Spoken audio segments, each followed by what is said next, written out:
First on Radio 4, it's time for drama.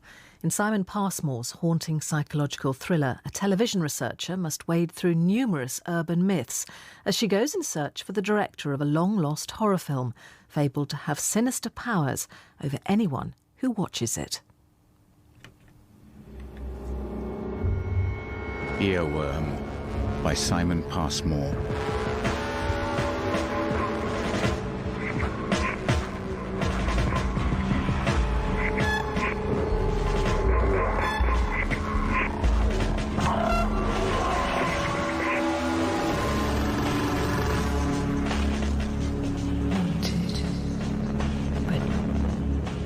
Alone.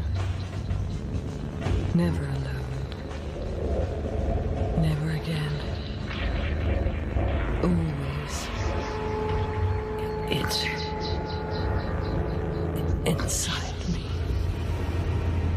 Inside.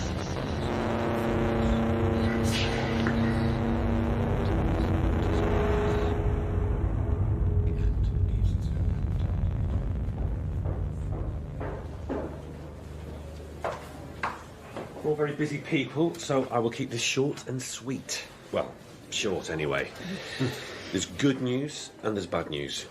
The good news is we've got another series of Britain's worst to make. Oh, more of the same. Well, only this time we'll need to be more creative. We've already covered the obvious ones.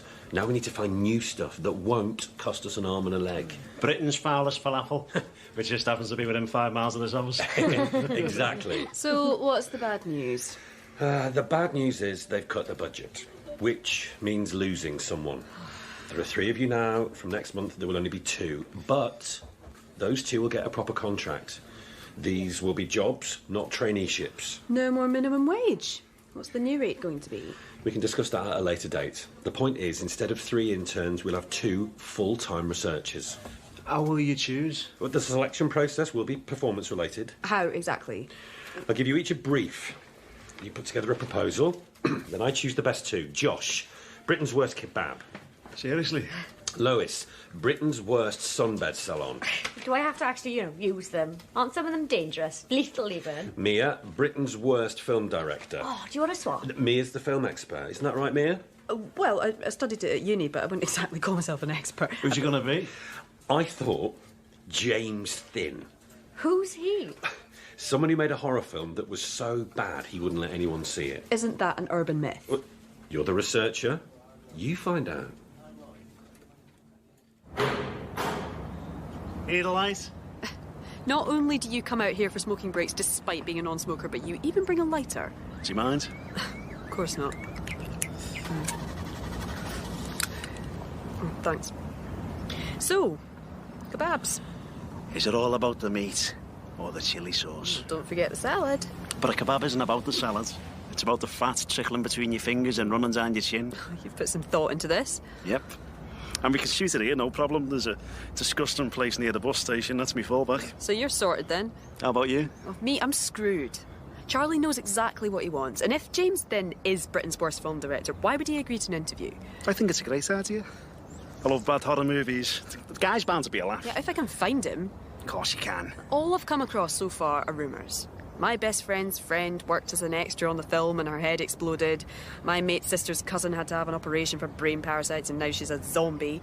The director lives in a crypt and only comes out at night. I mean, actually, I think he might be dead. There's nothing on IMDb. I could help you look. We're rivals, remember?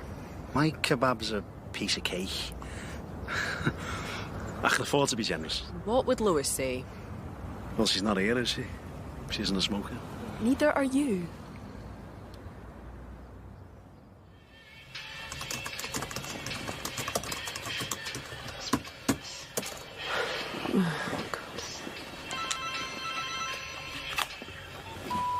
Hi, Josh. So, how's it going? You found anything yet? It's going really badly. There's just nothing out there. It's like he's off the grid. Maybe he disappeared for a reason. Yeah, more likely he just gave up. Made a film, didn't work out, everyone lost money, and now he's back to stacking shelves to pay off his credit card. So what are you going to do? Tell Charlie it's not going to work? Not a chance. He'll give it to Lois, and I'll get the sunbeds. Sunbeds are a toddle. Sunbeds are boring. Whereas this... Oh, hang on. What is it? Oh, this could be something. Yeah? What is it? I'll see you at the office tomorrow. Have you found some?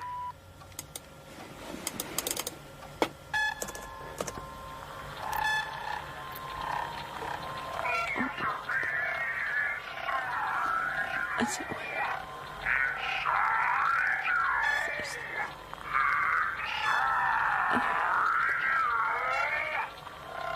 What the hell is this?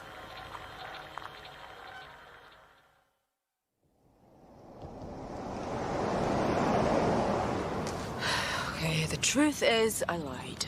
Lied about what? On my CV, I said I got a first in film studies. Actually, it was a 2-2, and I only just scraped that. Maybe he knows and he's giving me this to punish me. You're being paranoid. Am I?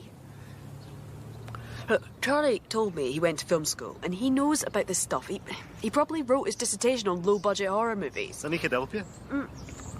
Maybe. And anyway, even if you're right, all you have to do is track down Finn and get an interview. Then you're home and dry. You said you'd found something online?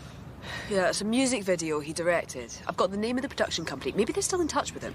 Only one way to find out.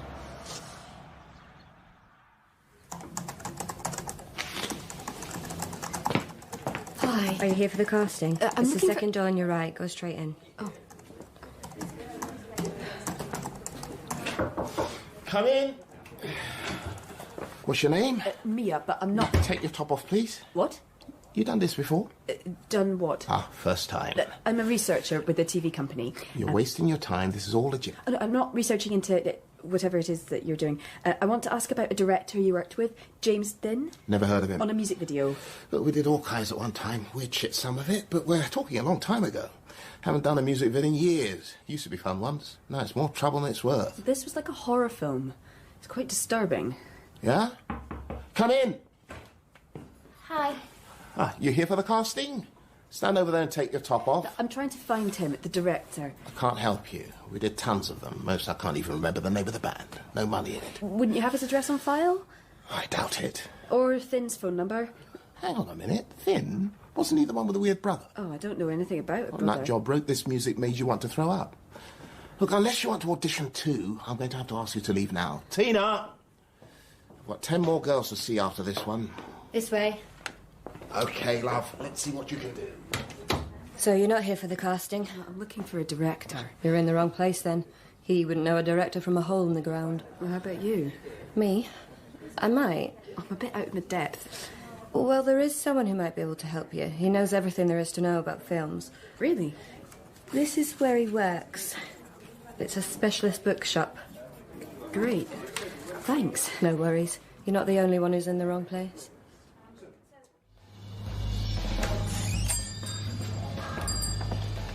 Hi. I wonder if you can help me.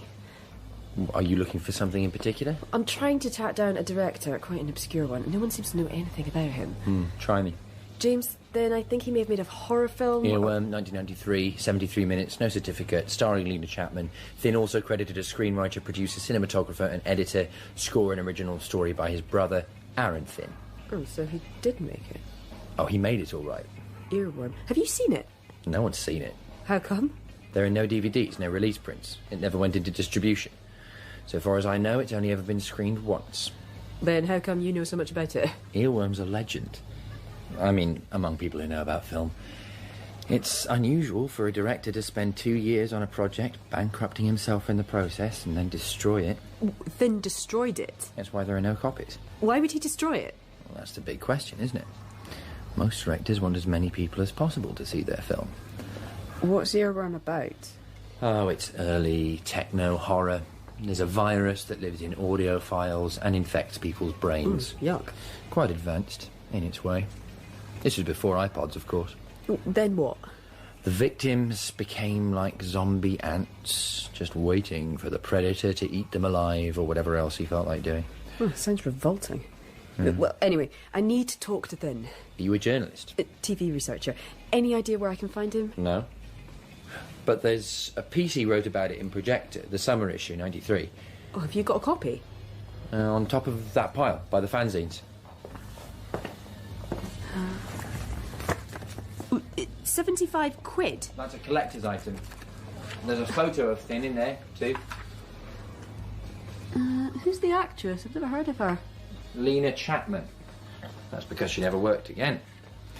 At least not that I know of. Any idea why not? She had some kind of accident. Thanks for your help. And what about the magazine? Yeah, I'll think about it. Telly people. Is Josh in? Making coffee. Have you found Britain's worst director yet? Oh, still looking. Well, that's a nice turn. For a battered sausage. If I have to visit any more salons, I'm going to look like Leatherface. Lois, do you want to come in now? Their master's voice. Got to go. Another beautiful new loaf for the one on the high street? You want a coffee? No, thanks. Where's Lois? In with Charlie.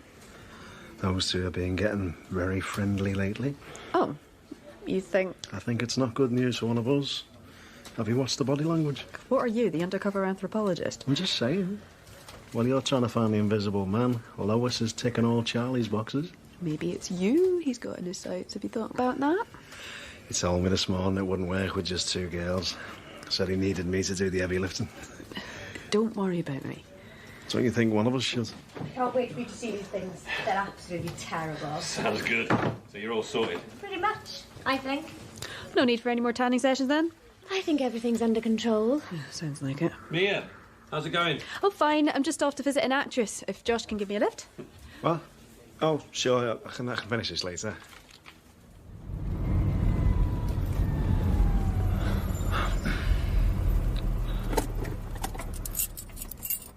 Oakwood Nursing Home. How do you know she lives here? Well, there was a piece about her in a local paper. Horror actress suffers breakdown after cliff-top drama. It was a big deal at the time. Well, at least here in Hastings it was. All I could get was the headline, the rest was subscription only. Realise this is probably illegal. Well, I don't see why. Won't we have to say we're family or something? Fine, I'll be her niece. What if she doesn't have one? Then she's not my real aunt, I just call her that. You don't feel... What? What bad about visiting someone stuck in a nursing home? No, I don't feel bad. She'd probably love a visitor. I thought you said she'd had a nervous breakdown. Well, according to the newspaper, for all we know, that had nothing to do with Earworm.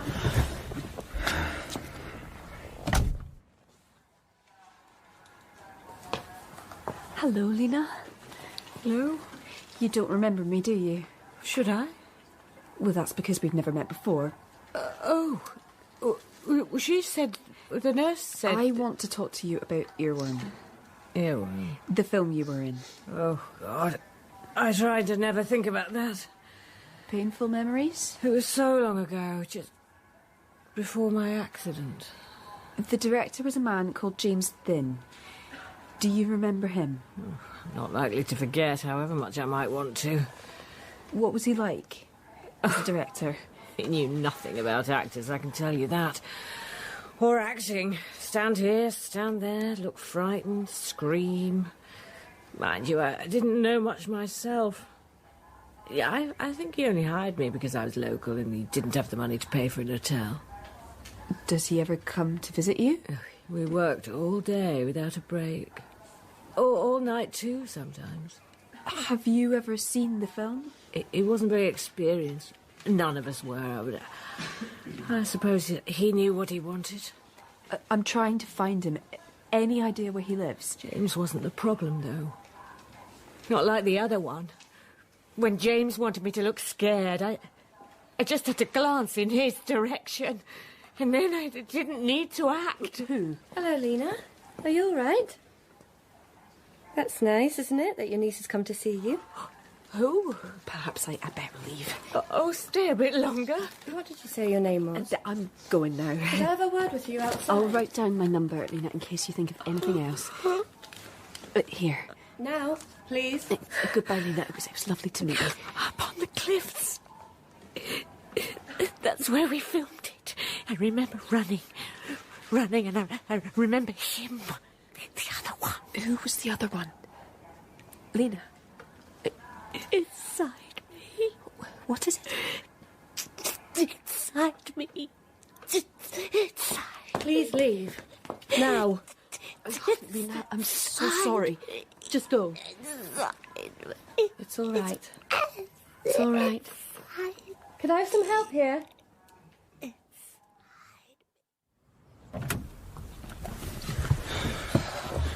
Well, did you see her? Does she know where Finn lives? Oh, I don't think so. What's the matter? Oh, I upset her. I made her remember something she wanted to forget. Maybe this wasn't such a good idea. Whatever it was she remembered, it sent her right over the edge. People have feelings, you know. Something or someone. What? Have you listened to anything I've said? Of course, but if I back off, how am I going to find Finn? I don't know. So what now? Back to the office? I suppose so.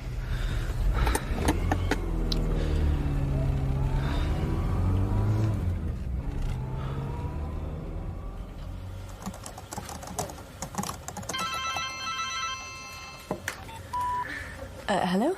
Did you visit Lena Chapman this afternoon? Who is this? It's a simple question. Well, I went to the nursing home and spoke to her, yes. Then you and I need to talk. Well, we are talking. Face to face. You haven't told me who you are yet. I'm Craig. I'm her brother.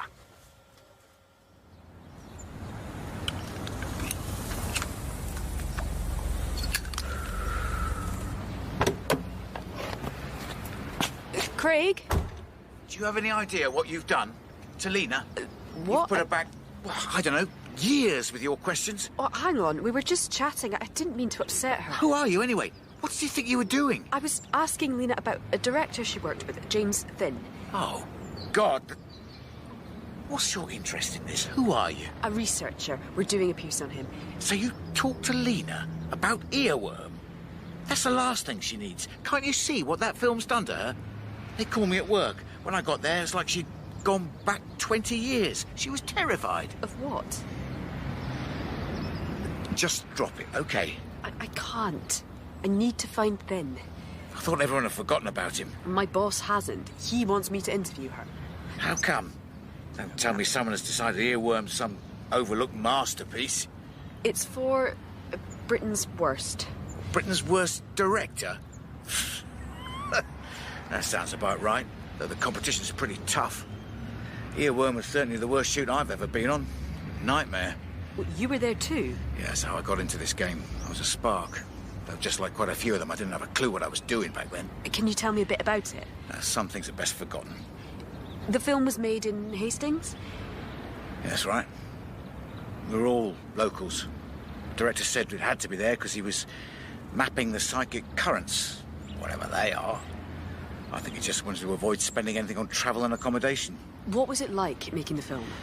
I thought making a horror movie would be a laugh. Well, this one wasn't. People kept having accidents. I had a lamp explode in my face. Another spark got electrocuted, nearly died. Second AD crashed his car. He was lucky to get out alive. It was nothing but bad luck from day one. Almost like the whole production was... cursed.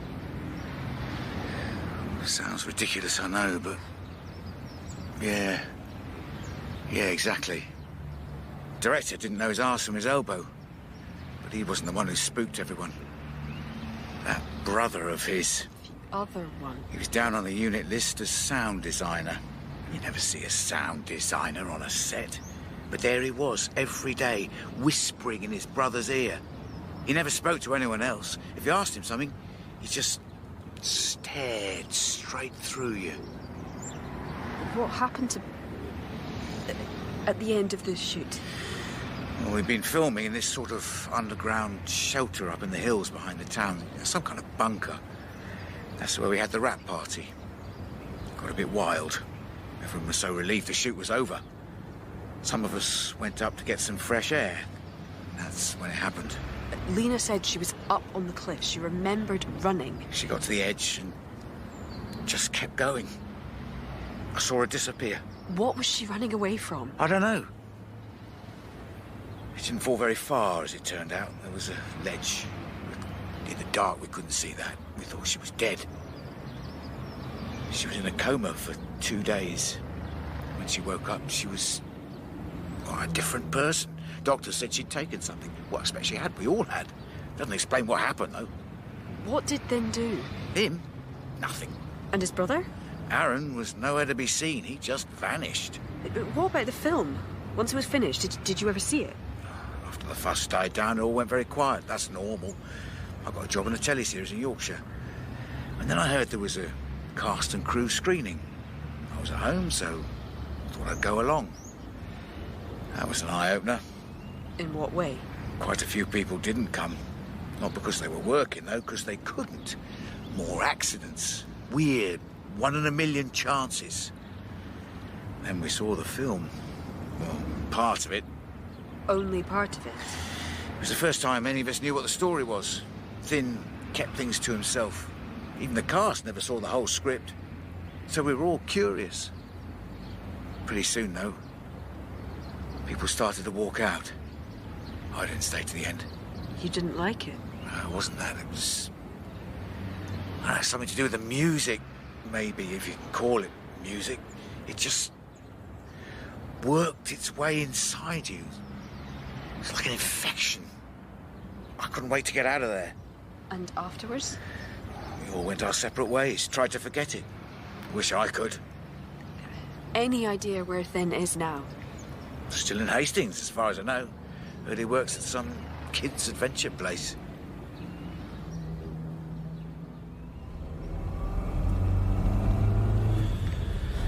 How many more of these places are there? This is the last, I'm sorry. Looks like it's been a wild goose chase. Maybe Craig was paying you back for upsetting his sister. He didn't seem that sort of person. Oh, turn left. Here it is. How did you expect to recognise him? Just add 20 odd years to the photo in the magazine.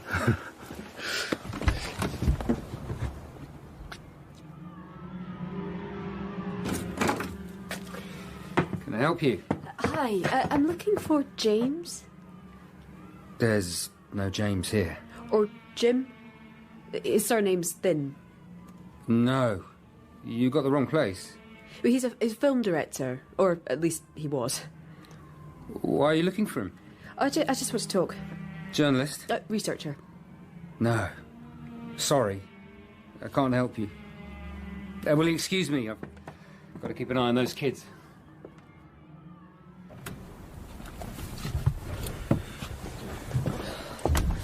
Any luck? I'm not sure. Could have been him. So what now? Do you mind waiting? When he finishes work, we can follow him. Seriously? I don't know how else to get him to talk to me. Even if it is Thin, he's never going to agree to an interview. Well, I'll persuade him. How? I don't know. Yet. Just explain the situation to Charlie. I'm sure he'll understand. Yeah, that I couldn't hack it. I'm not going to give him that satisfaction. Oh, there. Is that him? Yeah, getting into the van. Are you ready?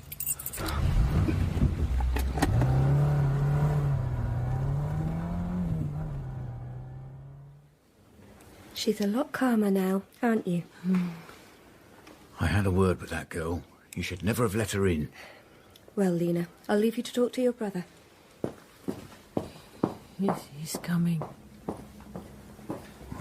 Who is? Him. He's coming. He's here. Oh, it's just you and me, Lena. There's no one else. I can feel him. Inside me. Inside my head, he wants something. What does he want? Her. Who? The girl. He wants the girl.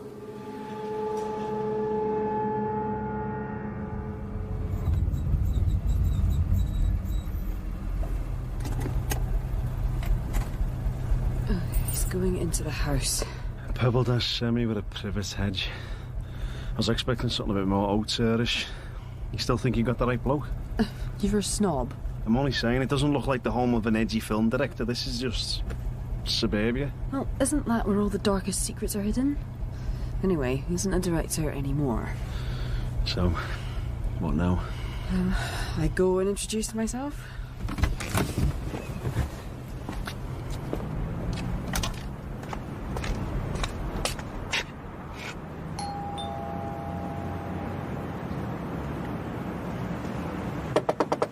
Mr. Thin?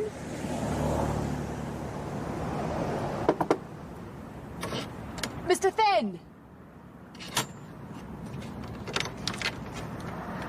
Who are you? Why are you following me? I only want to talk to you about your film, Earworm. There's no story. Nothing. Please leave me alone. Just let me in for a few minutes so we can talk properly, and then I'll leave you in peace, I promise. Why would I do that? Because then I won't tell Anyone else where you work and where you live? All right.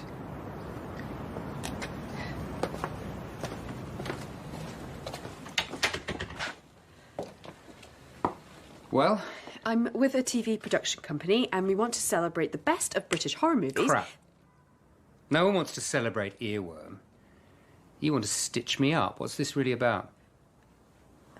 The show's called Britain's Worst. You were nominated for Worst Director. Finally, recognition. Thank you for your honesty. So, I expect you'd like an interview with the self-deluded idiot and maybe some choice clips from his train wreck of a movie. Something like that. Sure. Why not? What? I mean, it was 20 years ago. Who cares? It can't hurt my career because I don't have one. I am still paying off the debts, though. Maybe your company can help. There's just one problem. What's that? The film. Earworm doesn't exist anymore. So no juicy clips. Well, I know there weren't any DVDs, but you must have your own copy. Must I? No, I don't think so. How come? The film was destroyed, so I'm afraid there's nothing for you to show your viewers. Well, how did that happen? I destroyed it. Because it was so bad? No. Sorry, I didn't mean... As a matter of fact, it was good. For a low-budget horror movie. Almost too good, in fact. That was the problem. I don't understand. Why would you destroy your own film? Earworm didn't just scare the audience. It scared everyone. It scared me. Oh, that must be a first for a director. You don't understand. Then explain it to me. Just believe me when I tell you it's better that Earworm no longer exists. That's all I have to say. No film, no clips for your programme. I'm sorry you've had a wasted journey.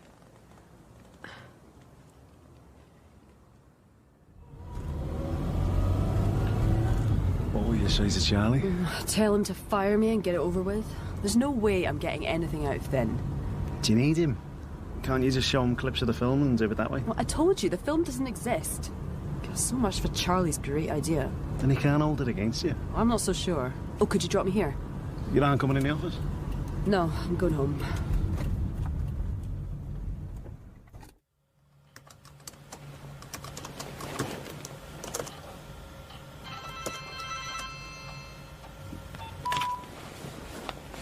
Hello? I understand there's something you're looking for. Who is this? A film you want to see. Are you talking about Earworm?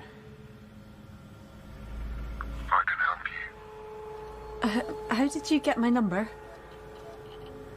If you want. I was told it doesn't exist anymore. That's not strictly true. Who am I talking to? I'll send you a link. You don't know my email address. Oh. How did you do that? Hello?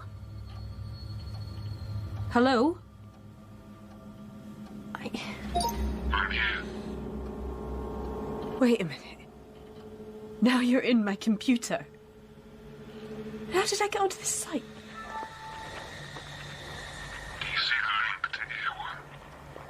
Have you got control of my laptop? When you're ready, click on it. What happens if I watch it? To me, I mean. The thing about Earworm is, it has a tendency to get inside your head. Wait.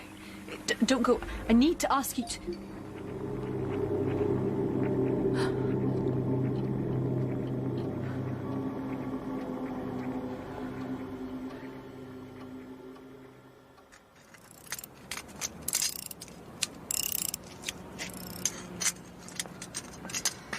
You again.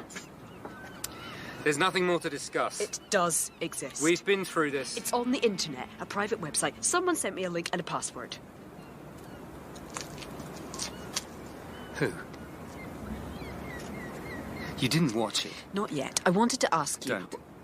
delete the email. If it was me, I'd erase your hard disk too, or maybe just junk the whole thing. What are you talking about? That's why I don't own a computer. Haven't used one for years.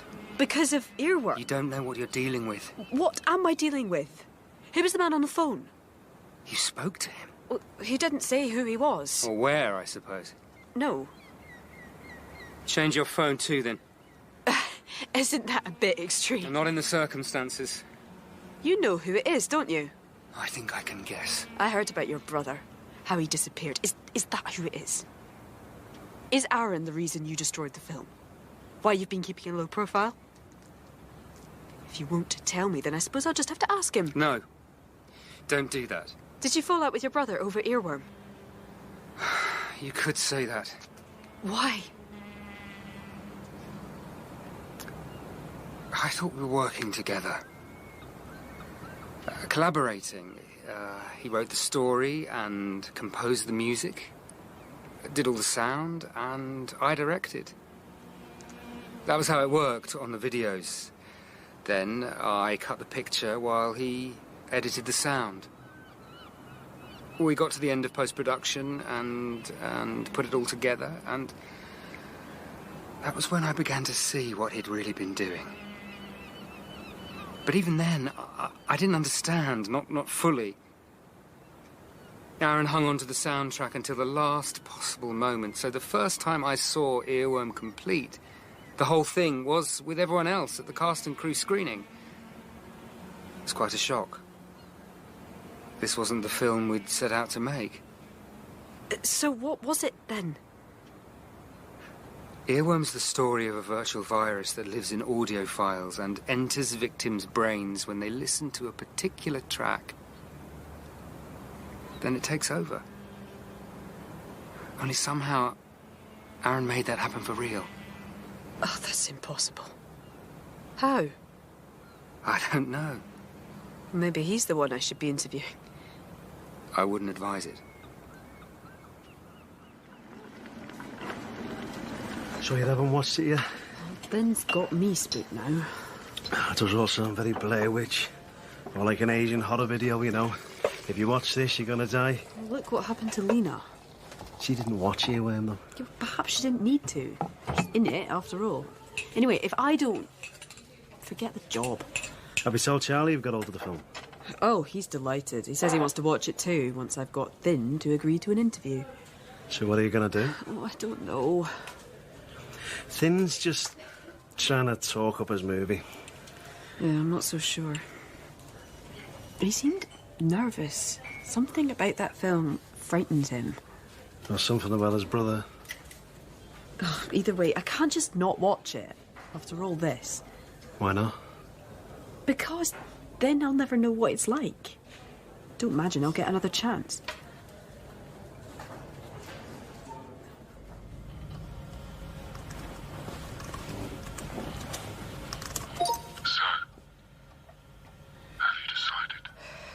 I don't know.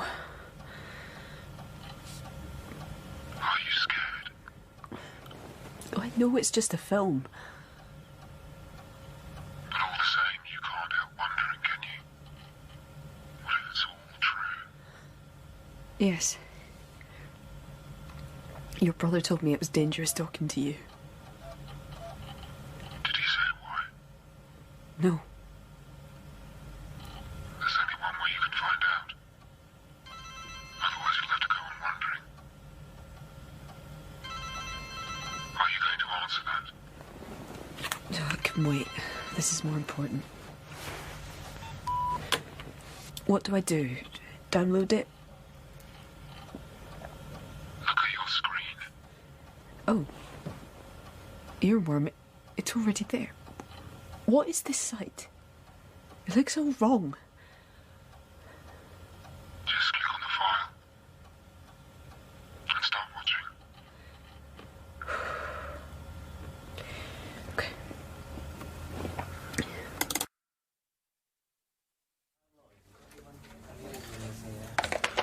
No answer. She's probably busy. That's what I'm afraid of. Send her a text. Charlie, can I have a word, please? I'm a bit worried about me. Aren't we all? I mean, what if there is something dangerous about Earworm? It's a film, Josh. Just a bad film. How can it be dangerous? The worst it's going to do is bring on an attack of nausea or extreme boredom. It's just... James Thin rang earlier, the director. Rang here? He was trying to get hold of Mia. She's not picking up. He told me his brother's in the film. Is he? I didn't know he acted. Who does he play in the film? Not like that. Inside it. Put his brain patterns into the soundtrack, encoded himself, or something equally mental, I don't know. Thin said some very weird things. Encoded himself? I love it. According to Thin, someone watches the film and Aaron uses it to get inside the head. Like the actress we visited. That's why Thin wouldn't let anyone see it. Brilliant. It's every director's fantasy. A film so powerful it gets hold of you and won't let go. Look, it's just wishful thinking. The poor guy's completely lost it. Well, I agree, Thin does sound crazy. He was saying his brother's created a virus that lets him control people like computers, you know? A living botnet. Well, maybe Mia will be able to make something of it after all. So you don't think we should do anything? Such as? I don't know. There you are, then. Focus on your deadline. I'm sure Mia can look after herself. I'd like to have a quick meeting in, say, half an hour. You'd tell Lois, would you? Sure.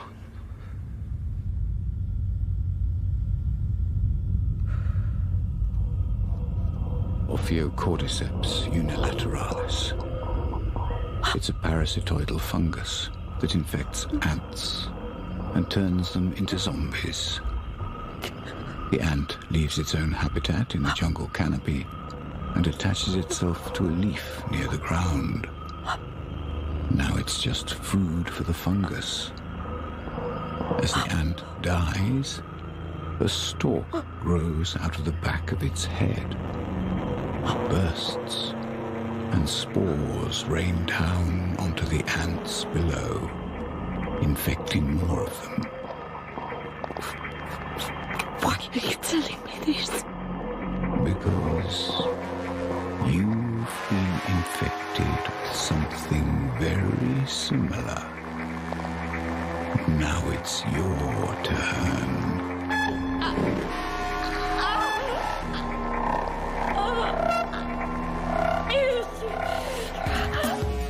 Can you feel it yet? Inside your head, inside your brain, inside.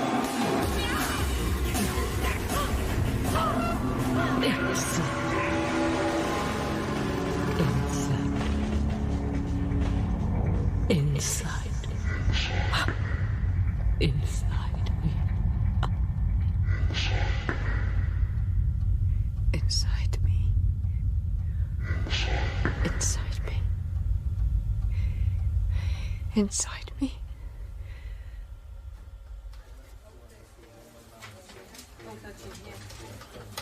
So, cutting to the chase, you two get the new contracts. What about Mia? I don't think she was ever really in the running. Do you? Their talents lie elsewhere. Did you give her Thin to interview because you knew it wouldn't work out? Let's just say that kebabs and sunbeds are what this show's all about, but if Mia can make something out of an old film that nobody's seen, then I'm sure we'll be able to find a corner for it somewhere. When are you going to let her know? Not your problem. She's a friend. Josh, let Charlie handle it. Someone should tell her what's going on. I'm going round. There's really no need. I think there is.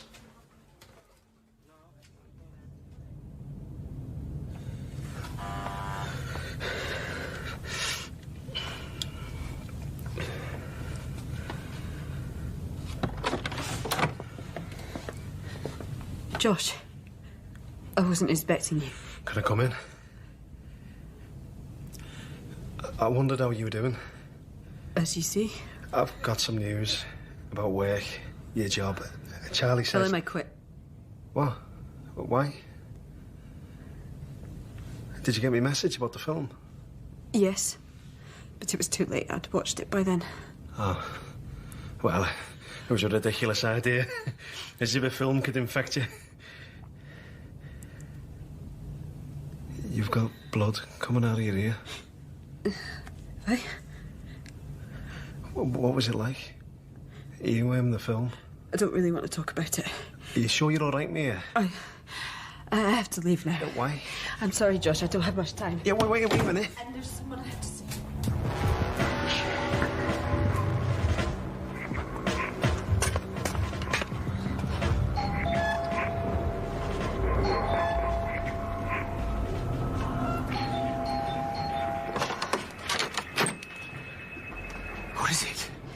What do you want? It's the middle of the night. I've seen it. What?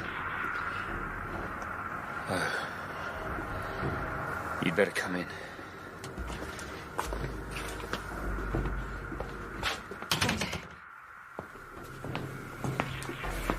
And it's just like Lena said. Now it's inside me. I warned you. I know. That's not why I came. Why then? At the moment, I'm still me. But he's there too. Inside my head. And he wants me to do things. What things? He wants me to make arrangements. Bookings. He must have been thinking about this for a long time. The plan is to start off by showing it in a few clubs, get some word of mouth going, and then the launch. Aaron's going to release Earworm. After that, people will be able to download the film. It'll go viral. No. That's why he wanted me. Why he needs me. To be his worker ant. Soon, if he gets his way, there'll be an army of us. You've got to stop him. I'm trying, but he's so strong. And I'm getting weaker all the time. How long have I got? I don't know, not long. Okay. So I'm going to need your help. To do what? Isolate myself. Quarantine. Go somewhere there are no phones, no internet, no means of communication. He'll be there with you. I know. Inside your head. I know. But he won't be able to make me do anything that affects anyone else. What about hospital? Oh, it's the worst possible place. Lots of people, lots of technology. If I'm alone with him, then maybe I can fight him. At least I can limit the damage. There is a place. It's a cottage in the Black Mountains. It belonged to a relative. No electricity. It's very basic. Can you drive me there? Now? If you're quite sure that's what you want. I'm sure.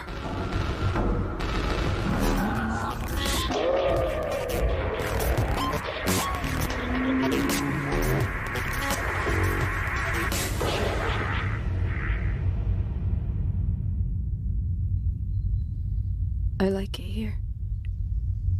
I'm getting used to it. I know you're still there. I can feel you, waiting. But at least I don't have to listen to your voice. And now I know what I've got to do. I can wait, too. I'm no good to you here, am I? But this is fine for me.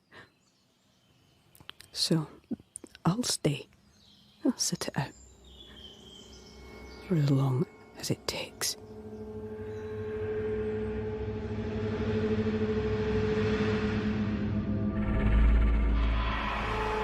In Earworm by Simon Passmore, Mia was played by Chloe Pirrie, Josh by Sean Mason, and James Thinn by Justin Salinger. Lena was Jane Slavin, Charlie, Ian Conningham, Craig, David Acton, and Lois was Beatrice Jones. Other parts were played by Paul Heath, Jude Akawudike, and Rosalind Hill. The producer was Sasha Yevtushenko.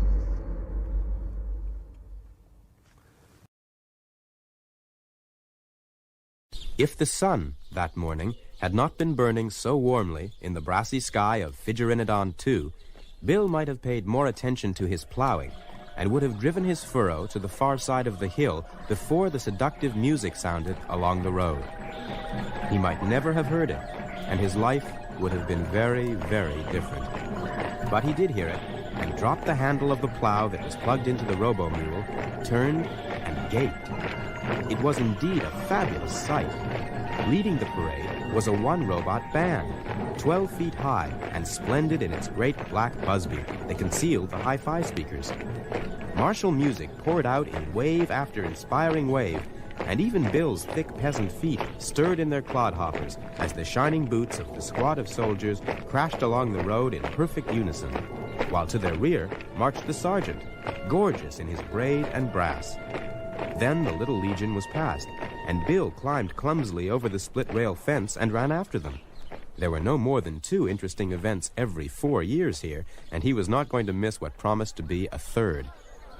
A crowd had already gathered in the market square when Bill hurried up. A tri-dye screen and refreshment booth had been set up, and the recruiting sergeant stood beaming a welcoming smile. Now hear this! Free drinks for all, courtesy of the Emperor, and some lively scenes of jolly adventure in distant climes to amuse you while you sip.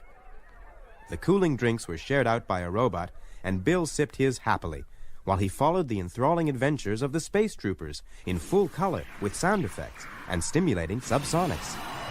There was battle and death and glory, though it was only the enemy, the Chingers, who died. Troopers only suffered neat little wounds in their extremities that could be covered easily by small bandages. And while Bill was enjoying this, Recruiting Sergeant Gru was enjoying him. This is the one, he chortled to himself. He could already feel the weight of the bonus money in his pocket.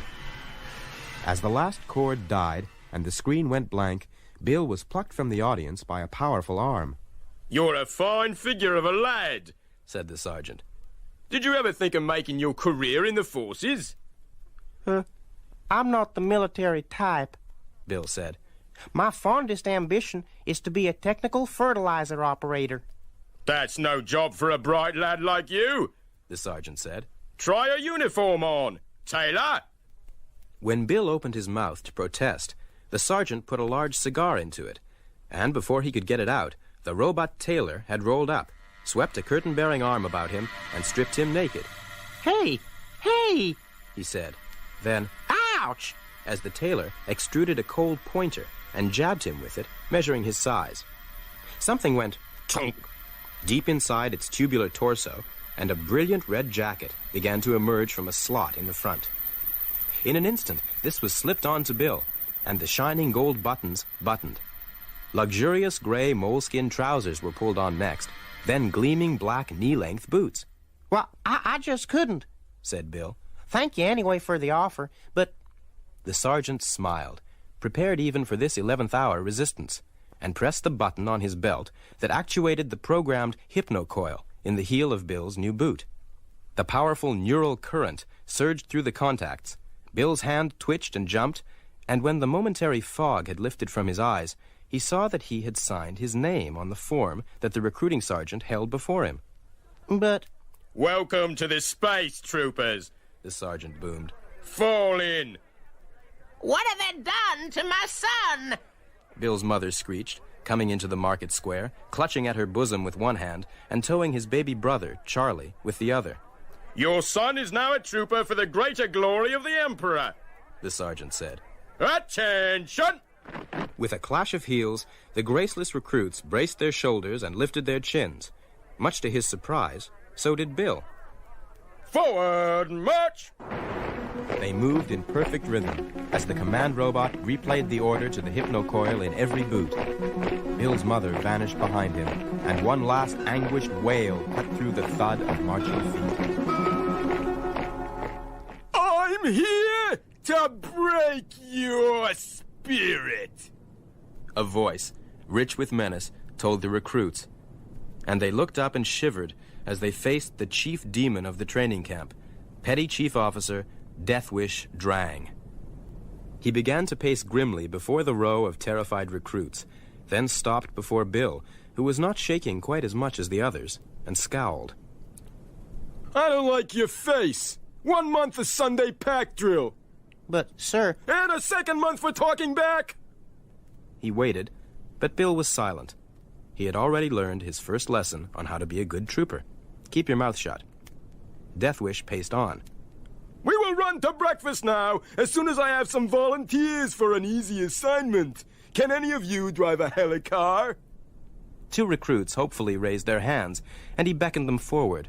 All right, both of you. Mops and buckets behind that door. Clean out the latrine while the rest are eating. You'll have a better appetite for lunch.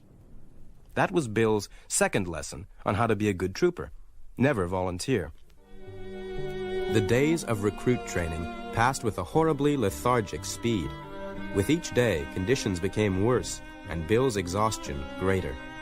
On the 3rd Sunday of their imprisonment, he was finally permitted to rest after 14 hours of drill.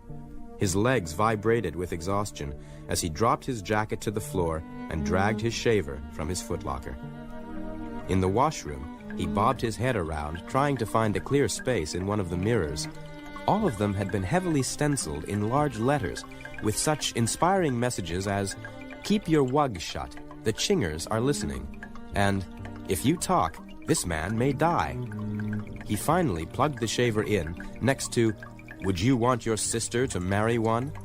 and centered his face in the O in one. It took more than a minute for the meaning of the question to penetrate his fatigue-drugged brain. I haven't got a sister, he grumbled peevishly. And if I did, why should she want to marry a lizard anyway? It was a rhetorical question, but it brought an answer from the far end of the room. It doesn't mean exactly what it says. It's just there to make us hate the dirty enemy more. Bill jumped. He had thought he was alone. Eager Beager was so much a part of the washroom that you forgot he was there. A moon-faced, eternally smiling youth who had to be mad because he was always eager to help his buddies and had volunteered as permanent washroom orderly. Not only that, but he liked to polish boots for every man in the squad every night. Well, if that's what they want to say, why don't they just say, hate the dirty enemy more? Bill complained. He jerked his thumb at the far wall where there was a poster labeled, Know the Enemy. It featured a life-size illustration of a chinger, a 7-foot-high saurian that looked very much like a scale-covered, four-armed green kangaroo with an alligator's head. Whose sister would want to marry a thing like that anyway? And what would a thing like that want to do with a sister, except maybe eat her? Well, you see, gee, it doesn't mean a real sister. It's just part of psychological warfare. Bill unplugged his razor. It still doesn't seem to make sense. He pointed to the sign above the urinal that read, Button flies, beware spies. How could a chinger possibly be a spy? What kind of makeup would disguise a 7-foot lizard as a recruit? Well, you couldn't even disguise one to look like Deathwish Drang, though you could get pretty close. The lights went out, and as though using his name had summoned him like a devil from the pit, the voice of Deathwish blasted through the barracks. Pack your bags, he rasped. A glorious space battle has just been fought to its victorious conclusion, and there are over 4 million casualties. Replacements are needed. You're shipping out, while I remain here in peaceful security to train your replacements. The delivery tube plunked at his elbow, and as he opened the message capsule and read its contents, his smile slowly fell to pieces. Oh, they're shipping me out, too, he said hollowly.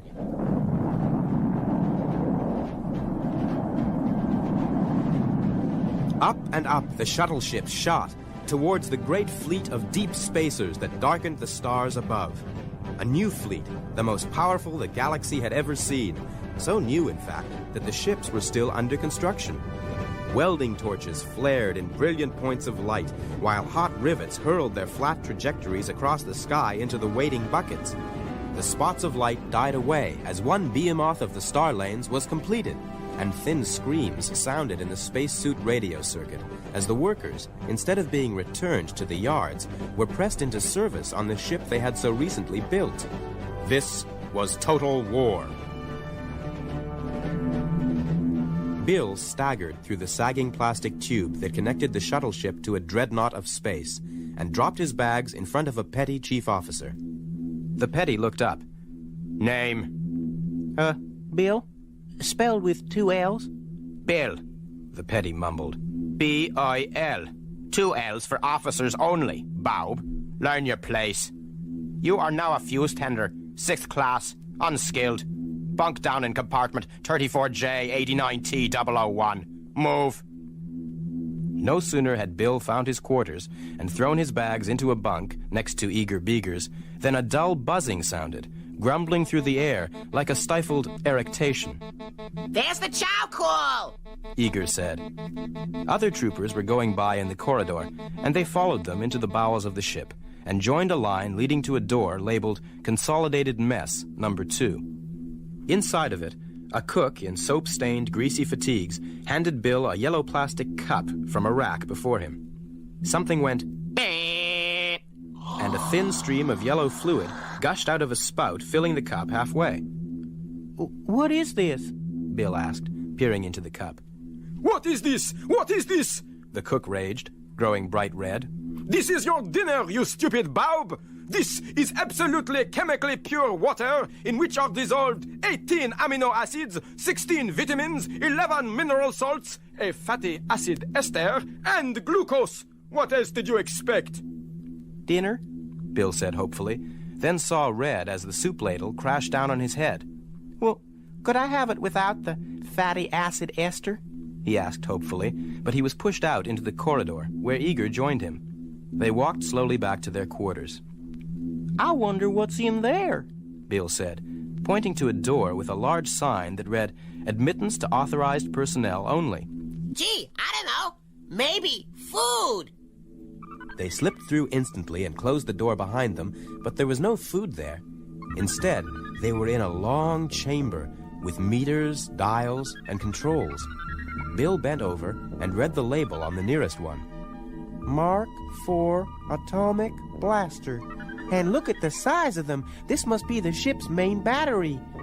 He turned around and saw that Eager was holding his arm up so that his wristwatch pointed at the guns and was pressing on the crown with the index finger of his other hand. What are you doing? Bill asked. Gee, just seeing what time it was. How can you tell what time it is when you have the inside of your wrist towards your face and the watch is on the outside? Footsteps echoed far down the long gun deck, and they remembered the sign on the outside of the door. In an instant, they had slipped back through it, and Bill pressed it quietly shut. When he turned around, Eager Beager had gone, so that he had to make his way back to their quarters by himself. Eager had returned first, and was busy shining boots for his buddies, and didn't look up when Bill came in. But what had he been doing with his watch? This question kept bugging Bill all the time during the days of their training, as they painfully learned the drill of fuse tending. He worried whenever he had the time to do it, and finally decided he needed help.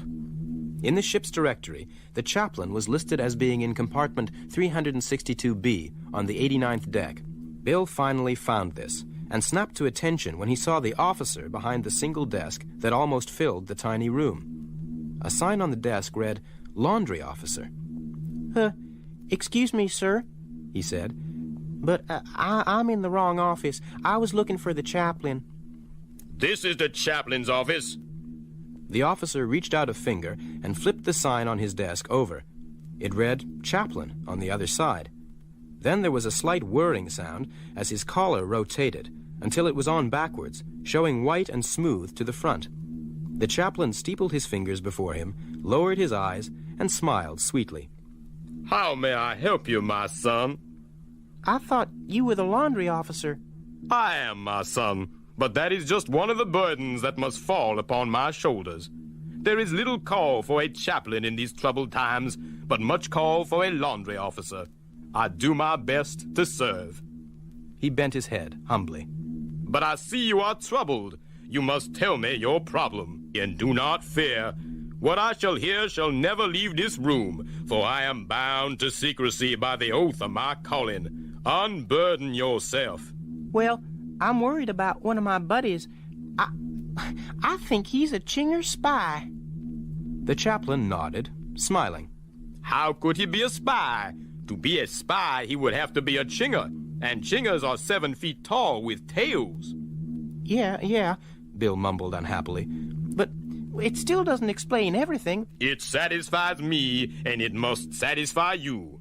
I feel that Satan man has possessed you to make you think evil of your comrade, and you had better do some penance and join me in a quick prayer before the laundry officer come back on duty. The ritual was quickly finished, and Bill turned to leave. Just one moment, my son, the chaplain said with his warmest smile, reaching back over his shoulder to grab the end of his necktie. He pulled, and his collar whirred about, and as it did, the blissful expression was wiped from his face to be replaced by a surly snarl. Just where do you think you're going, Bob? Get back in that chair. But, Bill stammered. You said I was dismissed. That's what the chaplain said, and as laundry officer, I have no truck with him. Now, fast, what's the name of this Chinger spy you're hiding? But I told you about that under oath. You told the chaplain about it, and he keeps his word, and he didn't tell me. I just happened to hear. He pressed a red button on the control panel. The MPs are on their way. Now, the name. Eager, Beager, Bill sobbed, as heavy feet trampled outside and two red hats forced their way into the tiny room. I have a spy for you boys, the laundry officer announced triumphantly, and the MPs grated their teeth, howled deep in their throats, and launched themselves through the air at Bill. Not him, the officer gasped. This is our informant. Let's go.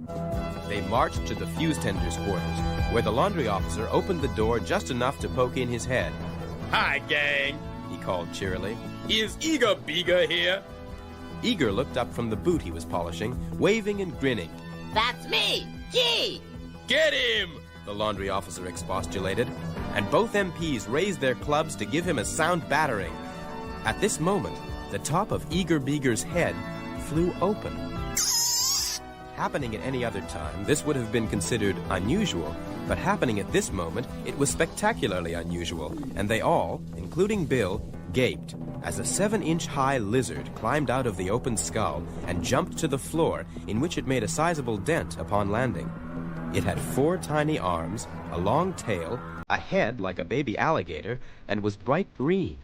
It looked exactly like a chinger, except that it was 7 inches tall instead of 7 feet. Chingers forever! It said in a thin imitation of Eager Beager's voice, and charged across the compartment towards Beager's bunk. Bill bent over to grab the tiny creature, but small and powerful talons locked into his flesh, and he was pulled from his feet and went sailing through the air to crash against a bulkhead. Gee, that's for you, you stoy! A minuscule voice squeaked. Before anyone else could interfere, the lizardoid ran to Beager's pile of barracks bags, tore the topmost one open, and dived inside. A high-pitched humming grew in volume an instant later, and from the bag emerged the bullet-like nose of a shining projectile. It pushed out until a tiny spaceship, not 2 feet long, floated in the compartment.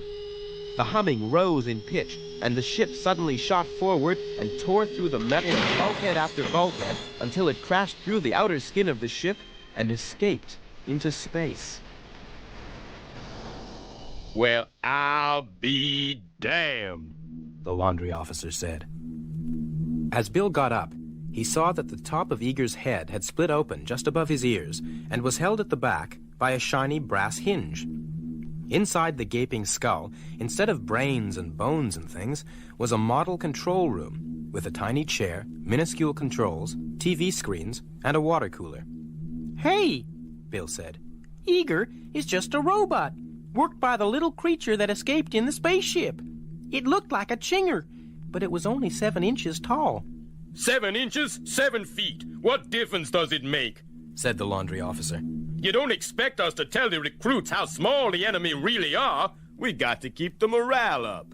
Suddenly, the general quarters alarm sounded, and the speakers on the ceiling grated their nasal voices throughout the ship. Now hear this. The orders direct from the old man himself, Captain Ezekiel, that you all have been waiting to hear. We're heading into action. They stood in first position, opposite fuse racks, eyes intent on the red bands on the fuses that were called the fuse bands. Through the soles of his boots, Bill could feel a faint, distant tremor in the deck. What's that? He asked a trooper called Tembo out of the corner of his mouth. Atomic engines. Means we must be maneuvering, doing something. But what? All the remaining fuses seemed to have shorted at once, and the screaming bolt of crackling electricity crashed the length of the room. In its eye-piercing light, and in a single eternal moment, Bill saw the flames sear through the ranks of the fuse tenders, throwing them about and incinerating them like particles of dust in an open fire. By chance, a mere accident, Bill was holding the solid bulk of the fuse before him when the flame struck. It washed over his left arm, which was on the outside of the fuse, and hurled its flaming weight against the thick cylinder. The force hit Bill and rolled him end over end, flat on the floor, while the all-destroying sheet of fire crackled inches above his head. Bill crawled painfully for the hatchway, and nothing else moved down the blackened and twisted length of the fuse room. He crawled on, over a sill, through a passageway. The compartment was familiar, yet unfamiliar. He blinked at it, trying to understand why. It was long and narrow, with a curved wall that had the butt ends of immense guns projecting from it. The main battery, of course, the guns Chinger's spy, Eager Beager, had photographed. Bill slid into the gunner's seat and stared with unseeing eyes at the screen before him. Little moving blobs of light. In large letters, just above the screen, was printed, "Green lights, our ships. Red light, enemy." Bill started to slide sideways from the chair. To steady himself, he grabbed a large handle that rose before him, and when he did, a circle of light with an X in it moved on the screen. He jiggled it a bit, and it moved over to a red light, with the X right over the light. There was a red button on top of the handle, and he pressed it, because it looked like the kind of button that is made to be pressed. The gun next to him went "Bing-ing-ing" in a very subdued way, and the red light went out. Not very interesting. He let go of the handle. "Oh, but you are a fighting fool!" a voice said, and with some effort, Bill turned his head. A man stood there, with shreds of gold braid. "A hero!" the officer said, pounding Bill on the back. This caused a great deal of pain, and Bill passed out. "I'm taking the bandage off now." Bill managed to heave his eyes open and saw before him a doctor who unclipped the wires that held up his arm and began to unwind the bandages. "How is my arm, Doc?" Bill was suddenly worried. "Grilled like a chop. I had to cut it off." "Then what is this?" Bill shrieked, horrified. "Another arm that I sewed on. There were lots of them left over after the battle." The last bandage fell away, and the doctor awed with delight. "Say, that's a mighty fine arm." It really wasn't a bad arm. Bill bent it and flexed the fingers, still looking at it suspiciously. It felt all right. Then he looked closer at the hand and began to shout curses at the doctor. "You stupid sawbones! You thought, Doctor! This is a right arm!" "So it's a right arm, so what?" "But you cut off my left arm! I have two right arms!" "Listen, there was a shortage of left arms. I'm no miracle worker. Be happy I didn't sew on a leg. And you're lucky, Trooper. Captain Ezekiel says that upon dismissal from the hospital, you are to go to the imperial planet of Helior to receive the Hero's Award of the Purple Dart with Coalsack Nebula Cluster from the Emperor's own hand." The door closed, and Bill was alone, looking at the blank wall and his future. He wished he could talk to some of his old buddies, then remembered that they were all dead, and his spirits dropped. He tried to cheer himself up, but could think of nothing to be cheery about, until he discovered that he could shake hands with himself. This made him feel a little better. He lay back on the pillows and shook hands with himself until he fell asleep.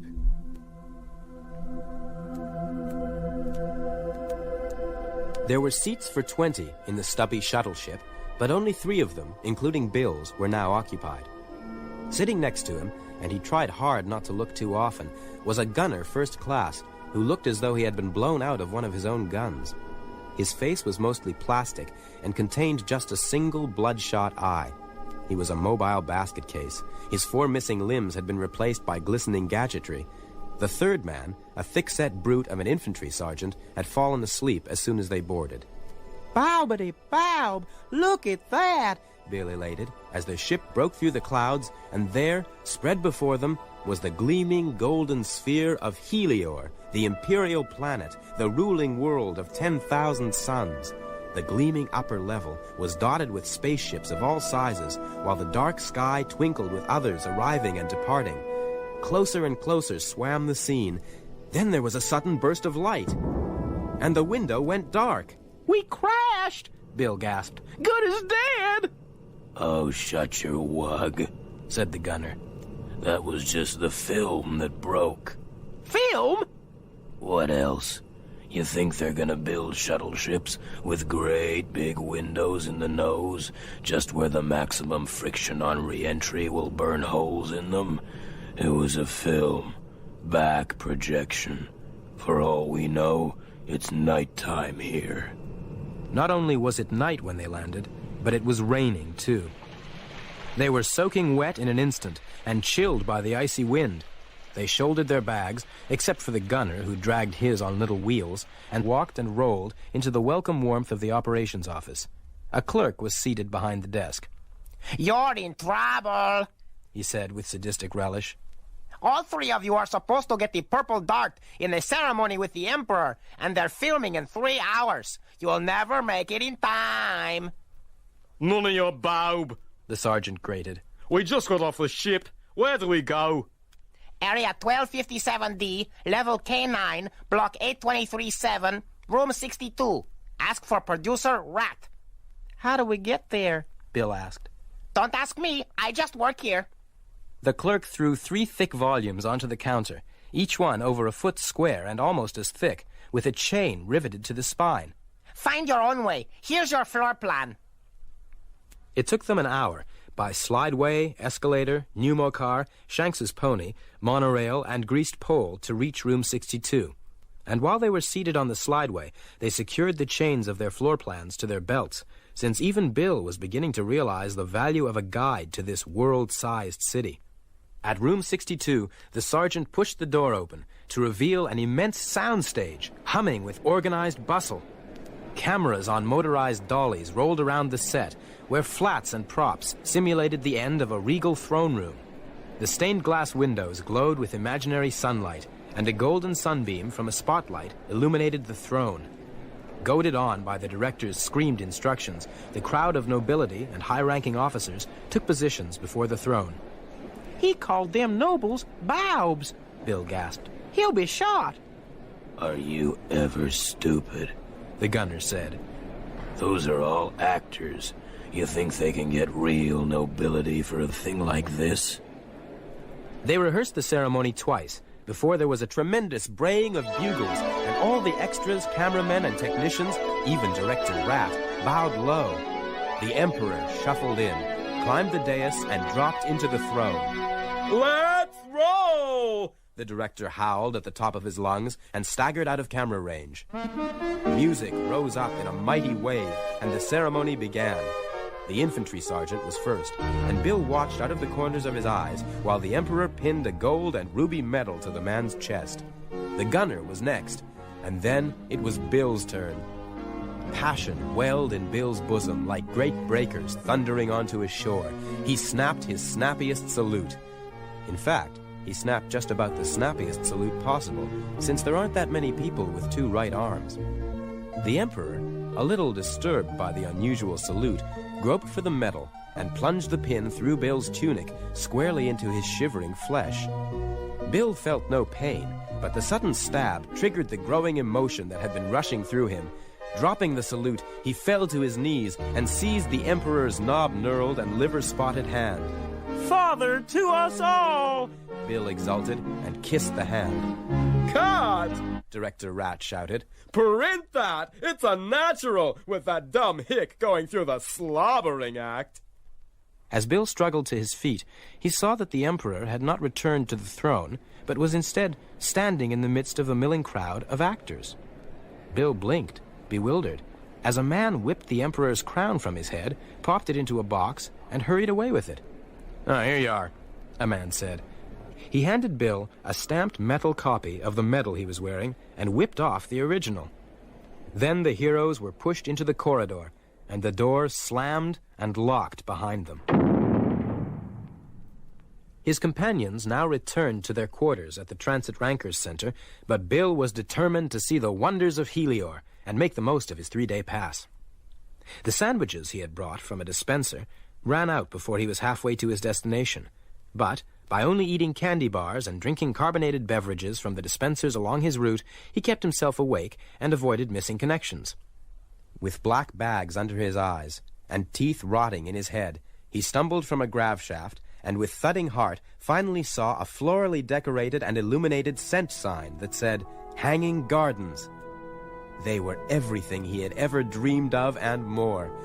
As he walked down the gray cinder path inside the outer wall, he could see green shrubs and grass just on the other side of the titanium mesh fence. And there, tiny in the distance, were the rainbow fountains, almost visible to the naked eye. But even the heady pleasures of the gardens waned in the face of the soul-consuming fatigue that gripped him in iron hands. There were steel benches pegged to the wall, and he dropped into one to rest for a moment, and before he realized it, Bill was sound asleep. Other visitors scrunched by on the cinders without disturbing him, nor did he move when one sat down on the bench and whipped an atomic arc pencil from his pocket. The small, incredibly hot flame whispered briefly as it severed the chain that secured Bill's floor plan to his waist. Then the thief rose, plucked Bill's floor plan from his lap, and strode quickly away. Bill swam slowly up out of his sleep, thick-headed, with the feeling that something was wrong. The book was gone. Retracing his steps to the entrance, he knocked on the cashier's window. No refunds, the robot said. All I want to know is where the nearest police station is. I am a cashier robot, not an information robot. That information is not in my memory. I suggest you consult your floor plan. But it's my floor plan that has been stolen. I suggest you talk to the police. But... Bill turned red and kicked the cashier's box angrily. No refunds, it said as he stalked away. Now what?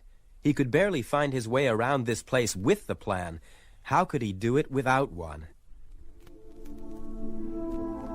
Through red-rimmed eyes, Bill blinked at the sign. Transit Rankers Center, it said. He had done it. He had only overstayed his leave by 8 days, and that couldn't matter too much.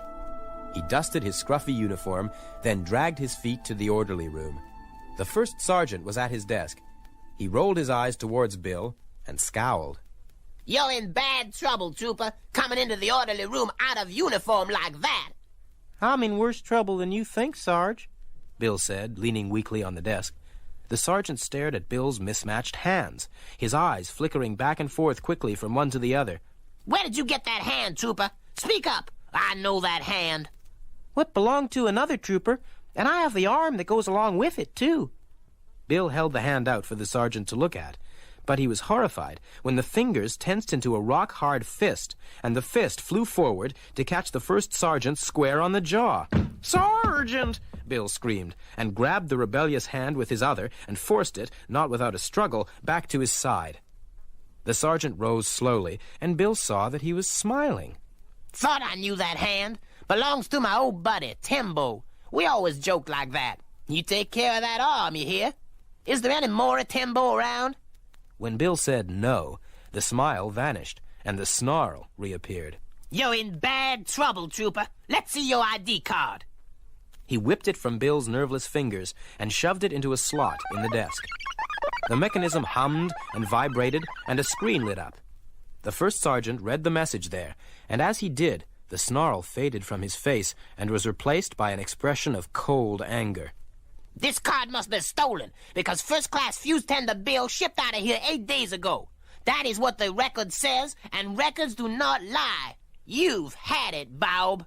He depressed a red button labeled Military Police, and an alarm bell could be heard ringing angrily in the distance. Hold him there, Timbo, the sergeant snapped. I want to get to the bottom of this. Bill's left-right arm grabbed the edge of the desk, and he couldn't pry it loose. He was still struggling with it when heavy boots thudded up behind him. What's up? A familiar voice growled. Oh, sir, Bill laughed, spinning about and feasting his eyes on the long, loathed figure. Deathwish Drang! Tell them you know me! Deathwish squinted, rolling his eyes the length of Bill's body. I knew a 6th-class fuse fingerer named Bill, but both his hands matched. Something very strange here, Sergeant. We'll rough him up a bit in the guardhouse and let you know what he confesses. Affirm, but watch out for that left hand. It belongs to a friend of mine. We won't lay a finger on it. It could only have been fatigue that caused Bill to do what he did then. Fatigue, desperation, and fear combined and overpowered him, and he dived headfirst into a grav chute. As the MPs sprang in after him, the automatic cycling spaced them all out a good 15 feet apart. Oh, buddy, Bill sobbed. Why are you chasing me?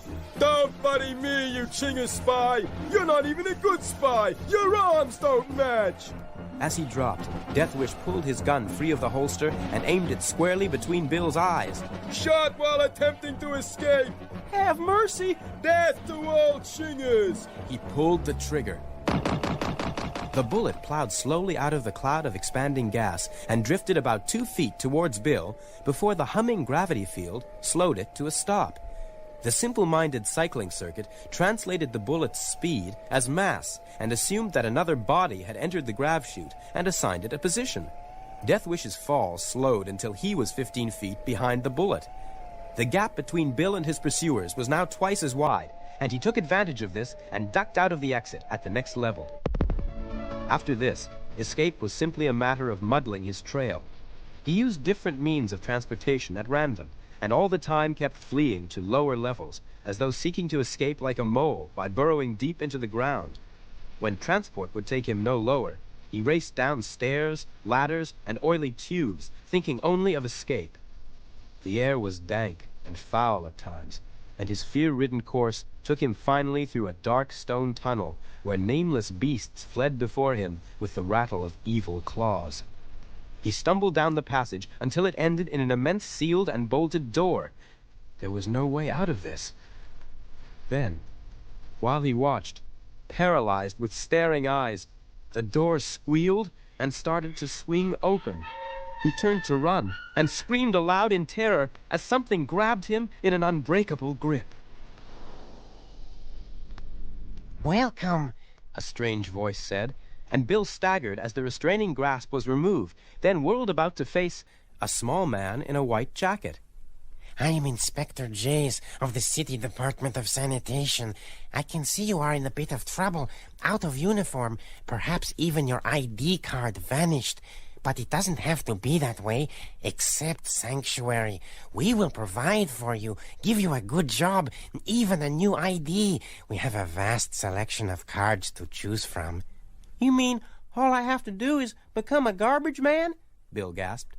We prefer the term G-Man, Inspector Jays answered humbly. Okay, Bill agreed. Inspector Jays took both of Bill's hands in his, and when he looked him directly in the eyes, his own were more than a little damp. Go into research. Did you ever think how many newspapers 150 billion people throw away every day? Or how many plastic trays from prepared meals? I daren't tell you how many cubic feet of them we have piled up.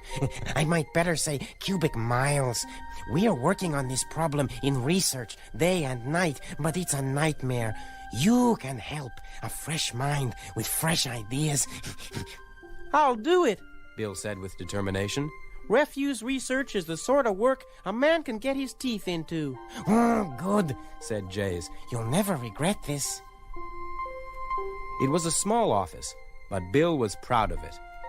He closed the door and admired the files, the desk, the swivel chair, and the lamp, all made from a variety of discarded bottles, cans, boxes, casters, coasters, and such. But there would be plenty of time to appreciate it. Now he had to get to work. He hauled open the top drawer in the file cabinet and stared at a black-clothed, matte-bearded, pasty-faced corpse that was jammed in there. Then the corpse opened beady, gummy eyes and stared at him intensely. What are you doing in my file cabinet? Bill asked, as the man climbed down. I had to see you, privately. Who are you? Men call me Axe. X? You're catching on. You're the kind of man we need in the party. A man with promise. What party? Don't ask too many questions or you'll be in trouble. You hate the Emperor who enslaved you in his fascist army. You're ready to join the revolt, the glorious revolution that will free... Out! Bill shrieked, clutching him by the slack of his clothes and rushing him towards the door. X slipped out of his grasp and rushed behind the desk. I shall return. When Bill dived for him, X did something to the wall, and a panel swung open that he vanished through. It swung shut with a click, and when Bill looked closely, he could find no seam in the apparently solid surface. He decided to forget this encounter, so he threw himself into his labors. He was concentrating so hard that he never heard the door open, and was startled when a man spoke. How come you didn't join the revolution? Bill looked up and saw a ruddy face peering over a gun. What are you talking about? I'm a loyal Emperor lover. Yeah? Then how come you didn't report to the GBI that a man called X was here to enlist you? Well, how do you know that? It's our job to know everything. Here's my identification. Agent Pinkerton of the Galactic Bureau of Investigation. He passed over a jewel-encrusted ID card with color photograph. Are you an anarchist, boy? His rapier eye pierced Bill through and through. No, I can't even spell it. I sure hope not. You're a good kid, and I'm gonna give you a second chance. When you see X again, tell him you changed your mind and you wanna join the party. Then you go to work for us. And when something happens, call me on the phone. My number is written on this candy bar. He threw the paper-wrapped slab on the desk. Memorize it. Then eat it. The door slammed, and the man was gone. The more Bill thought about it, the more he sweated. The last thing he wanted to do was to get mixed up in a revolution. But there was still a chance that X would not come back, and as long as he wasn't asked, he couldn't join, could he? He grasped at this straw and hurled himself into his work to forget his troubles.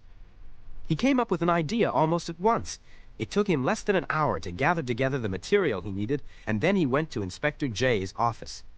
You can forget your troubles. I found a new way to get rid of the plastic trays. Jays lurched to his feet. What is it? He asked hoarsely. Do you know what this is? Bill asked, throwing a thick volume onto the desk. The classified telephone directory for the city of Storhesta Lortby on Procyon 3. So what? So I'll show you. Do you have any plastic trays? Are you kidding? Jays threw open a closet, and hundreds of trays clattered forward into the room. Great.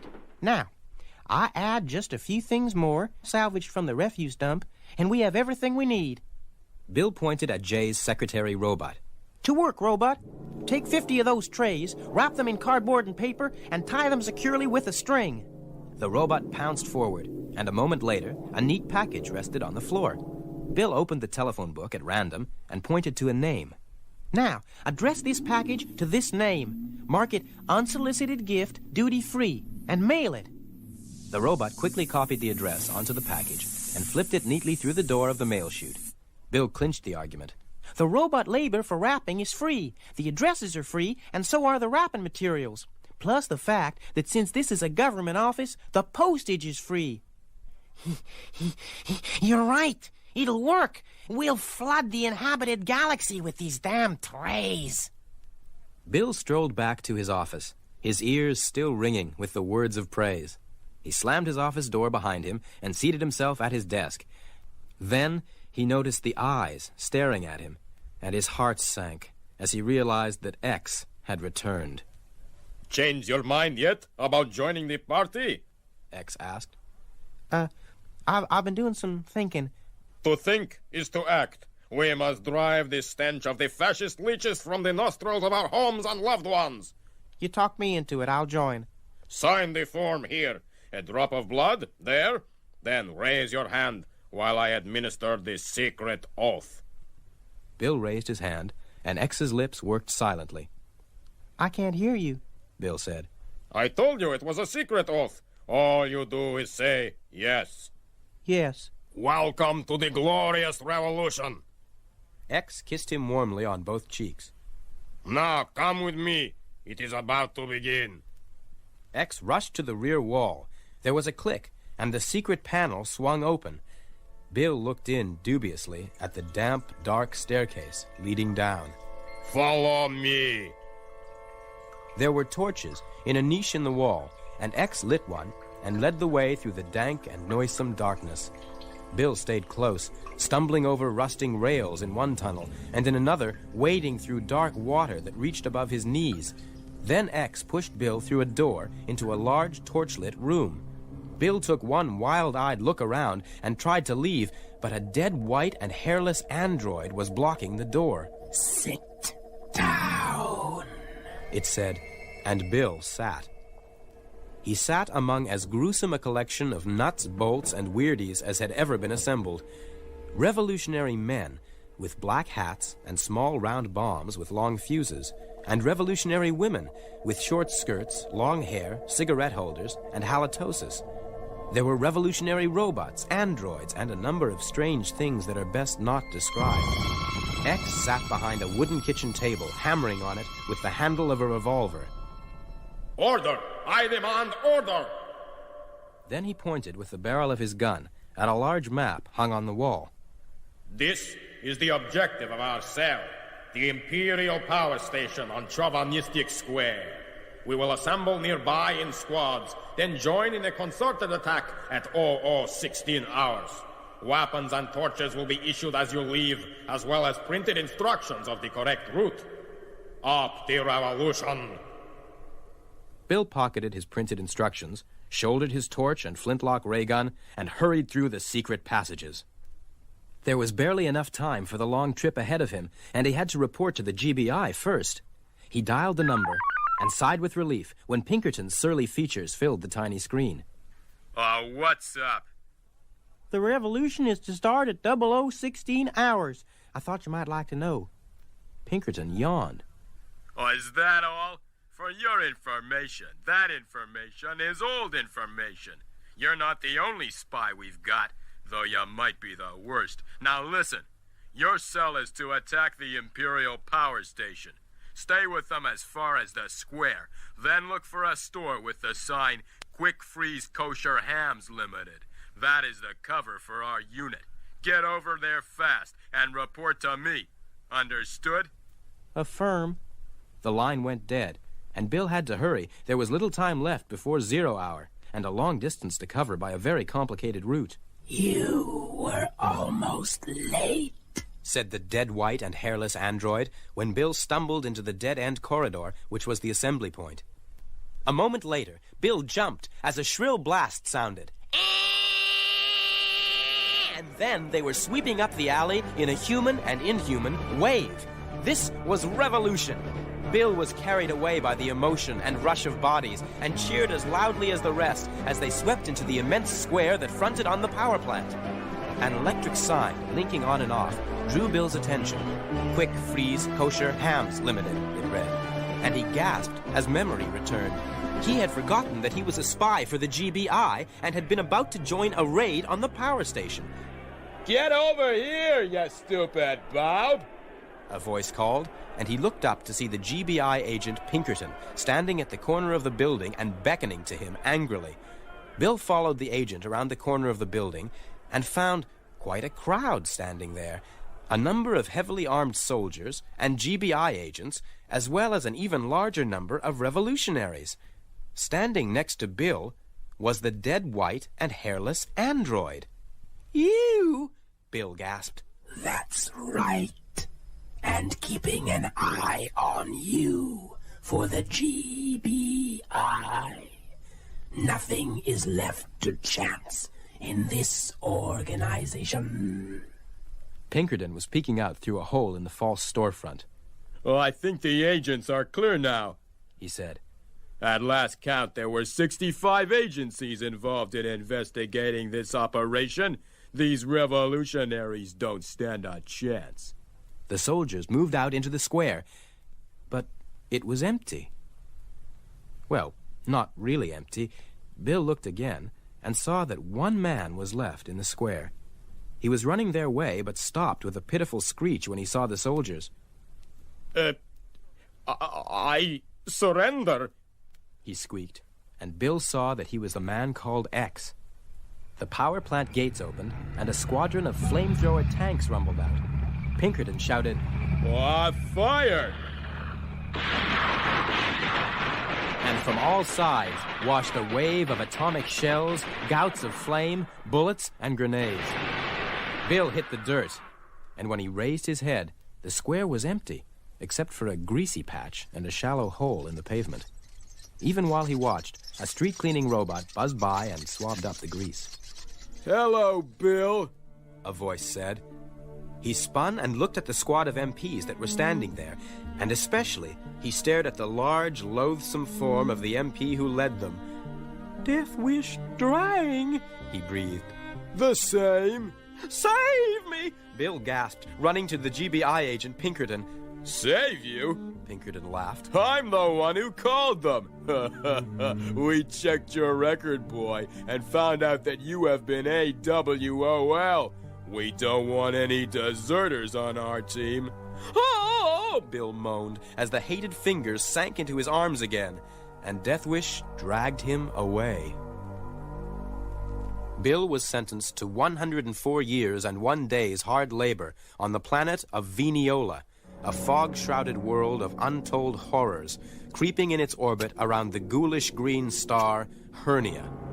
Veniola, swamp world, the lair of the hideous and unimaginable Venians. It was hot, and it was damp, and it stank. The wood of the newly constructed barracks was already soft and rotting away.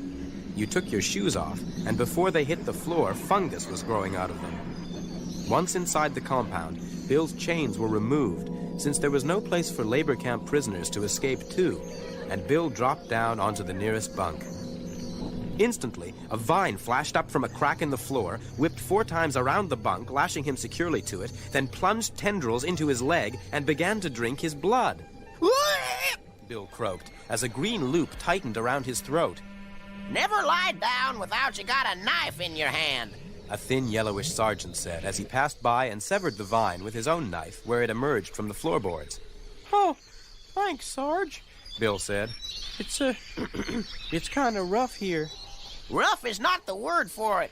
Fighting the Chingers is bad enough, but on this planet they have the natives, the Venians, on their side.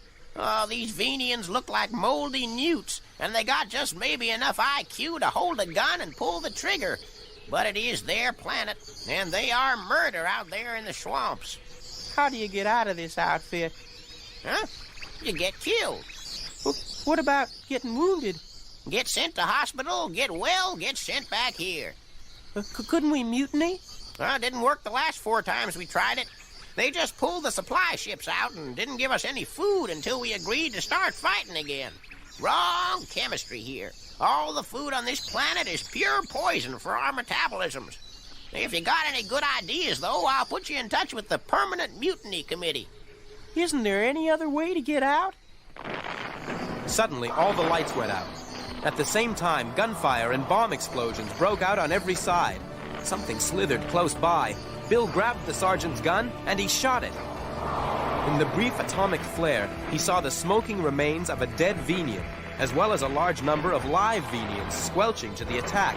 Bill dived aside instantly, so that their return fire missed him, and fled as far from the firing and the attacking enemy as he could. But this direction happened to be into the trackless swamp he did not consider. He ran and ran until he was exhausted. He dropped onto a mud bank. And instantly, sharp teeth sank deep into his buttocks. Screaming hoarsely, he ran to a tree and climbed. High up, there were 2 branches that forked out from the trunk, and he wedged himself into the crotch, gun at the ready, and slept. It was the first gray light of dawn when he opened his gummy eyes and blinked around. There was a little lizard perched on a nearby branch, watching him with jewel-like eyes. Gee, you were really sacked out, the Chinger said. Bill's shot tore a smoking scar in the top of the branch. Then the Chinger swung back up from underneath and meticulously wiped bits of ash from his paws. Easy on the trigger, Bill, it said. Gee, I could have killed you any time during the night if I'd wanted to. I know you. You're Eager Beager, aren't you? Gee, that's right. I recognized you, Bill, and I wanted to talk to you. He groped about in his marsupial pouch and produced a tablet and tiny writing instrument. You must realize that spying is not my chosen occupation, but rather I was dragooned into it through my speciality, which is exopology, the study of alien life forms. Seeing you here reminded me that there are a number of questions and problems still unanswered that I would appreciate your help on. Purely as a matter of science, of course. Like what? Bill asked suspiciously. Well, gee, to begin simply, how do you feel about us Chingers? Death to all Chingers. The little pen flew over the tablet. Yeah, but you've been taught to say that. How did you feel before you entered the service? Well, I didn't give a damn about Chingers. Out of the corner of his eye, Bill was watching a suspicious movement of the leaves in the tree above. Fine. Then who is it that hates us Chingers and wants to fight a war of extermination? Well, nobody really hates Chingers, I guess. It's just that there's no one else around to fight a war with, so we fight with you.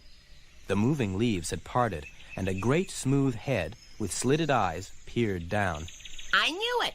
And that brings me to my really important question. Why do you Homo sapiens fight wars? Fight wars?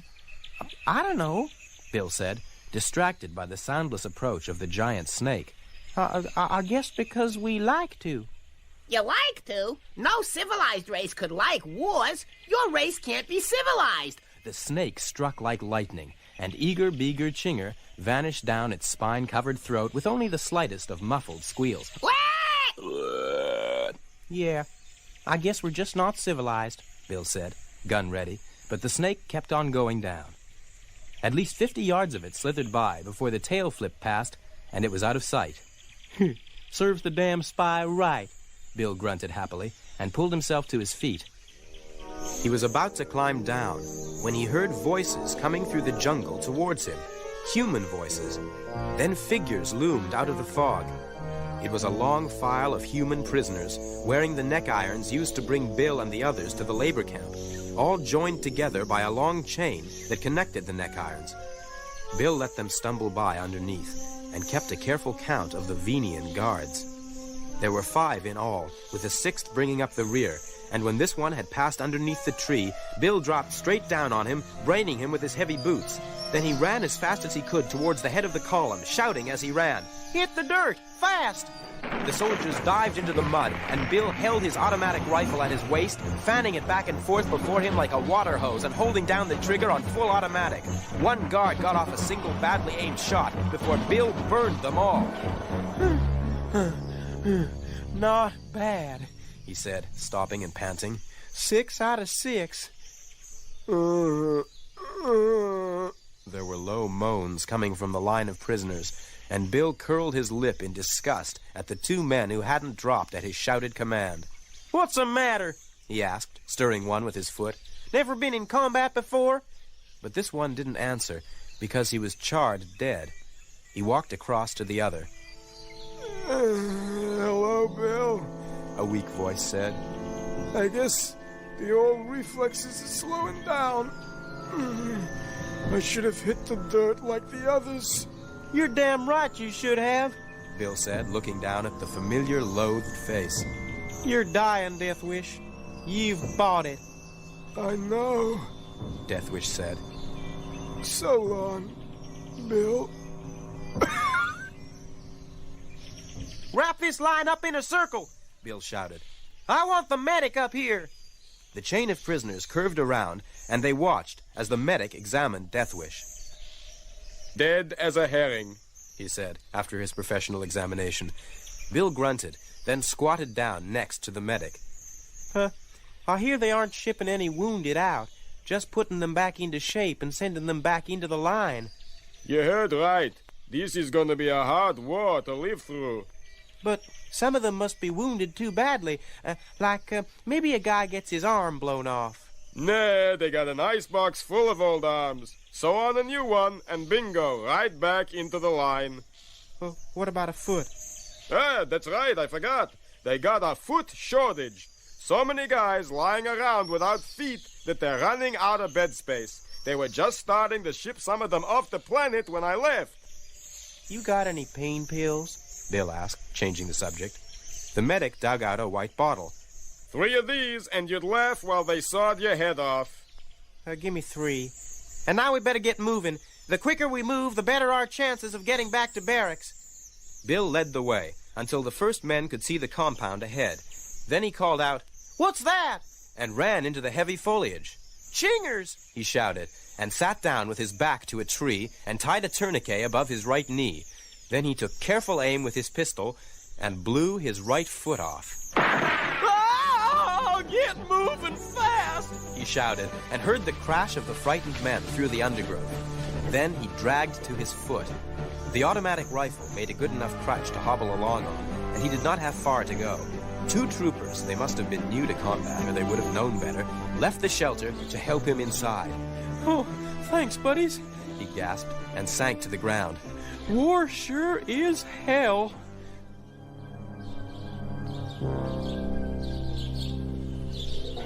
Martial music echoed from the hillside, and around the bend, stamping proudly through the dust, came the magnificent form of a one-robot band. A small formation of assorted robots rolled and clattered in its wake, and bringing up the rear was the solitary figure of the grizzle-haired recruiting sergeant, striding along strongly, his rows of medals a-jingle. Though the road was smooth, the sergeant lurched suddenly, stumbling, and cursed with the rich proficiency of years. Halt! He commanded. And while his little company braked to a stop, he took a large spanner and tightened one of the bolts in the ankle of his artificial foot. When he straightened up, he noticed that a robo-mule was pulling a plow down a furrow in the field beyond the fence, while a husky farm lad guided it. By the time the furrow reached the limits of the field, there were 2 dew-frosted steins of beer resting on the fence. "Join me in a beer," the sergeant said, sprinkling a white powder into it from a packet concealed in his hand. "Thanks for the offer, but I gotta be plowing on now. Mama said I was never to talk to soldiers." "Your mama's right. A dirty, cursing, drinking crew, the most of 'em. Say, would you like to see a picture here of the new model robo-mule that can run 1,000 hours without lubrication?" The sergeant held his hand out behind him, and a robot put a viewer into it. "Why, that sounds nice." The farm lad raised the viewer to his eyes and looked into it. The sergeant reached out swiftly and pressed a button on the top of the viewer. Something went inside of it, and the farmer stood, rigid and frozen. He did not move or change expression when the sergeant reached out and took the little machine from his paralyzed fingers. "Take this stylo," the sergeant said, and the other's fingers closed on it. "Now sign this form, right down there where it says recruit signature." The stylo scratched, and the air was pierced by a sudden scream. My Charlie! What are you doing with my Charlie? An ancient gray-haired woman wailed as she scrambled down the hill. "Your son is now a trooper for the greater glory of the Emperor," the sergeant said, and waved over the robot tailor. No, please! The woman begged, clutching the sergeant's hand and dribbling tears onto it. I've lost one son, isn't that enough? She blinked up through the tears, then blinked again. But you're my boy! My Bill's come home! Even with those scars and 2 right hands and 1 artificial foot, I can tell. A mother always knows. The sergeant frowned down at the woman. "I believe you may be right," he said. "I thought the name Figurinodon 2 sounded familiar." The robot tailor had finished his job. The red paper jacket shone bravely in the sun. The 1-molecule-thick boots gleamed. "Fall in," Bill shouted, and the recruit climbed over the wall. "Oh, Billy! The woman wailed. This is your own little brother, Charlie! You wouldn't take your own little brother into the troopers now, would you?" Bill thought about his mother. Then he thought of the 1 month that would be taken off his enlistment time for every recruit he brought in. "You bet I would," he said.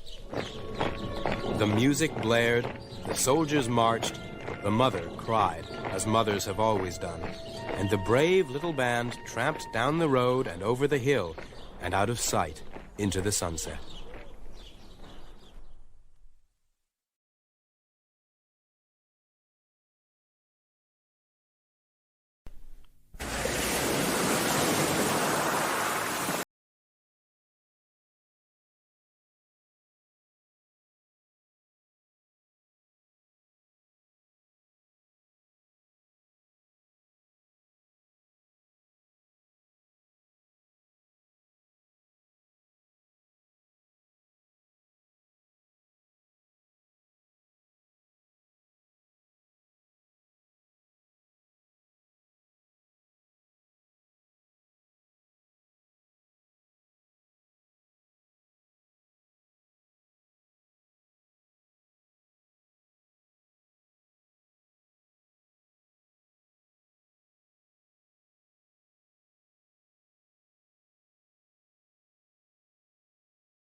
Please, in or out? I'm trying to hoover. And get the dog off this carpet. His feet are all muddy. They're filthy. Look at them. Look, there's paw marks all over. Oh, keep your hair on. He's not supposed to be in here. I'll tell our mam. All right, tell her. I will. I'm not doing it again. And I'll tell Dad about you and Adam.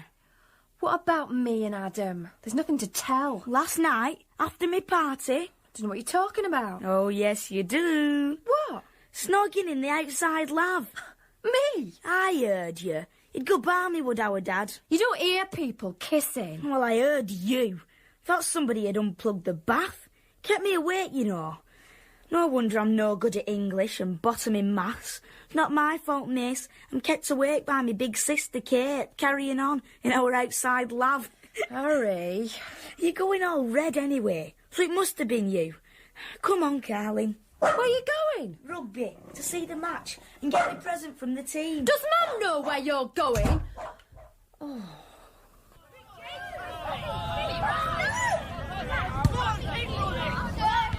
I'll be out there one day, Carlin.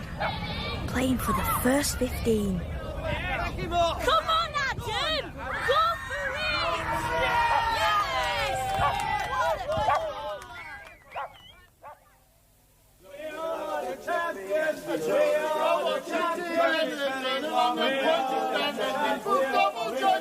You pass us a towel, Harry. David? Did you have a good birthday? Excellent. Harry, have you held a trophy? Yep. Harry, towel. Come in. Hey, you're our mascot. We only won 'cause you were there. Nah, it's 'cause you were playing a rotten team. Oh, hit that man. Hey, I'm old enough to play for the juniors now, then. Yeah, well, if you pick me. Hey, here's the captain with something for you. Adam! Harry, happy birthday. We've all signed the winning ball. It's yours. Mine? Oh, wicked! Take it then, don't you want it? 3 cheers for Harry. Hip it! Hooray! Hip it! Hooray! Hip it! Hooray! Oh, thanks, everybody. Oh, and there's a bit more news. Boring, really. What? You're playing for the Junior 15 on Saturday. What? If you want to. Want to? You're joking. Trickett showed me the list this morning. It'll be on the board tomorrow. Hey, well done, Harry. What time did you get to bed last night? About 10. Earlier than what you did. I left at 8, you know I did. So are Kate later, though, didn't you? No. Didn't you? Honest. Oh. Are you, seeing Adam tonight? No. Are you not? Yeah, Carlin. It's Wednesdays. You always do. Harry, what are you up to? Nothing. Have you given him something off your plate? I should hope not. No, actually, Mum, I'm seeing Greg. Greg? Yeah. Dad's boss is Greg? Yeah. Did you hear that, George? What? Miss Jones's boy going out with our Kate. Yeah, I heard. Management, eh? What's up with Adam? Nothing. Thought you were going out with him. Yeah, well, I might be if you'd rather not be going out with a rugby ball. Better boyfriend than Greg. He's a wimp. Well, that's all you know. Get real. Adam, captain of the first 15, and grot by Greg. No contest. You're feeding that dog. Don't call him that dog. He does have a name, you know. I don't call you that girl. No, you get a clip round here if you did. Well, she should get a clip round the ear for calling him that dog. And none of your cheek, eh? That dog's a nuisance. You shouldn't feed him at the table, Harry. Oh, it's only a bit of gristle.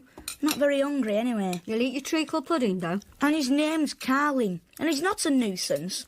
At least he don't keep me awake at night, carrying on. Yeah, what's that supposed to mean? Eh? Leave the boy alone, George. It's nothing. Anyway, Carlin should be trained better. Where's he taking you? Who? Grot bag. Out.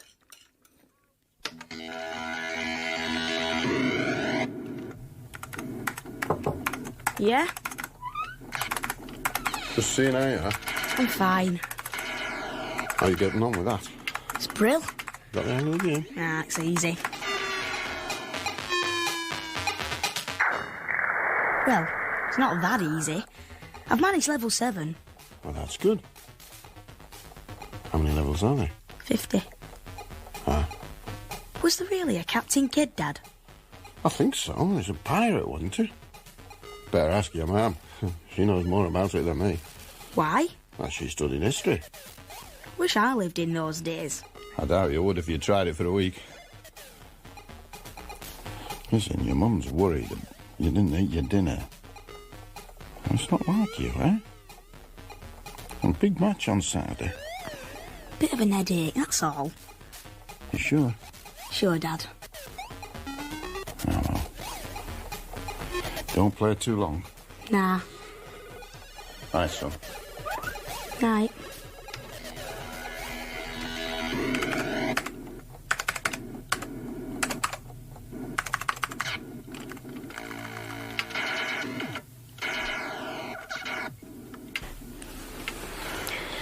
He's got a headache. Harry doesn't normally get headaches. You worry too much.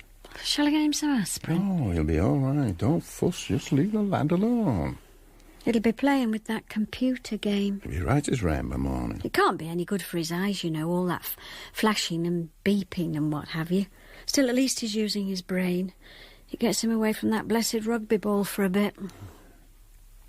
He's a good man, is Adam, you know. I hope he makes it up with Arcade.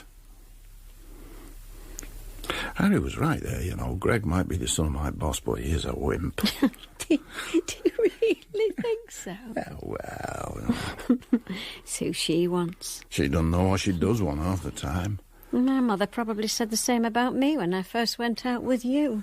Never. I'll get those aspirins for Harry. Hey, no, forget the aspirins. Come here. What? No, stop worrying, love. Now, listen, the boy's all right? It can't be that bad. He's giving that computer one hell of a bashing. You come here. Kiss. All right, Dodo.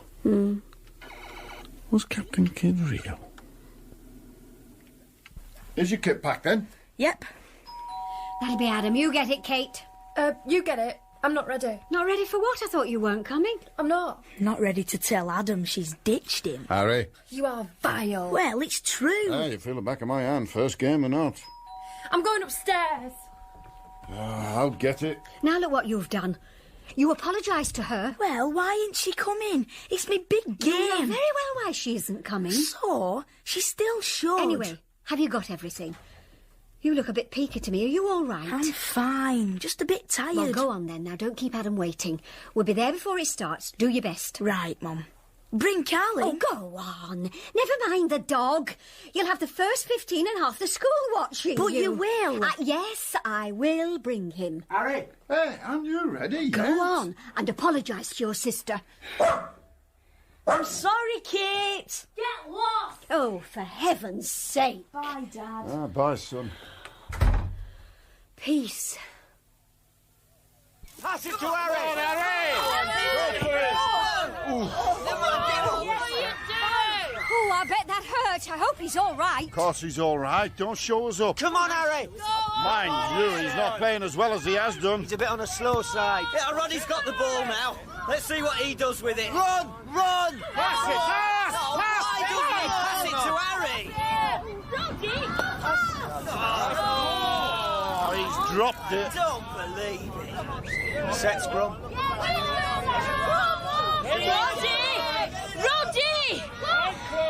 Get me out! Roddy! Oh, here it is! I can't breathe! Help me! Somebody's ill!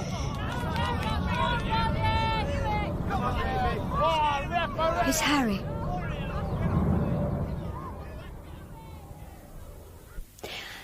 I think maybe he's just anemic.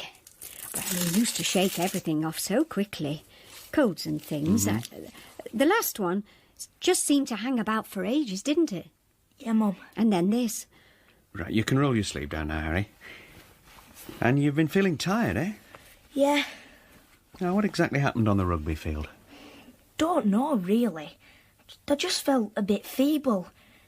I was getting down for the scrum, and my legs just gave way, that's all. Couldn't get enough air. Did you black out? Suppose I did. Well, you lost all strength? Yeah. Now, is there anything else you've noticed?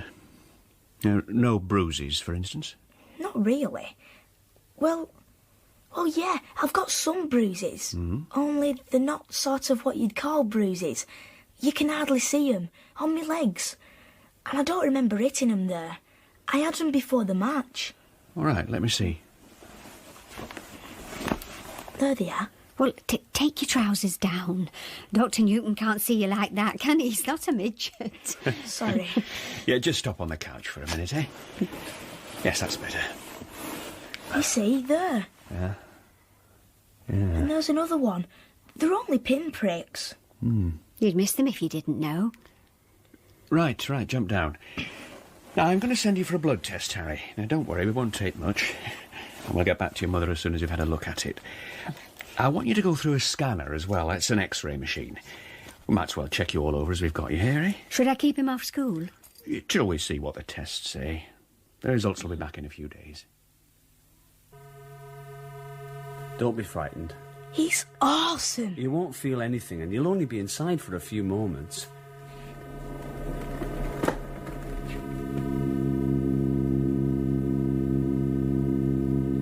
Oh, it's like a spaceship.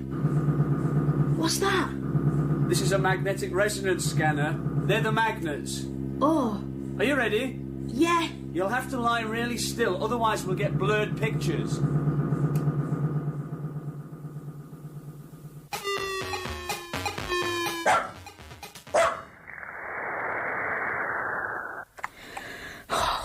We're nearly on level 8 then, Carleen.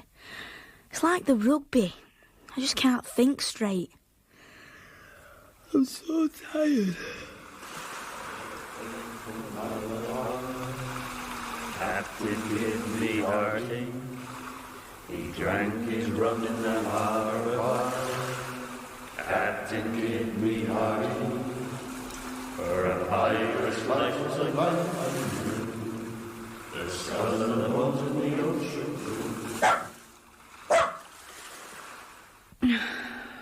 It's all right, boy. Back at school soon.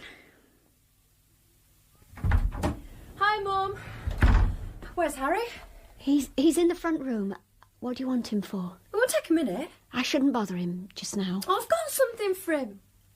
Kate, not now. Why? Dad's with him. What's the matter? Something's wrong, isn't it? He's all right, isn't he? Come and sit down. I want to talk to you. Come on. Oh, Come and sit down. I've got him a book. Your dad and me had a letter from Dr. Newton this morning. He got the results of the tests, and we had to go to the hospital. And? We saw a specialist, Dr. Knight. Well, what's the matter? Harry's very poorly, Kate. What's the matter with him? He's got leukemia. What? Oh, no, Mum. He's very poorly. Cancer? Yes. Harry? Yes. Are they sure? Yes. They've only taken a few tests. No, they are sure. They might be wrong. They're not wrong, darling. But now they know what it is, they can set to and get him right again. So, what do we have to do? Well, we have to make sure he gets better. We'll talk about it more later, all of us together. But leave him with your dad, just for now. He wanted to know about Captain Kidd. I bought him a book. He liked that. You give it to him later. Come on now. Come on, love. Come on. Don't cry.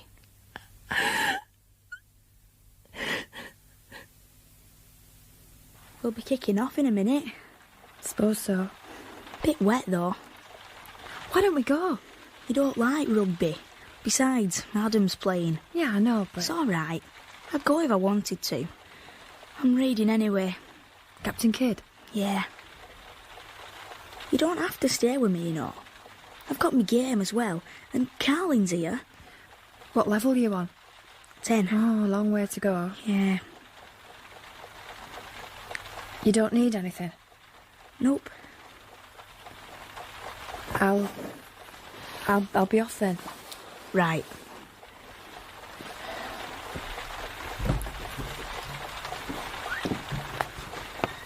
On the 10th of November, 1695, It was recommended by the Lord Bellamont to His Majesty King William III that Captain William Kidd be given a galleon and crew and be employed in giving the King's ships safe passage, as he knew the high seas perfectly well and was acquainted with all the pirates' lurking places.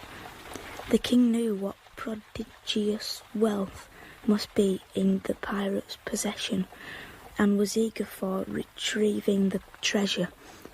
On the 15th of November, Captain Kidd had audience of the King.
Captain Kidd and the First 15 by John Peacock.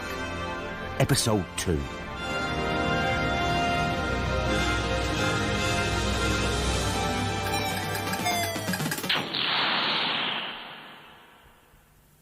Now, Harry, I've asked you to come here with your mother to try to help you understand what's the matter with you, and to explain what we're going to do to help you.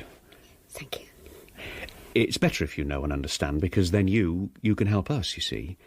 And if you do understand, then you won't be frightened by the treatment, nor the battle that's going on inside your body. Yeah. So what's happening then? Well, what's happening is that... Well, let me explain something to you first, eh?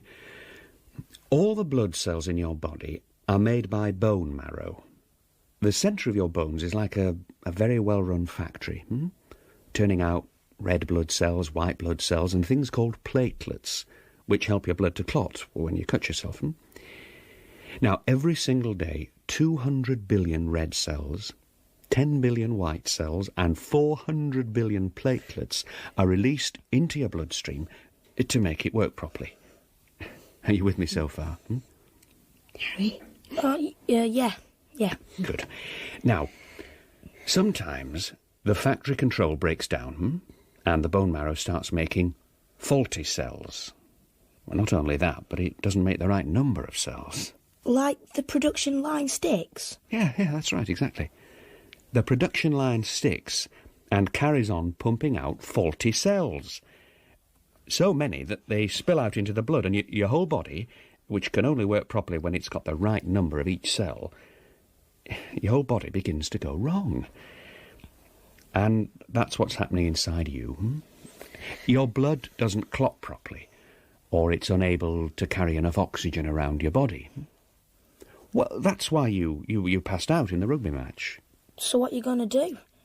Harry, let the doctor... No, don't worry, it's all right.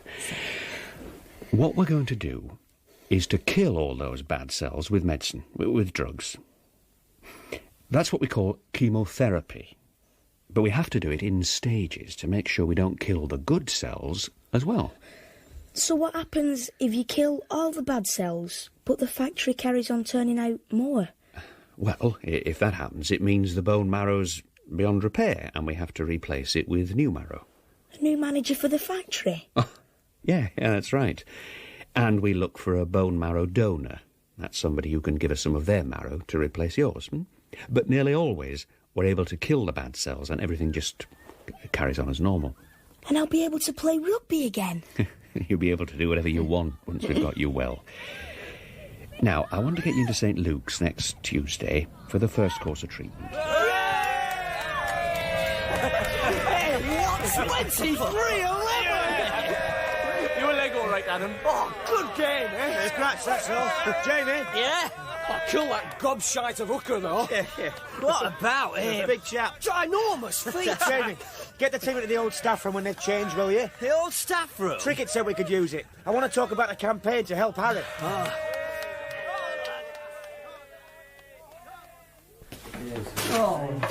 Oh, what? You must be joking. Oh, this place is filthy. So would you be if you haven't been clean for 3 years. Oh, the phone still works, though. God, what a mess. All right, quiet. Are we supposed to clean it? Shh. I was only asking. Oh, Greg, shut it. Come on, look. We've got to be serious here. We've got to decide what we're going to do. Trickett's given us this room. I know it's not much. Yeah. Shut up. It's a base, come on. He's given us this room to use as a campaign centre because he thinks that we ought to, well, lead the campaign. Us? It's all very well saying lead the campaign, but what is that? A campaign to raise money to help Harry and, if necessary, find a bone marrow donor. None of us have ever done anything like that before. There's a first time. Other people have never done it before and succeeded. Besides, we've raised money for things in the past. When? Well, that car boot sale towards the Rugger Club dance. What? A box of old paperbacks, a few crack plates and a Cilla Black record. Surprise, surprise. We're going to need more than £7.50. A lot more. You'll spend that on scrubbing brushes. We're not talking tens and hundreds, but thousands. And we'll get it if we put our minds to it. We'll do sponsored walks, discos, fates, all sorts of things. Like what? All sorts of things, Greg. Don't be so negative. We've just got to get ourselves properly organised. Clean up this room, form a committee. Everyone will have their own bit to do, be responsible for certain tasks. Then's the time to come up with ideas. Come on. Show of hands for all those prepared to chip in. Right. Oh, good. We've got to run this campaign like a well-run battleship to win the war. For Harry. That's it, Jamie. So let's choose the crew. I'm not cleaning up this room. Come on, Greg, let's get going now.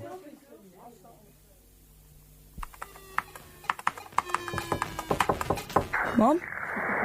That was Adam on the phone. Is it back on with our Kate? Oh, your guess is as good as mine. He didn't ring for her, just to see that you were all right. Well, that first 15 of yours, they've got all kinds of schemes worked out to help you. All sorts. Anyway, I just thought I'd let you know. Peter was with him, and Jamie. Hooker, isn't he? Prop, Mum. Yes, prop, Mum. That's right. Anyway, they're meeting up with your dad for a drink later. How are you feeling? Don't keep asking. I'm fine. We're going to move you downstairs into the front room. Dad and me thought you'd be better there till you're well again. There's more room and you'll have the phone. Don't fuss, I'm Mum. not. You are. We can clear the table. It's not worth it. I'm going to be in hospital on Tuesday. Only for a few days. I'll leave you to your game then.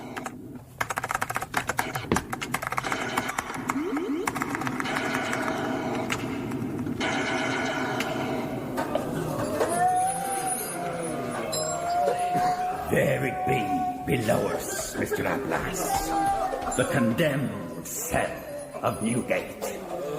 You and me is going to be like gods. Choosing, them'll sail and them'll swing. Them'll live and them'll die. Look ye down.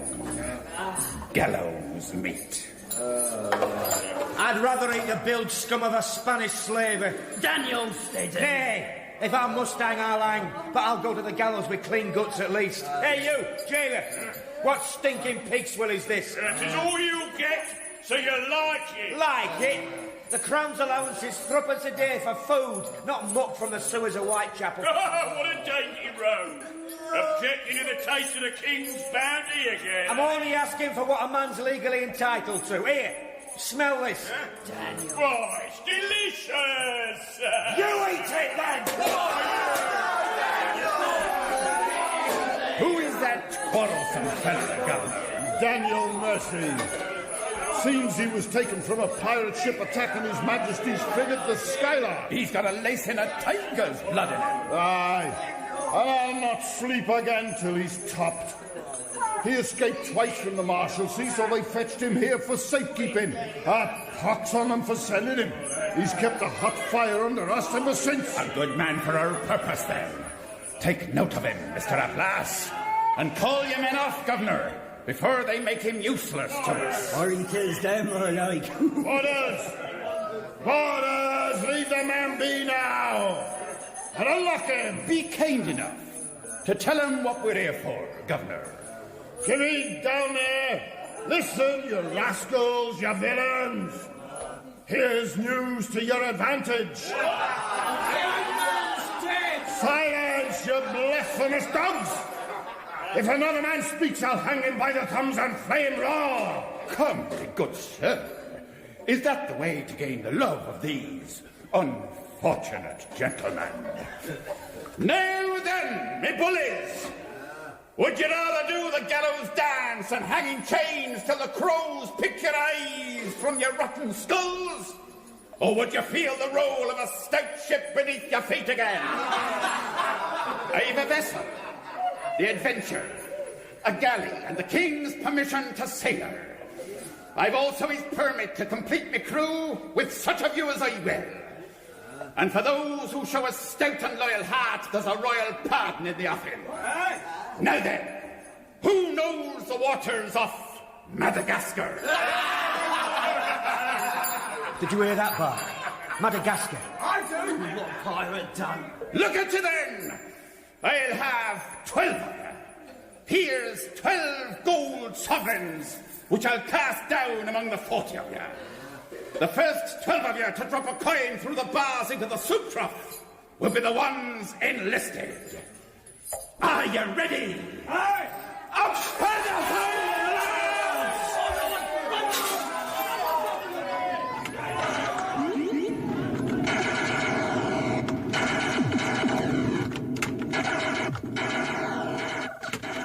Money and a good job isn't everything. Isn't it? Greg's security, isn't he? That's what you've always said you wanted for me. Now, all I'm saying is it's not everything. Well, what'll we do then now Mum's having to give up work to look after Harry? I can't stay on at school. Of course you can. We'll manage. How? You're not thinking. I don't know what's the matter with everybody. We've saved money over the years. We'll use that. The shop money? What good will a shop be to us? It's what you've always wanted more than anything. Anyway, I don't care what you say. I'm seeing Greg again tonight. What about Adam? Oh, Adam, what does he care? A lot. He'll be here in a minute. And you've been going out with him for 2 years. You'll have to tell him before he finds out from somebody else. He'll know anyway. He can't be that stupid. And you're the one who was always telling me he was no good for me. Kate! I'm going into the garden. You can say I'm out. Your mother's not doing your dirty work for you, Listen, you know. Do you really like Greg? Truly? Yes. More than Adam? Yes! How many more times? Kate? Kate, are you there? Go away, Adam. Please. Please. Kate? Go away.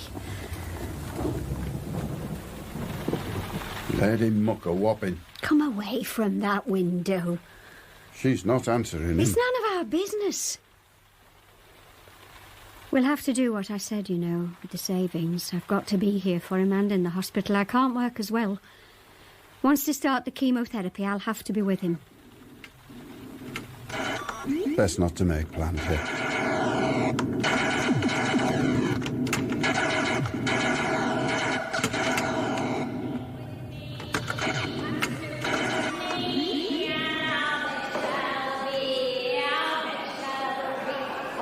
So, we're nearly all crewed up, Mr. Abla. 3 more men were wanting. And the cabin boys. There'll be plenty not be missed on Ratcliffe Highway, if you take 'em neatly, Mr. Ablas. Any lad abroad after 9 is fair pickings for a press gang. Any lad abroad after 9 of the clock can't have anyone thoughtful for him, now can he? He won't be missed. Now that's the kind we want. Very good, Captain. Lads that won't be missed. You're taking a devil of a time supping your grog, Mr. Hart. And Mr. Ablas is awaiting. I'm ready now, sir. Then be off. 3 crewmen, 2 cabin boys. And we sail on the first tide. Aye, aye, sir.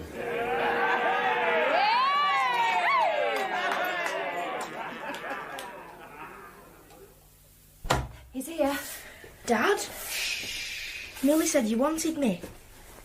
Here. Take this sovereign and get some oysters for supper, will you? You should find somewhere still open. Oh, it's near 10 o'clock. Try Taylor's. Do I have to? For your mam, eh? He's a good lad. But a few yards, that's all. Wait for the night watch on his round to get you there. You'll be safe with Silas. Mum will wonder where I am. Well, I'll tell her you're paying the baker's bill. How won't she be surprised? Look sharp now. While you're out, I'll close the shutters and get everything clear in the shop. Millie, you can go down and lay the table. Best cloth, mind. Oh, yes, Dad. Mam all right downstairs? Yeah, she's feeding Sarah. Right then, let's get shifting then, eh? It's been a long day, but a good one.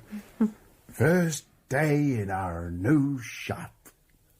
All we ever dreamed of come true. 10 o'clock on a Saturday night and all's well. 'Twould be, Silas, if I could get this accursed shutter to close. I won't be long, Dad. Hey, don't go talking to strangers. I won't. That'll be the dance got in. New wood, you see. They don't season it like they used to. There, I've done it. You'll need them once the grog shop's closed. 3 ships sailing on the first tide, and all crews making the most of their last night ashore. Batten all the hatches, eh? Aye, and lock up your daughters. There'll be some rum drunk before morning. Good night, Silas. Good night, Mr. Rick. You young lad coming up the alley now. Looks like he'd make a good cabin boy, Mr. Ablas. Healthy looking. He's going into the oyster shop. Maybe a bit on the scrawny side for Captain Kidd. What do you say?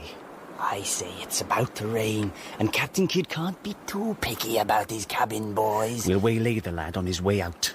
That we will, Mr. Hart. Aye.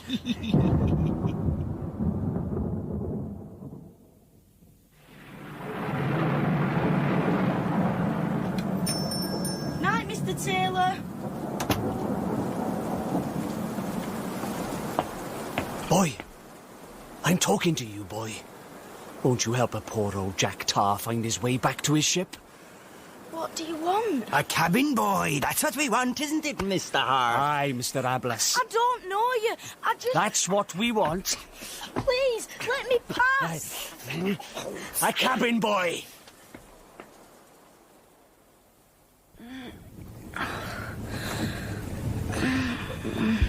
All right, then. What? Are you all right? Yeah, I think so. Thank God for that. I thought you was a goner.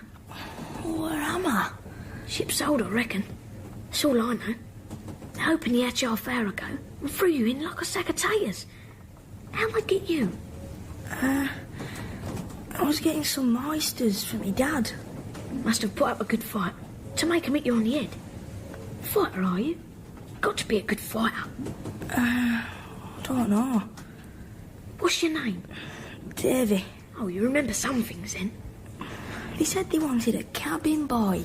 That's right. Me too. We've been press ganged. Oh. Don't you know what press ganged is? Yeah. No. Oh, kidnapped, Davy. You and me have been kidnapped. At least you have. I didn't fight. Let 'em get me.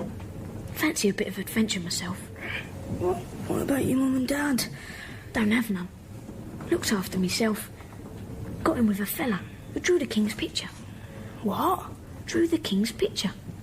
Blimey, don't you know what that means either? Forged sovereigns. Till he got caught. Didn't know what to do with myself. Thought he'd put the finger on me. So I stayed out of his sight. Then bang wallop. Got approached by these two jacks. Saw straight away they was looking for a crew. And let myself be taken. And here I am. Ship's called the Adventure, Davy. And I reckons that's what I was in for. Treasure, maybe. I'm one for treasure, I am. I'm out of harm's way, yeah? They won't look for me in Madagascar. Are you in for treasure, Davy? Of a sight, Sarby, yeah. Of a sight.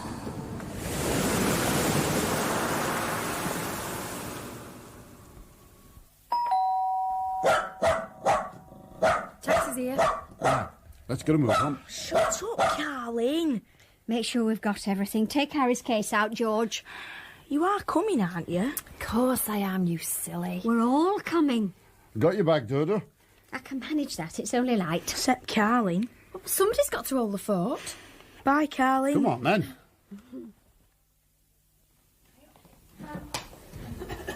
You all know the situation. So, before I break assembly, I'm asking Adam Robinson, who's been finding out what's needed, to tell you why he wants your help. Adam? Thank you, sir. Mr. Trickett's told you about Harry's chemotherapy. But if that fails, other steps will have to be taken. And by that time, it may well be too late. If the chemotherapy fails, Harry has only a 40,000 to 1 chance of finding a bone marrow donor. Together, we want to raise money to go towards a campaign to find bone marrow donors. And the money won't just be for Harry. It's for all those other boys and girls in the same situation, looking for cures, looking for donors.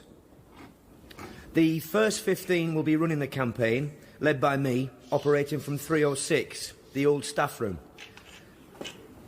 Harry wants the campaign to be called The Adventure. If you have any ideas or just want to help, then let us know. Jamie Watkins is opening a register, and you can put your name down in any of the breaks. 306 is in the old building by the art room, so you've no excuse.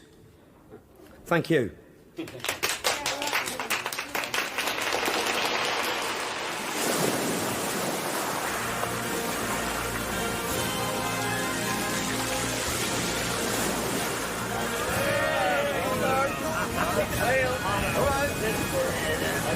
Weigh anchor, Mr. Polby! Arr, Captain!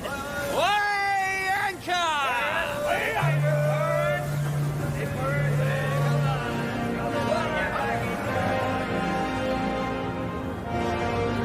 St. Luke's Hospital, is it? That's right. We're off.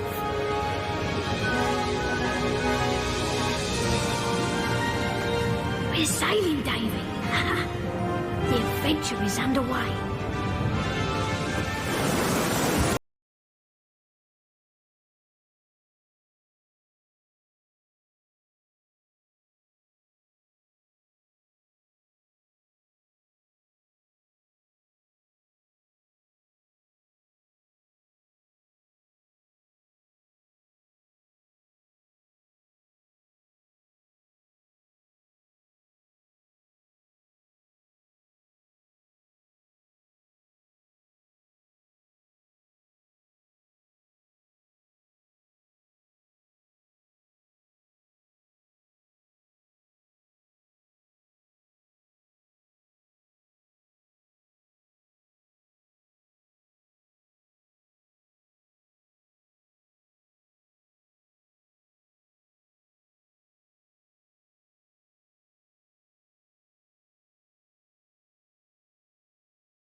I suppose so. Oh, will you bring my book, the computer and the game, please? I don't think that Nurse will want all that beeping. Oh, please, Mum. Oh, we're used to that here, Mrs. Williams.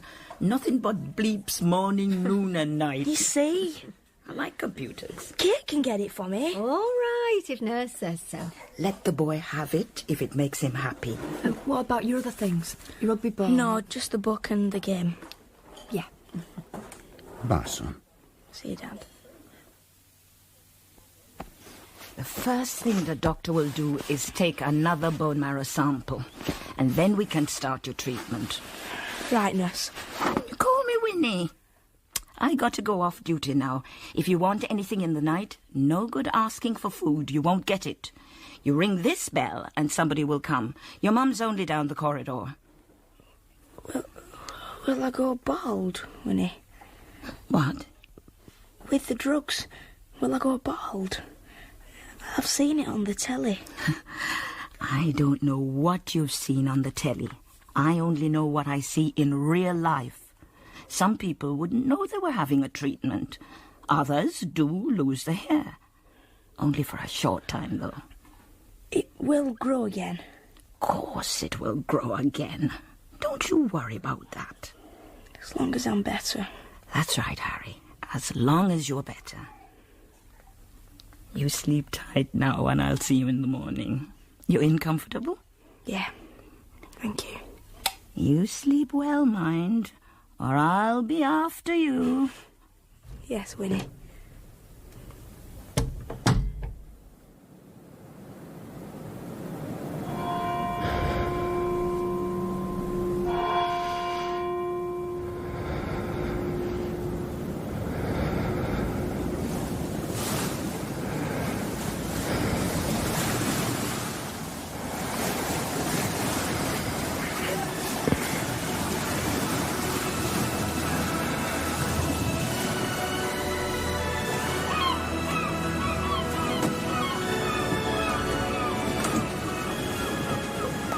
Robbie? What? How long have we been down here? About half a day, I think. That what you think? I don't know. I'm starving. So am I. Bound to let us out soon. Else I'll have no cabin boys. I wonder what Mum and Dad are doing. Best not to wonder. Yeah. Will everything be all right in the end, Toby? Don't think about that. Think about yourself. Make sure you're all right. Oh, when they do let us out, make sure you keep your eyes shut for a bit. The sun will be ever so bright. Well, what do we have to do? Whatever they tell us to do. Shh, somebody's coming. Remember, shut your eyes. So, this is me cabin, boys, is it? Let's have a look at ya. Heave the fair-haired one up, Mr. Hart. Come on, Nipper.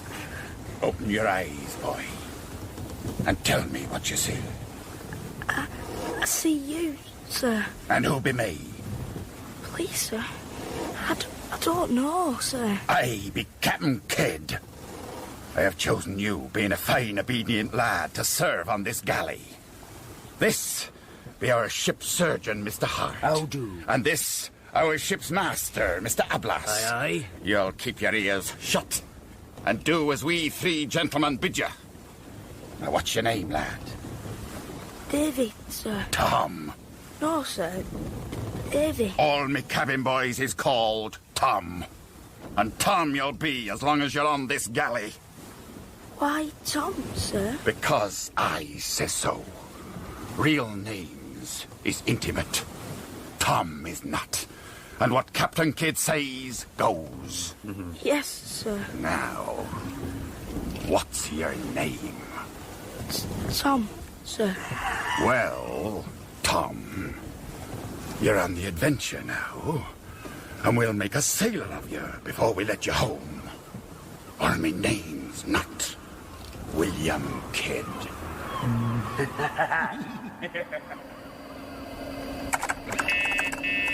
Damn. Who the... They'll have to wait. Coming! Shut up, Carling!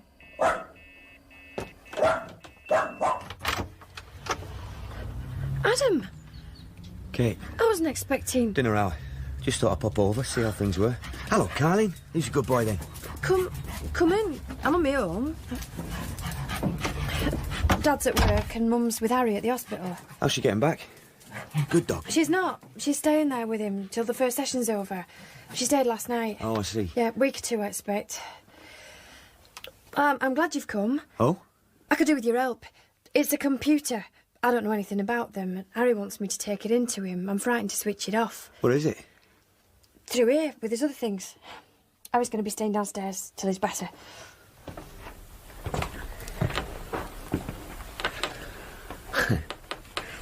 Rugby ball's got pride of place, I see. Well, it would, wouldn't it? Right, the computer's over by his bed.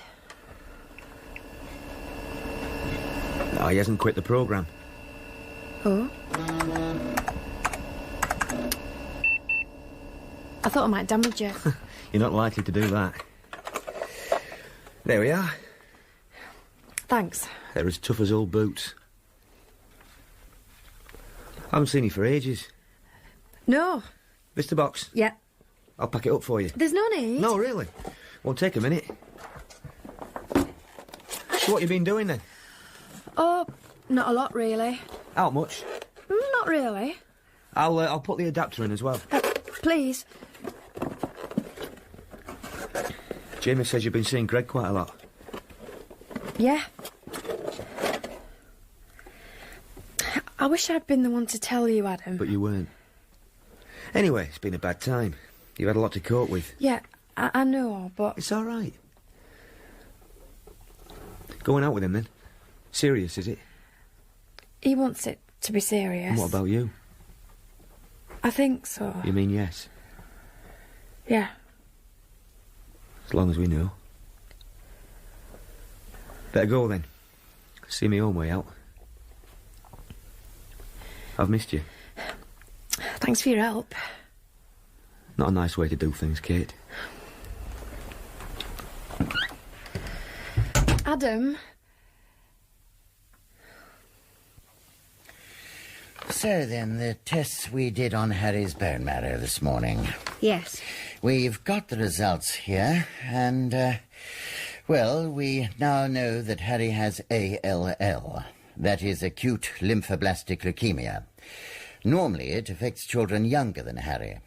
Now, the chances of a complete cure with ALL are much better than with other forms of the disease. What are his chances, Doctor? Well, realistically, I would say... Oh, yes. I don't want any false hopes or lies. George, his father, and me always want the truth. Well, realistically, I would say there's about a 65% chance of a complete cure. 65%? That's 35% that he might die. Yes. Oh. We'll start the protocol straight away. Please, what's the protocol? Well, that's the treatment program. The course of drugs that we hope will kill all the bad cells and put Harry into remission. He'll be given drugs through drips, orally, and by injection. And once the marrow tests show that he's free of disease cells, he'll be allowed home. But he'll have to carry on taking drugs in tablet form until we're sure there won't be a relapse. He doesn't like injections, and the drips will frighten him. Can you stay in the hospital to be with him? Yes. We're talking of a month, maybe. However long it takes, I'll be here. You're starting today? Yes. I'll just see him alone for a few moments first. Is that all right? Winnie, I thought you would have gone. No, I wanted to wait till you come back. How is he? He's sleeping. His sister brought in his computer, but he hardly could play with that. They're starting the treatment tonight. That's good. No time to lose. I wonder what he's thinking. Oh, he'll be thinking how he's going to fight it and get well. Did the consultant say what? 65-35, Winnie. That's good. That's good. That'll be Mr. Knight and the sister with the drugs now, Dorothy. I'll leave you alone. Thank you. Thank you, Winnie.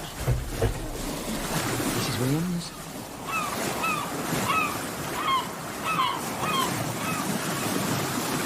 Now, me hearties, in a month's time, a great galleon named Quadar Merchant leaves Calicut for England.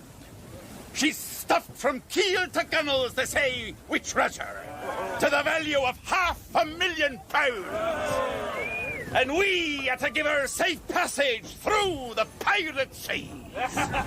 By give her safe passage, you mean take her, Captain? Don't be greedy.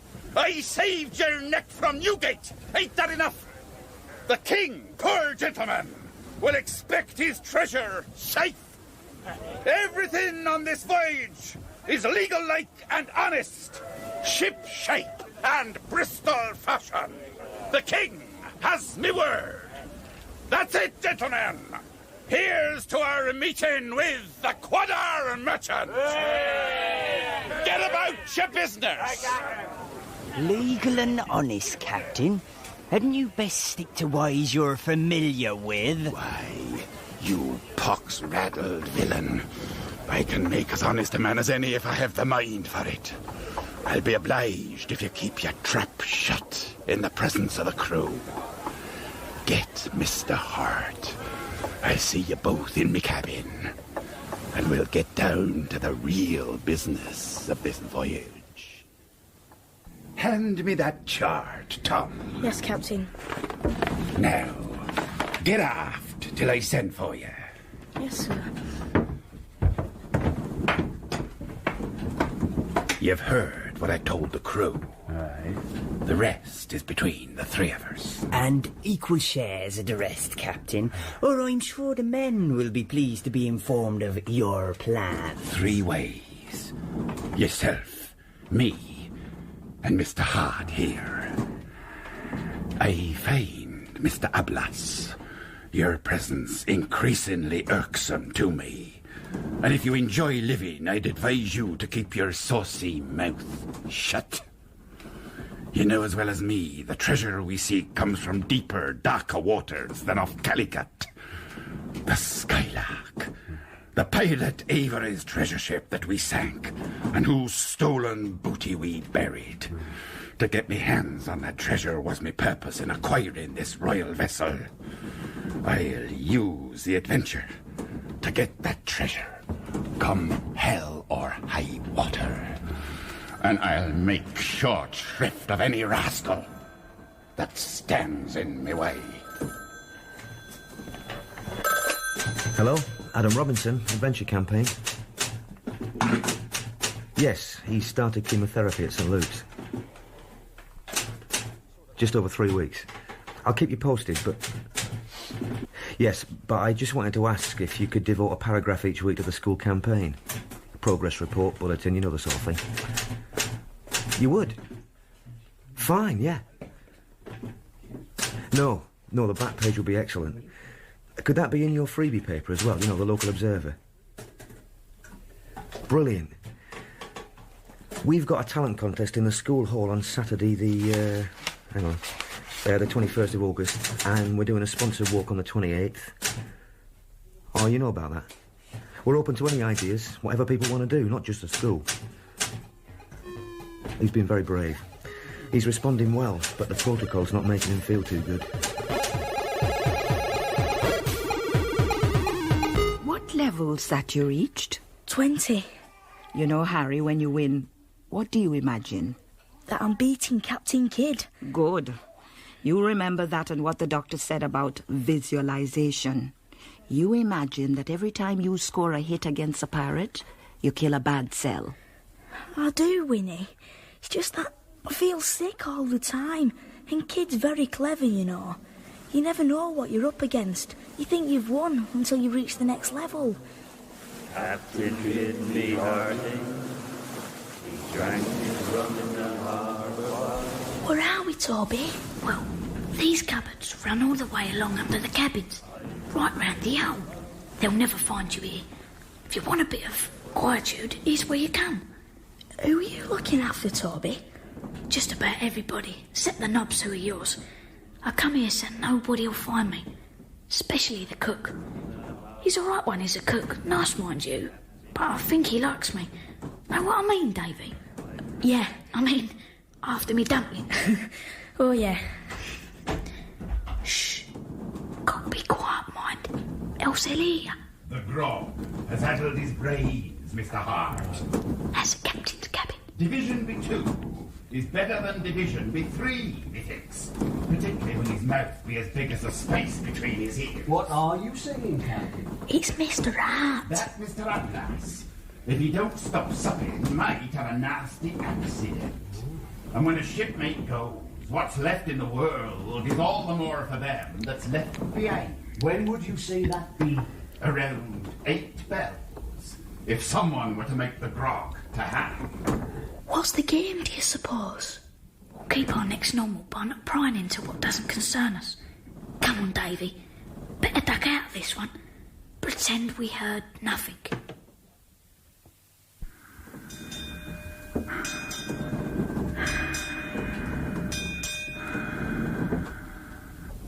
Change the watch. Relieve the Elman lookout. That's right, Mr. Mercy. Wind fresh from west-northeast, Mr. Ablas. Course northeast by east. Night dark but clear. Aye, aye, sir. Very dark indeed. Work your last lookout, Mr. Ablas.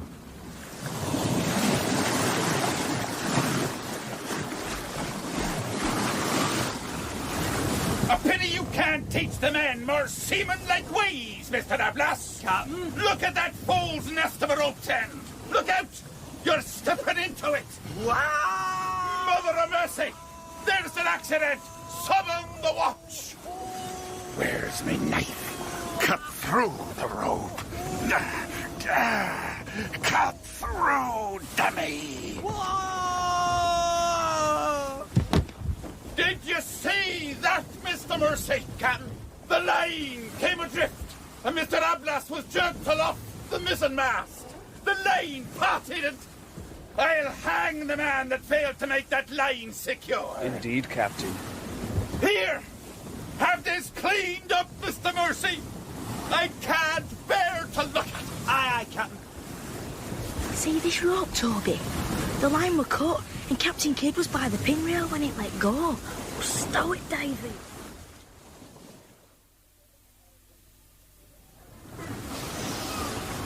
We have come to bid farewell to a gallant seaman and a stout comrade, Isaac Ablas. Born in an eclipse and launched upon the world with curses black. 'Twas his sad fate to exchange the hangman's noose for a watery grave. Here was a man, shipmates, who always took better than he gave, whose heart the flinty mountains could not match, whose benevolence was such that the orphan's mite and the rich man's gold found equal refuge in his pocket. We shall mourn him. Aye, we shall mourn him. But take comfort, my friends, for we shall never see his like again. And I esteem it a privilege to commit his body to the deep.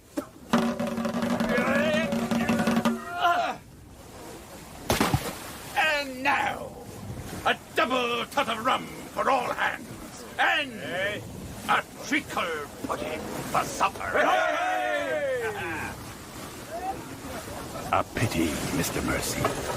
A great pity. But the ship's work must go on.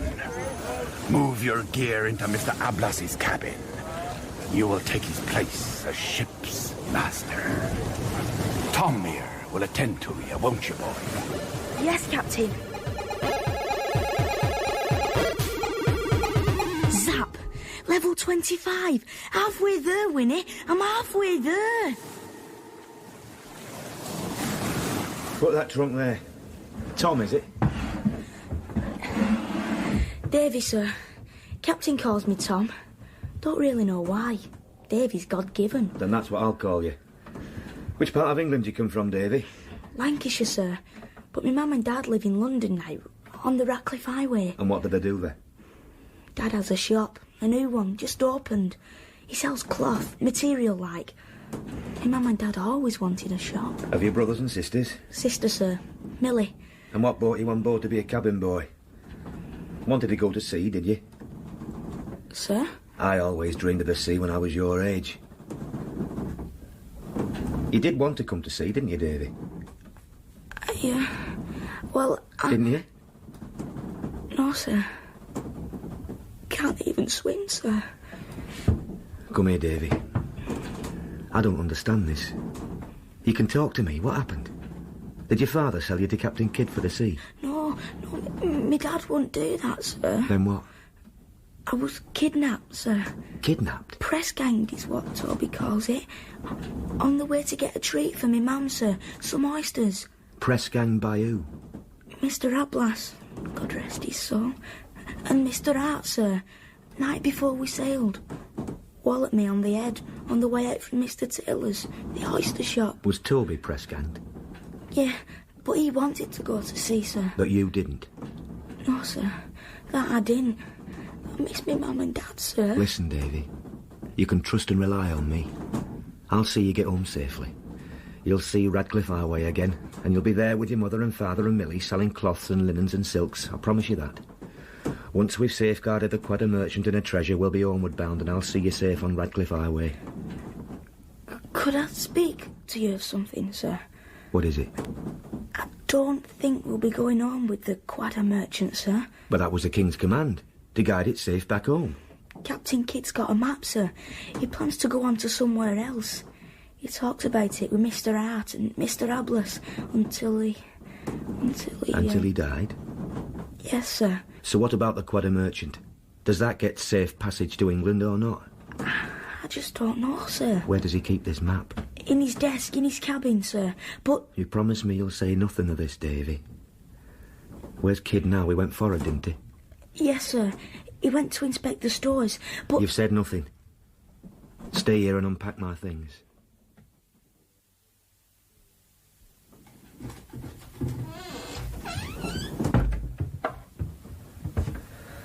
The desk.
Include robbing my desk. A pirate flag.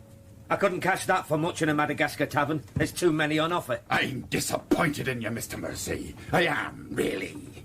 A man that has the distinction of being in the condemned hold at Newgate, descending to petty theft. But theft of some purpose. A sunken ship, the Skylark at that, and a treasure cave. There's a connection that should be profitable to both of us. Both of us, Mr. Mercy? Why not? All men have their ambition. You have yours, I have mine. Which is? Simply this. To share with you in this buried treasure. And what's to stop me from blowing your thick head off? A regard for your neck, sir. You'd find it hard to explain my absence to the king when you got home. He expects to find me hearty, you know. What? Then he put you here, did he? Is he fool enough to let a man sail with a crew of gallows birds and not keep an eye for him? I was not with the pirate Avery. I was with the Skylark as navigator when Avery attacked it and took all the treasure on board for himself. Huh? This seal looks mighty like the seal of the captain of the Skylark. And my guess is the pirate ship carrying the Skylark treasure was sunk by you, and the treasure hid. When I do get home, I'll have something of interest to tell the king. Not only piracy, Captain, but the murder of Mr. Ablas. Now, do you take me in with you? No! I'll be hanged if I do. You'll be hanged if you don't. Of all the treacherous, putrid schlocky! Well, damn me, Mr. King's informer. What guarantee have I got that if I do... It's simple. If I go in with you and share the plunder, we're both equally guilty, and if caught, we'll hang together. You're a hard case, Mr. Mercy. You know, I've sometimes wondered if ever I'd meet a scabbier rascal than myself. And now I have. Well, it's best to be sensible about things, and who knows? We might be very useful to one another, eh, my boy? In one way or another. I'll be going about me duties. Haven't you forgot something? Begging your pardon, Captain. The chart, Mr. Mercy. The chart. Bless me, so I have. Good day, Captain. Tom! Tom! Tom! My compliments to Mr. Hart. Tell him I desire him to come here at once. Yes, Captain. I'm going off duty now. I'll put this where you can reach it. Thank you. Winnie, last night... Last night's best forgotten. Let me tuck you in. Don't you think? Eh? If you say so, Winnie. I do say so, and what I say goes. I'll see you tonight. Oh, you forgot your glasses. Thank you. I'd forget my head if it wasn't screwed on.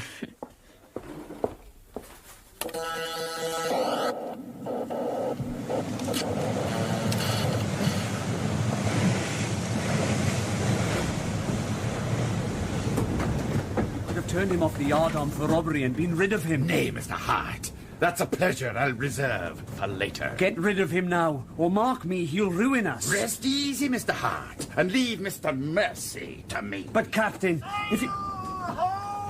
The Quadra Merchant! Hey.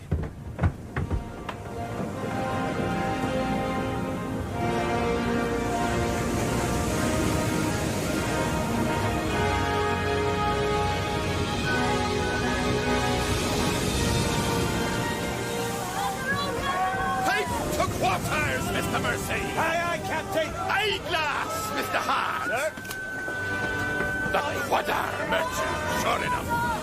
Break out the colours! Have the longboat ready and manned! Lower the longboat! She'll soon be ours, Mr. Hart, and all that's aboard her. Break out the English colours! One in shots! That's well! Mr. Mercy! You'll come along with us in the longboat! Harry, you should be resting. Come on, come on. The treasure will be ours for the taking. Adam and the boys are having a sale today. in the school hall. Captain William King, your humble spanner of His Majesty's Privateer Adventure at your service, sir. Mr. Hart, me surgeon, and Mr. Mercy, me ship's master. Yeah, you're welcome to the Quarter Merchant, sir. I'm Captain Tulliver. Your obedient servant, sir. I've been sent to give you convoy, and we'd best make haste with our business. These are unhealthy waters. What? You mean you sighted pirates? More than that, sir. We beat off 2 of them, Avery and Culliford, out of Last Hope, 30 leagues south of here. Ah! Stop me, I never forgot. Could you spare us some powder and ball? We used more than was safe during the action. All you need and welcome. Mr. Hart can attend to it then. Show Mr. Hart below. Bid the men give him what he needs. Captain Kidd, if you join me for refreshment. Sir.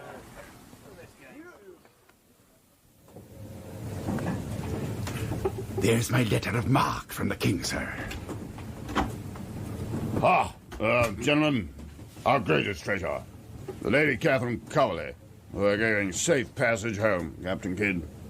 Mr. Mercy. Captain Kidd, Mr. Mercy, I'm pleased to make your acquaintance. A bird, a flower, a veritable posy, sir. Indeed. And now to business. I'm instructed to give you protection past Madagascar, and you'll be safe as long as we sail in company.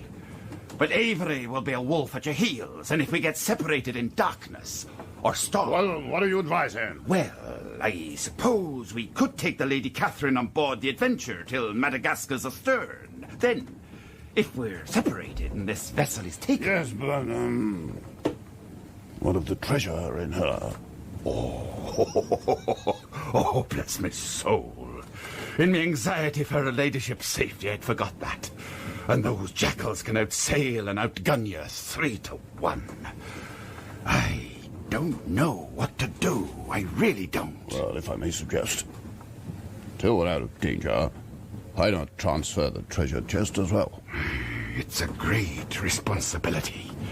And although the king's instructions are that you're to trust me in all matters, I don't know. Well, what else can we do, man? Against 3 of them, sir, or even 2, he'd be helpless. It's wisest, of course, but... Well, since you insist, Captain, if Mr. Mercy here could have the chest slung in our boats along with the gear of me lady, we'll be ready to sail. Of course. Oh, there you are, Mr. Hart. Have you finished what you came for? Gunpowder, shot and all. Almost, sir. There's just the one small detail left. Finish it up, then.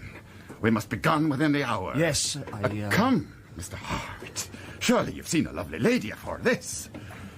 A tribute to your beauty, ma'am. You've had more admirable conquests, but none more sudden, I fancy. And none more complete, ma'am. Recollect yourself, Mr. Hart. We'd best be underway.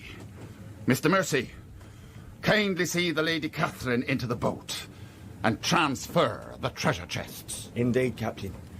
Thank you, Mr. Mercy.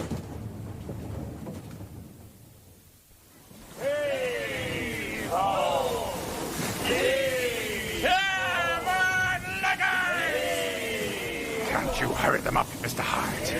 If you've done what you were meant to do, and if you want to see your cabin again, there's no time to waste. Yes, sir! Put your backs into it! Come on! Come on, lads!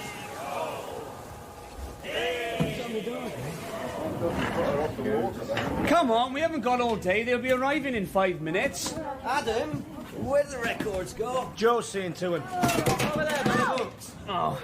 Who's on the door, Greg? I am. Somebody's got to make sure people don't sneak in. I've got some valuable stuff here. I reckon we can get a tenner each for some of these items. People don't spend tenners at jumble sales. What have you got? Black and white telly, trouser crest. Look, I've got these hat boxes. They should fetch a bit. Hat boxes? They're real leather. Who bought this telly? I did. Oh, Greg.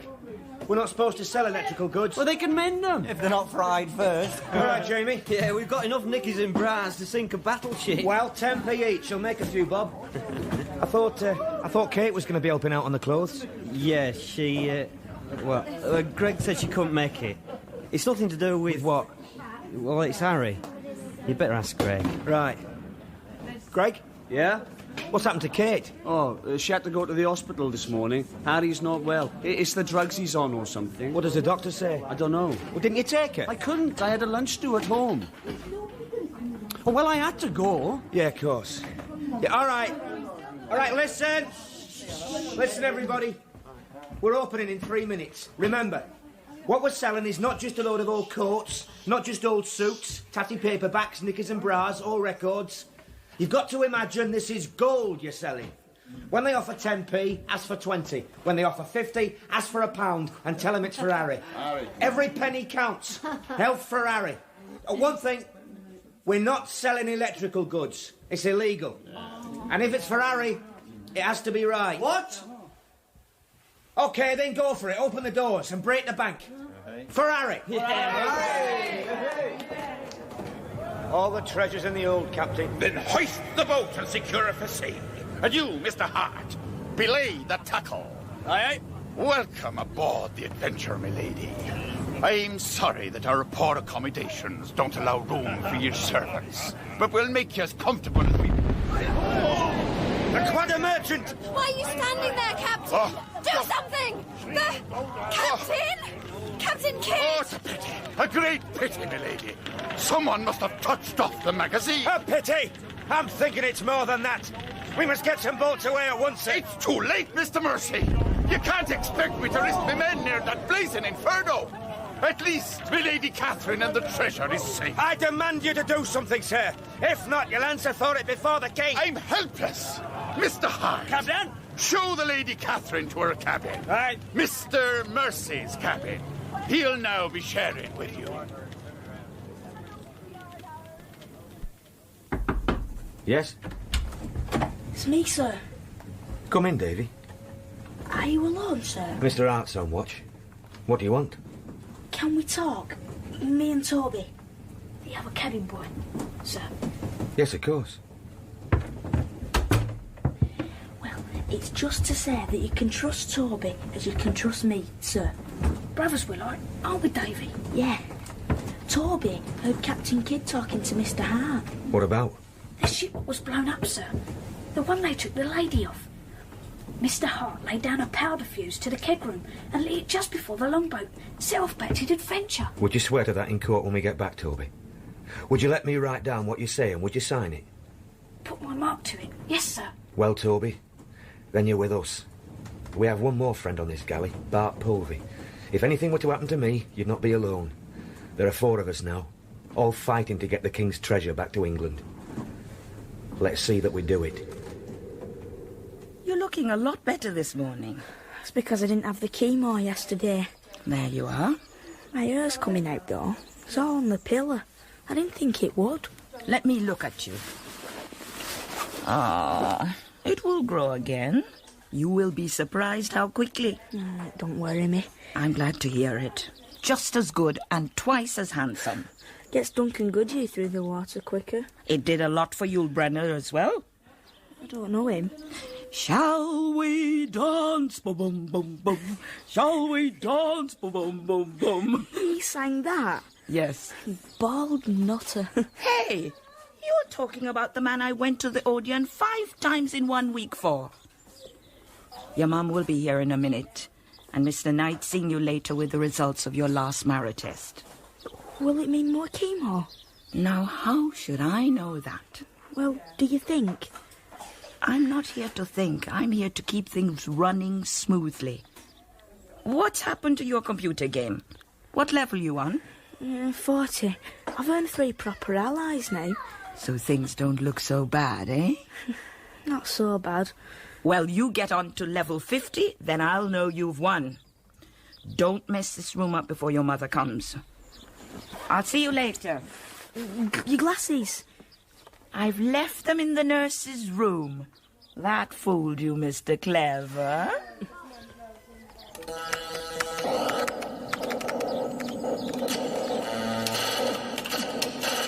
Tom! Yes, sir? Where the devil's my lady? She's very distressed, sir. The Lord giveth and the Lord taketh away, boy. She's been very distressed for days. Go to her at once. Tell her that no one is expected to live forever, particularly sailors. And that tomorrow, I shall expect her to take her meals in the main cabin with the rest of us. Very well, sir.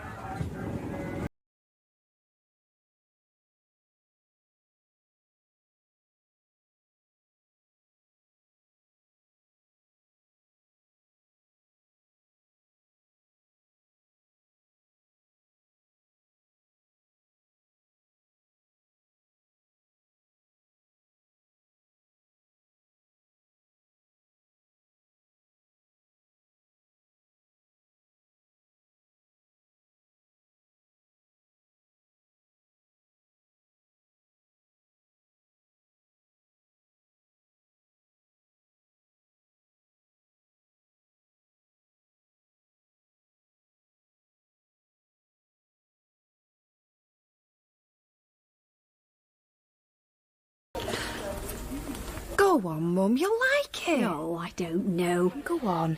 You like a dance? Dad's got your ticket anyway. Oh, I'll see. I don't like leaving here, really. You know, somebody's got to pick me up and drop me back. No, they haven't. This is everybody's evening. Oh. Well, I don't want mine. Neither would Greg. It won't be my kind of dancing, anyway. You can stay at home just for tonight. I've got Winnie. I'll see what the doctor says, all right. Big do, is it? They've sold over 300 tickets. And there'll be a buffet. Hey, Harry, they're getting some badges printed. Elf for Harry. Makes me sound like an hamster. Well, I better be going. I said I'd help. Bye, Harry. Bye. All right, love. I'll see you out. I want to get some coffee from the machine anyway. I hate these Wednesdays, Mum. What? Waiting for the results. Oh, it won't be long. He's usually here about 3. All right? Yeah. I shan't be a minute. Greg, honestly, why is she going out with the oily rag when she could have the mechanic? Shut up. She'll hear you. You're getting terrible.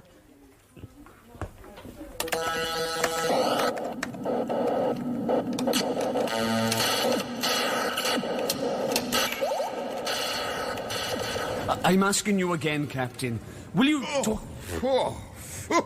Mr. Hart. Your breath's as foul as your manners. When do we share? For the last time. When In London, Mr. Hart. Not before. Then, look, Captain. I'll make a bargain with you. A bargain? What kind of a bargain? The girl. You can have my share of the booty if I have her. Hey, Mr. Hart. I'd never have thought you was the kind to be smit below. I want her, and I mean to have her. Your blood's getting too rich, Mr. Hart. You'd be the better for a bleeding. Concerning the lady, do your plans include it? Nay, my lady's as safe from me as if she were my own daughter. My passion is power, and treasure. So long as she suspects nothing, I shall deliver her to His Majesty along with his share of the Quadar merchant's goods. Weep appropriately over the untimely accident of the Quadar merchant, and receive the grateful thanks of my sovereign. That's what I'll have, and neither man nor devil.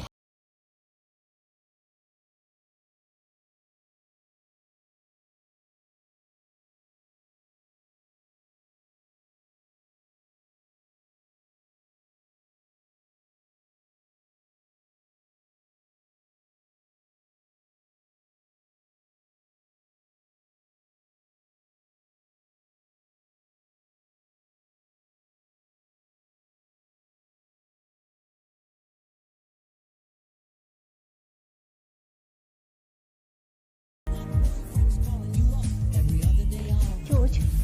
Oh, you're never coming. What is it? There's nothing the matter. No. I sent Greg in to look for you. I've something to tell you. I wanted to tell you out here quietly. Harry had his bone marrow count today. We didn't get the results until an hour ago. We normally get them at 3, so I couldn't ring you at home. He's gone into remission, George. Yes. He has. There are no bad cells showing up. Oh, by heaven. Oh, that's the best news in the world. George, I hate waiting for the results. It always takes such a long time. And when Dr. Knight came out and told me, I could have kissed him. Anyway, there are no bad cells, apparently, so they're going to let him come home. When? Tomorrow. Oh, you go and tell Kate. Okay. She's at the buffet. I'll have a word with Adam.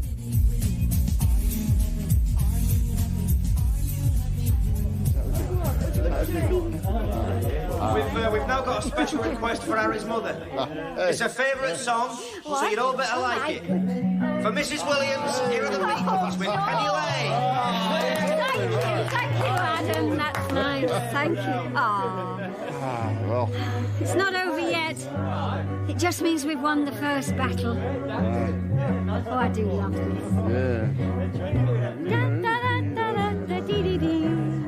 Have I told you lately that I love you, Dodo? Not lately. Well, I do.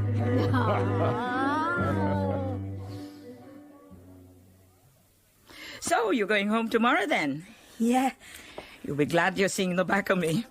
But don't you forget, I'll be looking over your shoulder, making sure you're not doing what you're not supposed to be doing. You behave yourself. And if I hear you're not... I will, Winnie. And when you come back for your checkups, you come and see Winnie. I will. Right. Long as we've got an understanding. Yes, Winnie. You sleep tight now. You're in comfortable? Yeah, thank you. Sleep well, then. Yeah. Winnie? Hmm? Thanks for looking after me. You're very welcome. Penny Lane is in my ears and in my eyes.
He thinks he's got us, Mr. Hart.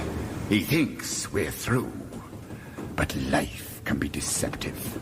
Captain Kidd's very alive and kicking. We're putting into the lagoon for fresh water, while the crew's putting it on board Me and you and Mr. Mercy's going to the cave on the cliff with a few trusty shipmates to gather our dues.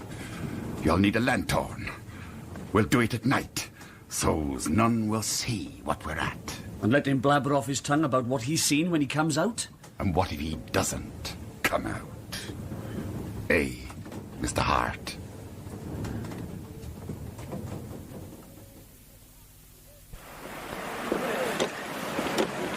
Get the men to pull harder, Mr. Mercy.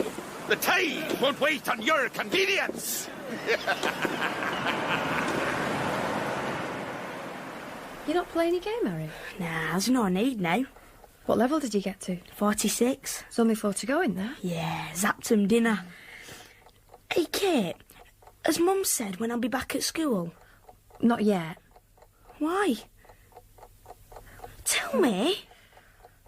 Well, Dr. Knight says that the treatment's got to carry on for a bit, to make absolutely sure. More tests? Yeah, just to make absolutely sure. Yeah, but I'm all right though, aren't I? Of course you are. There'll be some catching up to do when I go back. You'll do it.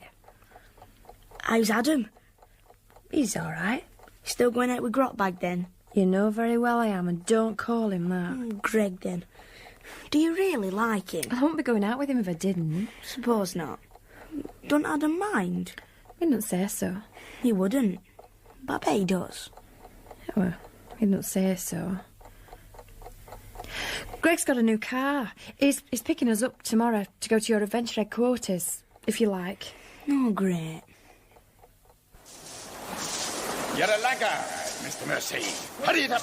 We've a hard climb ahead of us. This place is filled with water at high tide. You've been here before then, sir? Aye, Mr. Mercy. I have.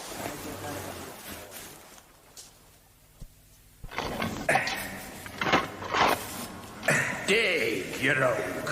We haven't got forever. What's that? Bring the lanthorn closer, Mr. Hart. A skull, Mr. Mercy.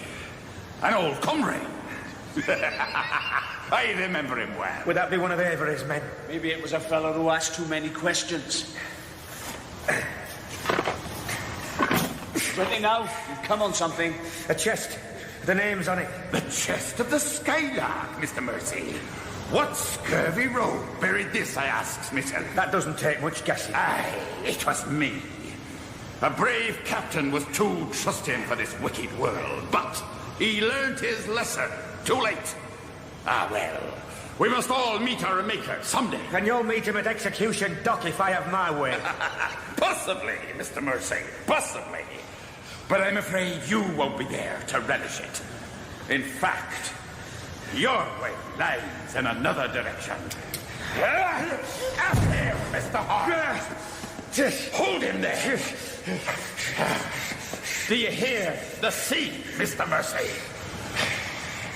Give me best regards to your maker, for you'll be seeing him before I do. Over the edge with him. Meat for the crabs. There's nothing more to fear. He'll never rise to trouble us again. Quick now, the tide's coming in, and there's treasure to attend to.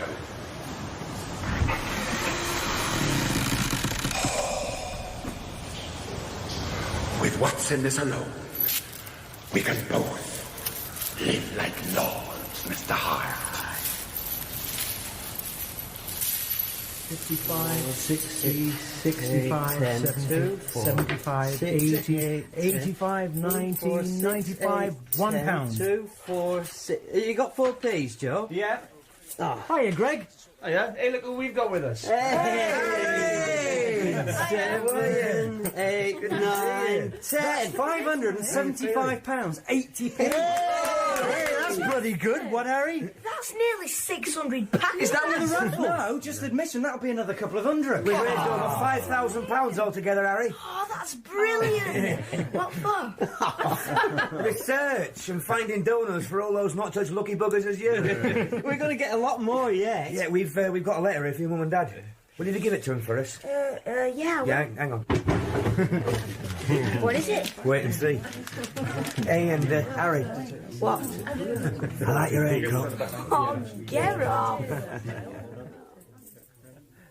You can go anywhere. They should be using the money for something else. No, Harry, they want to do this for you. The money's been put aside from the money collected by all your friends. They want you to get well, and they want you to take this holiday, so you accept it. We're going to take you on holiday now. Where do you want to go? Filey. You can go to somewhere better than Filey. Well, don't you want to go somewhere hot? Yeah, sun, palm trees and white sand. No, I don't. It'll burn me head. Well, what about Florida? Disneyland? Epcot? You'd love Epcot. Oh, I want to go to Filey. I want Carlin to come and all. And if I go to Filey, when he can see us for a day, lots of people can see us. We can rent an house and put people up. What about Paris? Euro Disney? Filey.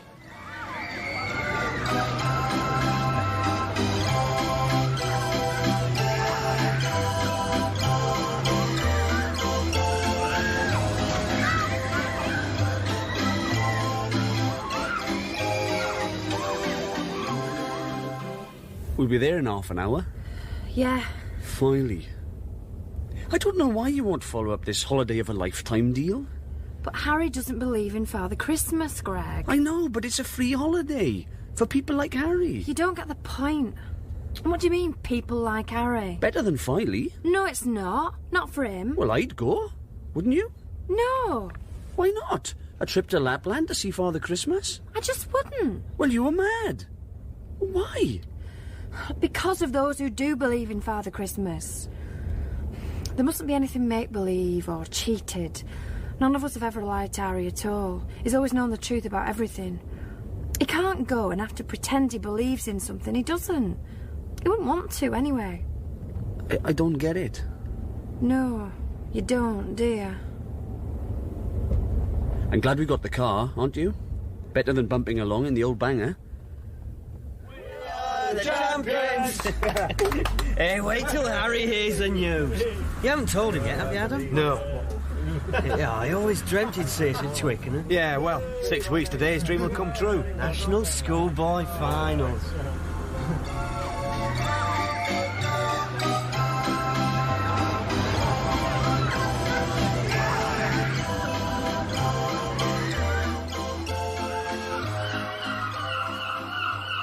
When you see him running about like that, you can't believe that there's been such a battle going on inside his body. Look at him, all over the place. Him and rugby. We're ever so glad you could come, Winnie. It's really made his day. I don't, as a rule. I always try to keep my work separate from my private life. You know, oh my God, it would be upsetting if I didn't. But as it's special. You looked after many children who've had leukemia, Winnie. Oh, about 100, I should think. Maybe more. How many? I don't talk about them. You don't mind? I'm sorry. I'm so sorry. Won't be a minute! Oh, hurry up! Nothing to be sorry about. Look, here he comes. He looks well, doesn't he? Yes, the holiday's doing him good. Here, give us that. What are you doing with my bag? I put something in here for Winnie. Hey, Dad, the team's in the National Schoolboy Finals, did you know? No. What are you up to? Well, that's good, son. Got it. Yeah, it's at Twickenham. I'm breaking my rule book for you, you little demon. Well, we'll have to go then, won't we? I've got something for you, Winnie. What? What have you got for me? It's a present. It's not my birthday. Here. I'm embarrassed. Can I open it now? Yeah. What is it? It's a chain. You put your glasses on it so they can hang round your neck. You'll never lose them then. It's gold, huh? Yeah. Oh. Plated. Look at me, the princess. And whenever I wear them, I'll think of my little prince. I'll treasure it. Harry! Thank you. Come on! Catch! Oh, Harry! I'm all right.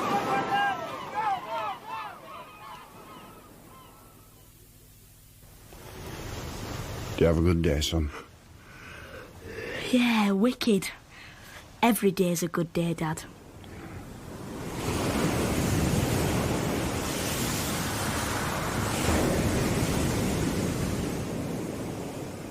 Davy, it's Bart. Bart? Toby. What? It's Bart. Davy, Daniel's alive. What? Kid lied then? He thought he was telling the truth. Kid tried to kill him. Thought he'd drowned. But he swam to the ship and slipped aboard. He's going to get away with Milady Catherine tonight. He wants you both to meet him in her cabin before the next watch. Mr. Hyde! Listen and think carefully. Davy, did Kid and Art bring anything back with them from the shore today? Yeah, a sea chest. It had writing on the top, but I couldn't see what it said. They were going to hide it, but he sent me out of his cabin first. Good, that's all I need to know. And shh!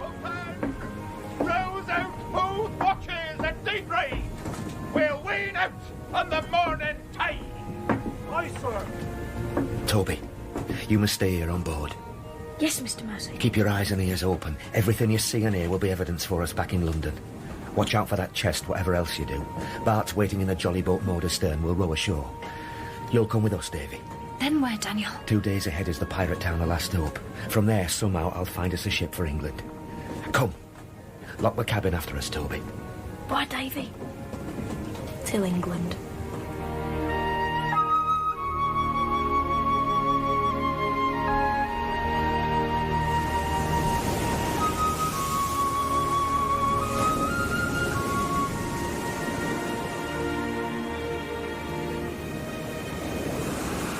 Lady, take care. Right. Break out the oars, Bart. Ahoy there! Who's in that? Quickly! Quickly! Stand by your gun!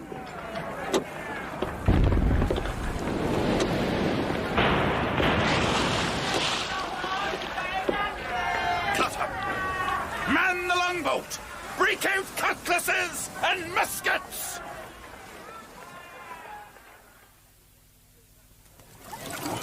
There's one of them here, Captain. Hook his body aboard. Who is it? Bart. And another over there. What is it? It's a cloak, Captain. Milady Catherine. So, she's gone too. Oh, widower, before you went, Mr. Hart. God riddance to them, I say. We've all plain sailing now. Back to the ship, boys. You've earned your rum tonight.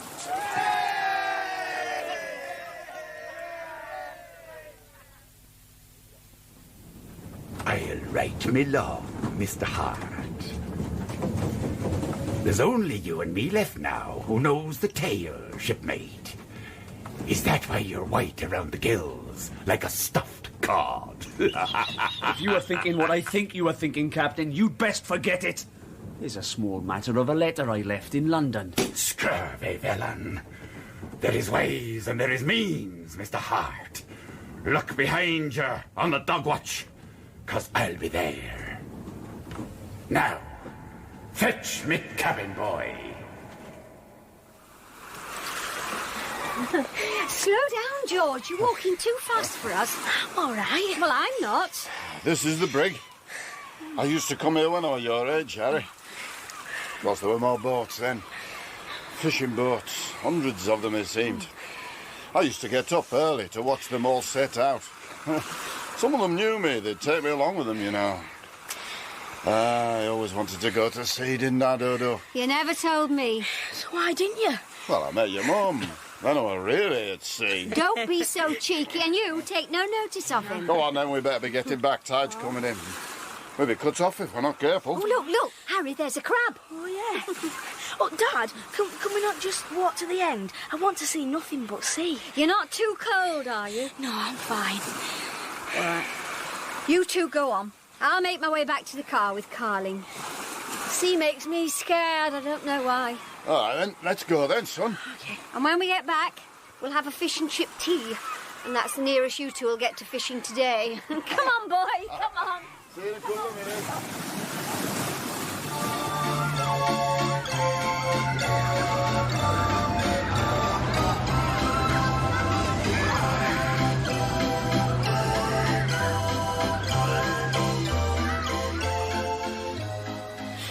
Look, nothing but sea and sky.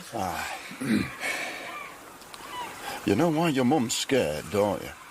It's because of the unknown. She likes to know where she is, what's happening. He's not one for adventure. Doesn't frighten you, though, does it? No. It's like when I was first poorly. I was scared of the hospital, of the machines, and what was going to happen to me. And once I knew, it stopped. I see all the other kids coming in now, looking frightened, and I watch them as all the fear goes. And as it does, they seem to get better.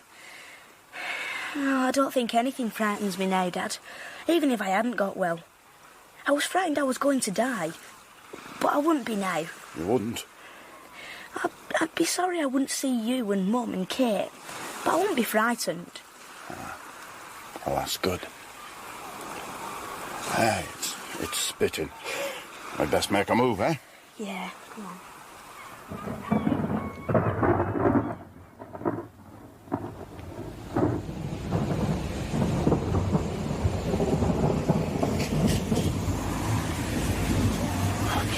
Have you got the key? I'm so... Here you are, let me. Hey, go on. Come on. In you go. Go on. Now, don't let him shake himself. Colin! It's not funny. Look at the mess. Oh, no! Put him out the back, Harry. All right, go on, boy. In there, go on. And then we better get changed. Ooh, put the fish and chips in the oven to keep warm. Right up. I'll go and run a bath. All right. You can have yours first, Harry. And see you take your tablets.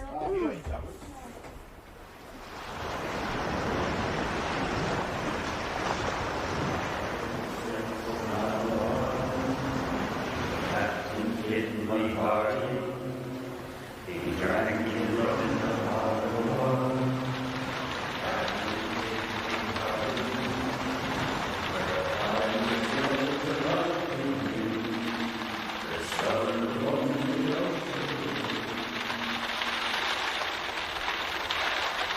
The computer. I should have brought it. I was stuck on level 46. I should have brought it. Oh, I'm cold. They'll beat me. I feel awful.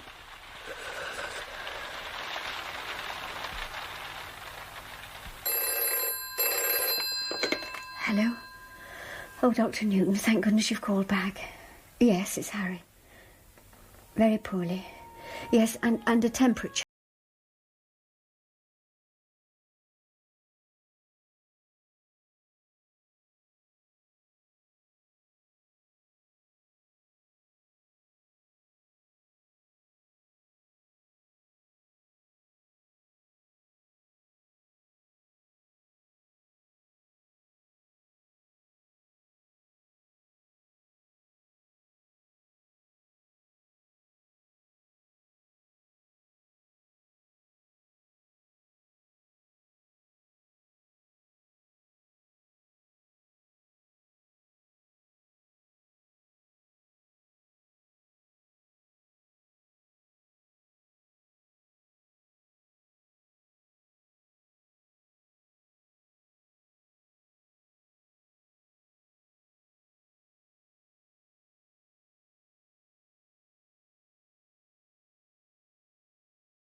Can't stay for long now. He's very poorly. But he's been asking for you, Adam. Have you had the results of the tests yet? Mum said you might have found a donor. Well, we hope we have, but we haven't done all the tests yet. Anyhow, here he is. Here's Harry. If he wants anything, I'm at the end of the corridor on the left. Thank you. Hi, Harry. It's Adam. How are you, mate? Fine. Everybody sends their love. Thanks. I thought I'd drop in, see if there was anything you wanted. Anything I could get you. Nurse tells me it looks as if they've found a donor. Toby. Toby? I thought his name was Matthew. Adam, I haven't got my computer here. It's at home. We could have brought it. I can't play it now anyway. Will you finish the game for me, Adam? If you want. It's really important. See that Captain Kidd doesn't get to keep the treasure. I got to level 46. Will you promise? I promise. He's only got 4 levels to go. Are you going to do it now? I promised. Harry's really poorly, Adam. I know. If this donor doesn't work out, he's going to die. I know he is. Come on. We've got to be positive. And I can't believe For it. your mum and dad. And more than that for Harry. When will we know? They'll tell Mum tonight. I'll tell you what. Make us a cup of tea, and I'll get on with this, eh?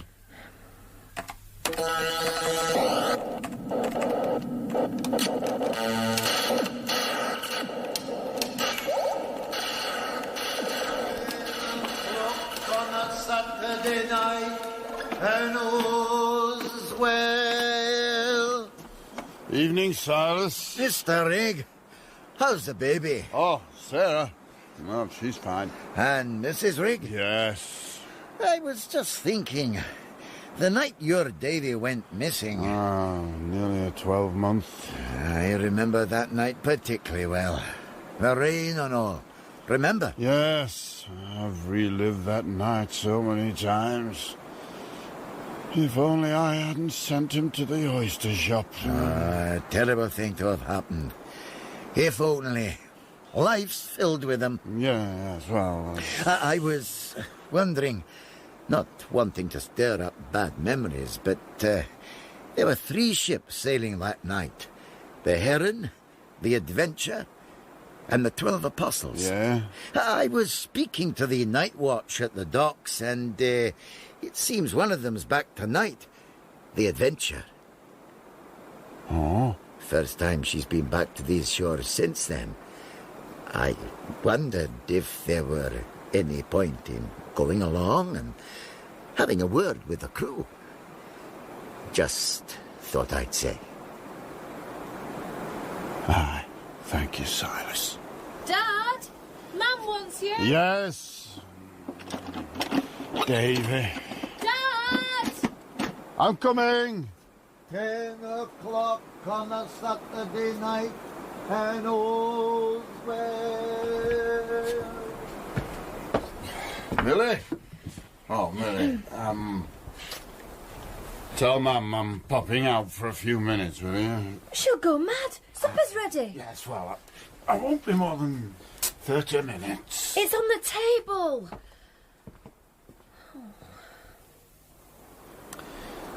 I'm sorry, Mr. Rigg. You know I can't let anyone onto the docks without proper authorisation. You don't want me to lose my position, do you now? No, of course not. Which galley is the Adventure? The Adventure? Let me see. Over there. All in darkness now. Who's the captain? What's his business? Kidd's the captain. William Kidd. And it was His Majesty's business, but I know not what. Oh, I see. He left here in all his finery in a grand carriage less than an hour ago. So if it's him you want, you'll be standing here a long time. Is there no man on board I could get a message to? No. I mean, I dare you. If you'd ask anyone on that vessel to come here and talk with me... Why pay me? I couldn't cheat you, Mr. Rigg, knowing full well that most of them are across the way in the King's arms. Thank you. Thank you. Good night. In Fulham town, as people say, a couple courted night and day. So firm and constant were their loves, they build and cooed like turtle doves. So merrily passed the time away, they did so often toy and play. The happiest couple that ever met were Red-Nosed Jemmy and Bandy Betts. In love affairs, when fortune frowns, there are so many ups and downs. I don't know how true, but as I've been told, the hottest love is soonest cold. She servant was at a large cook shop, and Jemmy round the door would hop. And when his stomach began to gnaw, she'd give him something to stop his maw.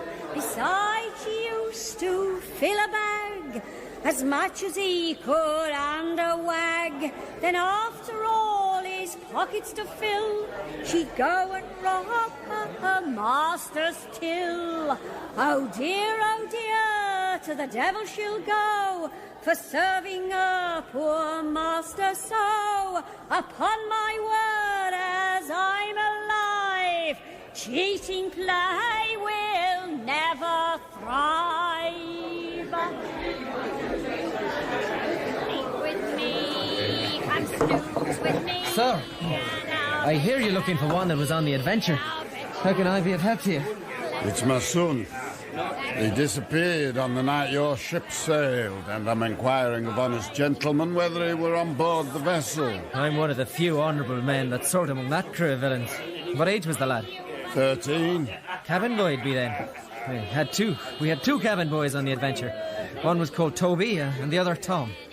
Ah, well, sir, thank you for your time and memory. Will you buy yourself a rum from me? Mind you, the cabin called all his cabin boys Tom, so I wouldn't have known his real name. Well, what did this Tom look like? A fair-headed lad. Slender, looked younger than he was, I'd say. Scrap of a thing. Did he say anything about his home? He spoke often of his father. He owned a draper's shop or some sort. But I own a draper's shop. Oh, that Tom, as you call him, he must be my Davy. Where is he? Do you know where he is? If he is your son, then I'm the poor unfortunate who has to tell you he is with his maker. God rest his soul. Drowned, as the captain said. One night, some 3 months past, off the coast of Madagascar. I'm sorry.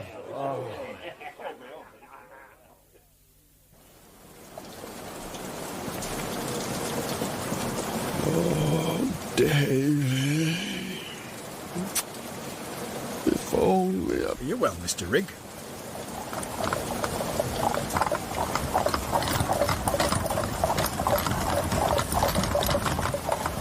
King's business. Even the king must show his papers.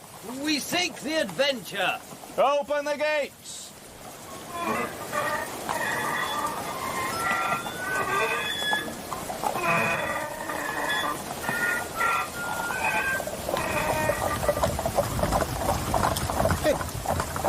Davy! Watch! In the carriage, did you see a boy? I saw no one, Mr. Rigg. What would a boy be doing in a king's carriage? No, you're right. From now on, wherever I look, I shall be seeing him. My Davy.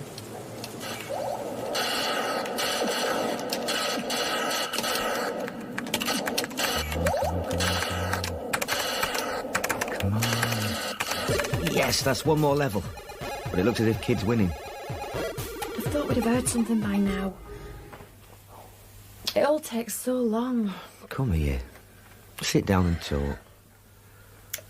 Well, sit over there, then. We haven't really spoken to each other for ages. Have you heard from Greg since they've been in Twickenham? No. He said he'd ring tonight, though. 8 o'clock. Yeah, then I'm sure he will. Oh, he will. He always does what he says. It's nearly that now. You know, to tell you the truth, it makes life a bit boring sometimes. Does it? Sometimes. Not like me, eh?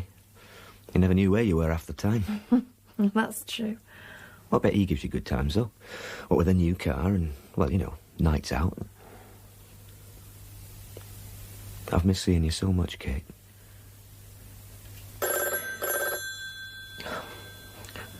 That'll be grot bag now. Greg. Hello. Yeah, I thought it'd be you. Yes, 8 o'clock, that's right. No, we haven't heard, not yet. Mr. and Mrs. Williams, I've good news for you. We've got a donor. The 1 in 40,000 chance. The bone marrow's match.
Thing we can do now. Do you want to wait? Just till he's back in his room. Fine. You can't believe it. After all the pain and the chemotherapy and everything, that just one injection can save him.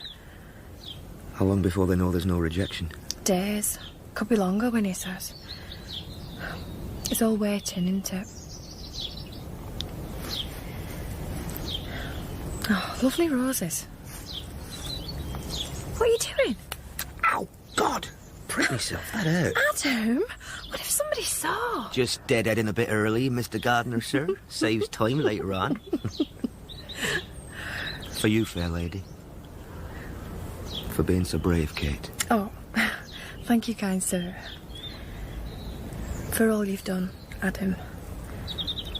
From your lovesick swain. Oh, Adam. It's true. Don't.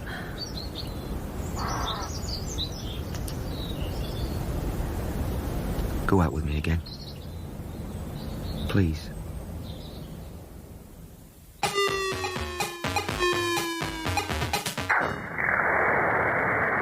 You're not finished that, then?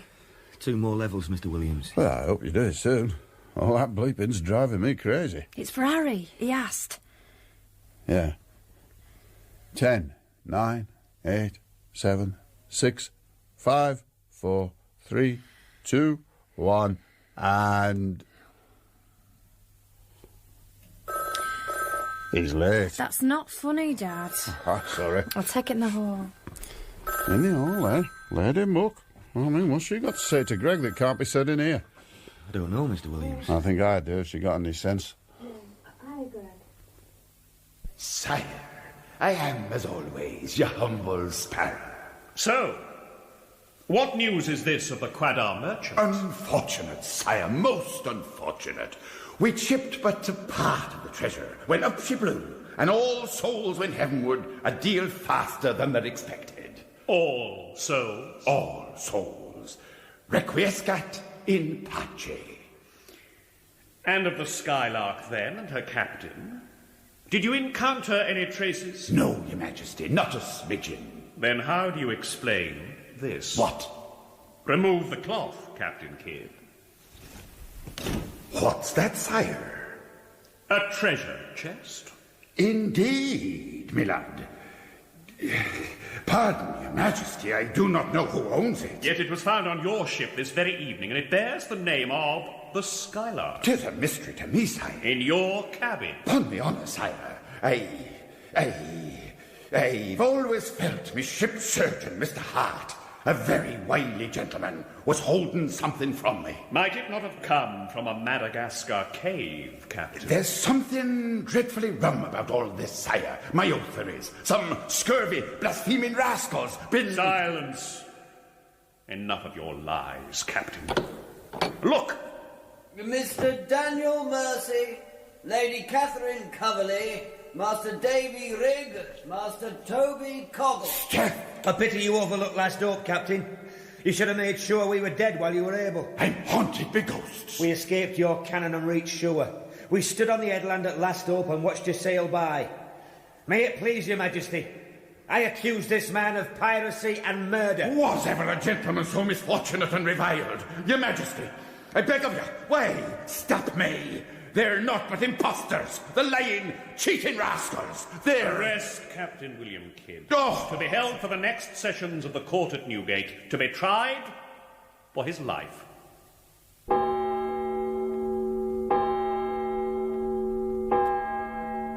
You, the prisoner at the bar, William Kidd, have been indicted for several piracies, robberies, and murder. You have been tried by the laws of the land and convicted. Nothing now remains but that sentence be passed according to the law. And the sentence of the law is this. You shall be taken from the place where you are, and be carried to the place from whence you came, and from thence to the place of execution, and there be hanged by your neck until you be dead. And the Lord have mercy on your soul. My lord, it is a very hard sentence. For my part, I am the innocentest person alive who has been sworn against by perjured and wicked rogues. Right then. Me mum's waiting, so I'd better be on my way. I don't know what to say to thank you enough, Matthew. Just get better. That's the thing. And don't go rejecting it. Bloody good stuff, that is. Hard to come by. I'll try not. Funny odd thing to thank somebody for, isn't it? Bone marrow. Saw your dog and turned around and said to myself, crikey, Matthew, a dog let loose in a bone marrow unit.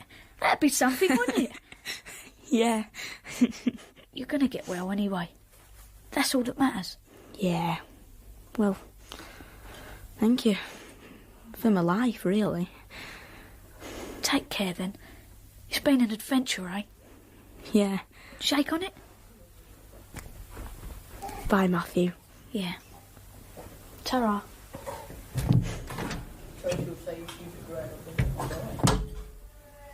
We beat it.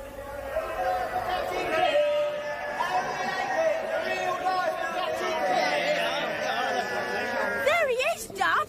That's him. Ah, lad, the swaggering rogue. Hey, hangman, give me a bit of a rope. You shall have it all for nothing, sir, if you'll only step up here and wear it. Me friends, may this poor, wronged, malign soul roast forever in hell if me last words ain't me truest. Treasure was me game, and the sea of life was me pitch.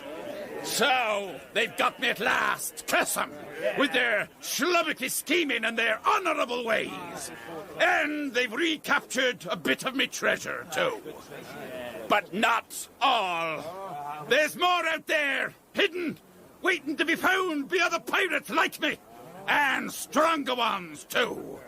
Buccaneers on the sea of life, dealing in death. Learn by their mistakes. The game will go on. And I bequeath to you all, who'll be brave enough to follow after me, all the treasures of the seven seas, and me knowledge, and me wisdom, and me wiles, till all the treasure on earth is thine. Come here, you laggard of a Jack Ketch. I'm in a hurry to meet me maker, and leave room on this earth for more villainous pirates than William Kidd. Give me the noose, and I'll hang myself.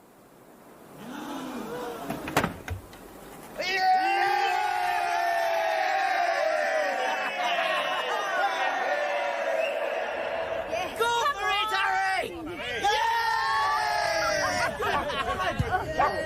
They'll win, you know. They'll win. What are you doing tonight? I don't care if they lose, George. 500 to none. He's well, and he's alive. See you about 8. Fine.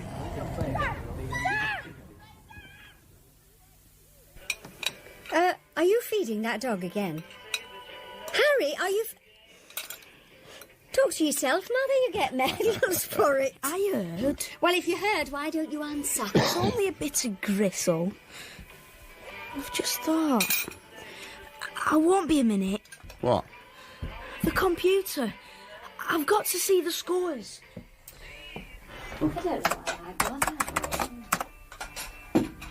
Adam! Oh, he didn't do it! He never got to level 50! He didn't do it! He didn't do it!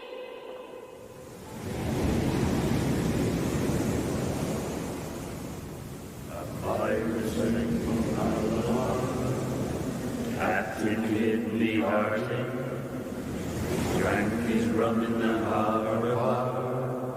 Captain Kidd me hearty, for a pirate's life was a life he knew. The sun on the ocean. Harry, I don't want you going to bed too late tonight. You've got...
Corona by Samuel R. Delany.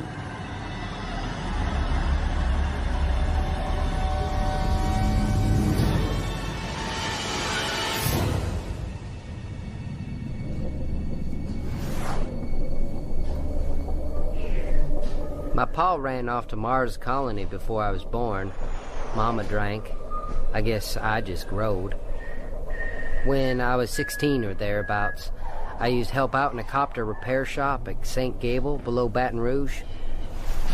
One fine day, I reckoned to take this girl and some liquor and a little flight. Wanted to go to New Orleans.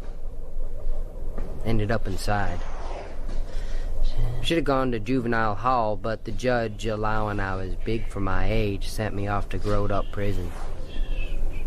Some terrible things happened to me there. I come out of there a changed man, I reckon. Tried to settle down with this here lady, only things didn't seem to work. I guess I still hit back when I'm frightened. Thought of heading out to Mars, like my pa, only the record, you see. So I come to New York and got a job at the Space Center here. Cargo.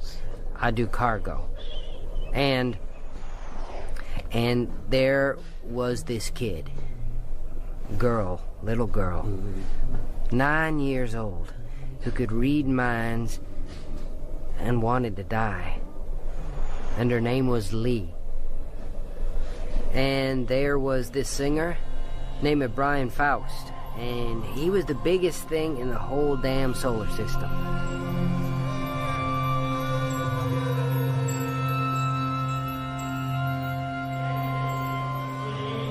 Oh, my name is... Buddy! Hey, kid! What kept ya? Oh, nothing, Bim. I was, Yeah, somewhere else, right, kid? Fact is, I'm 24. But I guess most people call me kid, 'cause, You want to come over to Bay 40 and help haul down that solvent from upstairs? What's the problem there? What's the difference, kid? It's a job. I'm telling you, go do it. Hell, it's a damn lift again. Busted. I swear they're gonna have a strike on their hands if they don't keep the equipment working, right? Ain't safe. You got it. Ain't safe. Say, what do you think of the crowd outside this morning? Crowd? You know, people, a lot of people, crowd. Oh, a lot of people, huh?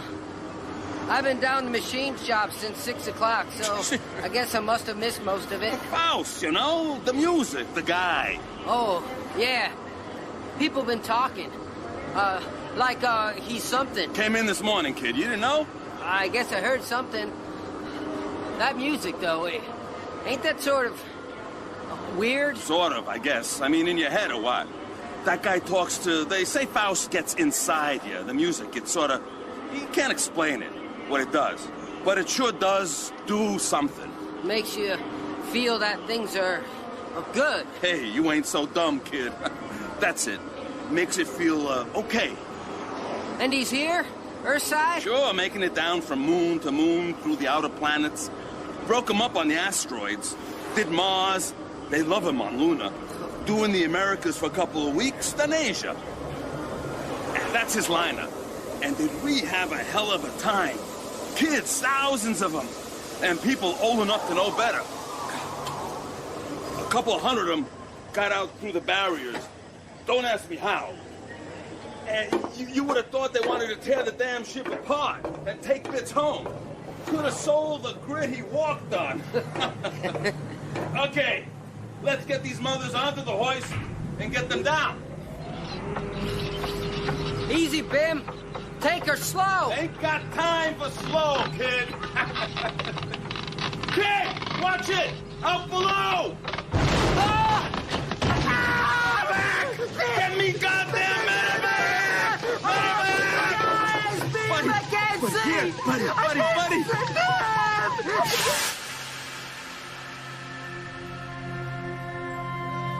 I reckon I thought I was about done for right then, when they took me into the hospital. I never figured I would ever see again. Only, it was just beginning. 'Cause this little girl I told you about, she was waiting for something. Only right then, neither of us knowed exactly what.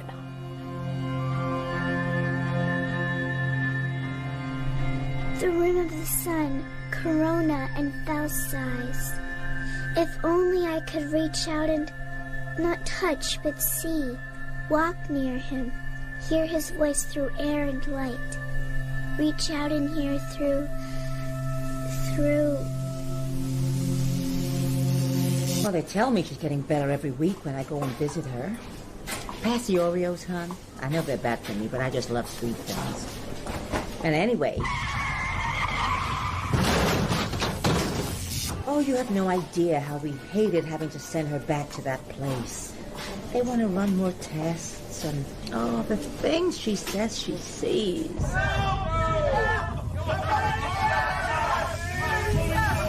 And she's so smart. Years ahead of her grade, only... Well, you know she'd try to kill herself again. She's got scars on her wrists halfway to her elbow. What am I doing wrong? The doctors can't tell me. She's not even 10. I can't keep her here with me. Shut up! We've all tried, but that a little girl as smart as Lee can be so confused. ¡Ayúdame! ¡Ayúdame, por favor! She had to go back. I know she had to go back. I hate myself for it. And sometimes, because she can't tell me, I hate her. Stop it! Stop it!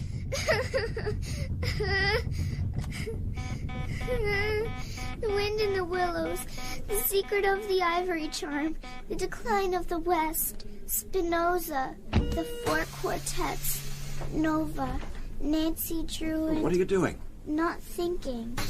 That helps? Naming your books? Sometimes, Doctor. You buzzed for me? It happened again. Hmm? My mother in the supermarket. She was talking to a friend. That's all. No other... Very ordinary. Nothing worth noting down. How do you feel? Would you tell me what you were doing before... just before it happened? Streaming some music. What? The new Faust piece, Corona. I haven't heard it. Oh, you've been scribing graphs, I see. Is this yours or from one of your books? I'm just mapping the algorithm. Oh. You told me you wanted me to keep a record as well as calling you every time I got an attack. Yes. I'm doing what you want. Of course, Lee, I didn't mean to imply that you haven't been keeping your word. It's a bit hot in here, Doctor. Could you open the window just while you're in the room? I like to feel the air. All right. What do you think of the Faust? It's fascinating. He uses this amazing rhythm that sets off imaginary counter-rhythms, like imaginary numbers in mathematics, except that since you should be able to hear them, you do. And you create out of the template that he gives you. You know when Mozart or Coltrane improvised and everything took off? This is what they were hearing. But we didn't hear that. You know what Flaubert said about writing. We want to create music that would make the stars weep, but we can only compose tunes for dancing bears. Brian Faust makes the stars weep. What did you feel about the song? Was there anything in the words that might have... His Ganymede accent is too strong. I missed most of everything. It's basically English, but the meaning lives underneath or around the words, not in them. In a way, the whole piece is an echo. I don't know. I've noticed a lot of outer planet slang in kids' speech recently. You hear it all the time. I don't. Lee, we feel it's best to keep you away from the other children at the hospital. You tune in most to people you know or who've had similar experiences. All the children here are emotionally disturbed. If you were to pick up all their minds at once, you might be seriously hurt. I wouldn't. You remember you told us about kindergarten? When you were 4? You tuned into the whole class for 6 hours. Do you remember? I went home and tried to drink the bleach. I remember, of course I do. But I hear other things, other people right across the city. Look, let's talk about the music. You want to keep me away from the other kids because I'm smarter than they are. I know. I've heard you think. That isn't true. Now, can we go back to... You think I'll upset them because I'm smart. You don't want me to have any friends. What do you feel about the song? Faust's music is more about silence than sound. But what do you feel? Nietzsche explains it all better than I can. In The Birth of Tragedy. Hold on, I'll read it to you. The book's just over by the window. No, Lee! No, it's 9 stories! No! Let me go! Lee! Let me Gross! Room 974, get a team here now! Let me die! No, Lee, it's not the way! Oh, God, Lee, isn't there any way you can understand this? Yes, you've been exposed to more than any 9-year-old's mind should be able to bear, but you've got to come to terms with it somehow. I wish there was more I could... You can't help! Your thoughts are just as clumsy and slow as the others. How can you help me? I don't want to stumble around in all your insecurities and fears as well as my own and everybody else's. You think I'm a child? I've lived more years and places than any 10 of you. Just go away and let me alone. Doctor? Get the window replaced and the glass cleaned up, please. Yes. Lee. Go away, please, all of you. They'll go as soon as we've cleaned up. Do you want... No, I don't. Nothing. I want to be alone. Just go away. Just go away. What? You're gonna save... Can't see nothing. Oh, Lord, this is worse than being back in the joint. Lord, don't let me go blind. Please don't. Please don't. One would have to be situated outside life and yet to know it as well as...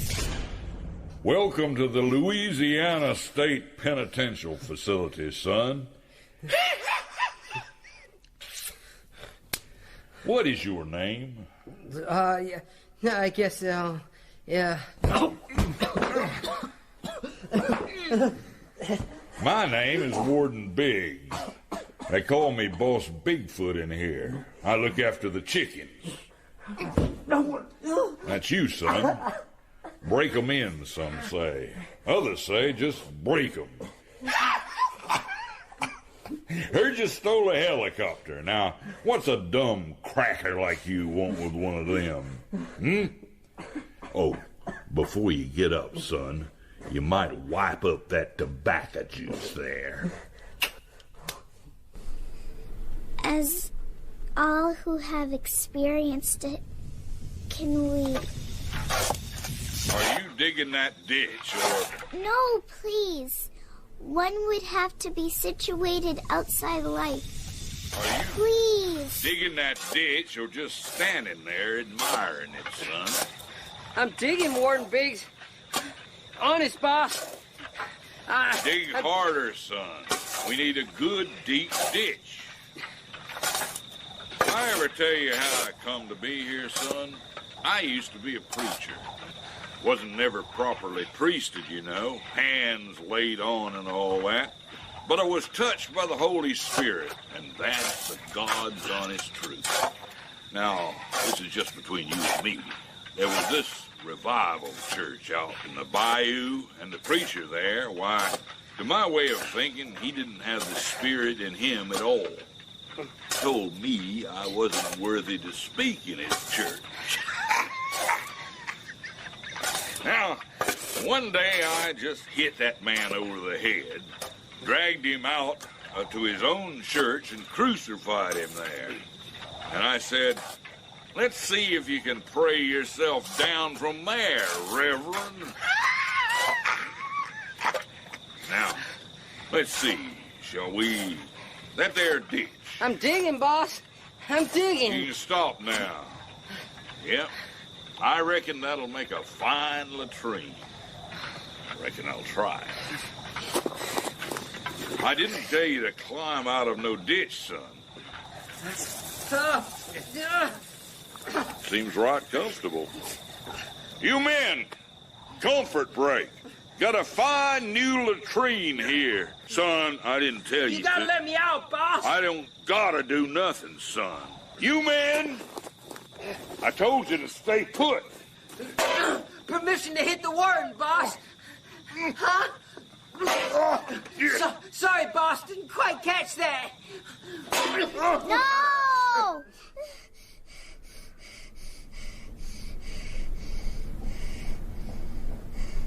Where are you? Are you here? Are you close? Buddy? Are you close to me? At ease. Come to see the prisoner.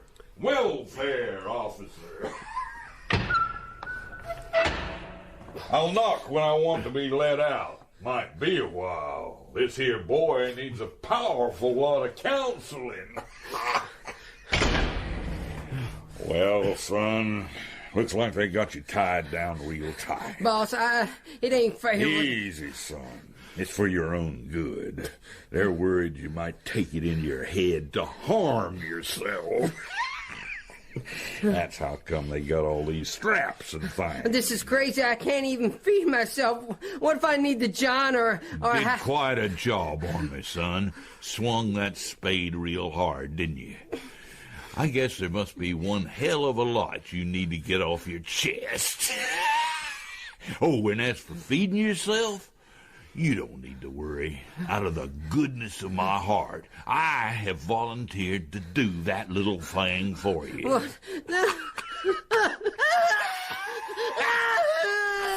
it! It hurts! Stop, please!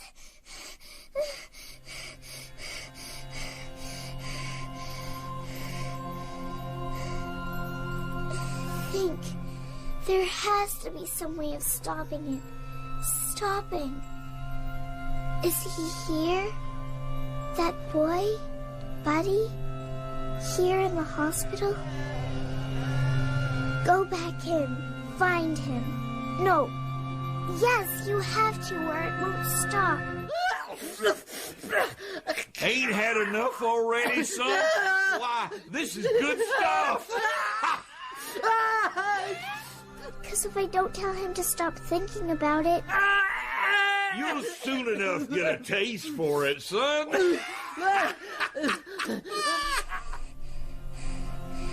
Go back in me. There has to be something. Something you can use. Something. Yes. Yes. Oh, jeez. Oh, boss. I'm sorry, boss. I didn't mean nothing. Please, not. Shh, it's all right. You're not in the jail anymore. Not in the joint. You're in the hospital in New York. Something happened to your eye. That's all. My eye. Oh, yeah. Them drums of solvent. Oh, that was bad. I couldn't see. Still can't see nothing. It's dark. Don't worry. They're getting better. The right eye is fine now. I'll lift the bandage. You ain't no nurse. You don't sound... Ah! There. I can't see but a glimmer. Where are you? Here. Hey. You're a kid? What the hell? You've got to stop being so frightened. You've got to. Huh? What? I guess I was pretty damn scared a while back there. Better now? I guess. Thought for a moment I was tied down again. It's just a hospital bed. Who are you? Diane Lee Morris. Who are you? Buddy McGowan. Where do you live? 119th Street between 2nd and 3rd Avenue. Good. Where do you work? Kennedy. I'm a service assistant. Cargo. I do cargo. And there's nothing to be afraid of. No. I was just having a bad dream. What's the matter? It stopped. I can't hear inside your head anymore. It's been going on all day and all night. You what? Maybe you read about me. There was a big article in the New York Times a couple of years ago. I'm in the hospital, too, over on the other side. I don't do a lot of reading. What'd they write about? I can hear what other people are thinking. There's only 3 of us, and I'm the best. But it only comes in bits and pieces. The other one, Eddie, is an idiot. He's older than you and even dumber. Sorry. And then there's Mrs. Lowry here at the hospital. She can only see a bit, but she can come and go. I have to stay locked up. You can hear what's in my head. Not now, but then, the prison and that man, Warden. Bigfoot. What he did to you in that room. Cutting your mouth and all those things. Those things. Honey. It hurts so much. I had to stop it hurting, you see. Yours was just a dream, so I could get down here and wake you up. You ain't locked in then? I am, but I found something in your mind about how to stop the lock working.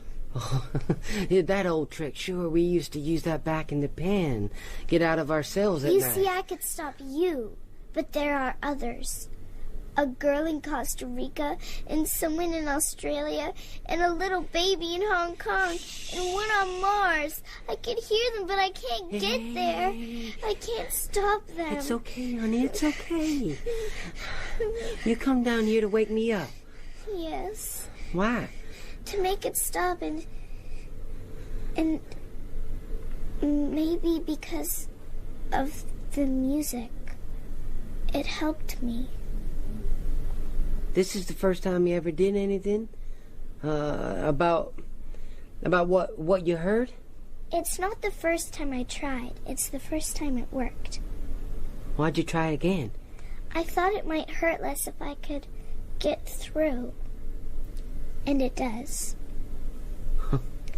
Hell, I know I was awful scared thinking I was back in the facility again. I know, so I was scared just the same. Thank you. Thank you, Diane Lee, for making it stop. Do you like it? Huh? The song, Corona. Brian Faust? Yeah, I like it a lot. It makes me feel good. Me too. I think it's so alive, but with life the way it should be. Not without pain, but with pain. Meaning something, so it's almost all right again.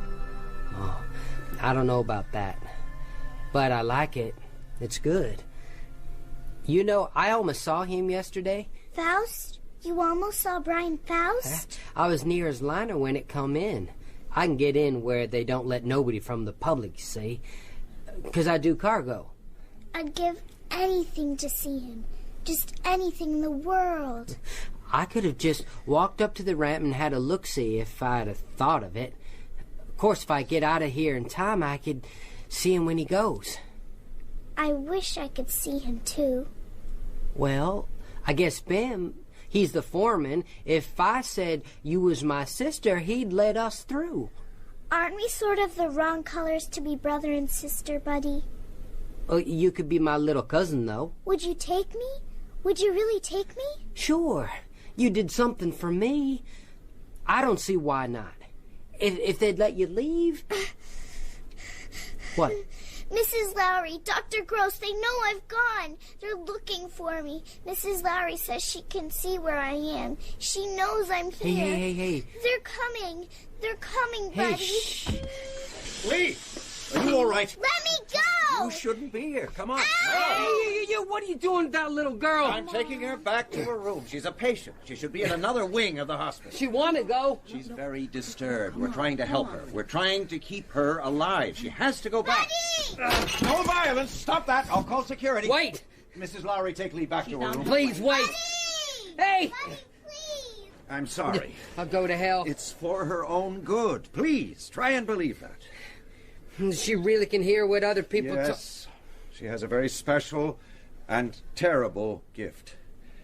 There's so much suffering that she feels, experiences. She's hopelessly suicidal. She just wants to get away from it all. When's she going to be cured? I don't know that she ever is. We have no idea what parts of the brain are responsible for her telepathy. We have no drugs as yet that will leave her awake and human, but in some kind of peace. She's going to be like this for the rest of her life. Oh. The quicker you can forget about her, the less likely you are to hurt her. I'm sorry this had to happen. Good night. Good night. And that was that, I guess. I never saw that little girl again. They kept me in the hospital for a week or so, and things slowly got better with my eye. Then they sent me home. Said stay home at least a month. But there wasn't nothing to do, so I went back to work. This was the day Brian Faust was shipping out again after the big tour. Will you look at all them people?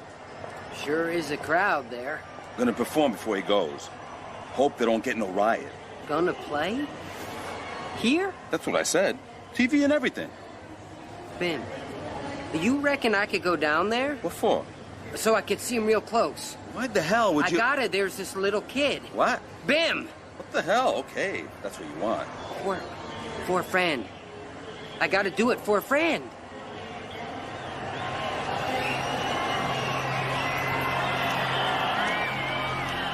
Then he come on, Brian Faust himself, and he began to play Corona.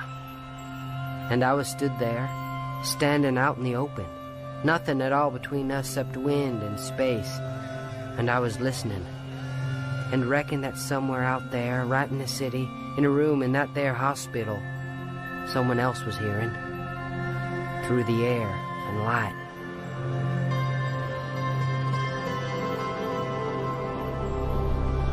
Thank you.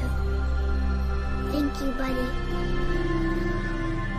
And maybe feeling a little less like dying.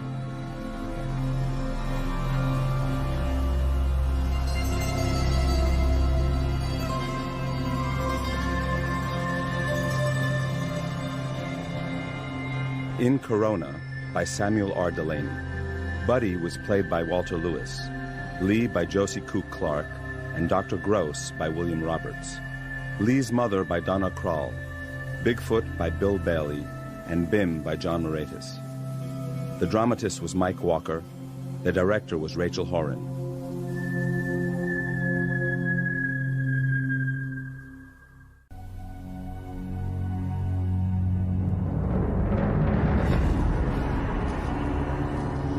Delta Sly Honey by Lucius Shepard.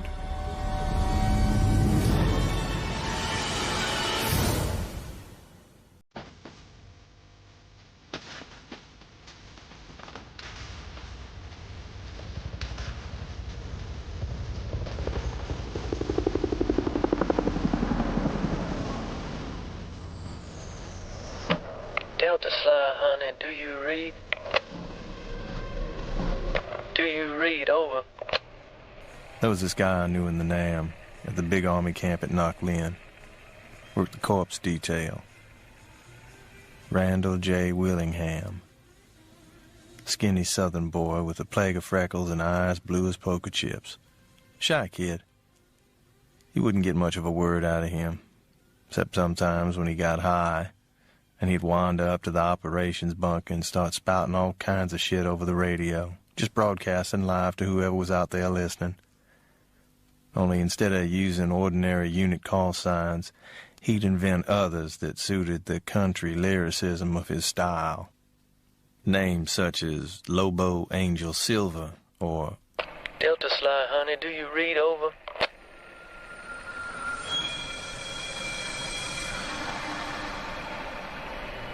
I know you're out there, Delta Sly Honey. I can see you clear, walking the high country near Black Virgin Mountain, moving through twists of fog like battle smoke, and feeling a little afraid. 'Cause though you gone from the world, there's a world of fear between here and the hereafter. Come back at me, Delta Sly Honey. Tell me how it's going. Funny thing is, except when he had a mic in his hand, you could hardly get a word out of Randall.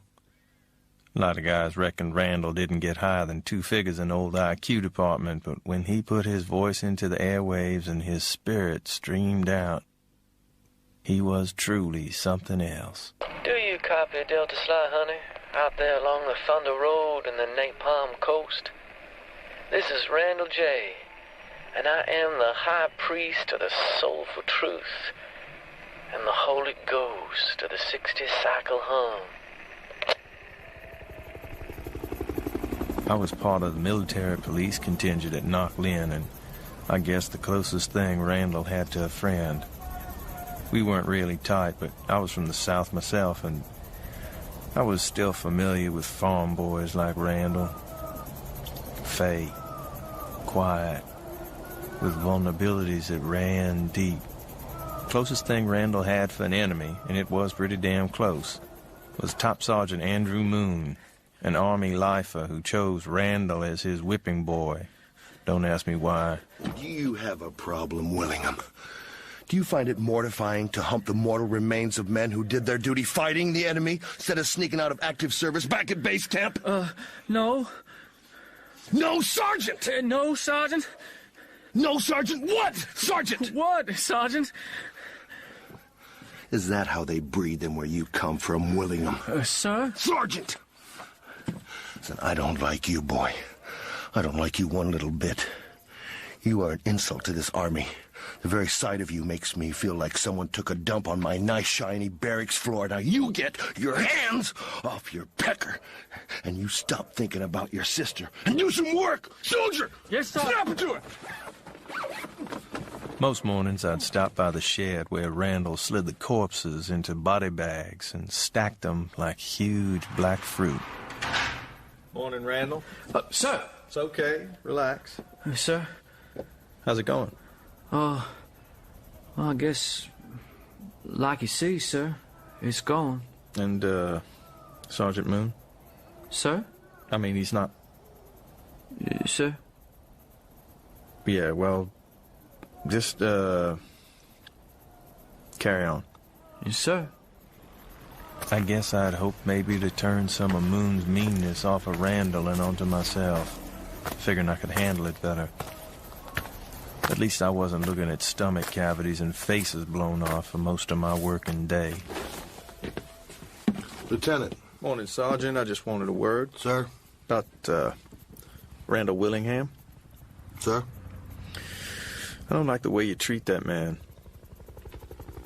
Sir? You know what I mean, Sergeant. You come down on him, you bully him. Is that your opinion, sir? It's my opinion that men like you, Sergeant, get a little power and can't resist using it because... Oh, go on, sir. Because there's a meanness inside you that just has to slop over onto somebody else. And the officer reckons he could handle it better than Randall J. You know, I couldn't figure out why you were butting up to that fool, so I had to look at your records. Yeah, now I got it. And exactly what did you get, Sergeant? Oh, you got quite a heritage, son. All that noble Southern blood, all them dead generals and senators. When I seen that, I said to myself, now don't you go get on this boy's case too heavy, Andy. He's just trying to be like his great-granddaddy. Doing a kindness now and then to them darkies and the poor white trash, ain't that right? My motives aren't in question here. Well, neither are mine, at least not by anybody who counts. You got some nice duty here in the camp, son. But you go screwing with me, I'm going to have your ass walking point in country before you can blink. And you know I can do it, don't you? Now you just get out of here. Sergeant Moon. Come round the shed any time, son. I ain't got nothing against noblesse oblige. Fact is, I love to watch. Oh, he could do it all right. Any man who's made top sergeant has also made powerful friends. So I walked away, knowing that now Randall was lost. Moon would be down on him harder than hell. A couple of nights after my talk with the sergeant, I was on duty in the operations bunker when Randall did his broadcast. Delta Sly, honey. Maybe you don't think I'd understand your troubles, brothers. I truly do. I know your hopes. I'm tracking you as you move higher and higher towards the peace at the end of everything. With angels like tracers leading you on, listening to the cold white song of incoming stars. Come back at me, Delta Sly, honey. This here's your good buddy Randall J. Earthbound at Knot Lynn. Do you read? Don't you ever get tired of that, Randall? Well, no, sir, I guess I don't. Just keep waiting for them old boys to... Randall J. Randall J. What the... This is Delta Sly, honey. Reading you loud and clear. Hey, looks like somebody got your number, Randall. No, that's, What's your position, Delta Sly, honey? Knock it off, Randall. Just some grunt having a joke. I repeat, what's your position? I guess you might say our position's kind of relative. But as far as you're concerned, man, we just down the road. There's a place for you with us, Randall J.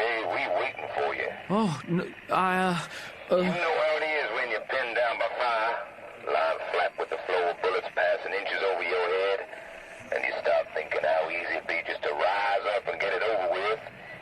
You ever feel like that, Randall J? Most times you keep flat, because things ain't bad enough to make you go that route. But the way things been going for you, man, what with sticking your hands into dead meat night and day... Shut up. Stop it. Son of a bitch moon messing with your mind, maybe it's time to consider your options. Shut up. Shut up. Take it easy. It's just some jerk-off putting you on. No. I ain't trying to mess with you, man. I'm just laying it out, showing you there ain't no real options here. I know all them crazy thoughts been flapping around your head, and I know how hard you've been trying to control them. Ain't no point in that no more, Randall J.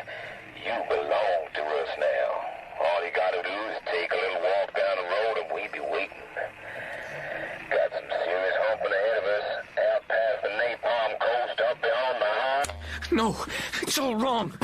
It's all wrong. Randall, hold on, boy. I gotta find him. I gotta tell him it ain't my time. It's just someone playing a goddamn joke. It's Moon, Randall. You know it's him putting someone up to it. It's his kind of mean. No, I gotta find him. Don't you see? I have to tell him. It ain't my time. I told him it was a joke. But somehow, I knew it wasn't.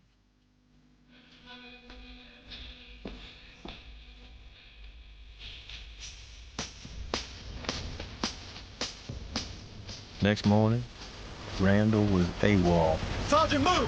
Sir. He's gone. Sir? Willingham! Does the officer require reply? Damn it, Sergeant, you did this! No, sir. Then you caused it to be done. You put someone up to it. No, sir. I'll find out, Sergeant, and when I do... You'll do nothing, sir. There's nothing to do. And was there anything else, sir? Looked like the Randall show was all over. No more broadcasts. Just the usual traffic of orders and dispositions, and then one night, when the ops hut was crowded with guys. Howdy, Knockland. This here's Randall J. Willingham, on patrol with Delta Sly Honey, speaking to you from beyond the Napalm Coast.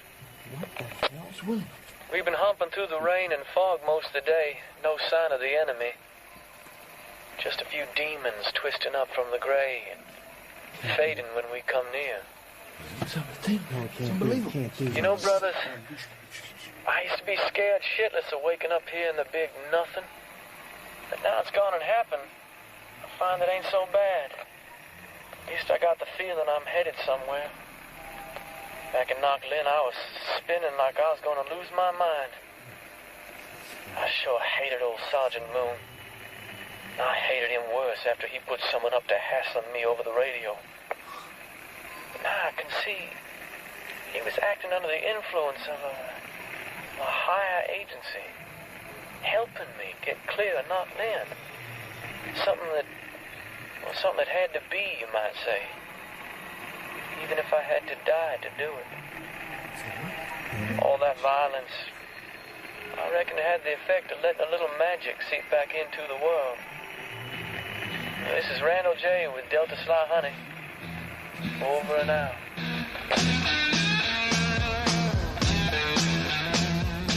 Lieutenant. Yes, Sergeant.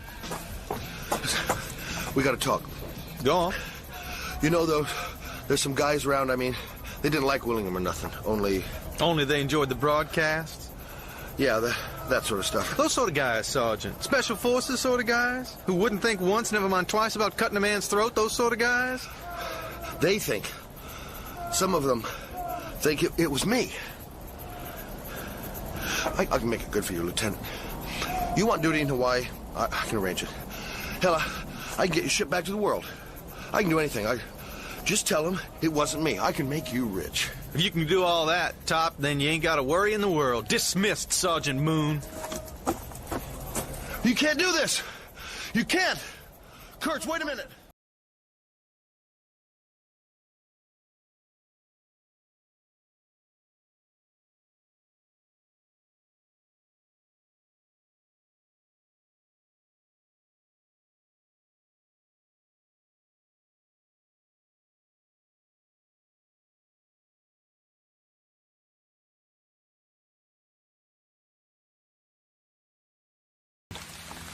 tiger shorts, combat knives, their eyes pointed with the reflected brilliance of the perimeter lights.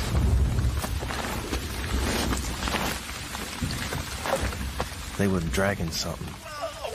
Someone. You men, stop! What are you doing with Sergeant Moon? This ain't none of your affair, Kurt. Put him down! Sorry, man's gotta pay for his crimes. He didn't do anything. You know damn well Randall just went AWOL. No, we don't know that at all. No, it wasn't. No matter what he did or didn't do, the man deserves what's coming. Lieutenant, you gotta help me. If it ain't us, it'll be someone sooner or later. You have to let him go. Be reasonable, Kurt. This ain't getting you nowhere. Reasonable? You see this? Colt 12 shot. Classic weapon, yeah? Any second now you don't let him go, I'm gonna use it. Please. He ain't gonna use it. Who are you anyway? What's your unit? I don't know you men. Randall told us that's you, Kurt. He's a buddy of ours. We're with Delta Sly Honey. Yeah, sure you are. Now put his ass down. That what you want? Yeah, that's what I want. You got it. He cut Moon's throat with one fluid stroke. The men looked at me. I couldn't fire. They faded into the night and rain, and I pulled out a bottle of sour mash and drank some, went to my hooch, sat cross-legged and listened to music,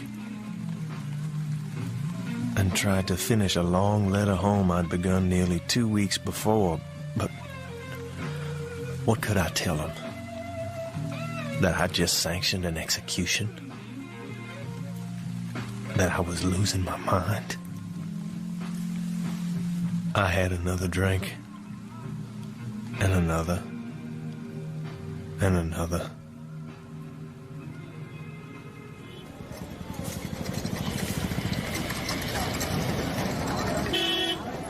I had a weak R&R and I took it. I guess I hoped debauch would shore me up, stop me thinking. It didn't. Only when I got back to Knocklin, I found Randall had returned as well. He said he lost his memory, knew nothing at all from running out the hut that day to the day he came back. He was treated like a pariah. Guys would have cheered if he'd off Moon by himself, but to job out the dirty work. Sir? I see they put you back on the corpse detail, Randall. The shrinks. Figured I wanted a Section H, so here I am. Here you are. Something happened. Sergeant Moon got iced, Randall. They think it was me set it up. That what you think, sir? I don't know what to think. It wasn't. I didn't... I can't remember. I can't remember. Well... The fella yesterday on the chow line. He turned himself around, just up and hit me. Knocked me down. Other guys, they would have joined in too if they're out to get me, sir. Look, it's okay. Sooner or later, this whole thing will blow over. Sure, it'll blow over. No. It ain't gonna blow over. Not with these guys. What guys? Delta Sly Honey. Oh, for God's sake, Randall, come on. It's true. You need to get out of here. All these bodies are driving you nuts. Come on. We'll get a cup of coffee or beer. They out to get me. They say I crossed over and they took care of Moon for me. And then I got away from them, but I can't remember, Lieutenant. I can't remember nothing. This is all crazy. Let's get you sorted out. We'll talk about it later. You're gonna help me? Sure, we'll figure out something. My first impulse was to tell him to drop the Amnesia Act. But then I thought about the painted men who had scragged Moon. If they were after Randall, he was in big trouble. Check it out. They're all looking at me. All of them reckon I set up Moon. They do, but I don't remember. Haven't you men got something else to do? Yeah, what do you want from me? What the hell do you want? I don't remember.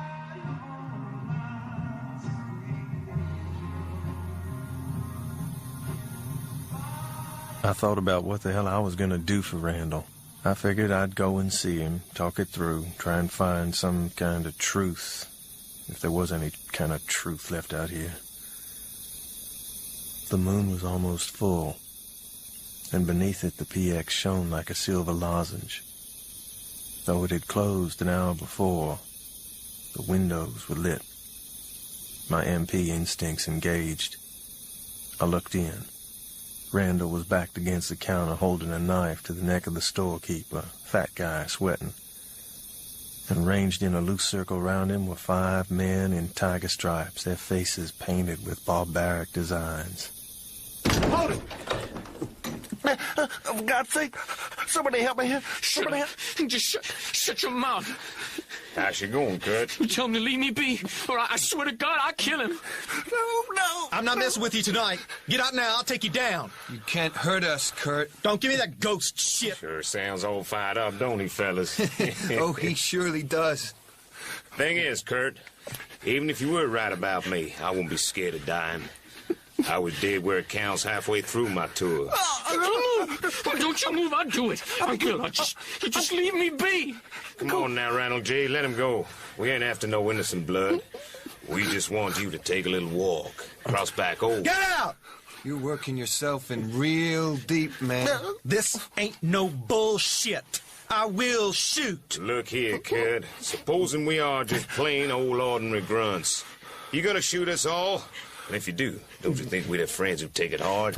Any way you slice it, man. You booking yourself a silver box and air freight home. I looked at them, and I thought, they are ghosts. Their flesh is smoke, the paint on their faces a color in my eye. Keep back! Gonna shoot us. I warned you. Not with that, you ain't. Need to keep her greased, Kurt, otherwise she'll plane up and jam on you. Somebody help me, anyone. Look, let me get the knife off of Randall. No point in both of them dying. Yeah, please. You can do that? You guys wait outside. We ain't after no innocent blood. Just a couple of minutes, that's all. Okay. But don't you try nothing hinky, Kurt. We be waiting, Randall. Come on. As soon as they were gone, I kneeled by Randall. Spit flecked the clerk's lips. He looked about finished. Randall looked about frozen stiff. Leave me be. Give it up. Let him go and I'll help you. Please, I've never done nothing. But if you cut him, Randall, then you're on your own. Is that how you want it? No. Then turn him loose. I can't. I'm all froze. If I move, I'll slice him. Jesus, God save me. How about if I take the knife? Let me ease it out of your hand, okay? Now relax. Relax. Just keep your eyes on me. Easy. You gotta loosen up, Randall. He's cut me. I can't help you, I told you. I can't help you. Yes, you can, Randall. You ain't setting me up here. This is down to no one but you. Relax now. I can't. You're crazy, man. He's insane. Just get out now, Parker. Go. I figured with the clerk's testimony, I could make sure the shrink sent Randall for evaluation, maybe even institutionalized him. He'd be out of it. They're waiting, Lieutenant. If only I could get him out of it. Okay, soldier. We're gonna head for the operations bunker. Nobody will get us out of there, no matter who they say they are. But we're gonna need to move fast and low. You up to it? I don't know. I don't know. Well, let's find out. Move! Come on, Randall, move it, man! Move it! They were everywhere, grinning madly and waving moonstruck knives. We ran and side-slipped and turned back on ourselves and finally made the ops bunker in safety. The MP on duty was a buddy and said it was okay for us to stay the rest of the night. I had this feeling if we could get through to the daylight, we'd be home, and then I figured it. We hadn't escaped them at all. They'd herded us right to where they wanted, to where they could speak to Randall. This here's Delany, honey. Do you read? Over. I know you out there. I can see you clear, sitting with the shadows of the bars upon your soul and blood on your hands. Ain't no virtuous blood, that's true, but it stings you all the same. Come back at me, Randall G. We gotta talk, you and me. Randall let his head fall. With a finger, he traced a line in the dust. You left the best part of yourself over here, the soulful part. And you can't go on much longer without it. Time to take that little walk for real, man. Time to get clear of what you've done and pass on to what must be. We're waiting for you. Don't make us come and get you. I wanted to say something to Randall. To break the spell the voice seemed to be casting over him. But I found I had nothing left to give. Randall J., ain't nothing to be afraid of out here. Only the wind and the gray whisper of Phantom Charlie and the trail leading away from the world. There's good company, Randall J. There's this kid from Opelika. Claims to know some of your people from down that way. Why, when he talks, you can hear crazy music leaking from the Dixieland Cafe and smell the perfumed heat steaming off the young girl's breasts. Randall, we got work to do. Maybe it ain't much, just breaking trail and walking point and keeping a sharp eye out for demons. But it sure as hell beats Shepard in the dead now, don't it? You come on and take that walk, Randall J. We'll make you welcome, I promise. This is Delta Sly Hunter, over and out. You hear that, Lieutenant? I guess we all heard it, Randall. Looks like when trouble wants you, it surely will find you out. There's nothing here we can't handle. That what you think, sir? I think I can maybe get you home if you just hang on. Oh, I don't reckon so, sir.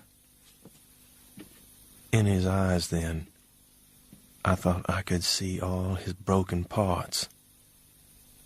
And when I spoke, I felt I was giving tongue to a vast consensus, one arrived at without either ballots or reasonable discourse. Randall, if I let you go, be best you don't come back this time. I reckon so. Kurt? I'll see you on your way then. We went out into the night. The sentries at the main gate passed us through without question. You stop here, sir. He went a few paces along the track and turned back, his face as pale as a star in the pre-dawn gray light. I wondered if he thought we were driving him off, or if he believed he was being called to a better world. In my heart, I knew which was the case. Randall? At last he set off again, quickly becoming a shadow, then the rumor of a shadow, then gone. I listened in after that, night after night, somehow expecting Randall to give news of Delta Sly Honey. But there was only static, sounding like the crackling of enormous flames. I felt completely vulnerable, as if some huge black presence were on the verge of swallowing me up. Then... This here's Delta Sly Hunter, do you read? This is Delta Sly Hunter, now y'all come back at me now. You hear me? You come back at me. This is Delta Sly Hunter. I was so relieved by this end of silence that I went to my hooch and, armed with lies, finished my letter home.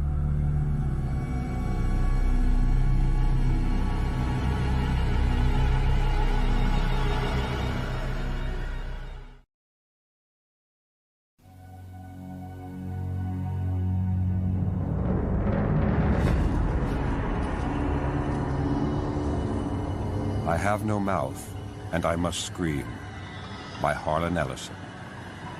Starring David Soul and Harlan Ellison.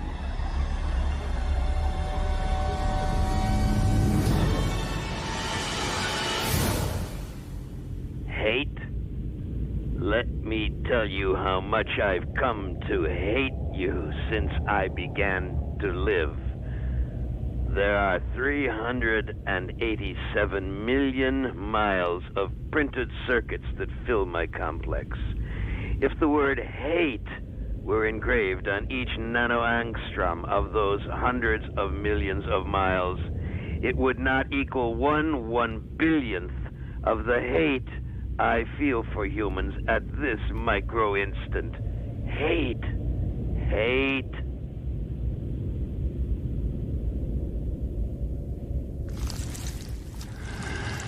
I can dream, I can wonder, I can lament, I can remember.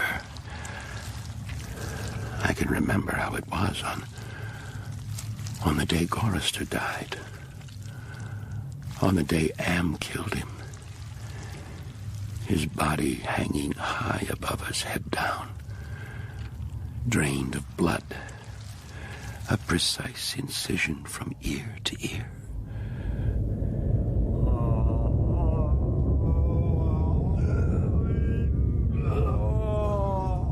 Shut up! Shut up! Shut up! For God's sake, Benny! You bastard! He's dead, and all I want is for him to stop making that noise! For what? God's sake! Oh, leave it, Ted. He can't help it. Benny, try and be quiet now. Oh, you know, Well, you got something to say, Benny? Hey, don't hold back. Come on, come on, come on. Nice piece of butchery up there, huh, Benny? Oh, stop it, Ted. You're frightening him. It's all right, Benny. Now, shh. It's all right. Gorrister's dead, hung up there, hung by 1 foot for the amusement of a machine, and it's all right. Why don't you just for once, Ted, try and stop talking? Why? What else is there to do, Alan? He's lucky. He's what? Gorrister's dead. Gorrister's lucky. Hey, what happened? Am just killed you. Huh? Up there. Oh, God! Oh.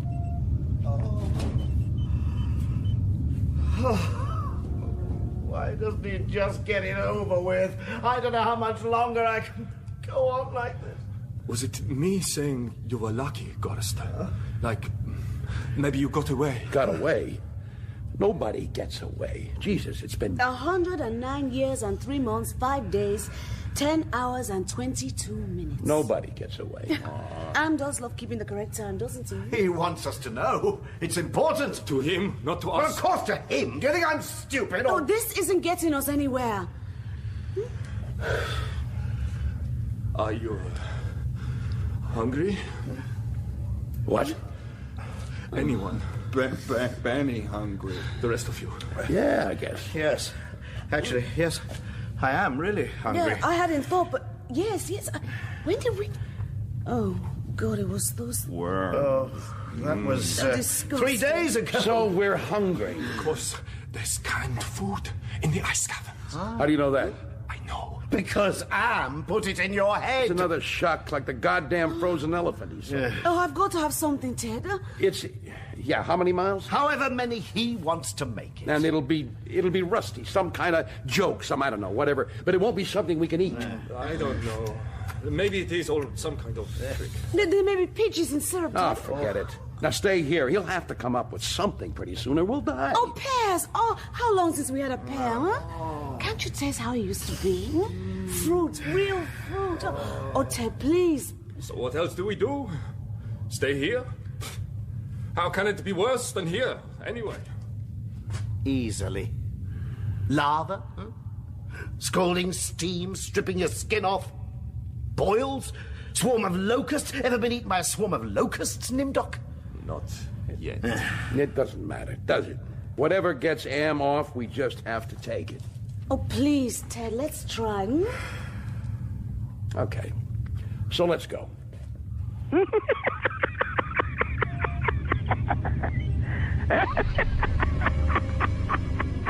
I gave in to her. What the hell? Ellen was grateful, though. She took me twice out of turn. I guess she figured she was using me. After a while, I began to feel them all. Looking at my back, talking about me, trying to figure out. How far now? 2 days. Maybe 40 miles. Another 60 to go. I have to drink something. Remember martinis?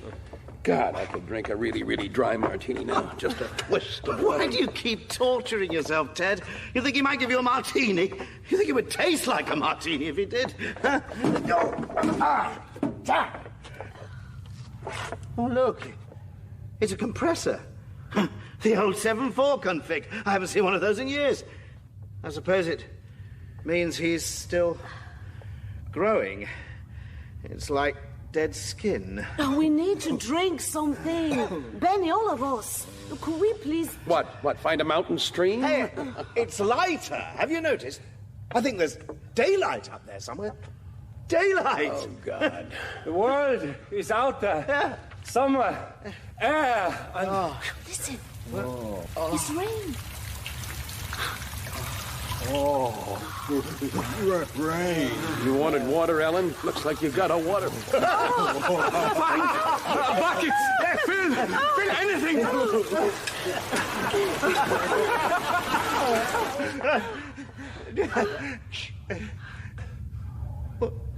Where did it go? Where did it come from? Yeah, there's nothing out there. Nothing outside. Just a goddamn graveyard. Not even that. Dust and rock and nothing. Not now, not for 100 years. Did you get any? There goes some. It tastes like Bo's urine. Probably Am's idea of a martini. Hey, Benny. Benny, take it easy, will you? Benny, it's all right. It's all right. Just don't worry about it, Out there. No, Benny, no. Get out there. Yeah, he won't let you. Not anything but not He that. won't let you go. No. Benny.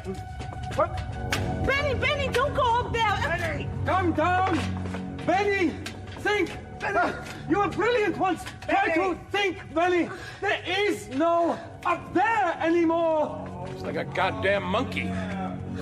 Get him down, someone. No. Get back, everyone. It's too late. No, Nindo, you can climb up. Please, get him. Don't let him get hurt anymore. I think maybe someone should go up there. No, we have to get away. No, stop it. Every time we try to do anything, we end up fighting. Can't we work together? Oh, God. Am's back.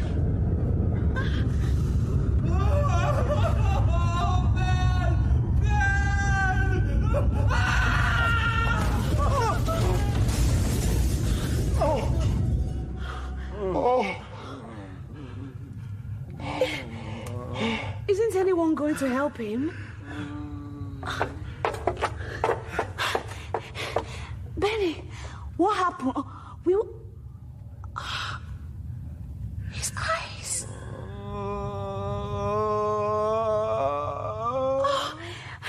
Emma's melting his eyes. Get me some cloths. Something I can use to mop this stuff up. This is bad. Very bad. He must hate Benny very much. Here, this too? Yes, thanks. It's okay, Benny. It's okay. Just let me... Oh, there's nothing there anymore. So, there's not a whole lot to see. You're not gonna miss a lot, Benny, old pal. Just another corridor, another bank of lights, another stack of chips, another cliff face made out of dirty flesh-colored plastic. We always thought the world was made in our image. Well, in here, maybe it is. Only it isn't the world. It's hell, and we're in it. Sometimes Am gave back what he took. Not this time. Benny was blind. Forever. Maybe that was the kindness of Am. Still, Ellen got what she wanted. Water. And Benny still functioned where it counted. So we went on. And on. To sea green light and caverns of steel and glass. You want some of this? I don't know. What is it?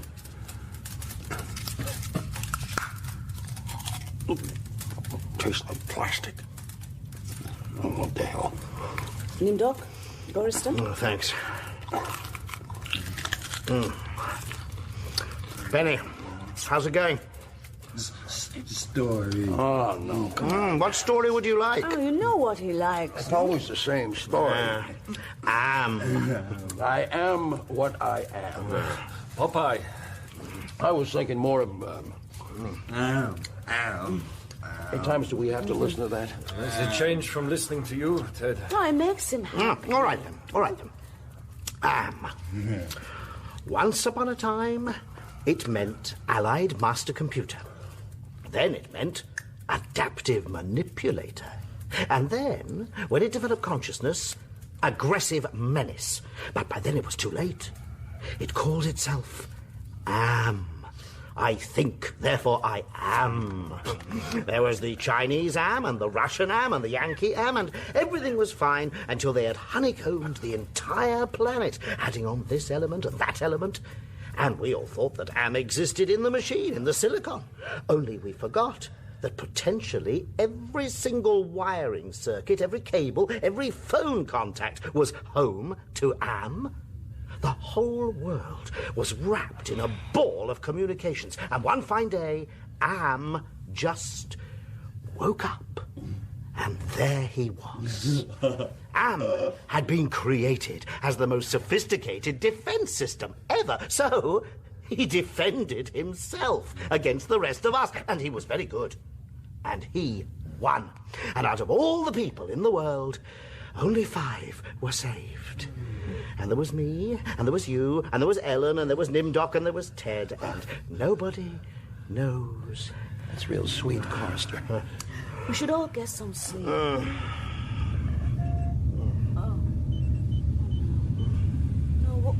what is it? I think it's going to be bad. Oh, he's going to speak. We should get the hell out. No, wait. Listen to me. Orchids, I can smell rotting. No, sour milk. Grease and human scalps. Oh, let's go now.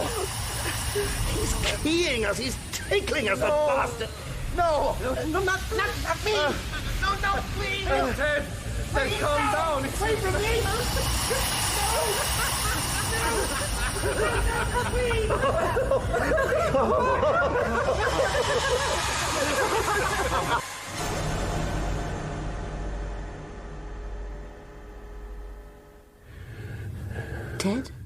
Ted, are you all right? Leave me alone. Come back now. You were laughing at me. We were just glad it wasn't us. It wasn't about you. Oh, yeah? You, all of you. You hate me. You think I can't see that? Why would we hate you, Ted? Because I'm the least affected. Yeah. I mean, come on, look at Benny. The guy was brilliant. He was an athlete. He could have been a movie star, as well as a Nobel Prize winner. Now he's a monkey with melted eyes. Chorister, Mr. Peacemaker, Mr. UNICEF, conscience of mankind, and now look at him. He doesn't give a goddamn about anything. Nimdoc. We don't know what happens when he gets taken, but notice how he comes back. Like he's been utterly emptied. And you, Miss Decency, sex only after marriage with 4 guys to choose from day and night. Oh. He's made you more beautiful. The queen bitch of our world. Do you think I enjoy or care? I'm the only one with a mind of his own. The only one who can think clearly, and you hate me for it. You hate me. And if I turned my back for 10 seconds, any one of you would... Oh, God, Ellen. I'm sorry. Oh, it doesn't matter. Oh, hold me, None of it matters. Hold me. At that moment, as it passed, I knew I was thinking clearly, and I realized completely. Am was never going to let us go. He was going to keep us in his belly forever, twisting and torturing. And there was nothing we could do, ever. Hey, where have you two been? Welcome back. Oh, we were somewhere else. She'll hold your hand now, Benny. You like that, huh? Benny, are you okay? Was it bad? It's very bad. So, what's this? Warm sun. Oh, Austrian Alps, cowbells. The sound of music. Is this some kind of reward? Oh, that'd really be something, wouldn't it? Am rewarding us for... God, there's even a breeze. And flowers, look, it's Edelweiss. It's really... The wind rising. Don't take the flowers, Helen. Pressure. Can't you feel it? Like some kind of big wind. Ted? I don't know. Feels sort of... We might as well move on. After all, it isn't like we have a... Ted! Help me! Someone! To what?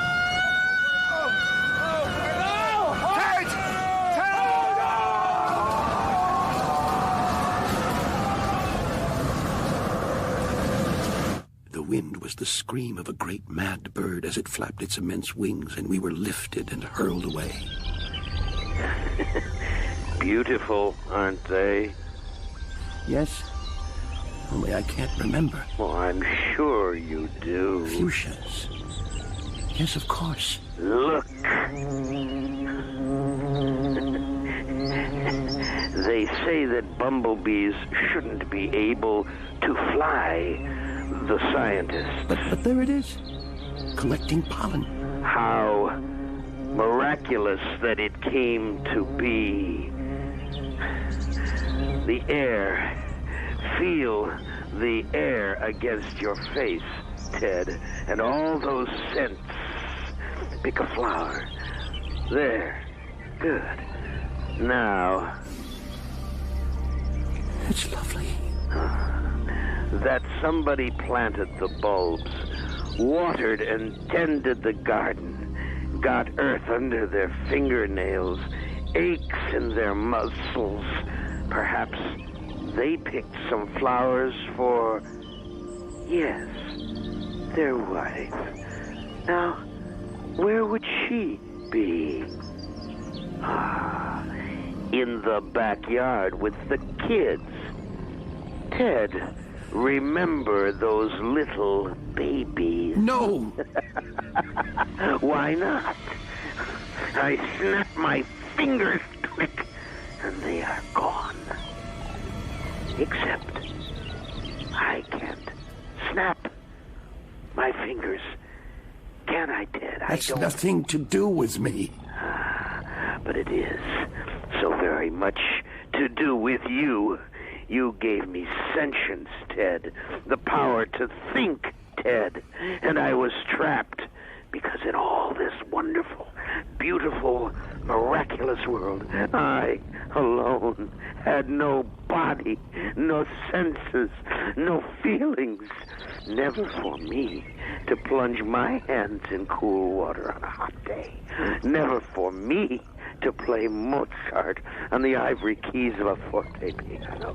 Never for me to make love.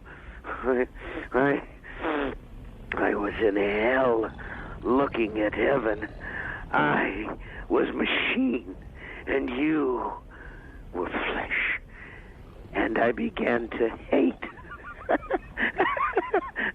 your softness, your viscera, your fluids, and your flexibility, your ability to wonder and to wander, your tendency to hope. Hate's no answer. Oh! Ah! Ah!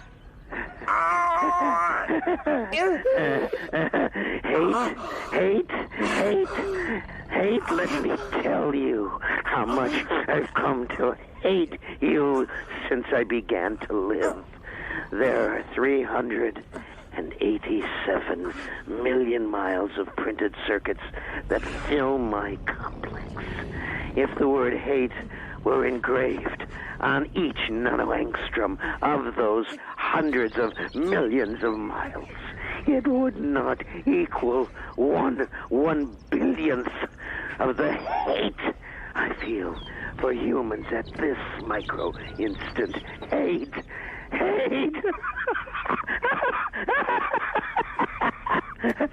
Were I human, I think I would die of it. But I am not. And you five are. And you will not die of it. That I promise. And I promise. For cogito ergo sum. For I am. I am. So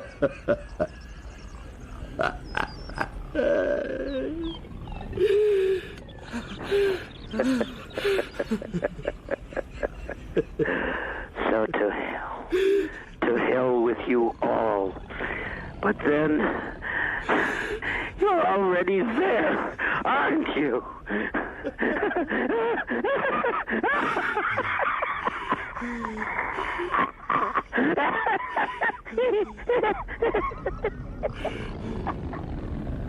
We were immortal, yes, but it came to me as Am withdrew from my mind. Maybe not indestructible. Ellen! Ellen! Ted! Over here! Who's with you? Nimdok and Benny. Ted! Ellen! Well, here we are again. Quite a wind. You okay? I guess so. Am spoke to me. Maybe he gets lonely. I don't think so. What happened? Hey, Benny, food. So where are these cans? Not here. Further on.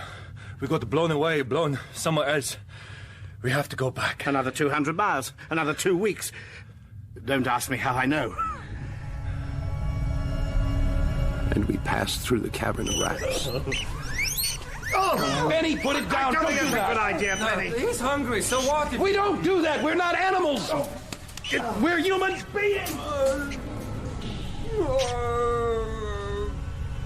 And we passed through the Vale of Tears. Where does it come from? There are no clouds. Not in here. He makes it. I imagine he's learned quite a lot in the last few years. And there's nothing few about the years, Garrick.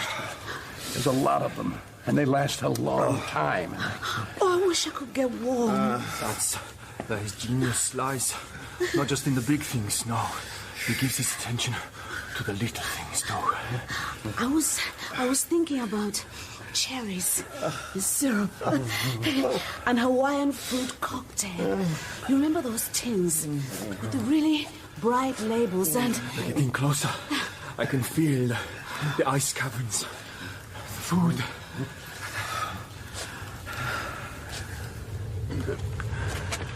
Another goddamn cell. Oh, no, please, it can't. Not this time, please. Not so fast, my friends. There's something under the snow. Cans, tins here. Look! Oh, yes. Pineapple, cherry, corned beef, tuna, everything. Look! Everything. What a turn up for the books! I never thought I'd say you were right, Nimdok, but this is...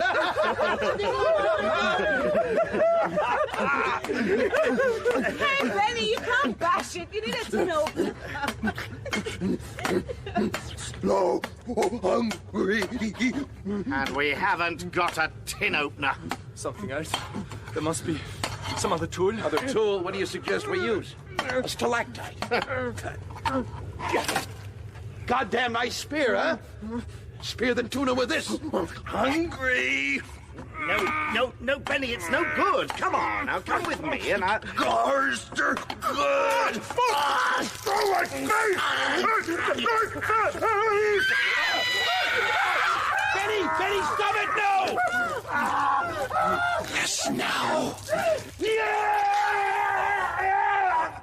No, I forbid you! Are you there? Who? You? Me? Ha! Nobody there. Is somebody there? Or am I the last storyteller? Telling the last story. Benny went first. On the tip of the ice spear. Then Garrister. I ground it down into his ruined throat.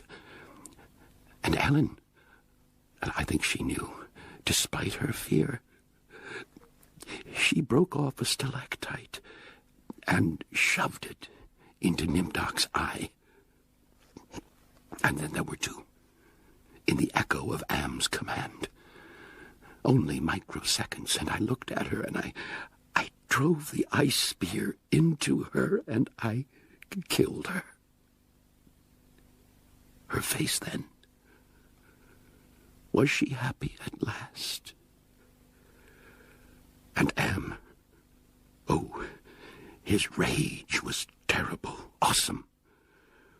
I thought Am hated me before, but now, oh, now. You have offended me mightily. He altered me for his own peace of mind, I guess. Think of a slug. Its jelly melted and reformed into... I leave a slimy trail where I pass. Here under the land, in the belly of Am, whom we created because our time was badly spent. They are safe now. Gorister, Benny, Dimdock, and Ellen. And I am here, forever the victim of this hate, and I have no mouth, and I must scream.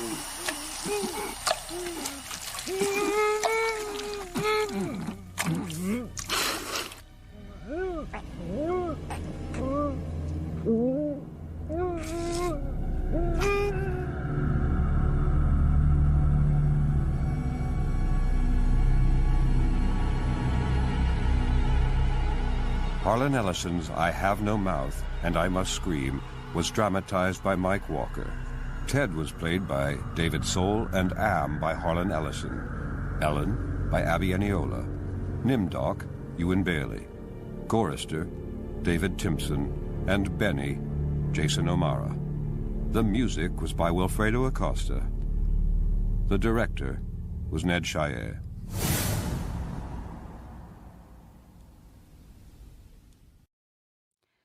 This is BBC Radio 3. The time is 8 o'clock. Now, Drama on 3, and a chance to travel backwards and forwards in time in Kurt Vonnegut's iconic work, Slaughterhouse 5. The novel was first published 40 years ago, but this dramatisation by Dave Sheasby is the first ever for radio. The story centres around the author's harrowing experience of the bombing in Dresden in 1945, and it contains some strong language.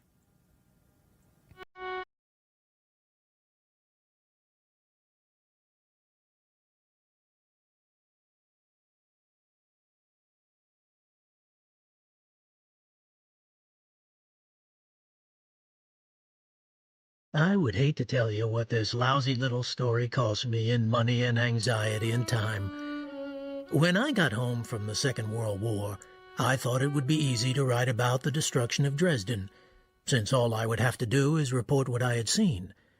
And I thought it would be a masterpiece and make me a lot of money.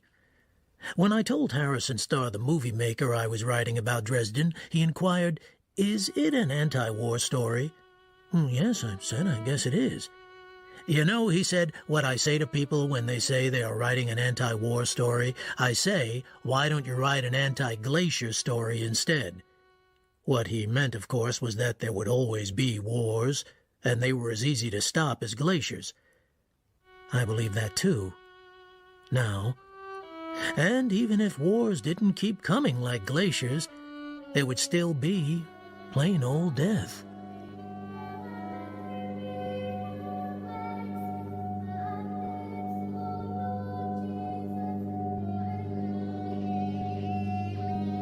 Slaughterhouse 5, or The Children's Crusade. A Duty Dance with Death by Kurt Vonnegut Jr., a fourth-generation German-American now living in easy circumstances on Cape Cod and smoking too much. Who, as an American prisoner of war, witnessed the firebombing of Dresden, Germany, the Florence of the Elbe, a long time ago, and survived to tell the tale. this is a story somewhat in the telegraphic manner of tales of the planet Tralfamador, where the flying saucers come from. Adapted for radio by Dave Sheesby. Peace. When I was working on my famous Dresden story, I asked an old war buddy, Bernard V. O'Hare, if I could come and see him. He was a district attorney in Pennsylvania. I was a writer on Cape Cod. I had the Bell Telephone Company find him for me. They are wonderful that way. I have this disease late at night sometimes involving alcohol and the telephone. I get drunk and drive my wife away with breath like mustard gas and roses. Hello? Who is this? Bernard? It's me. How are you doing, buddy? Oh, you. Have you any idea what time it is? Listen, I'm writing a book about Dresden. I'd like some help remembering stuff. Could I come down and see you? Everyone here's asleep. I'm trying to read. Anyway, I can't remember too much about all that war stuff. I think the climax of the story will be the execution of poor old Edgar Darby. The irony. A whole city gets burned down, and thousands of people are killed, and then one American soldier is arrested in the ruins for taking a teapot, and he's given a regular trial, and then he's shot by firing squad. Now, isn't that an amazing ending? I don't know. Writing's your trade, not mine. But come down if you want to. I gotta go now, okay? By the way, if you're ever in Cody, Wyoming... Just ask for Wild Bob. A couple of weeks later, I did go to see him. I took my little daughter and a friend of hers. I met his wife, Mary, to whom I dedicate this story, by the way. My girls played with her kids. It was only after the kids had gone upstairs to watch television that I sensed Mary didn't like me. She was polite, but chilly. Come see, I fixed up a place where you and Bernard can talk and not be bothered, okay? Well, that's nice. Kind of bright, though. Like an operating table. Still, should be fine. Just the one glass? Bernard doesn't touch the stuff, not since the war. I'll leave you to it. Excuse me. Is everything okay? I mean, have I done something here? It's not you. Don't worry. Sit down. Help yourself. So, memories, Bernard. I was thinking we could start with the... Are you sure about Mary? I think it's me. You're being too nice, Bernard. It's okay. Don't worry. I remember the guy who found that wine. We had to take him back in a wheelbarrow, and the Russians in a clock factory. They were... You know something? You were just babies then. What? Just babies in the war, like the ones upstairs. Well, I guess so. But you're not going to write it that way, are you? Oh, no.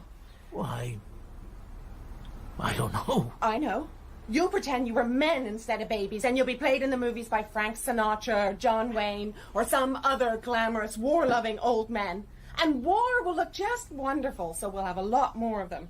And they'll be fought by babies like the babies upstairs. Hey, stop right there. Please. See my hand here? I'm raising it for a promise, Mary. Now, I don't think this book of mine is ever going to be finished, but if I ever do finish it, I give you my word of honor right now there won't be a part for Frank Sinatra or John Wayne. I'll tell you what I'll call it, too. The Children's Crusade, okay? Can we be friends now? Okay. Okay, friends.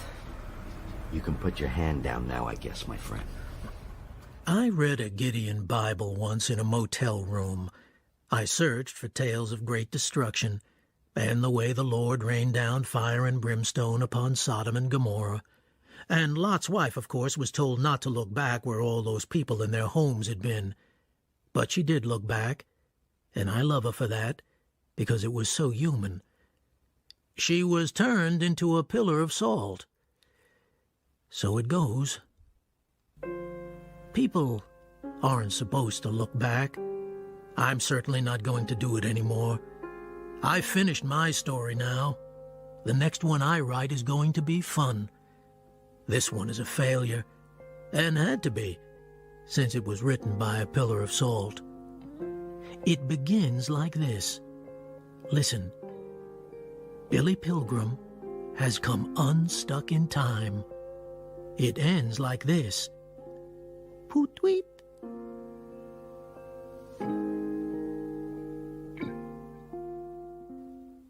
Listen. Billy Pilgrim has come unstuck in time. Listen. Billy Pilgrim has gone to sleep a senile widower and awakened on his wedding day. He has walked through a door in 1955 and come out another one in 1941. He has gone back through that door to find himself in 1963. He has seen his birth and death many times, he says, and pays random visits to all the events in between, he says. Billy is spastic in time, has no control over where he is going next, and the trips are not necessarily fun. He is in a constant state of stage fright, he says, because he never knows what part of his life he is going to have to act in next. Billy was born in 1922 in Ilium, New York. An only child, he graduated from high school, but was then drafted for military service with the infantry in Europe, where he was taken prisoner in Germany.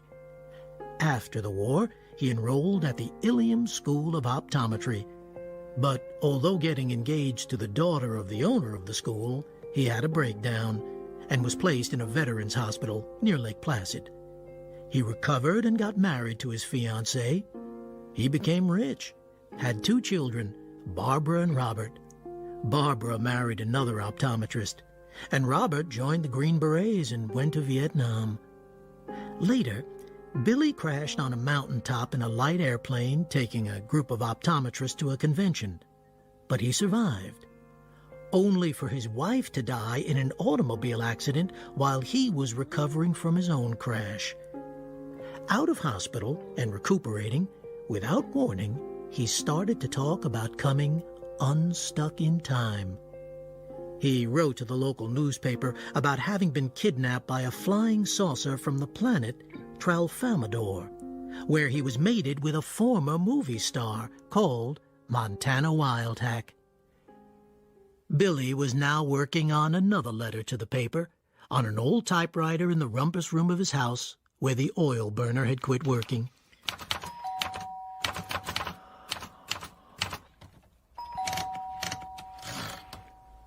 The most important thing I learned on Tralfamadore is that when a person dies, he only appears to die. He's still very much alive in the past. So it is very silly for people to cry at his funeral. All moments, past, present, future, always have existed, always will exist. The Tralfamadorians can look at all the different moments just the way we can look at a stretch of the Rocky Mountains. They can see how permanent all the moments are, and they can look at any moment that interests them. Father? Where are you? When a Tralfamadorian sees a corpse, all he thinks is that the dead person is in a bad condition in that particular moment. Daddy? But that the same person is just fine in plenty of other moments. Now, when I hear that somebody is dead... Where are you? Somebody is dead, I simply shrug and say what the Tralfamadorians say about dead people, which is, so it goes. There you are. Why didn't you answer me when I called? Oh, I didn't hear you, Barbara. Don't lie to me. I know perfectly well that you heard me. I didn't hear you. That letter in the paper. You are making a laughing stock of yourself and us. Why are you so mad? Father, are you going to force us to put you in a home like where Grandma is? It was just a letter. It's crazy. None of it is true. It's all true. There is no such planet as Tralfamadore. Well, it can't be detected from Earth, if that's what you mean. The 2 planets are both very small and very, very far apart. For Christ's sake, where did you get a crazy name like Tralfamadore? Well, the creatures who live there call it that. They're 2 feet high and green and shaped like Plumber's friends. And since you mentioned him... They don't have much interest in Christ there. The most interesting earthling to them is Charles Darwin, who taught that those who die are meant to die. Corpses are improvements. The same idea appears in Kilgore Trout's book, Big Board. The flying saucer creatures who capture Trout's hero ask him about Darwin, and they also ask him about golf. God. Well, why is it you never mentioned any of this before the plane crash? I didn't think the time was ripe, Barbara. Billy says he first came unstuck in time long before his trip to Tralfamadore. Billy first came unstuck in time while World War II was in progress.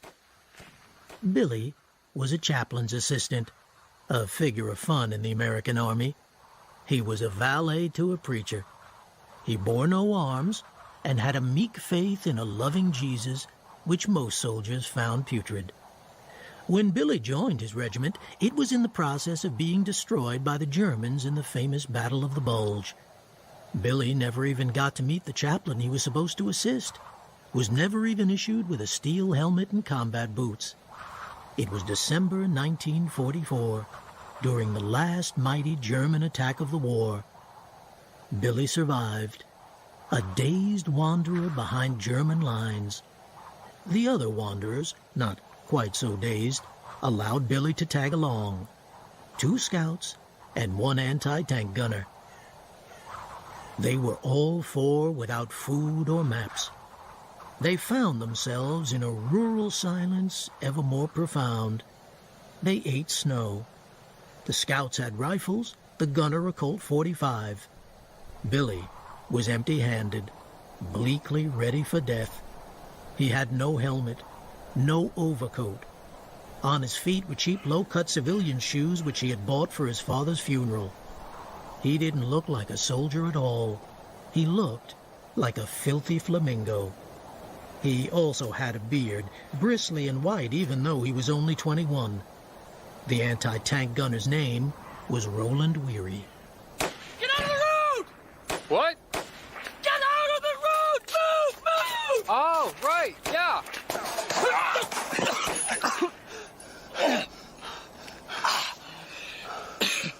Saved your life again, you dumb bastard. I guess. You guess? I'm always saving your life. You can just leave me alone, guys. Go on without me. You see this trench knife, Pilgrim? Roland Weary was only 18, at the end of an unhappy childhood in Pittsburgh. He was unpopular because he was stupid, fat, and mean. He was always being ditched in Pittsburgh by people who did not want him with them. It made him sick to be ditched. When he was ditched, he would find somebody more unpopular than himself, and then he would pretend to be friendly, and then find a pretext for beating the shit out of him. It was a crazy, sexy, murderous pattern of relationships. He told his victims about his father's collection of guns and swords and torture instruments. Weary's father once gave Weary's mother a Spanish thumbscrew in working condition for a kitchen paperweight. His father also had a Derringer pistol, which could make a hole in a man a bull bat could fly through without touching either wing. Weary's father wasn't alone. He belonged to a big club composed of people who collected things like that. See it? I see it. My father gave me that. It's not government stuff. No, sir. You see the blades? Yeah, I guess. Yeah? How'd you like to be hit with this, Hmm? Well, I wouldn't. No other blades triangular? No. Makes a wound that won't close up. Ah. Makes a 3-sided hole in a guy, right? Right. Shit. What do you know? What the hell do they teach you in college? Oh, I wasn't there very long. It was a night school, the Ilium School of Optometry. Useless Joe College. I guess. There's more to life than what you read in books. You'll find that out. I guess. Billy was tempted to say he knew a thing or two about gore. In his childhood, he had an extremely gruesome crucifix on the wall of his bedroom in Ilium. Billy wasn't a Catholic. His mother bought it in a gift shop in Santa Fe in the Great Depression. Like many Americans, she was trying to construct a life that made sense from things she found in gift shops. We best move out. I reckon whoever fired at us is gone. Let's get going, boys! Those trees over there, see? Go! Roland Weary had fat to burn. He had every piece of equipment ever issued. A bulletproof Bible. A pamphlet entitled Know Your Enemy, which enabled him to ask Germans questions like, "How many howitzers have you?" He had a kit containing 2 condoms, for the prevention of disease only. He had a dirty picture of a woman attempting intercourse with a Shetland pony. He made Billy admire this picture several times. He was a roaring furnace under all his layers of wool and straps and canvas. He was so snug in there, he was able to pretend that he was safe at home, having survived the war, and telling his parents and his sister a true war story which went like this. There was a big German attack, and me and my buddies fought like hell, and everybody was killed except me. And I got tied in with 2 scouts, and we tried to fight back to our own lines. We called ourselves the 3 Musketeers. But then there was this damn college kid asking to come along. He was pitiful. No uniform, no weapons, he couldn't even walk right. We saved his goddamned hide for him, yes sir. The 3 Musketeers. Wake up! What? Wake up! Okay. Go on. You go on. You guys go on. I'm all right. I'm okay. Okay? Jesus, I'd hate to see somebody sick. Come on! They're coming for us! Billy Pilgrim was leaning against a tree, his eyes closed, head back, nostrils flaring like a poet in the Parthenon. It was then Billy first came unstuck in time. A violet light, a hum, and he swung grandly through the full arc of his life. It was 1965. He was 41. His mother was old and dying at Pine Knoll, an old people's home. She was decrepit and not expected to live. Is that you, Billy? Yes, Mother. Is that you, Billy? Mother? Can you hear me, Mother? How what, Mother? How did I get so old? Billy blinked. It was 1961, New Year's Eve, and he was disgracefully drunk at a house party where everybody was in optometry or married to an optometrist. He was in the laundry room with a woman. What was it you wanted to talk about? It's okay. It's all right. It's all right. Sit on the dryer. How come they call you Billy instead of William? Business reasons.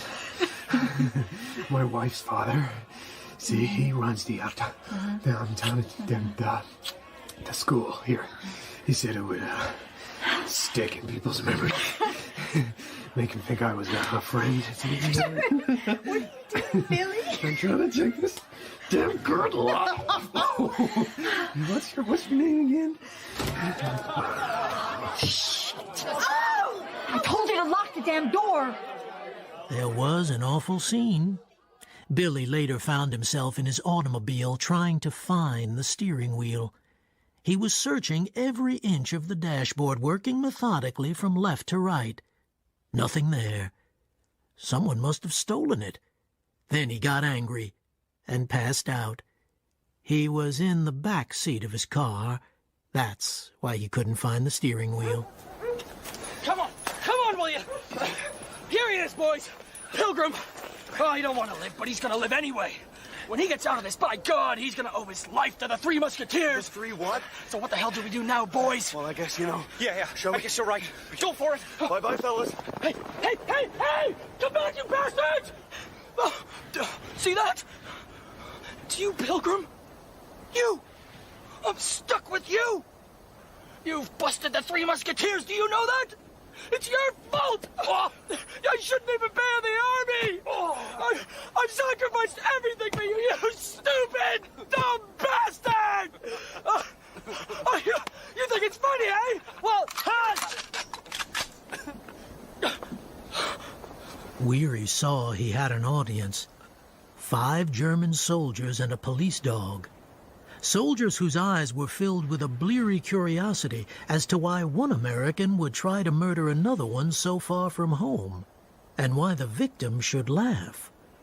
The Germans and the dog were engaged in a military operation which had an amusingly self-explanatory name. A name, when reported as news or history, gives many war enthusiasts a sort of post-coital satisfaction. It is called mopping up. The dog had never been to war before. She was shivery. Her name was Princess. Steht auf. Okay. Take it easy. Sounds like they got the Musketeers. Hände hoch. Put your lousy hands up, Pilgrim, like the man says. Stech still.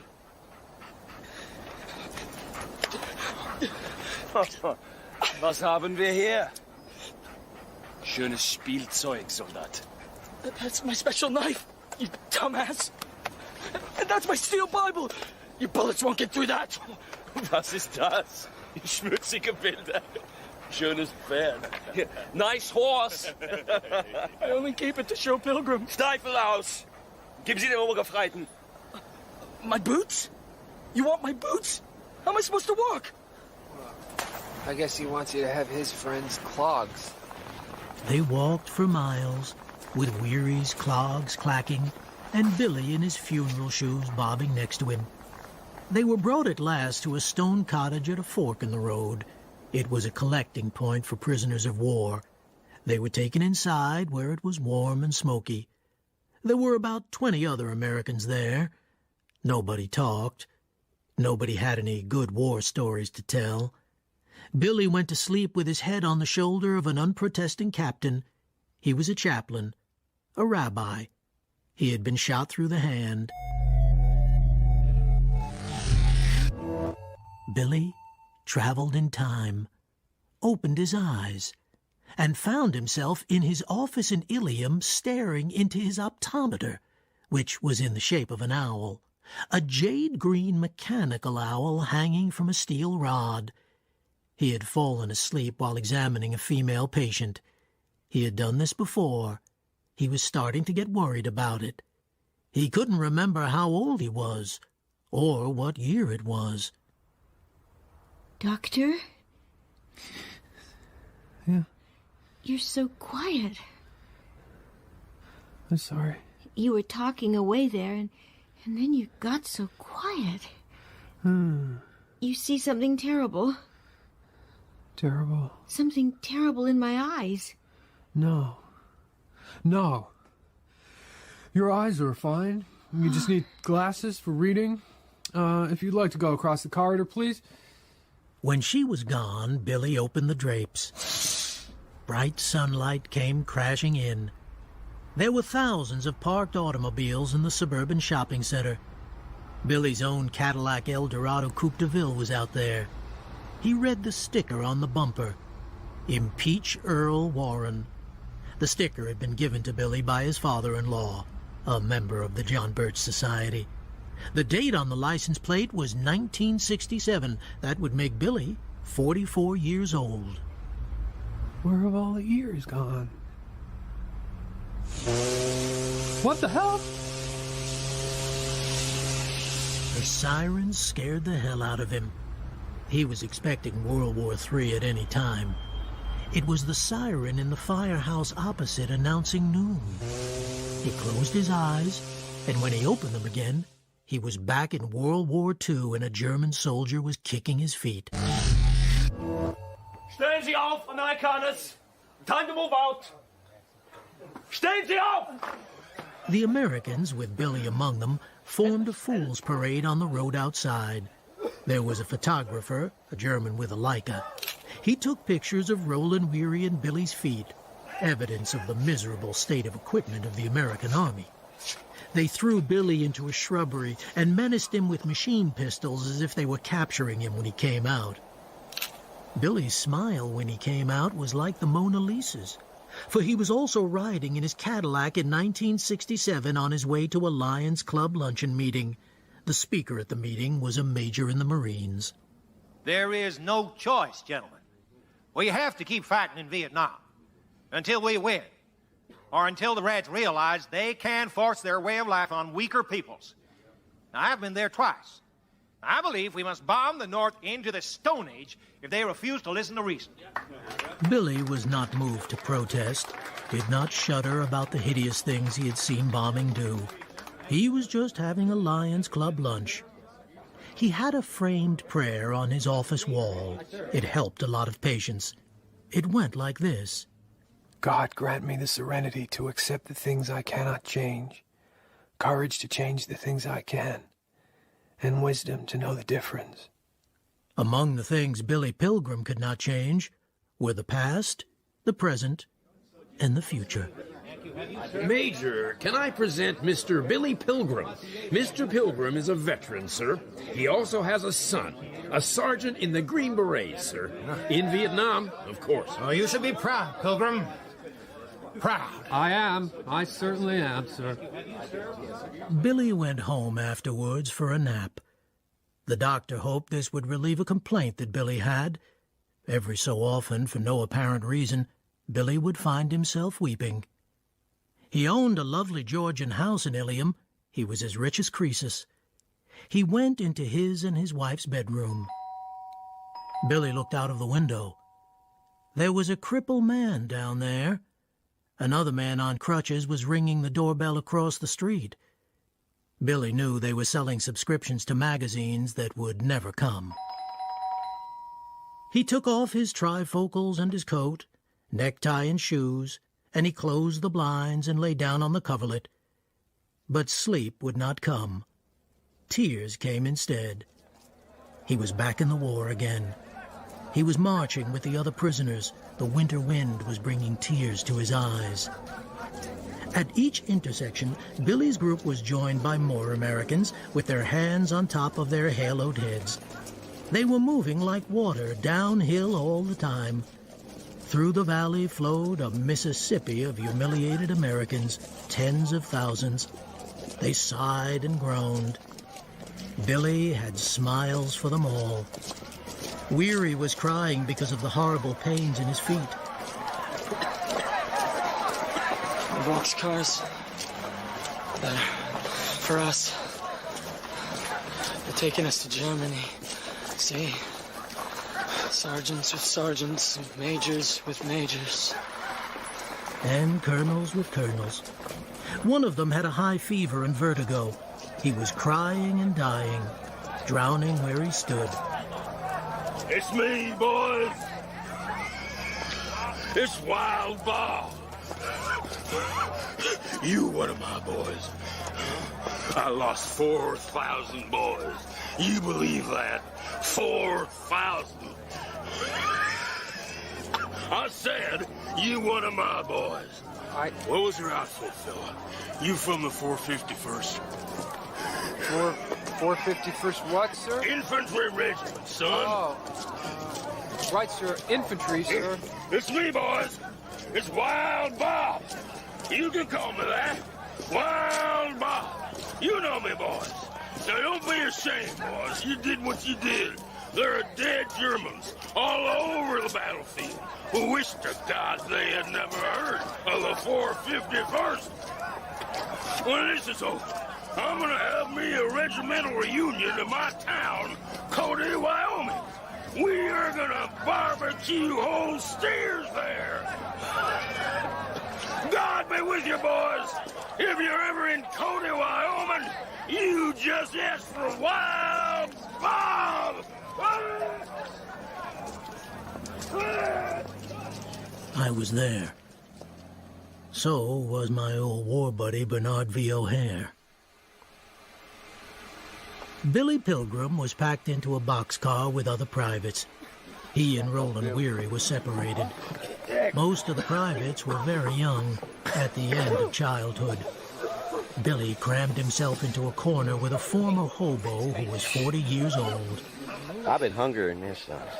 I've been in most places, and this ain't so bad. Yo, Americana! Hey, I said there's a man dead in here, for Christ's sake! The guards eventually got a stretcher and went into the dead man's boxcar, where there were 6 live colonels and 1 dead one. The Germans carried the corpse out. It was Wild Bob. So it goes. The train began now to lurch eastwards. This was late December 1944. The war would end in May. Yet here came more prisoners. Each car became a single organism, which ate and drank and excreted through its ventilators. In went water, loaves, and sausage and cheese, and out came shit and piss and language. Billy nestled like a spoon against the hobo and traveled back in time to 1967 again, to the night he was captured by a flying saucer from Tralfamadore.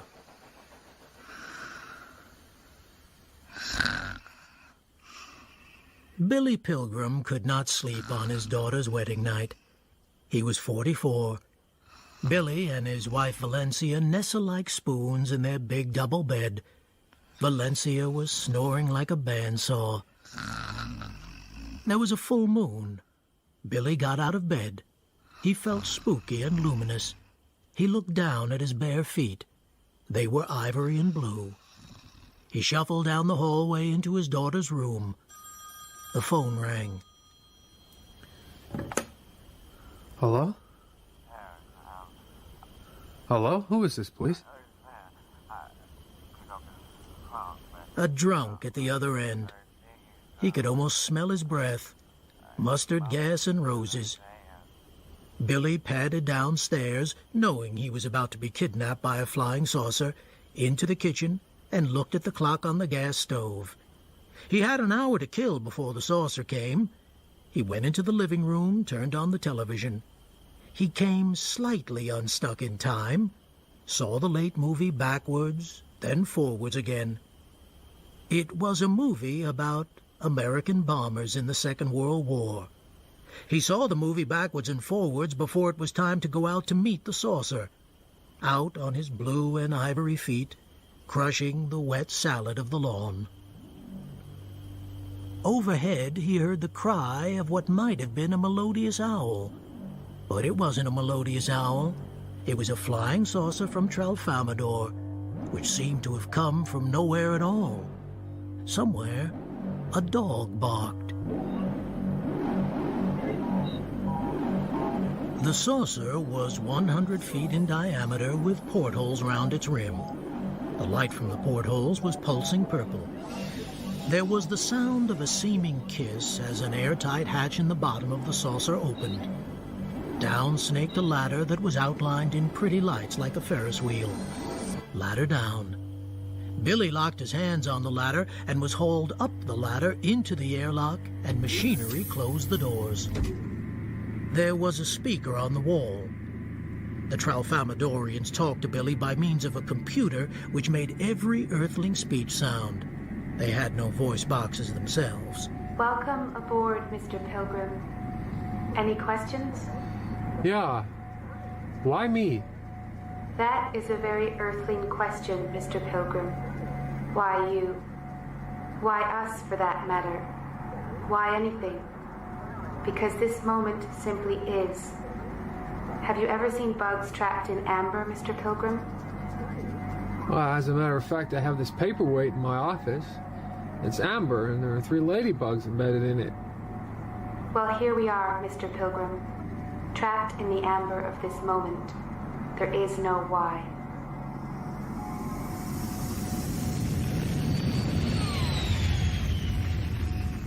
They introduced an anesthetic into Billy's atmosphere now and put him to sleep.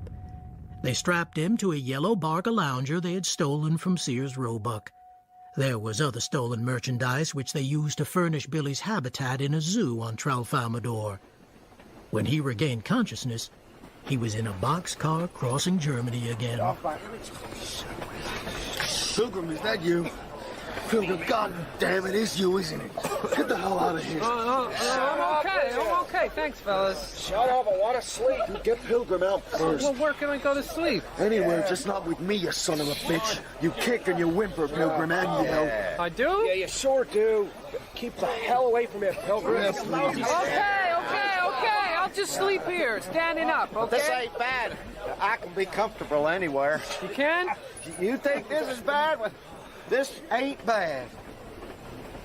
Those were the hobo's last words. On the 9th day, the hobo died. There was something about the 9th day and death. There was also a death on the 9th day in the car ahead. Roland Weary died of gangrene that had started in his mangled feet. So it goes. In his last delirium, he told again and again of the Three Musketeers and gave many messages to be delivered to his family in Pittsburgh. Who killed me? Who killed me? Billy Pilgrim. Yeah, Billy Pilgrim. That's who. Billy Pilgrim. Listen. On the 10th night, the peg was pulled out of the hasp on Billy's boxcar door. The train had arrived on a siding by a prison which had been constructed as an extermination camp for Russian prisoners of war.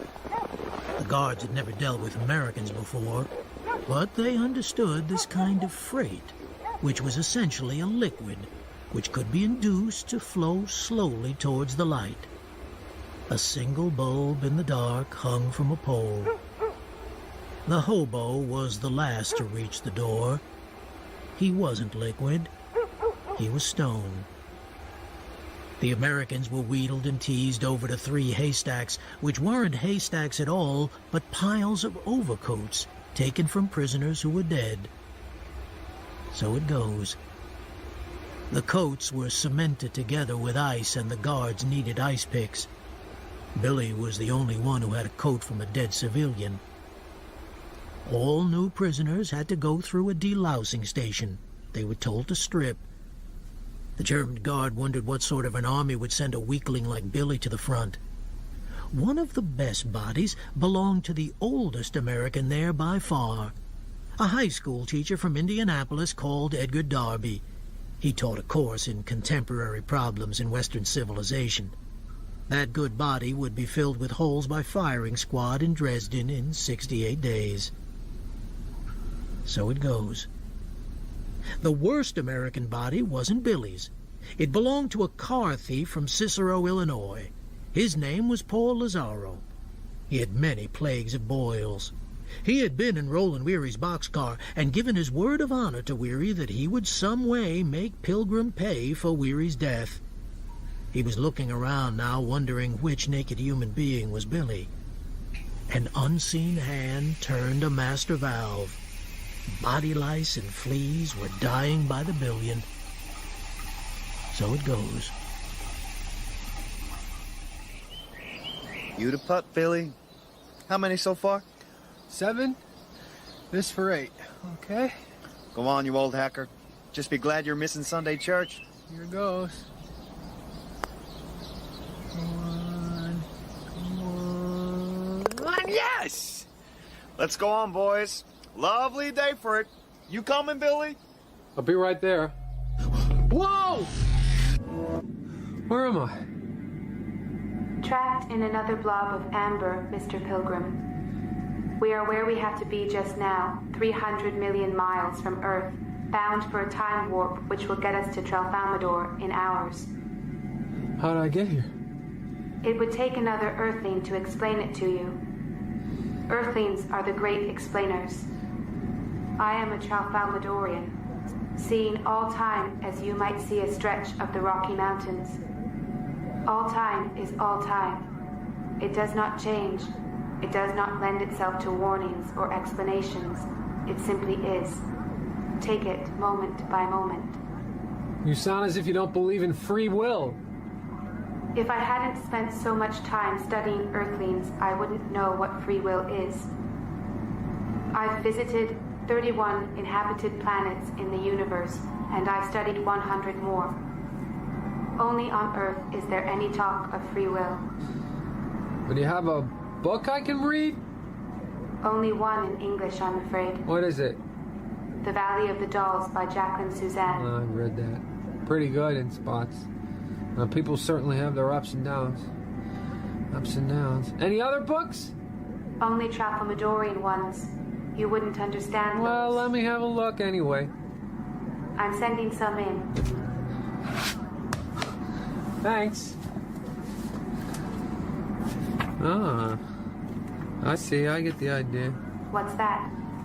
Clumps of symbols, stars, like telegrams. Exactly. You mean they are telegrams? Not really, but you're right in a way. Each clump of symbols is a brief, urgent message. We read them all at once, you see. The author chooses them carefully so that when seen all at once, they produce an image that is beautiful, surprising, and deep. There is no beginning, no middle, no end, no suspense, no moral, no causes, no effects. What we love in our books are the depths of many marvelous moments seen all at one time. What's happening now? A time warp, Mr. Pilgrim. Hold on.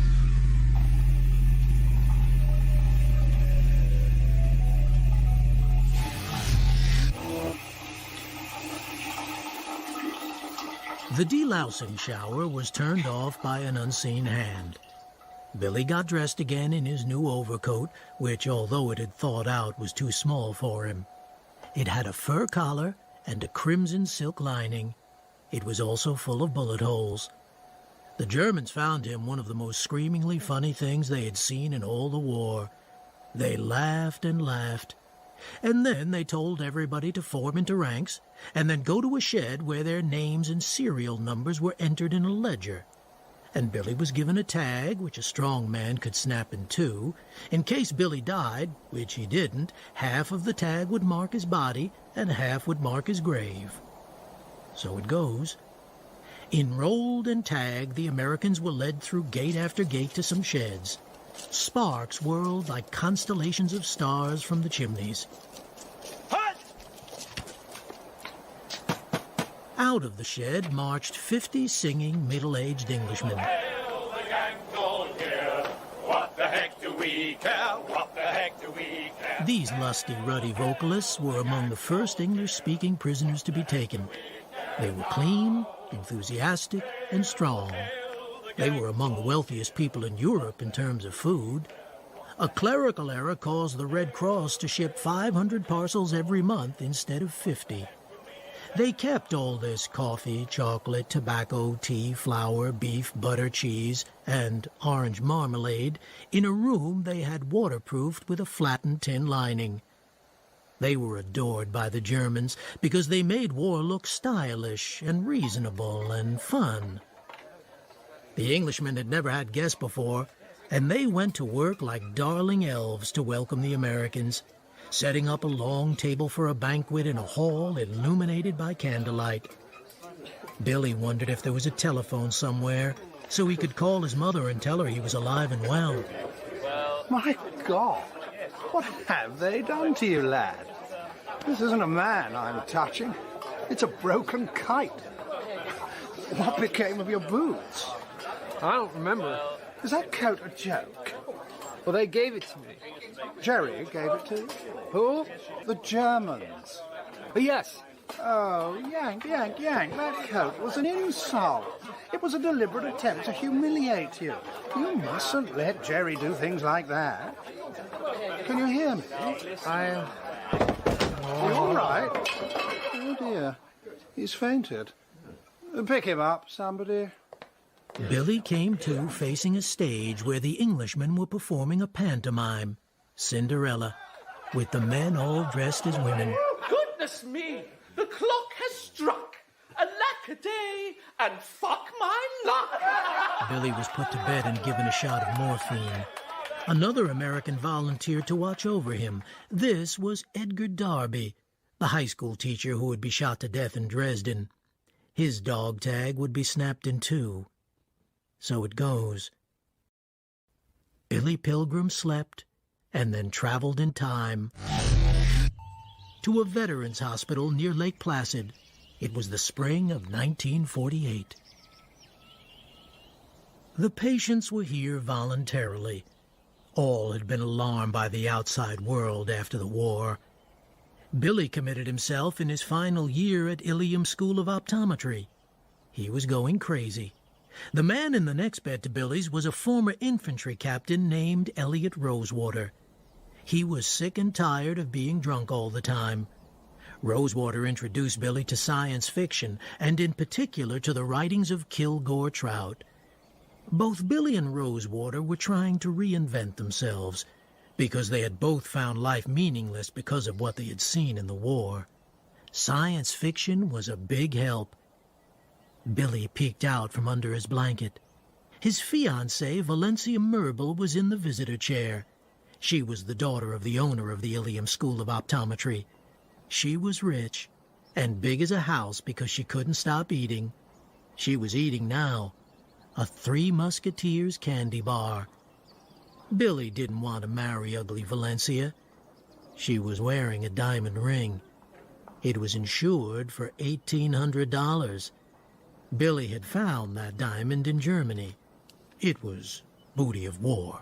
Hello, Valencia. Do you want some candy, Billy? No, thanks. How are you today? Much better, thanks. Do you want me to bring you anything in? Nah, I have just about everything. What about books? Well, I'm right next to one of the biggest private libraries in the world. Valencia, this is Elliot Rosewater. How do you do, sir? Hello. Mr. Rosewater has hundreds of books. What's that one you have right there now, Elliot? Oh, well, this is The Gospel from Outer Space by Kilgore Trout. It's about a visitor from outer space who wants to know why Christians here on Earth find it so easy to be cruel. And does he? Well, kind of. He finds a problem with the Gospels, you see. They were meant to teach people to be merciful, even to the lowest of the low, but what they actually teach is, before you kill somebody, make sure he isn't well connected. So it goes. You get the drift here? I'm trying, Mr. Rosewater. Well, basically, the Gospels say that Christ, who didn't look like much, was actually the son of the most powerful being in the universe. So, when readers came to the crucifixion stuff, they actually thought, oh boy, they sure picked the wrong guy to lynch that time. And what follows is, there are right people to lynch. Who? People not well connected. See? I guess so. It's not finished. In the book by Mr. Trout, the visitor from outer space decides to make a gift to Earth of a new gospel. And in this gospel, Jesus really was a nobody and a pain in the neck to a lot of people with better connections than he had, so they lynched him. There couldn't possibly be any repercussions. He was a nobody, right? I guess so. And then, just before the nobody died, the heavens opened, and the voice of God came crashing down and told the people he was adopting the bum as his son, giving him all powers and privileges of the creator of the universe for eternity. And God told them, from this moment on, he will punish horribly anyone who torments a bum who has no connections. That sounds like an interesting book. Oh, yeah.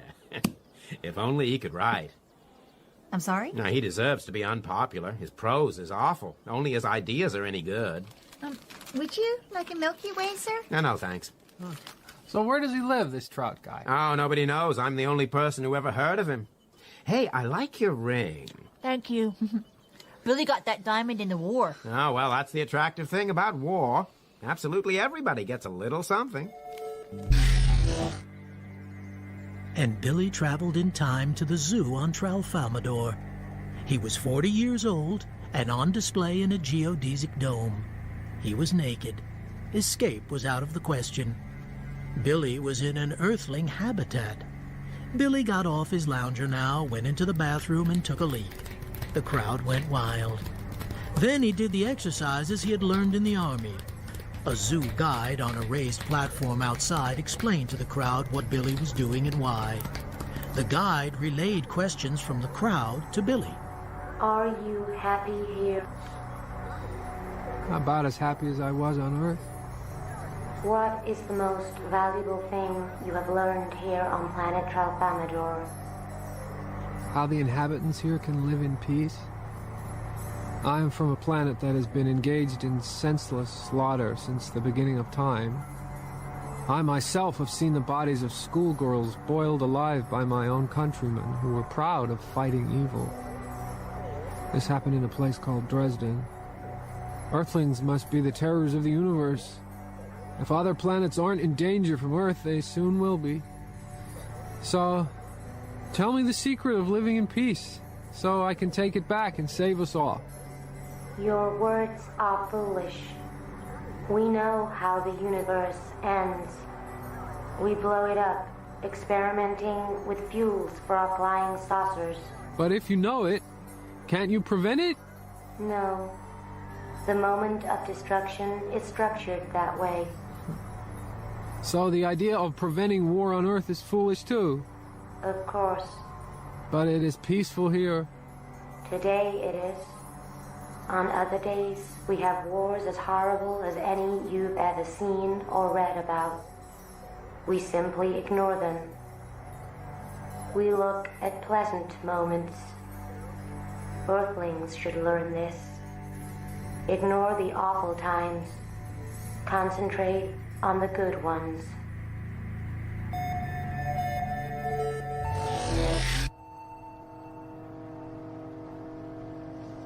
Later that night, Billy traveled back to his wedding night with Valencia Merble. He was out of the Veterans Hospital now and was all well. He was rich now. His father-in-law made him head of his Ilium office. He could expect to make $30,000 a year. The honeymoon was taking place in an Indian summer in Cape Ann, Massachusetts. Their room opened onto a balcony overlooking an oily harbor beyond. Thank you. You're welcome. It was nice. I'm so happy. I never thought anyone would marry me. I'm gonna lose weight for you. I'm gonna go on a diet to become beautiful for you. I like you just the way you are. Do you ever think about the war, Billy?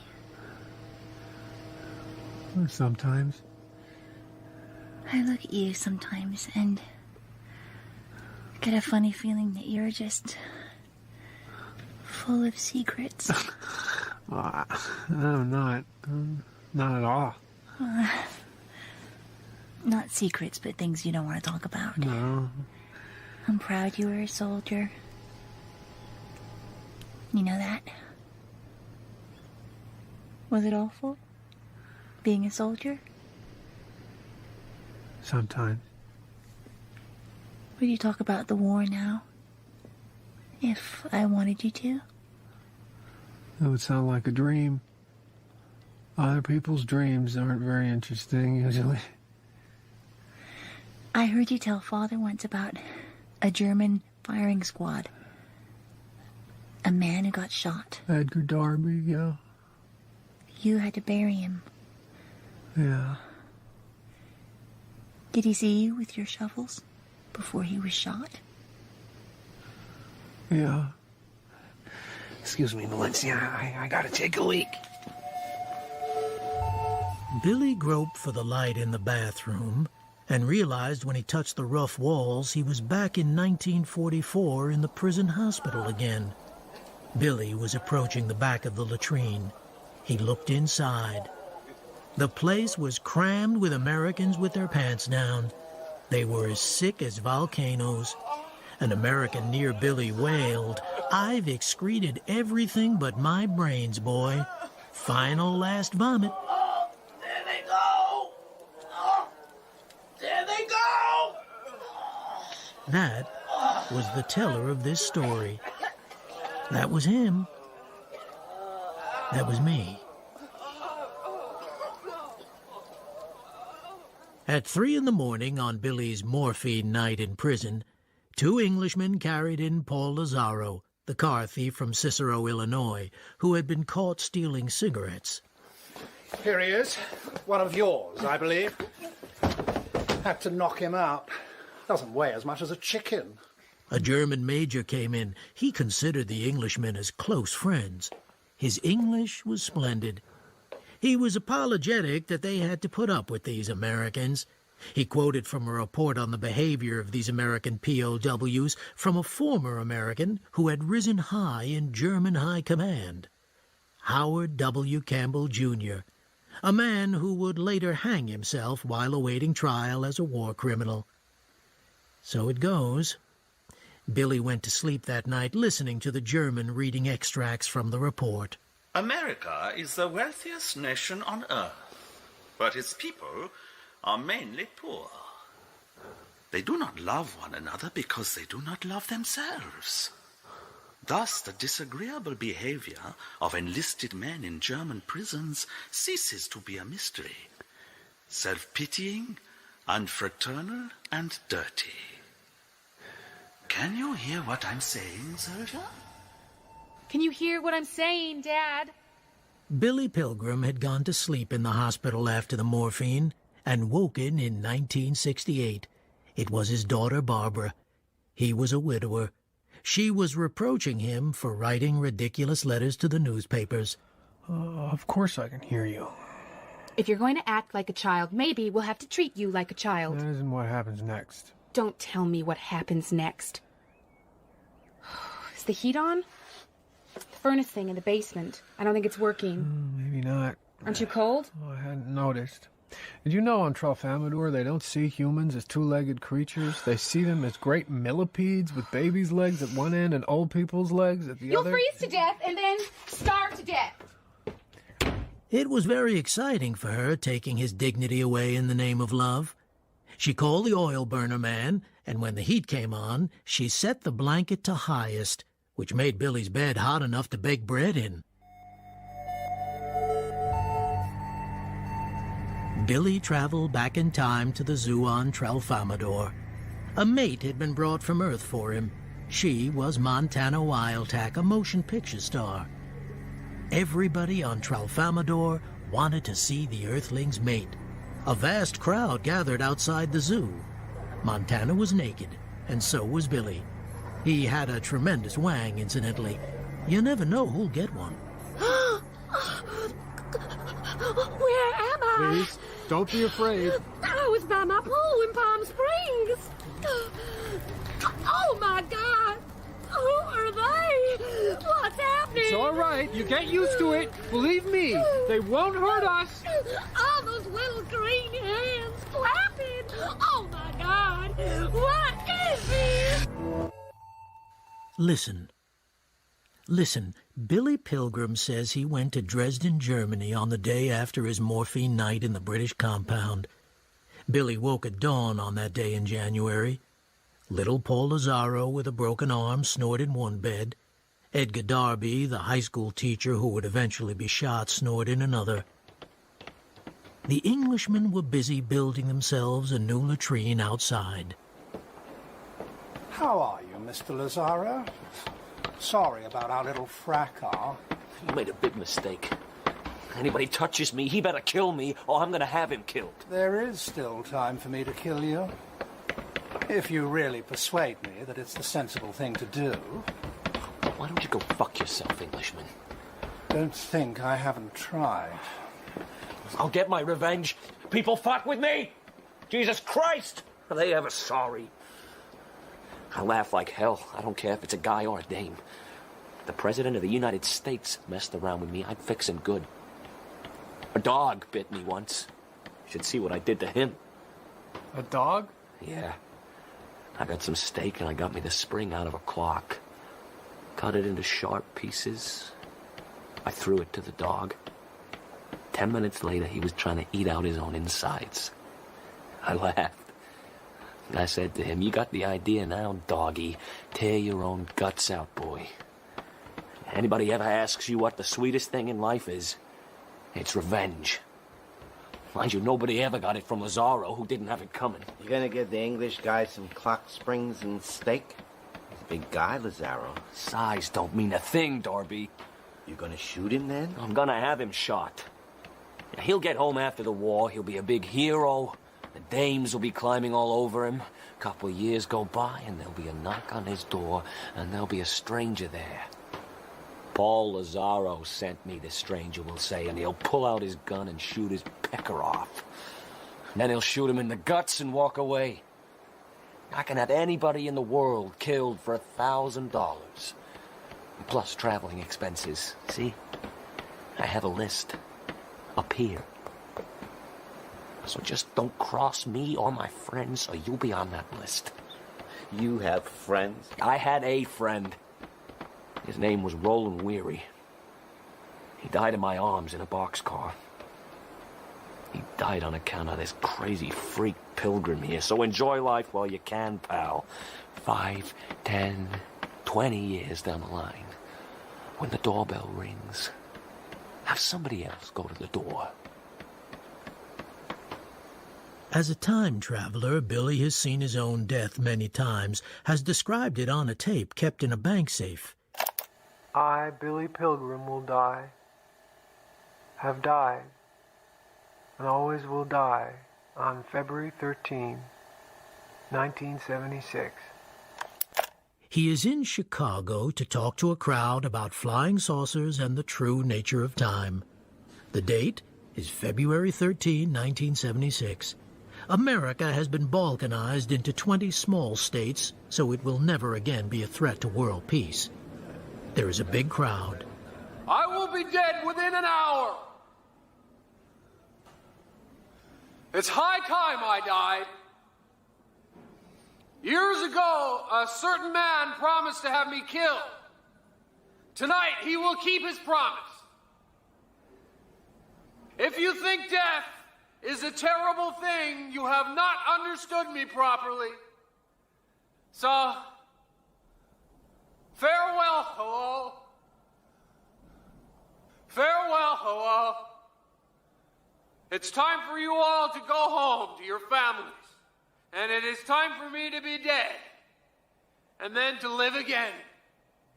At that moment, Billy's high forehead is in the crosshairs of a high-powered rifle laser gun. In the next moment, Billy Pilgrim is dead. So it goes. It is simply violet light and a hum.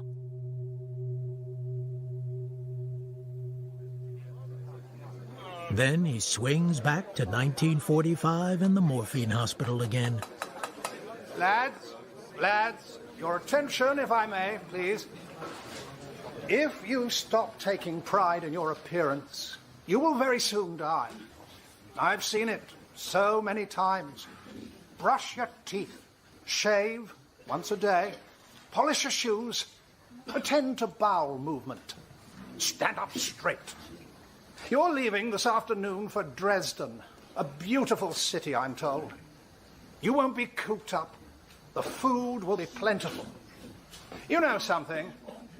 It's been 5 years now since I've seen a tree, a flower, a woman, or a child, or a dog, or a cat.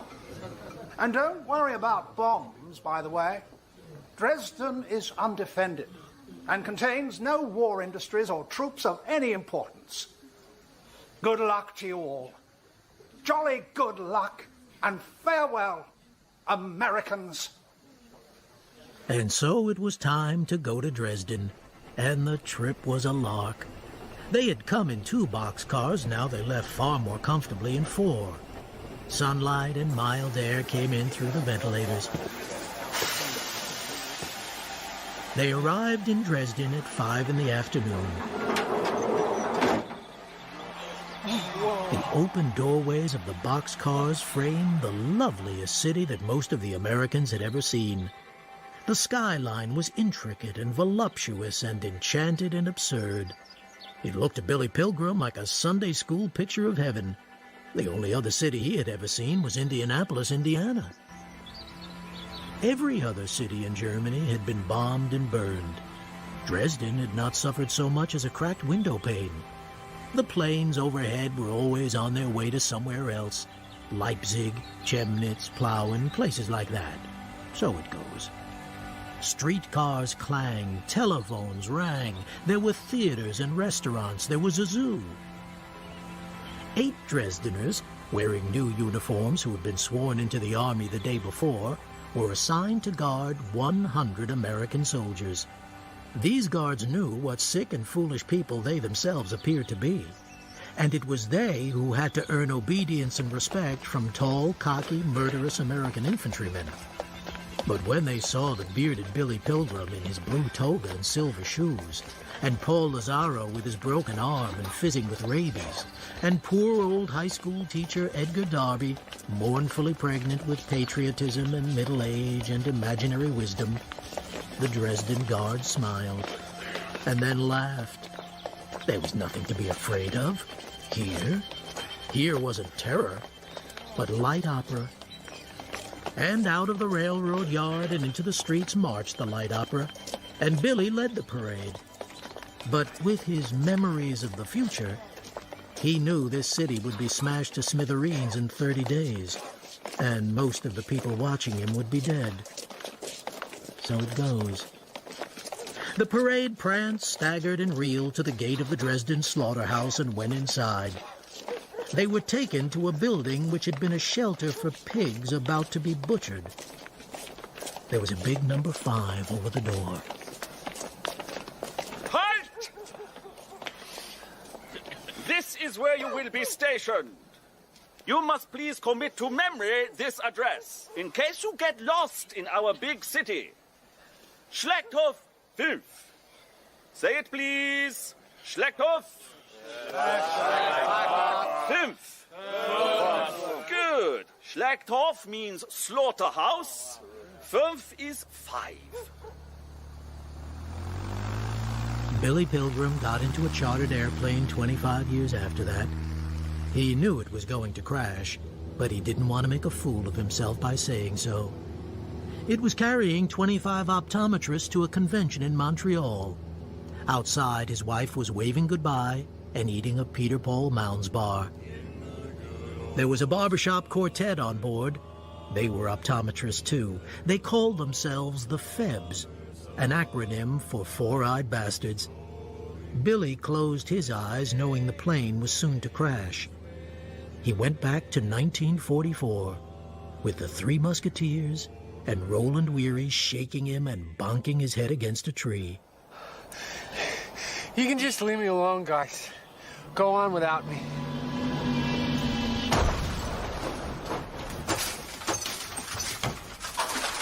The plane crashed on top of Sugarbush Mountain in Vermont, and only Billy and the co-pilot survived. Everyone else was killed. So it goes. The people who got to the crash first were young Austrian skiers from the nearby resort.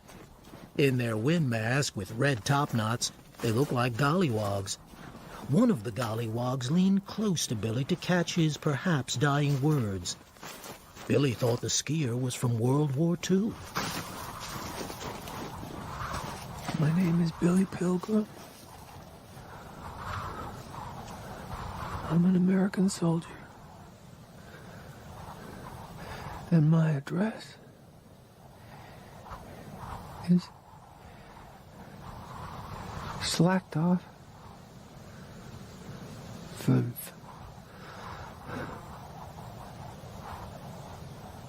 Billy was rescued by the skiers and taken to a small private hospital where he had an operation and dreamed millions of things, some of them true. Like the first evening in the slaughterhouse. Werner Gluck, one of their young guards, just 16, a Dresden boy, tried to lead his prisoners to the kitchen, but lost his way, and they emerged in a communal shower room full of 30 teenage girls, German refugees. And there those girls were with all their private parts bare.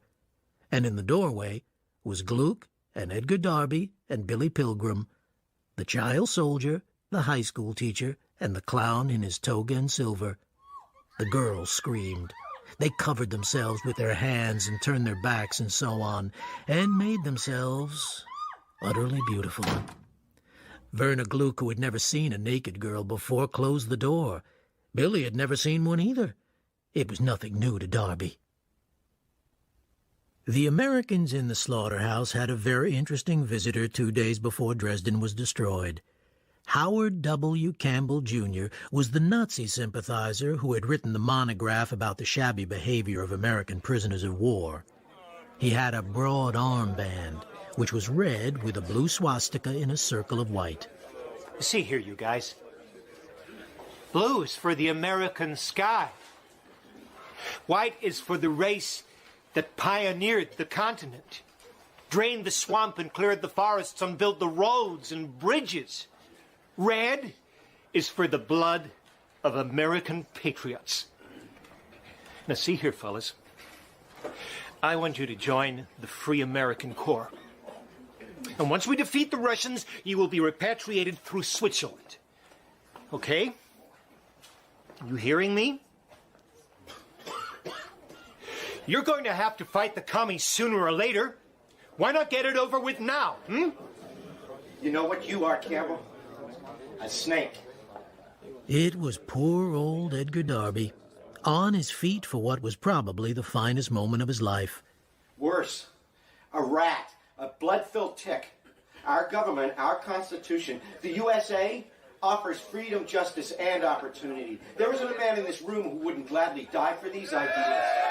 The Americans and the Russians together are going to crush a disease, not a disease which is infecting the whole world. The Americans and their guards took shelter in a meat locker hollowed in living rock under the slaughterhouse. There was no refrigeration. There was candlelight. Nothing happened that night.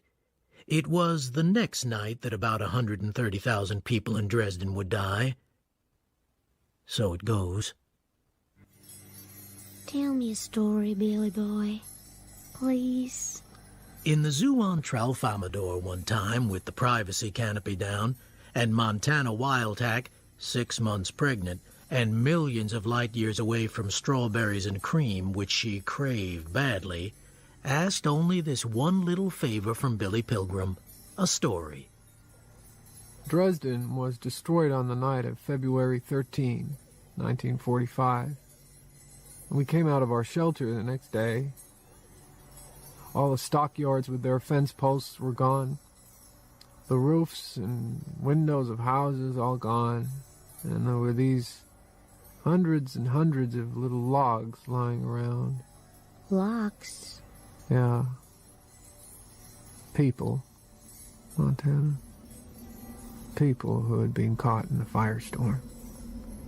The buildings had collapsed, and the stones and the wood were all locked in low and graceful curves. Well, it's like the moon. What did you do? We were marched through this city of no survivors. We got to an inn in a suburb untouched by fire and explosion. It was still open for business. It was run by a blind innkeeper, his sighted wife, and 2 daughters. He asked us if we had come from the city, and I told him yes. He asked if others were coming, and I said no. We had not seen a living soul. He said we could sleep there in the stable. And as we bedded down, he came in and said, "Guten Nacht. Schlafen Sie gut, Amerikaners." What's that mean? Good night. Sleep well, Americans. Here's how Billy Pilgrim lost his wife Valencia. He was still in the hospital in Vermont after his plane crash on Sugarbush Mountain. She died in an automobile accident rushing to see her adored Billy. Billy knew nothing about it and slept on. He shared a room with Bertram Copeland Rumford, a Harvard professor who had broken a leg while skiing on honeymoon with his wife, Lily. Rumford was 70. Lily was 23. She had been a go-go girl. She was a high school dropout. I brought you the books, Bertram. And the Xerox of the Truman speech, I trust. Sure. Your roommate sure scares the hell out of me. He bores the hell out of me. All he does is talk in his sleep, asking to quit and surrender and to be left alone. Frankly, like Roosevelt said, I could carve a better man out of a banana. Have you read the Truman stuff, Lily? No, Bertram. You should. Read it to me now. Oh, hell, I'm not so good at reading, Bertram. You know, one of the reasons I gave up college... Just read it, Lily. 16 hours ago, an American airplane dropped a bomb on Hiroshima. Mm-hmm. We are now prepared to obliterate more rapidly and completely every productive enterprise the Japanese have above ground in any city. Reverend Cody, Wyoming. Just ask for Wild Bob. Oh, grief. What's the matter, Lily? Mr. Pilgrim there just spoke. I doubt it. Why don't they let him die? I don't know. They don't know what to do. Look at him. That's life, according to the medical profession. Isn't it wonderful? Shh. He might hear you. He can't hear a thing. Not where he is. Are you writing about Hiroshima, Bertram? No, Dresden. I need to put something about Dresden in my book. From the official Air Force point of view. It'll all be new stuff. Americans have finally heard about it. A lot of them now know it was worse than Hiroshima, you see. 23 years after it happened. Why has it been a secret for so long? For fear that a lot of bleeding hearts might think it was not such a wonderful thing to do, Lily. I was there. He spoke again. What did he say? He said he was there. Where? Where were you, sir? Dresden. Dresden. He's got echolalia now, that's all. What's that? A disease, Lily. He's echoing things people say. Oh, sure. Billy kept silent till the lights went out. And in the silence, when there was nothing to echo, he spoke to Rumford. I was in Dresden when it was bombed. I was a prisoner of war. Okay, I'm trying to sleep here. Word of honor, I was a POW. Do you believe me? Must we talk about it now? You'll never have to talk about it. I just want you to know I was there. 2 days after the war in Europe ended, and Billy and 5 other American prisoners were traveling in an abandoned wagon driven by 2 horses they had found in a suburb of Dresden. They were going back to the slaughterhouse. Billy was reminded of the milkman's horses early in the morning at Ilium when he was a boy. He was happy. He was warm. There was food in the wagon, and wine, and a camera, and a stuffed owl, and a stamp collection, and a mantel clock. The Americans had gone into empty houses in the suburbs and had taken these and many other things. And as Billy was snoozing in the back of the wagon, it was stopped by a man and a woman, both doctors who had been delivering babies until the hospitals were burned down. They were picnicking near where their apartment used to be. Whoa! Halt! Halt! What the hell are you doing? Look at your horses. Your means of transport, sir. The mouths are bleeding. The hooves broken. And they are mad with thirst. Look at them, sir. Just look at these creatures. What? Oh my God. I'm sorry. I've never cried before, you know. In all the war. I never cried. Until now. Billy Pilgrim cried very little, although he often saw things worth crying about.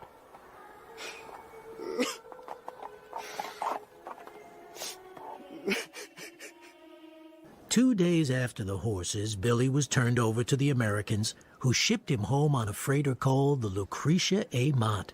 She was a famous suffragette. She was dead. So it goes. Billy traveled back in time to the hospital in Vermont. He told Professor Rumford about the injured horses and the couple picnicking on the moon. It had to be done, boy. That's war. You must have had mixed feelings there on the ground. It was all right. Everything is all right, and everybody has to do exactly what he does. I learned that on Tralfamadore. On where? My daughter is taking me home tomorrow. And Billy Pilgrim did go home, where he was kept under observation. Only he escaped while the nurse wasn't watching, and he drove to New York, where he hoped to appear on television and tell the world about the lessons of Tralfamadore. He didn't get onto television, but he did get onto a radio talk show in a station right next to his hotel. And when he was allowed to speak, he spoke about the flying saucers and Montana Wildtack and so on. He was gently expelled from the studio during a commercial break and went back to the hotel and went to sleep. He traveled back in time to Tralfamadore. You've been time traveling again. I can always tell, Billy. You like our baby? He's very demanding. Come on. Where did you go to this time? New York? The Big Apple. That's what they used to call New York. See any plays or movies?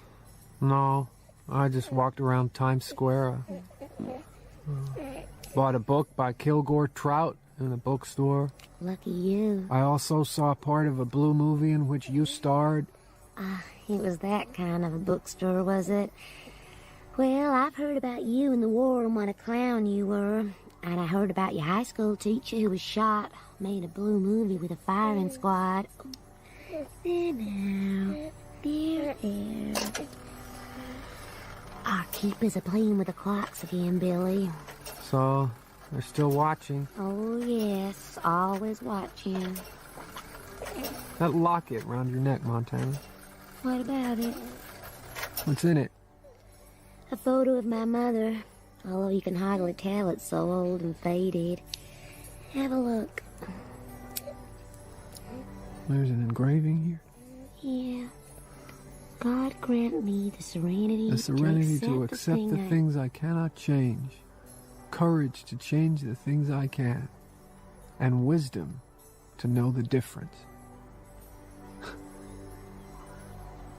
I've read this before, Montana.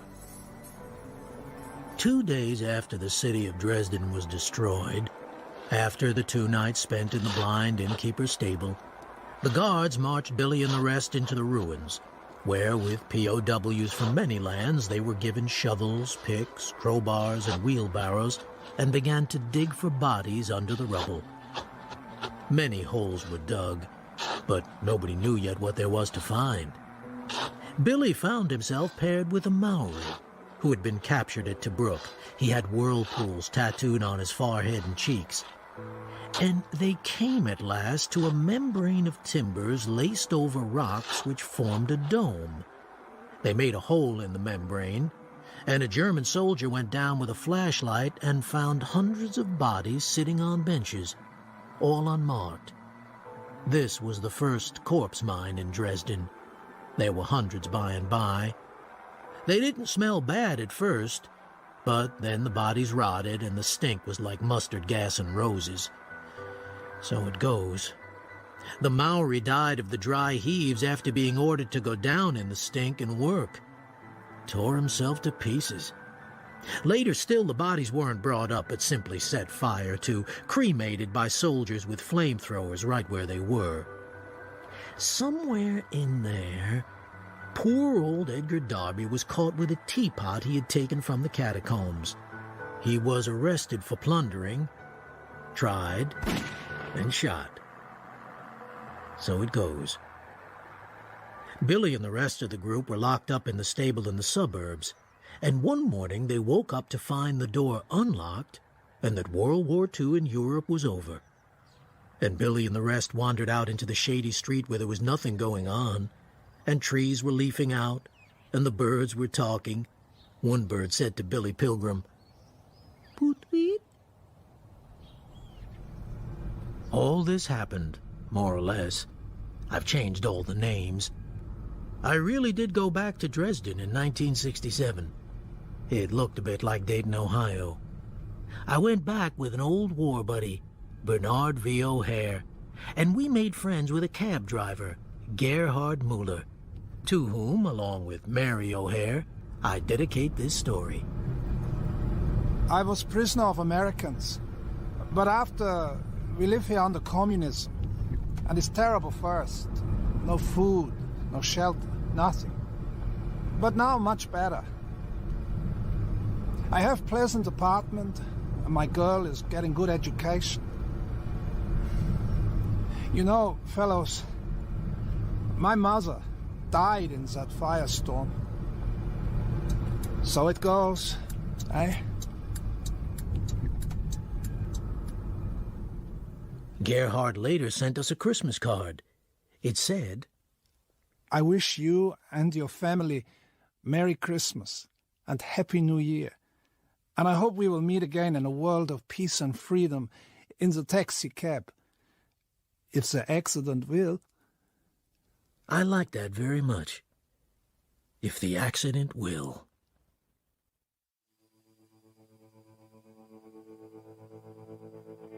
In Slaughterhouse 5 by Kurt Vonnegut Jr., dramatized by Dave Sheasby, the narrator was played by John Guerassio, Billy Pilgrim by Andrew Scott, Bernard by Nathan Osgood, and Mary by Joanne McQuinn. Barbara was played by Sarah Goldberg, Montana by Annabel Dowler, Valencia by Madeline Potter, and the optometrist patient by Liza Ross. Elliot Rosewater was played by Carrie Shale, Roland Weary by Simon Lee Phillips, Bertram Rumford by Peter Marinker, Howard J. Campbell Jr. by Stephen Hogan, and Paul Lazaro by Gunnar Cothery. The English officer was played by Michael Mears, the German officer by Philip Fox, and the German soldiers by Orlando James and Michael Shelford. The music was by 65 Days of Static, and the director was David Hunter. So it goes.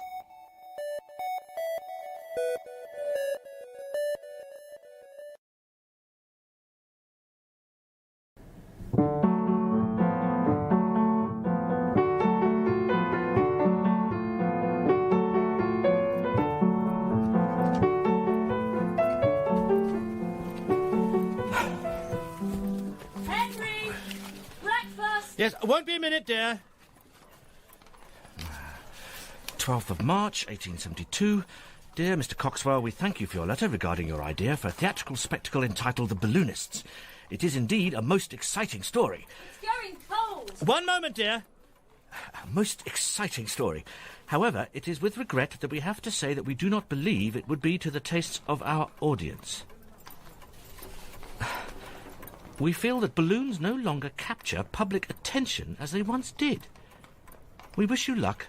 Yours, Charles Smythe. Oh, Charles Smythe. What do you know about balloons?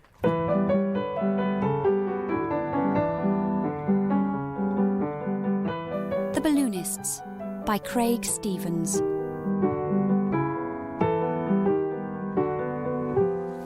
What's the wind today, Mr. Coxwell? A boisterous breeze, Mr. Proud. Boisterous, yes, that's it. We're all but set here, sir. She's very nearly filled and ready to fly. This is the lightest gas I've made for you yet, I think. Excellent. Oh, she's certainly tugging hard on those ropes. She's raring to go, Mr. Coxwell. She is, and so am I. Mary, where are you? Where are you, my fair daughter? Forget me, Father. My life is over. But you are my only remaining child. I must see you. Father, no.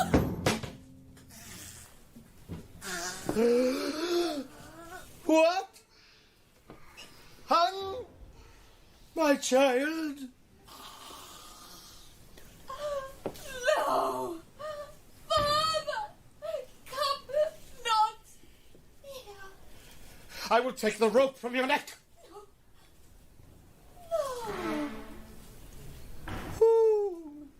Oh, my beautiful Mary, my daughter, Dead! Dead!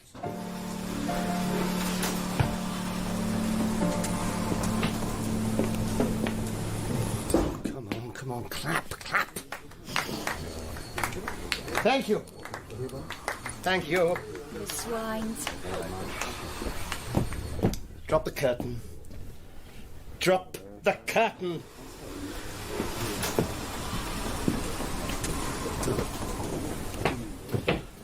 Please, Clara, don't run off. Opening night, George Hanson, and 7 in the audience. More than 7, Clara, more than 7. I will not hang myself every night for the next 3 weeks for 7 citizens of Wolverhampton. It will improve. Word will spread once the press have been in.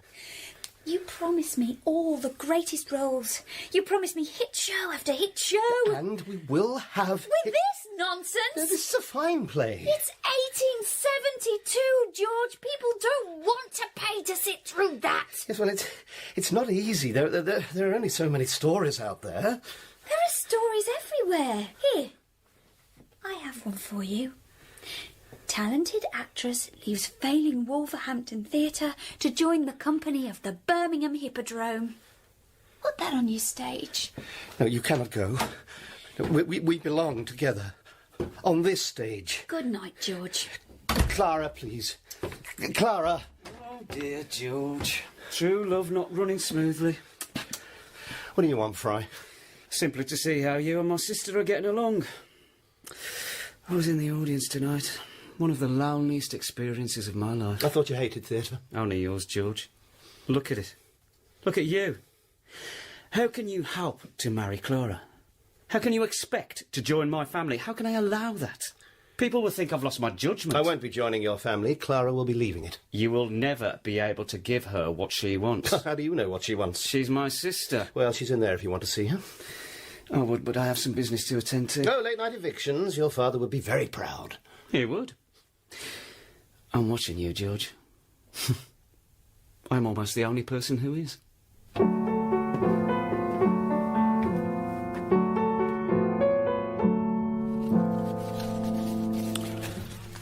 Another no in here, I expect. Yes, I can smell it, like approaching rain. The Star Theatre, Wolverhampton, June the 26th, 1872. Dear Mr. Coxwell, thank you for your letter. Very interested to hear your story and its local connections. Yes. We have a very busy programme at the moment. Yes, of course you do. But we would very much like you to come to Wolverhampton to discuss your idea further. We look forward to hearing from you and seeing you at your convenience. Sincerely, George Handsome.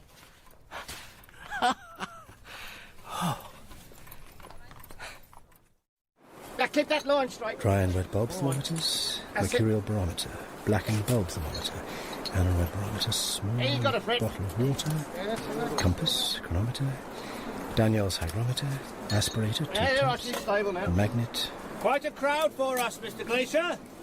It is difficult to miss us, I suppose, with Mammoth billowing away here. We're waiting for your word, Mr. Coxwell. Are you set, Mr. Glacier? I'm anxious not to delay too much longer. I have 1 or 2 more checks, then I am ready. Do not pull. You will tear the canvas. Come around this side with me. I have a good feeling about today, Mr. Glacier. The British Association will be astonished. Your notebook will be overflowing. What happened to that trap last night, Roger? If I hadn't kicked it, Clara really would have been hung from her neck. It shouldn't be my job to operate trapdoors. I'm an actor, not a stage hand. You are a man of many talents. It needs replacing. Then get the carpenter to do it. Hello? Anyone here? Good morning. Hello? It's Henry Coxwell here. Henry Coxwell. Ladies... Ladies and gentlemen. There's someone in here. Oh, I can't hear anything. Come on. What about if there is somebody? Come on. You will be shaken as you realise the peril. You will weep when it seems that all is lost and that I must perish. Who are you? Ah. Yeah, who are you? Well, who are you? I am George Handsome, manager of this theatre. Mr. Handsome? It is wonderful to see you, and to be in Wolverhampton once more. There's nowhere quite like it, is there? You have yet to tell me who you are.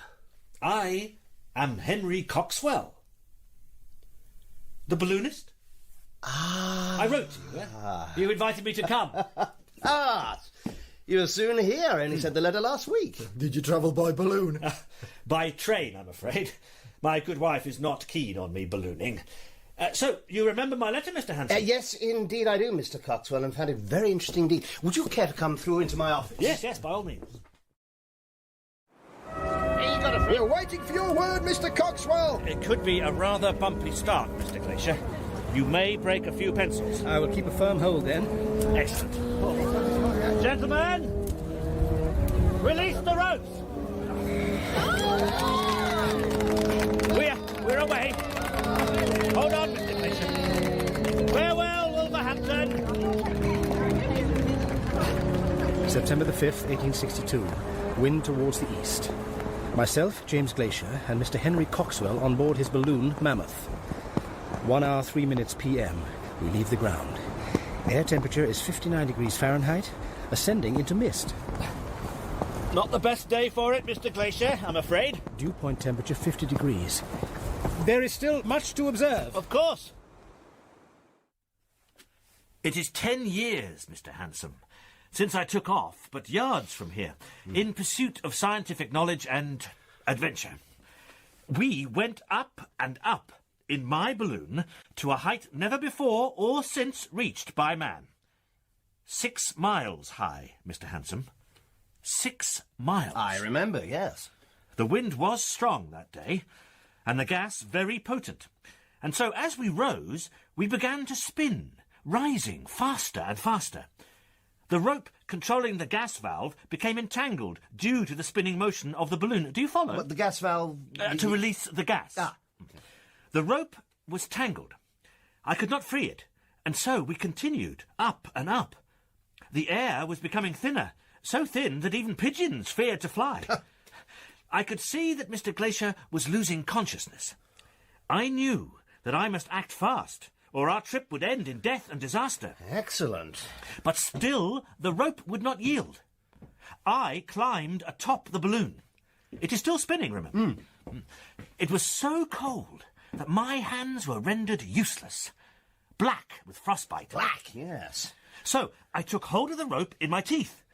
I pulled and pulled until at last the valve yielded, the gas escaped, and we began to descend to safety. You describe it very vividly. To me, it is as if it happened yesterday. An exciting story indeed. 2 men go up high and do not die. I beg your pardon? What are you doing here, Fry? Came to see Clara, and I couldn't help overhearing. I am Charles Fry, and you are? I am Henry Coxwell. Cox what?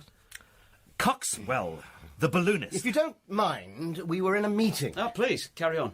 I might listen in. It all sounds fascinating. The nation is in the grip of a balloon fever, Mr. Handsome. I had not noticed that, had you, George? The streets here are hardly full of people pointing with excitement at the sky. Yeah, Mr. Coxwell, ignore him. I do not want to blow my own trumpet, Mr. Handsome, but the Times said that my action should take their place, and I quote, among the unparalleled junctures and the critical and striking moments of war, politics, or discovery. Now, my story would make a most spectacular theatre show, don't you agree? I do not wish to cause offence, Mr. Coxwell. But I can think of nothing more dull than a show about a balloonist and a scientist. Can you, George? I think I might rather watch my grandmother embroider a handkerchief. Of course, I am no expert. Mr. Handsome, are you trying to make me look a fool? No, I am very interested There in are this other theatres, you know. George! Excuse me. Mr. Coxwell. George? Goodbye, Mr. Handsome. What's happening? Ask your brother. Mr. Coxwell! That's the most exciting thing I've seen in this theatre for some time. George! What happened? I came to take you out to dinner. There's someone I would like you to meet. Who? An old friend, Please stop trying to play the matchmaker. I'm with George. I only want to make you happy. I am happy. Come for dinner anyway, please. Your colleague's reaction left me feeling somewhat unsettled. He is not my colleague, and he would not know a good story if it slapped him hard across the cheek, which is something that I myself have often wanted to do. Now, here we are. The Star Theatre, scene of your earlier performance. I couldn't resist it. It is smaller than some of the London houses, but we have all the equipment.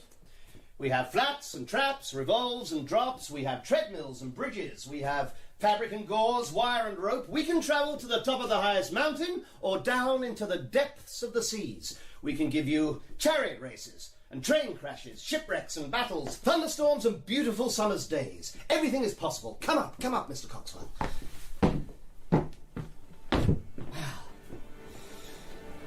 Look out there, picture it. The first night of our show, every seat occupied, whispered anticipation, excitement. Can you see it? Yes, a little. The lights dim, the music starts. 3 chords. The hairs stand up on the back of your neck. Can you feel them? Yes, I can. And then the curtain rises slowly, slowly, on your balloon.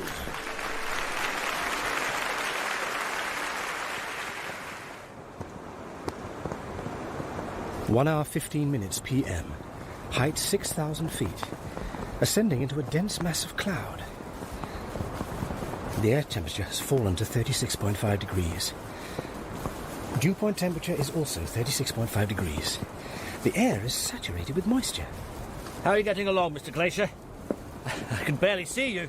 Are we rising faster than usual? I am a little worried about the direction of this wind. I want to get us up before we drift too far. Apologies for the rough ride. I am doing all I can to calm her. We are spinning as we ascend. The balloon is barely visible from the basket. 1 hour, 18 minutes p.m. Height 7,500 feet. A small rise in air temperature to 40 degrees. The balloon emerges from the thick mass of cloud into blue sky and a flood of sunlight. Our shadow is cast on the vast plain of cloud below and surrounded by a spectrum-tinted corona. What a sight!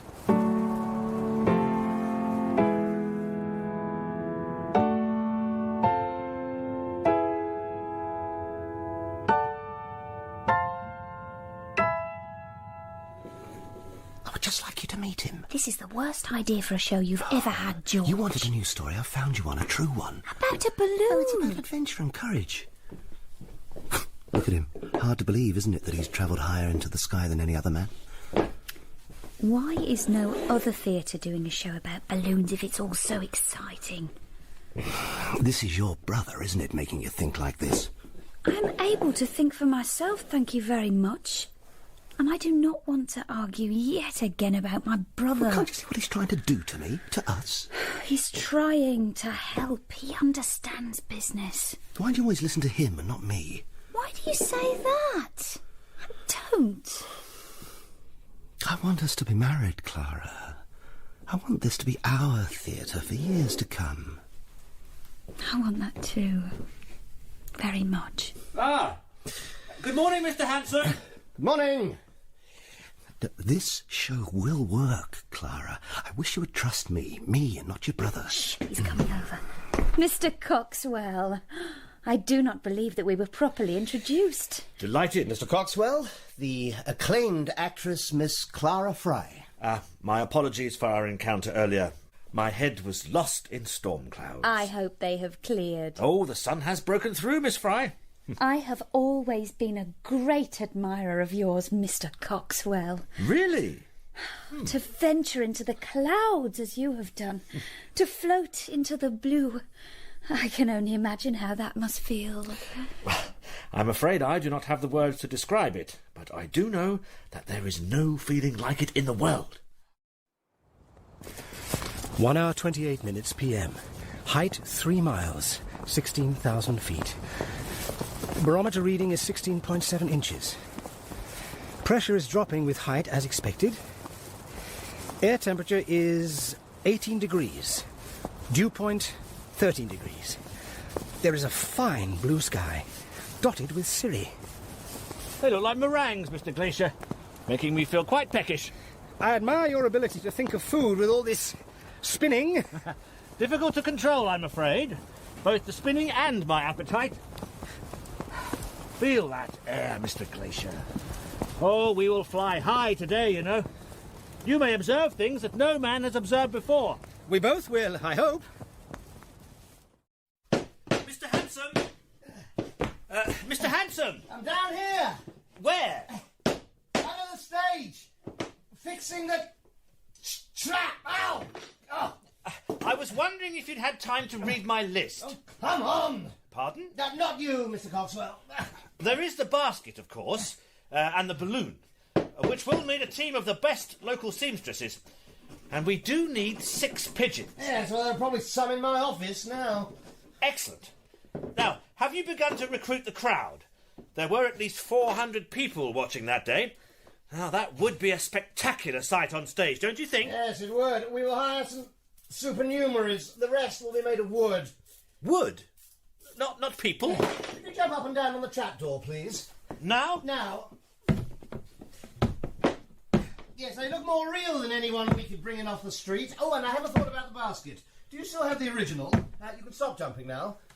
It is in storage. Well, we should definitely use that. It would give our show authenticity and look splendid on the playbill. Terror at 30,000 feet. See the original basket.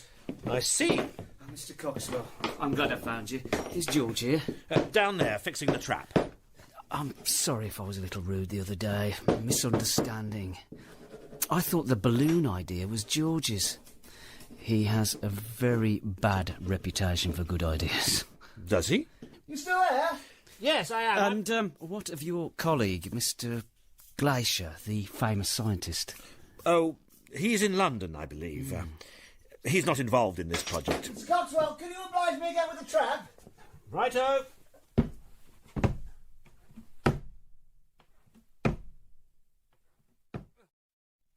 Mr. Glacier, you are paler than a maiden who never sees the light of day. What ails you? It is this wind. Would it not be wise to delay the flight today? Ha! Have I not always returned us safe to this fine earth? I am concerned about my delicate instruments, that is all. Is it your instruments, or yourself, for which you are afeard? You have begun without me. Mr. Coxwell. Yes, what did you think? You have given Mr. Glacier a rather strange voice. Oh, that is acting, Mr. Coxwell. And I come over as rather arrogant. Not arrogant. Confident. Brave? Yes, yes. In contrast to Mr. Glacier. And that is where the drama lies. In the difference between you, the courageous aeronaut, and he, the anxious scientist. Mr. Handsome, I wonder if I might have a quiet word. Yes, of course.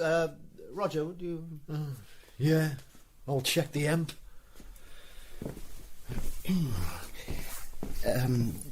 Don't worry about Roger. We will work on that voice. It is not that. It is just that... I had always imagined that, well, I would play me. You are not an actor. I do not need to act, though, do I? I'm already me. And it would give the piece a certain authenticity. Terror at 30,000 feet. See the original Balloonist? You are a bit rather older than you were. But I am still me. And as you say, this is theatre. Anything is possible. It is, but I am the principal. Mr. Handsome, I do not think the show can go on unless I play me. You're playing him? He has threatened to take the show elsewhere. He said that. As good as. I can't risk that. I've already spent money. It is supposed to be you and I on that stage. We still will be. I will think of something, I promise. So, who will you play? Well, I will be Glacier. But I'm Glacier. I've begun to grow this beard. There's another part for you, Mr. Proud. Was he in the balloon? His gas was. His gas? He is the gasworks engineer. I'm relegated to the gas man. Without him, there would have been no flight, no record. Thank you very much. Roger. I will speak to him. Roger? Roger? Roger, wait! This is how I'm to be treated after years of service. You can make something of Mr. Proud. The gas man. Yes, you could make him a villain. You have an excellent villain, one of the finest on the English stage. A villain? I can see how that might work. In charge of a potentially deadly substance. Wonderful. Perhaps he should also be a drunk. A villain and a drunk.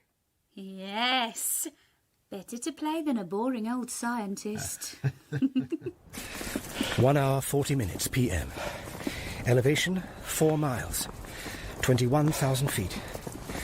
Barometer reading is 13.7 inches. Temperature 4 degrees. I'm taking my pulse now. How are your readings? As expected, so far. We can still go higher, I believe, if you wish. Yes. Yes, we should. If we can. If you are happy to. That is why we are here. I will discharge more sand. Mr. Coxwell is panting for breath. Palpitations of the heart are perceptible. Pulse 110.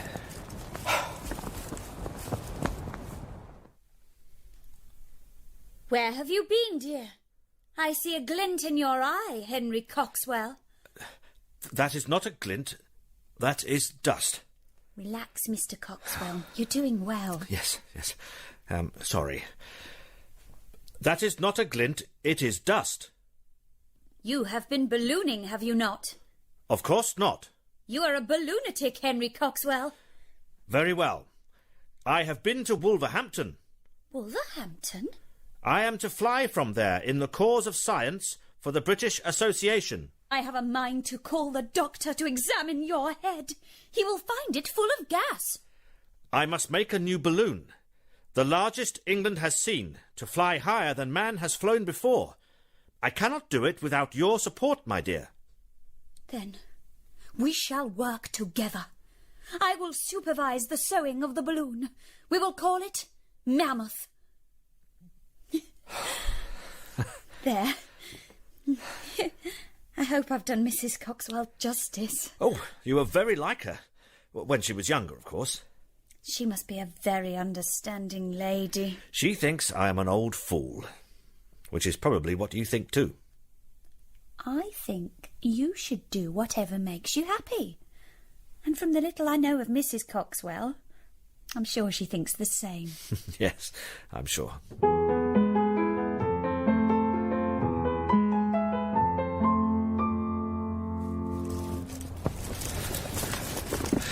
One hour 53 minutes p.m. Height 28,000 feet. I cannot now see the column of mercury in the wet bulb thermometer. My hands and lips are turning blue. How are you, Mr. Glacier? Cold. Very cold. To be expected, of course. We should have brought more clothes, I think. 1 hour 54 minutes p.m. I cannot see the hands of the watch. The barometer reads 9 3/4 inches. It is decreasing fast. Height 29,000 feet.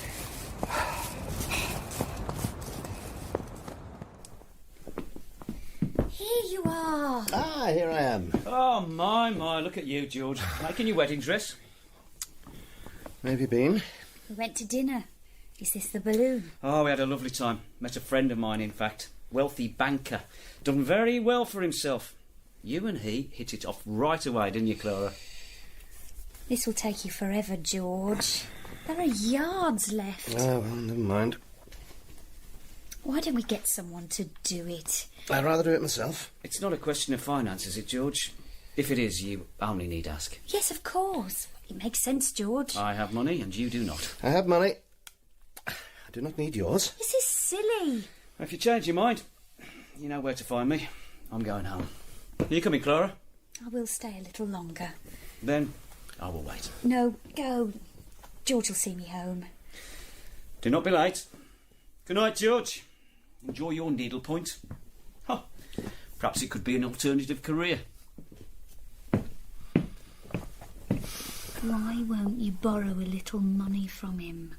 I don't want to owe money to your brother. His family. Your family. Then let me borrow it then. No, we do not need it. And when the show opens, we will be rich and we will be lending him money. It's not a competition, George. Isn't it? Let me help you. It looks like you need it.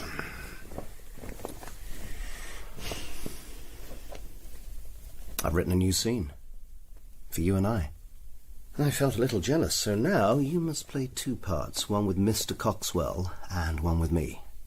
What is this part? A woman. That's good.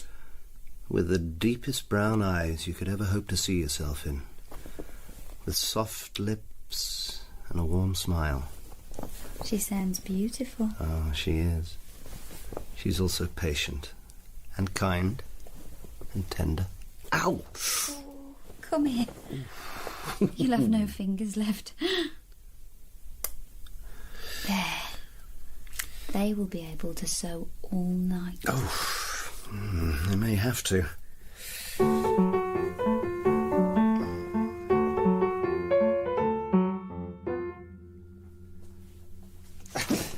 Roger. Yeah.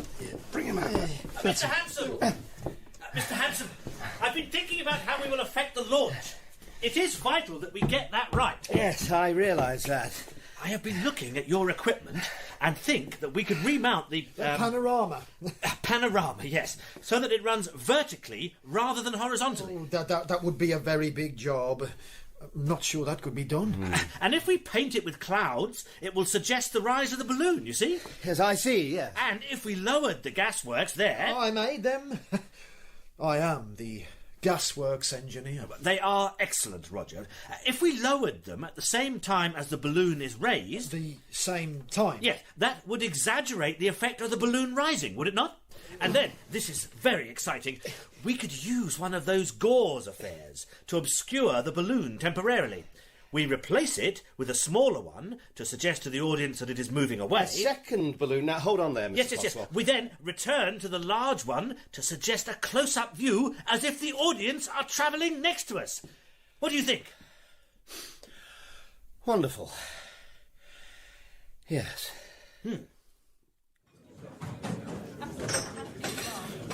So, this is where you attend to business. I thought you didn't need my money, George. It's nothing to be ashamed of. All these people in here need my money. Look at them. Does Clara know about this? Does she know? Her future husband is begging her brother for money to save his ridiculous ship. I'm not begging. Well, you will have to say please at least. George? Please. Can I borrow some money? Of course. If I can't lend you money, who can? Oh. Or is that why you're here? Because no one else will. Now just give it me. Slowly, George. Slowly. I have a small proposition. I will give you money for this show of yours. After all, my sister is in it. But if it fails to make a profit, I get your theatre. What? I take your theatre. You can't do that. What are you worried about? You're going to have a hit, aren't you? What do you want with a theatre? People need places to live, George, not empty theatres. You would do that to Clara? Just to keep me away from her? I'll enjoy seeing her face when you tell her that you have lost her precious theatre. I will take great pleasure in seeing your face when she tells you that she never wants to see you or your stage again. There you are, George. Spend it wisely.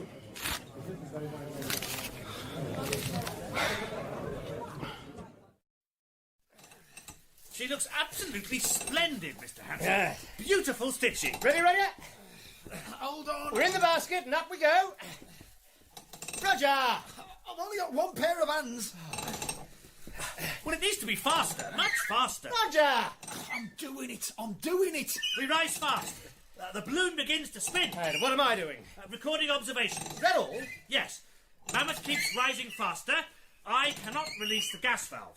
I pull, but it is no good. Pull, Mr. Coxwell, pull! I am trying, Mr. Glacier. I mount the balloon in an attempt to release the valve. It continues to rise. Did you hear that, Roger? I heard it. My hands are almost useless. So are mine. I'm atop the balloon now. I am desperately holding on. We are 30,000 feet up. I look down on you. Well, Mr. Glacier. Yeah, I am he now. What do I do? You are unconscious. Oh, no, not much drama there. Is this not dramatic enough? Well, imagine those beaming audience faces, Mr. Coxwell. They want to see action. And we want them to remember this moment forever, don't we? Well, yes. Yes, so, I will stumble about the basket. I have no idea where I am. I try to climb in my insensible state. I must try to stop you. You are learning fast, Mr. Coxwell. I step over the side, and my foot becomes tangled in one of the tethers. Yes, you swing below the balloon. Oh, yes, excellent. I attempt a rescue, of course. I reach out to pull you back to safety. Ah, sensational. More fog, Roger. And you shout, Mr. Coxwell. Mr. Glacier! Mr. Glacier! Reach out your hand! That's it, Mr. Coxwell. Help me! Help me! Mr. Glacier! I will save you! Give me your hand! Here is my hand, Mr. Coxwell. Who said that? It was you. Not me. It was I, Mr. Coxwell. Mr. Glacier!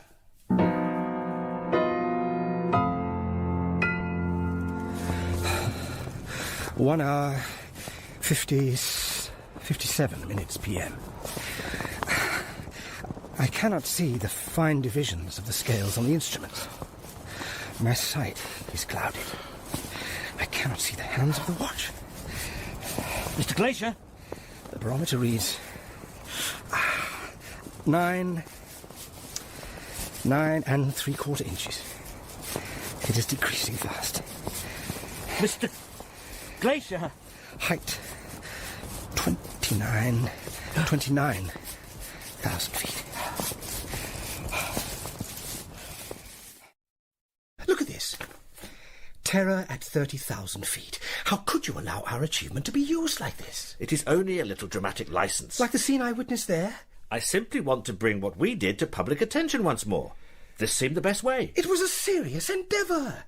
I have a reputation, Henry. I am very aware of This show will make me look a fool. It will throw the validity of the scientific work I conducted into question. That is not what I intend. And please don't forget that I was there too. You should have told me, asked me. Clara? Yeah. So, you are Mr. Glacier. I am. This is Clara Fry, and I am George Hanson, the manager of this theatre. Are you? I do not want to disturb your reunion, but it is rather important that we continue to rehearse. We have an opening night very soon. Not without my permission, you do not? Mr. Glacier is unhappy about our portrayal of events. Oh, it is too late for that. You should have said earlier. I did not know earlier. I did not tell Mr. Glacier. What? Well, that does not matter. The show must go on. As you can see, everything is ready. The show must not go on. I'm afraid you can't stop us. You have used my name without permission. I will write to every newspaper in the land to tell them that this show is a travesty of the truth. No one will take it seriously. You're being ridiculous. Ridiculous! George! Apologies, Mr. Glacier. We're all a little tense. Perhaps you would allow us to show you more scenes before you make your judgment. I don't think I need to see more. I would appreciate that, James. Very much. Everyone has worked so hard on this. I am rather tired now. It would not take long. I have lodgings in town. I will take the night to think. Perhaps I will return tomorrow. Perhaps? Thank you, Mr. Glacier. Miss, good evening. Perhaps he will return. How are we to do a show about Coxwell and Glacier without Glacier? Why did you not tell him, Henry? It is not Henry's fault. Whose fault is it, then? Not interrupting, I hope. I bumped into a very fearsome chap as I came in. That would be Mr. Glacier on his way out. Ah, the famous scientist. It looks like he may stop us staging the show. No. After all the work you've done, can he do that? I did not inform him of my intention to do it. How did he find out? He received a playbill at his house. The fame of the Star Theatre reaches far and wide. But what will you do with that marvellous balloon? Is there another show about balloons you could stage? We're doing this show. Of course. Well, cheer up, everyone. All will be well, I'm sure. Isn't it strange how word of such things gets out? Isn't it?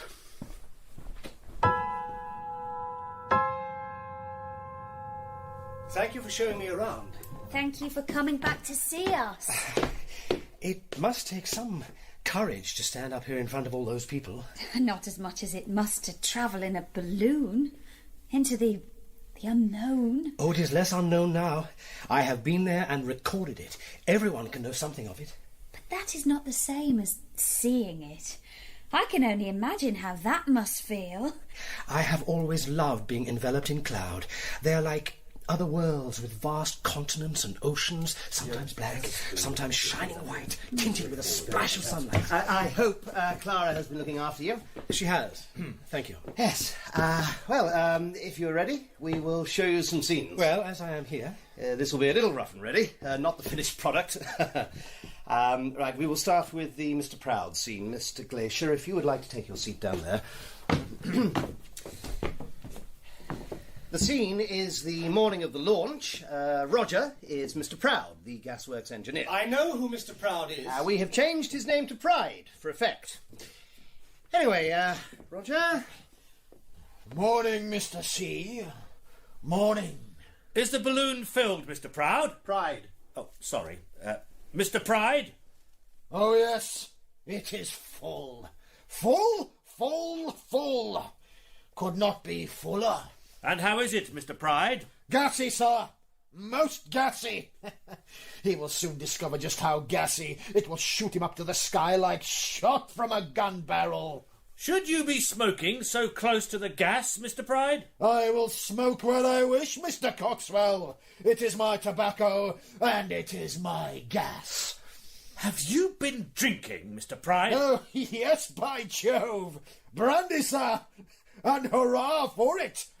It helps me to concentrate on my work. A couple of glasses of brandy will soon drive away the jitters. I do not have the jitters. It is you who have the jitters. And gentlemen, we will pause there. What does this scene represent? Oh, I am the villain. My wickedness causes the catastrophe which nearly sends you both spiralling to your death. But Mr. Proud was always stone cold sober. Nothing like that happened. But he did create a rather potent gas that day. We are simply speculating as to why that might be. It is because Mr. Coxwell asked him to. If I may, the scene is there to suggest to the audience that something might go wrong. Am I right? To make the opening more suspenseful. But not truthful. Oh, well, what is truth, though, all these years on? The truth is simply what happened on the day. But what about imagining another possibility? What about imagination? Do you have that? I have, Mr. Hanson. Science is all imagination. Imagination, experimentation, proof, and then the truth. Until that truth changes. Perhaps we should show a balloon scene. Yes, good idea. Mr. Coxwell and myself as you. You are me, are you? I'd better sit down then. We're in the basket, ascending. Roger, stand by to push the clouds in. This will suggest that we have broken through a thick layer of cloud. Will it? Roger, you push on the line. Have you ever seen such a sight, Mr. Glacier? Mr. Coxwell? Here we go, Mr. Glacier. Hold on tight. We are ascending, but we can't do that at the moment. You will have to... Imagine it? Yes. Up we go. Have you ever seen such a sight, Mr. Glacier? Have you ever seen such a sight, Mr. Glacier? Roger! I'm trying. Have you ever seen such a sight, Mr. Glacier? You have done it again, Mr. Coxwell. Taken us to a beautiful new world. Well, that is quite something. And those are clouds? Yes. I see what you mean now, Mr. Handsome, about the need for a vivid imagination. Well, we did say that it would be a little rough and ready. You were right about that, Henry. Let us show our scene, George. Oh, yes, yes. You'll like this. I am Mr. Pride's wife. My life at home is unbearable. He is cruel and coarse. What scene is this? I have not seen it. It's new. I have developed an affection for Mr. Glacier, having met him before previous flights. He is the kind of man I wish my husband was. But Mr. Glacier is married. Yeah, exactly. That is the drama, the dilemma of love. Clara, Mrs. Pride, has fallen for the quiet, thoughtful scientist, but she knows he can never be hers. Science is his mistress, and she is a demanding one. Would Mrs. Pride not be more likely to have developed an affection for me? Are you jealous, Henry? No, of course not. For the story to make sense, that is what I mean. Yes, of course. I would have thought that she would be more drawn to a person like me. Like you? A man of adventure. Someone who faces danger, who risks his life. The dashing aeronaut with the wind in his hair. That is not what I mean. Or perhaps Mrs. Pride here appreciates the gentle calmness of the thoughtful scientist played by Mr. Handsome there. But that way, and her life remains the same. Trapped with a drunken husband. I could fly her away from her troubles. Let her watch them shrink away. Show her that every cloud has a silver lining. Unfortunately, not every cloud does have a silver lining, either meteorologically or metaphorically. And perhaps she does not like flying. Perhaps she prefers to stay on terra firma, to have an intelligent conversation. What do you say, Mrs. Pride? I don't know. You think I'm not capable of intelligent conversation? Of course not. We are different people, that is all. You've always been more of a showman. A showman? It is nothing to be ashamed of. Do not forget that without me you would not be where you are today, with your publications and lectures. This is a silly argument, Henry. Let's forget it. Yes, it is. Please. I paid for the construction of Mammoth out of my own pocket. And the British Association is grateful for that. And are you? Grateful that I helped you make a name for yourself? Oh, come on, Henry. Don't tell me that you had no intention of making a name for yourself, too. My altitude record gave you your reputation. Well, that record was more by accident than by design, though, was it not? I knew we would go high that day. That was my job, to take you to unexplored territory. And that's what you wanted, new discoveries. That was the trip you had been waiting for. Well, I hadn't been waiting to almost die. Are you questioning my judgment, my ability? Henry, I do not want to argue about that day. It is here and now that I am concerned about. I have taken occasional risks. I have taken risks for you, in fact, for your science. But that does not matter, does it? All that matters to you are the facts and the figures. That is not true. This is why I did not tell you about this show. Henry, let us shake hands and discuss this sensibly. Please, Henry? Mr. Glacier! Help me! Take my hand! Get Henry, quick! James! I have him! Hold on! Hold on, James. 1 hour 59 minutes p.m. I cannot read the instruments. My arm has become powerless. My head feels as if it's disconnected from my neck. Mr. Coxwell is fading before my eyes.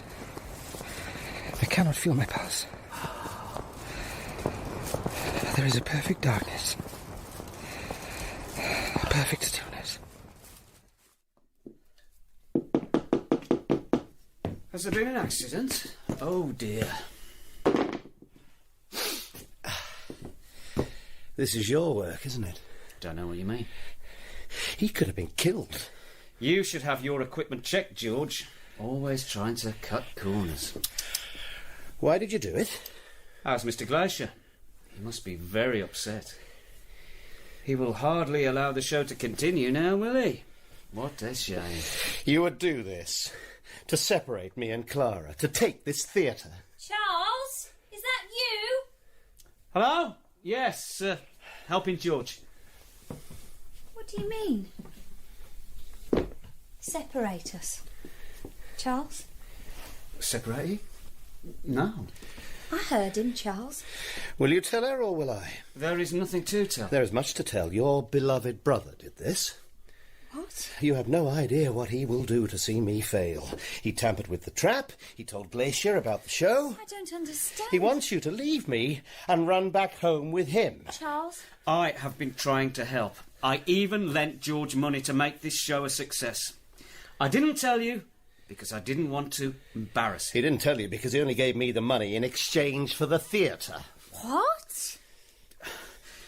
I wanted to see how far George was prepared to go. And now you know. He is willing to gamble away your theatre, your happiness, all for money to stage this balloon show. And now it has all gone wrong. I'm sorry, Clara. I hope this wouldn't happen. You would do that to me, Charles. It is George who has done it, not I. I only want what is best for you. And that is neither George or this place. I love George. And I love this place. Don't be silly. Shut up, Charles. Who are you to decide who or what will make me happy? Come on, Clara. Go away, Charles. George is finished. Look at him. Look around you. Get out. Get out! You heard her. Clara, you know where home is. Don't you forget. You still owe me money.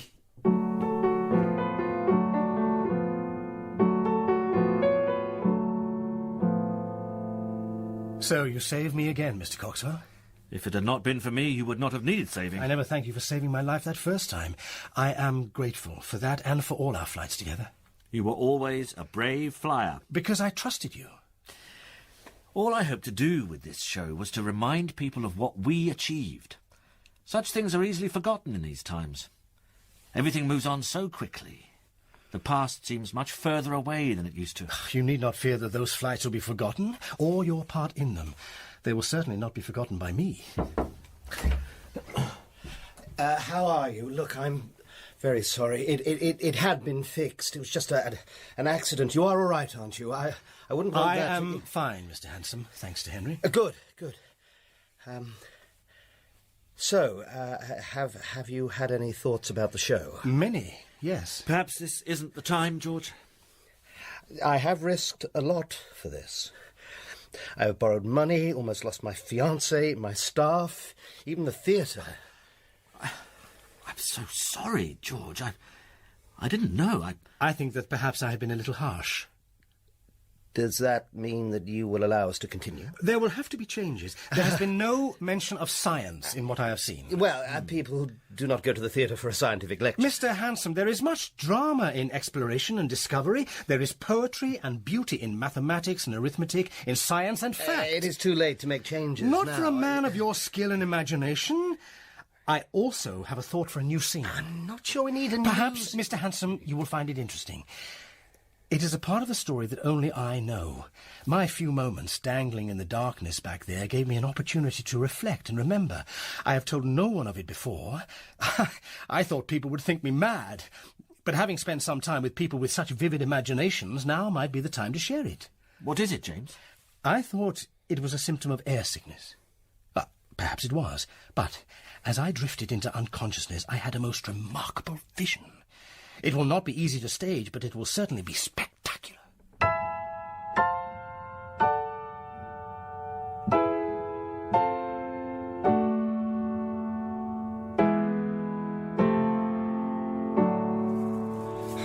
Mr. Glacier, are you sleeping? 1862, recordings and observations made for the British Association for the Advancement of Science to establish the following. The temperature of the air in its hygrometical states at different elevations. The rate of decrease of temperature with increase of height. The temperature of the dew point. The height and kind of clouds. The nature of sound. And any unusual atmospheric phenomena. Mr. Glacier, you're dreaming. This is such a feeling. A feeling that I no longer belong to life on the Earth. Mr. Glacier, wake up! Machines are buzzing, speeding over my head, flashing in the sunlight. Huge craft filled with hundreds of people. Mr. Glacier! Mr. Coxwell, can you see? crisscrossing the sky. Trails of white slashed across the blue. Oh, my ears will burst. Battles are being fought up here in the air. War in the sky. Thousands of parachutes pouring down like black rain. Mr. Glacier, you're dreaming. Please, wake. The earth is beautiful. A gleaming green and blue ball hanging free in the black. Oh, we are so high, Mr. Coxwell, hovering in a curtain of stars. I cannot release the valve. Mr. Glacier, it has become entangled. Can you hear me? Men floating in the stars. Can you see them? Drifting free. I can see our faces in their faces. My hands are frozen solid. I cannot pull. I cannot stop our ascent. Mr. Coxwell, I cannot see you for this dusty smog. I must use my teeth. Hold on, please do. There is nothing. I can see nothing. We are lost.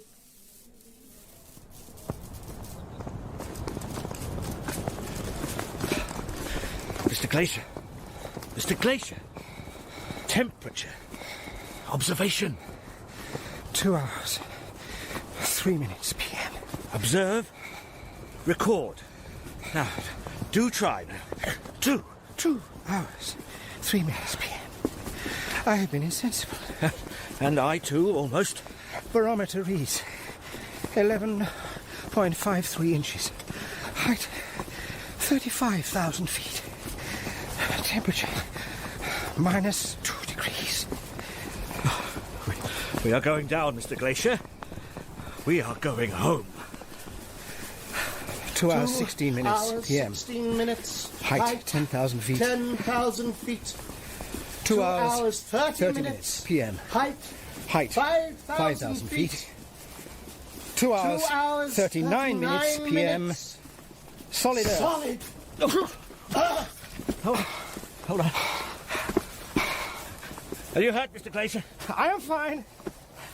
Are you hurt, Mr. Glacier? I am fine. I thought we would go high today, and we have. We have conquered the stratosphere, Mr. Coxwell. We have claimed the skies for Wolverhampton and for Britain. Our names will become history. James Glacier and Henry Tracy Coxwell, the Balloonists. Quick! Raise the curtain. Take a bow, Mr. Coxwell. Take a bow, Mr. Coxwell. Take a bow. Quite something, Mr. Hanson. To Clara? There's your brother, look. His money. We can have it back. Keep bowing, Mr. Coxwell. Oh, I am bowing, Miss Fry. I am. Where is Mr. Glacier? He's there, look. At the back. He may even be smiling. I am delighted to see you so recovered, James. We do have a long walk to Ludlow, I fear. It will clear our heads, Henry. And we still have a few hours of light. Do you know, I am rather hungry. I hope there's food to be found there.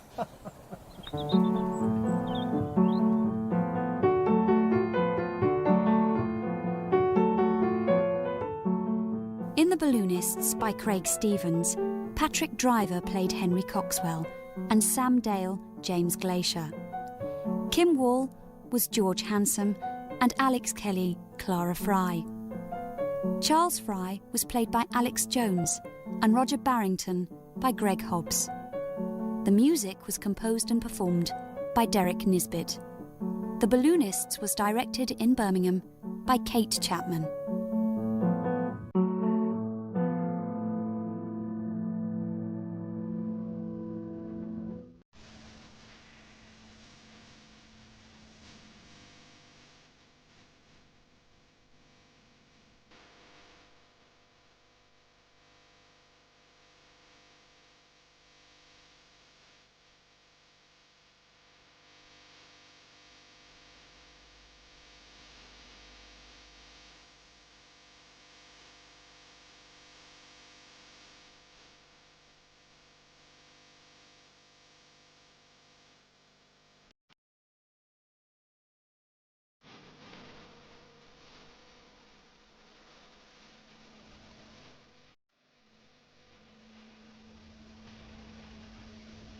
Ellison.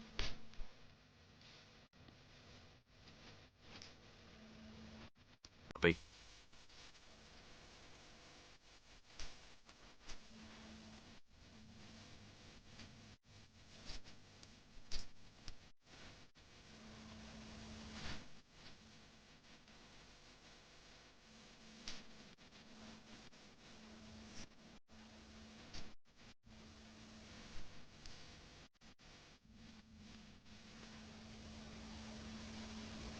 Pardon.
But I was then convinced that young Wilcox had known of the older matters mentioned by the professor.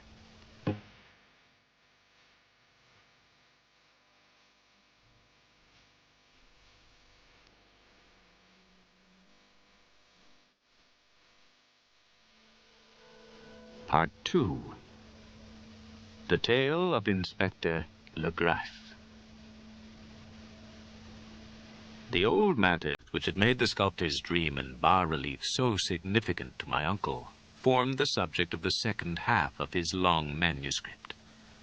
Once before, it appears, Professor Angel had seen the hellish outlines of the nameless monstrosity, puzzled over the unknown hieroglyphics, and heard the ominous syllables which can be rendered only as Cthulhu.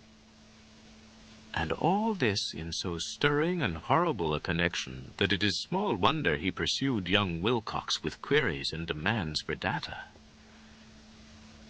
This earlier experience had come in 1908, 17 years before, when the American Archaeological Society held its annual meeting in St. Louis. Professor Angel, as befitted one of his authority and attainments, had had a prominent part in all the deliberations, and was one of the first to be approached by the several outsiders who took advantage of the convocation to offer questions for correct answering and problems for expert solution. The chief of these outsiders, and in a short time the focus of interest for the entire meeting, was a commonplace-looking middle-aged man who had traveled all the way from New Orleans for certain special information, unobtainable from any local source. His name was John Raymond Legrasse, and he was, by profession, an inspector of police. With him he bore the subject of his visit, a grotesque, repulsive, and apparently very ancient stone statuette, whose origin he was at a loss to determine.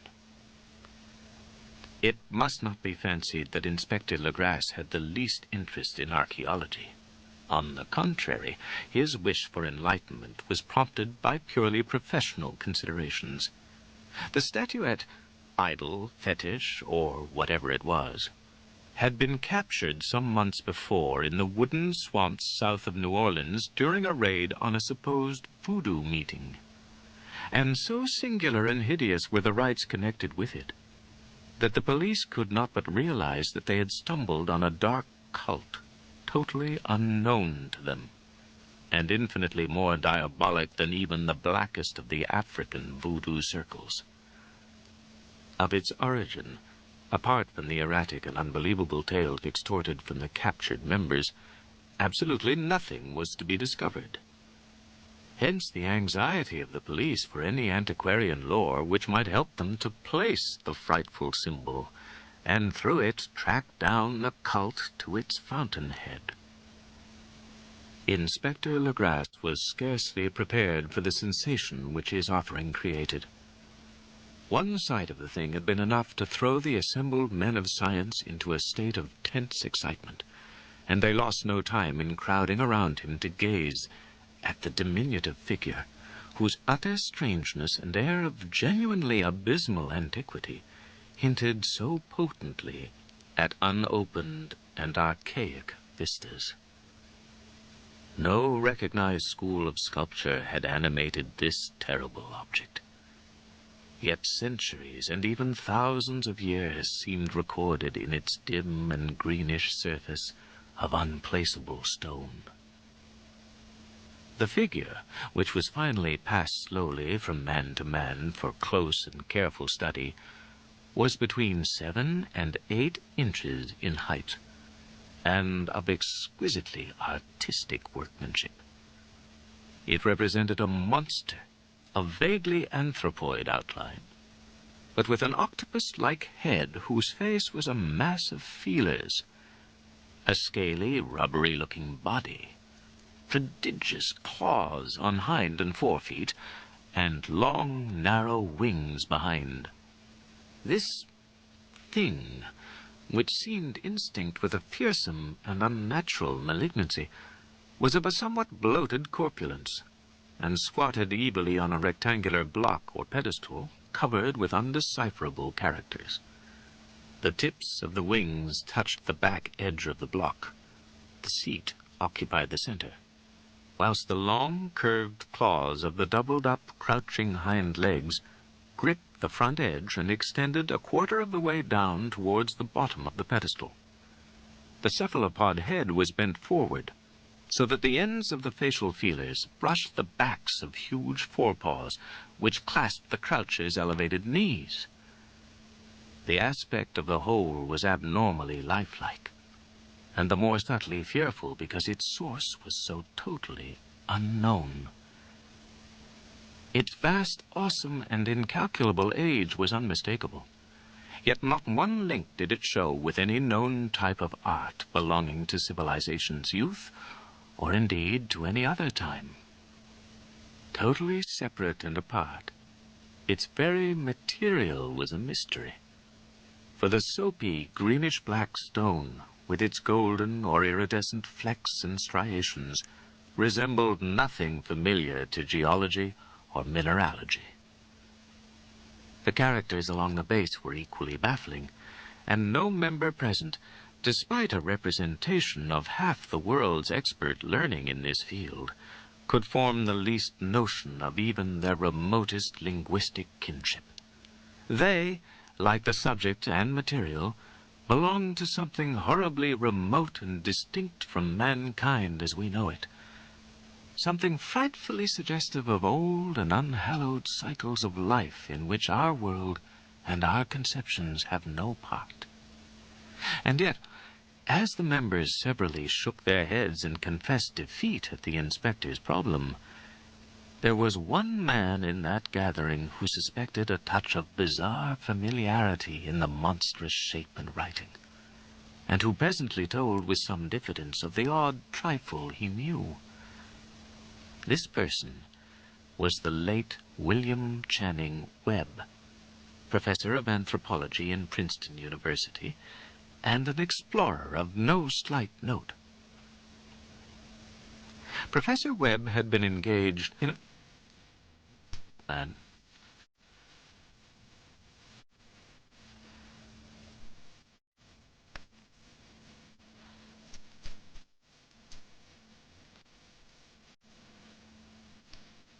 curious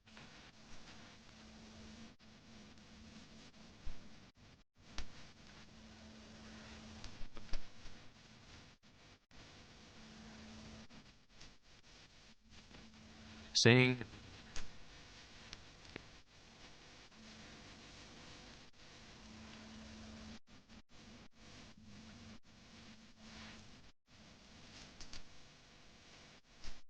pre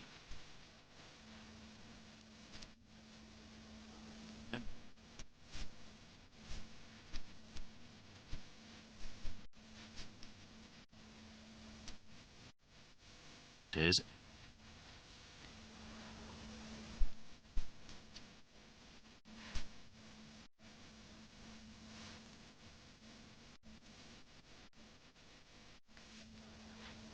was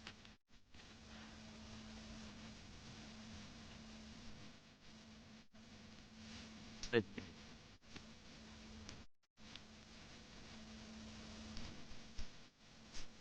was a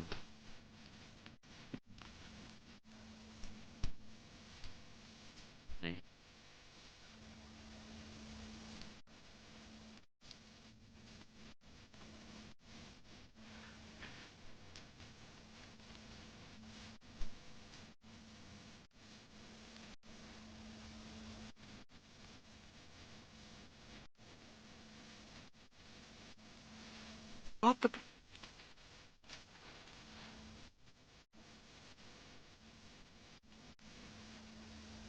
and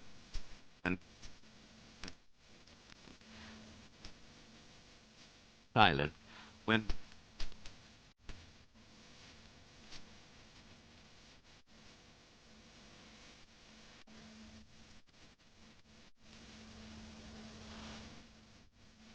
both the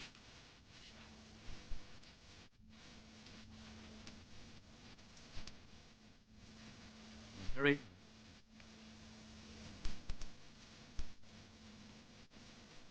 Phase.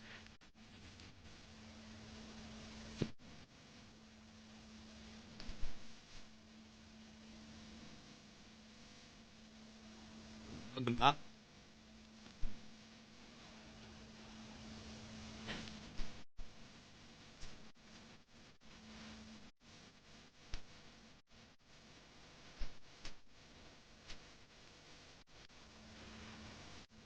Given.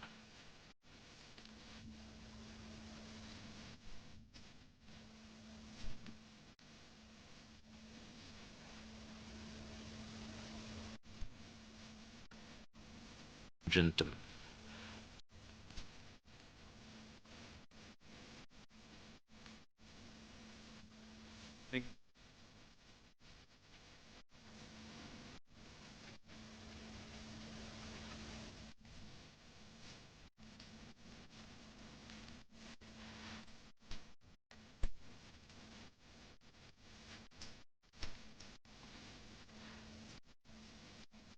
To put it.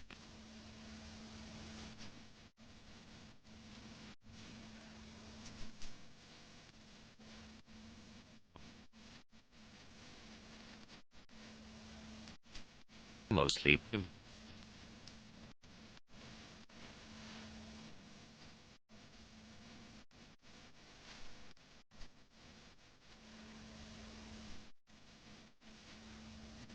The more terrible.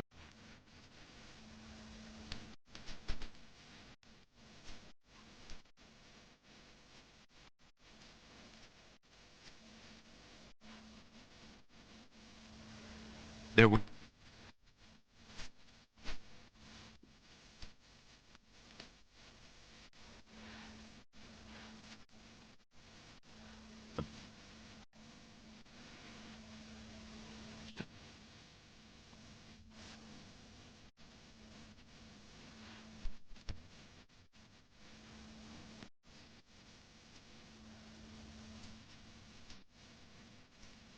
and for bile.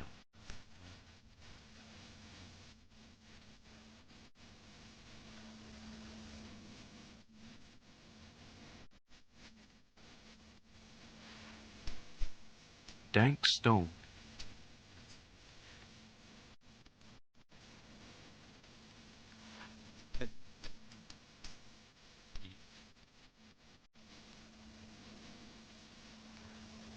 At length,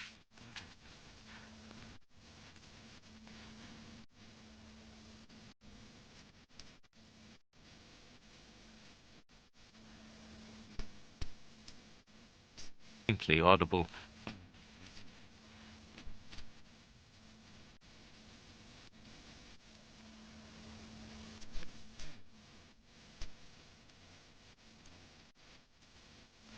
Right.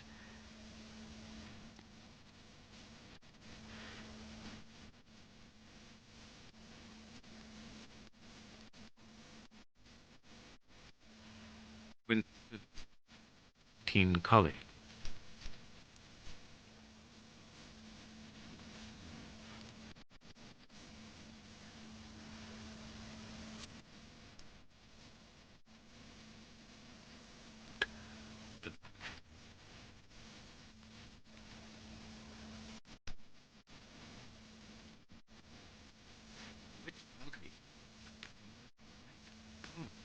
With luminous eyes, and squatters whispered that bat-winged devil flew up out of caverns in inner earth to worship it at midnight. They said it had been there before d'Iberville, before La Salle, before the Indians, and before even the wholesome beasts and birds of the woods. It was nightmare itself, and to see it was to die. But it made men dream, and so they knew enough to keep away. The present voodoo orgy was indeed on the merest fringe of this abhorred area. But that location was bad enough. Hence, perhaps, the very place of the worship had terrified the squatters more than the shocking sounds and incidents. Only poetry or madness could do justice to the noises heard by Legrasse's men as they plowed on through the black morass. towards the red glare and the muffled tom-toms. There are vocal qualities peculiar to men and vocal qualities peculiar to beasts, and it is terrible to hear the one when the source should yield the other. Animal fury and orgiastic license here whipped themselves to demoniac heights by howls and squawking ecstasies that tore and reverberated through those nighted woods like pestilential tempests from the gulfs of hell. Now and then the less organized ululations would cease, and from what seemed a well-drilled chorus of hoarse voices would rise in sing-song chant that hideous phrase or ritual, V'nglui, Glanafa, Cthulhu, Hriljach, Wagnachel, Vtachen. Then the men, having reached a spot where the trees were thinner, came suddenly in sight of the spectacle itself. 4 of them reeled, 1 fainted, and 2 were shaken into a frantic cry which the mad cacophony of the orgy fortunately deadened. Legrasse dashed swamp water on the face of the fainting man, and all stood trembling and nearly hypnotized with horror. In a natural glade of the swamp stood a grassy island of perhaps an acre's extent, clear of trees and tolerably dry. On this now leapt and twisted a more indescribable horde of human abnormality than any but a seam or an angarola could paint. Void of clothing, this hybrid spawn were braying, bellowing, and writhing about a monstrous ring-shaped bonfire, in the center of which, revealed by occasional rifts in the curtain of flame, stood a great granite monolith some 8 feet in height, on top of which, incongruous in its diminutiveness, rested the noxious carven statuette. From a wide circle of 10 scaffolds set up at regular intervals, with the flame-girt monolith as center, hung, head downward, the oddly marred bodies of the helpless squatters who had disappeared. It was inside this circle that the ring of worshippers jumped and roared, the general direction of the mass motion being from left to right in endless bacchanal between the ring of bodies and the ring of fire. It may have been only imagination, and it may have been only echoes which induced one of the men, an excitable Spaniard, to fancy he heard antiphonal responses to the ritual from some far and unillumined spot deeper within the wood of ancient legendry and horror. This man, Joseph T. Galvez, I later met and questioned, and he proved distractingly imaginative. He indeed went so far as to hint of the faint beating of great wings, and of a glimpse of shining eyes and mountainous white bulk beyond the remotest trees. But I suppose he had been hearing too much native superstition. Actually, the horrified pause of the men was of comparatively brief duration. Duty came first, and although there must have been nearly 100 mongrel celebrants in the throng, the police relied on their firearms and plunged determinedly into the nauseous rout. For 5 minutes the resultant din and chaos were beyond description. Wild blows were struck, shots were fired, and escapes were made. But in the end Legrasse was able to count some 47 sullen prisoners, whom he forced to dress in haste and fall into line between 2 rows of policemen. 5 of the worshippers lay dead, and 2 severely wounded ones were carried away on improvised stretchers by their fellow prisoners. The image on the monolith, of course, was carefully removed and carried back by Legrasse. Examined at headquarters after a trip of intense strain and weariness, the prisoners all proved to be men of a very low, mixed-blooded, and mentally aberrant type. Most were seamen, and a sprinkling of Negroes and mulattoes, largely West Indians, or Brava Portuguese from the Cape Verde Islands, gave a coloring of voodooism to the heterogeneous cult. But before many questions were asked, it became manifest that something far deeper and older than Negro fetishism was involved. Degraded and ignorant as they were, the creatures held with surprising consistency to the central idea of their loathsome faith. They worshipped, so they said, the great old ones, who lived ages before there were any men, and who came to the young world out of the sky. These old ones were gone now, inside the earth and under the sea, but their dead bodies had told their secrets in dreams to the first man, who formed a cult which had never died. This was that cult, and the prisoners said it had always existed, and always would exist, hidden in distant wastes and dark places all over the world, until the time when the great priest Cthulhu, from his dark house in the mighty city of Reliving under the waters, should rise and bring the earth again beneath his sway. Some day he would call, when the stars were ready, and the secret cult would always be waiting to liberate him. Meanwhile, no more must be told. There was a secret which even torture could not extract. Mankind was not absolutely alone among the conscious things of earth, for shapes came out of the dark to visit the faithful few. But these were not the great old ones. No man had ever seen the old ones. The carven idol was great Cthulhu, but none might say whether or not the others were precisely like him. No one could read the old writing now, but things were told by word of mouth. The chanted ritual was not the secret. That was never spoken aloud, only whispered. The chant meant only this: in his house at Reliving, dead Cthulhu waits dreaming. Only 2 of the prisoners were found sane enough to be hanged, and the rest were committed to various institutions.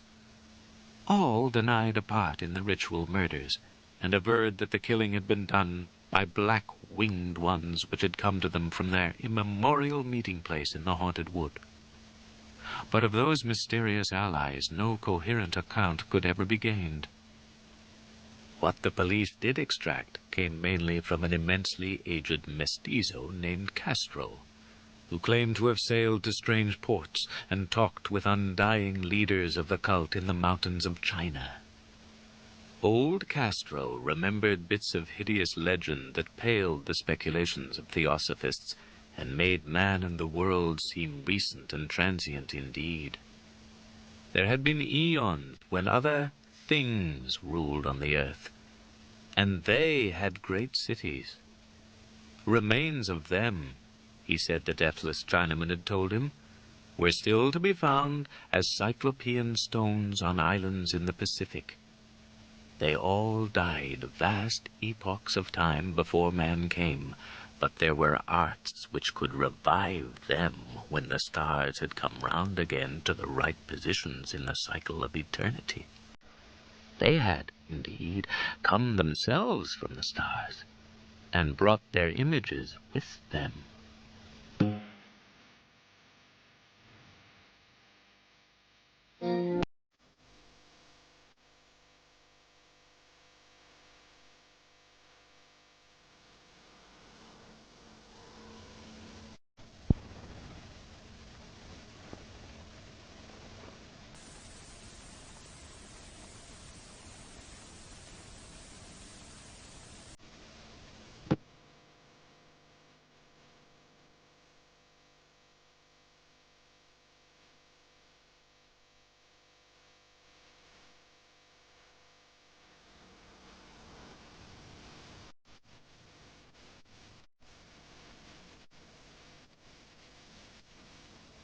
They had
Strange.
Residuum had influenced his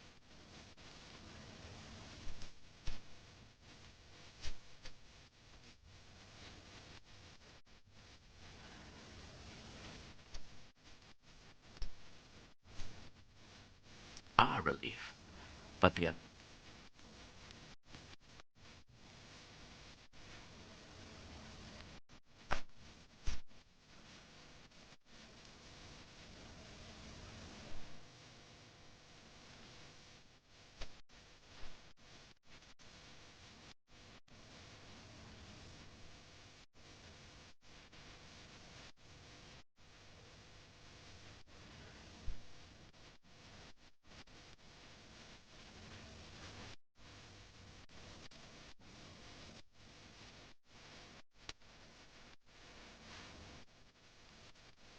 all wrong.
I would.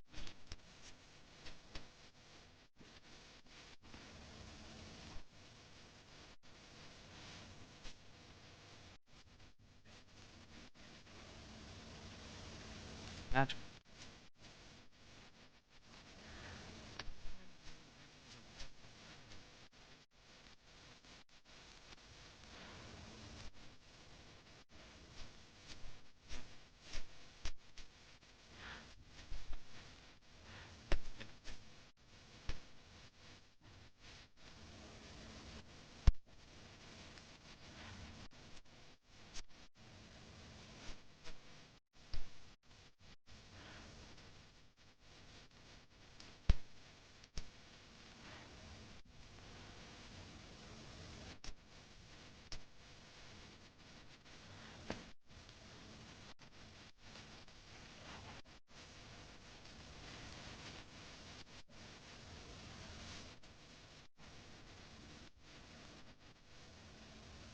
with it.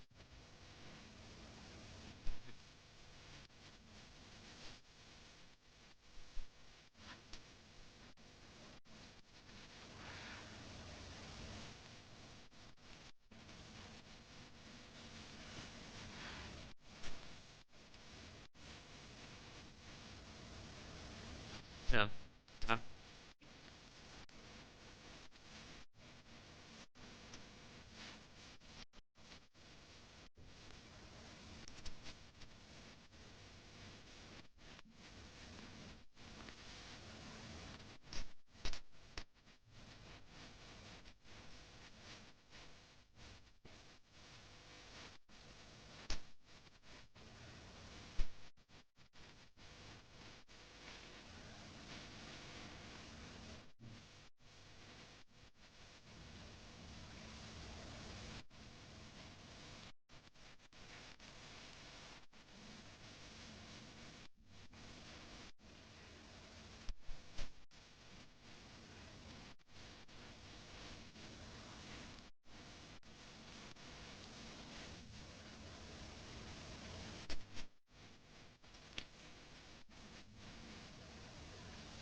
Madness. If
and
Lady.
You...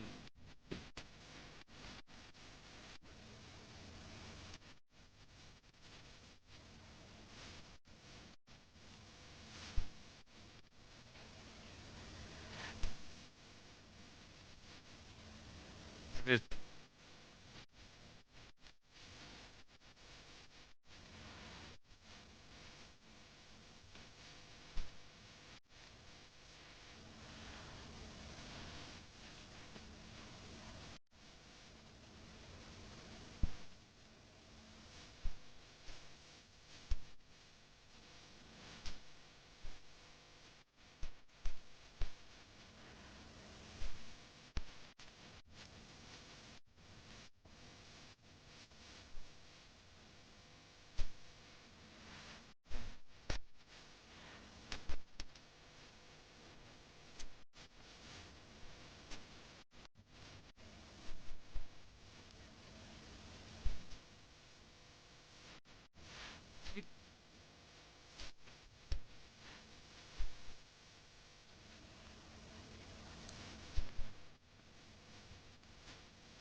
I had...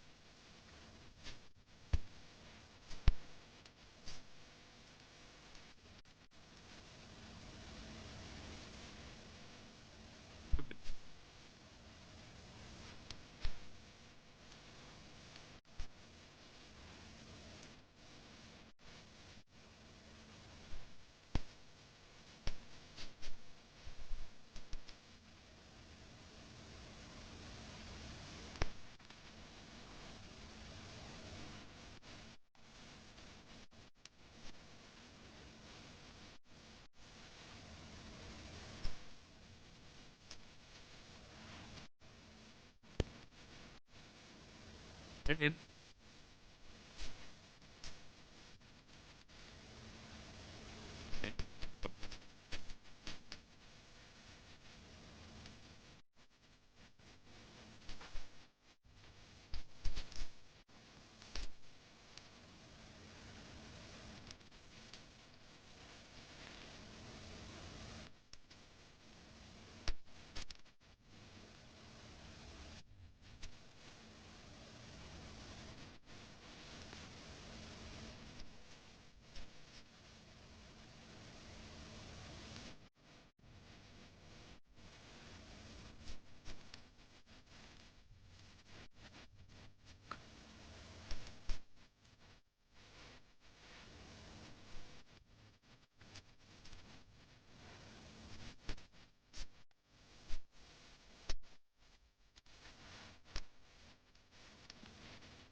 The Caves of Steel by Isaac Asimov.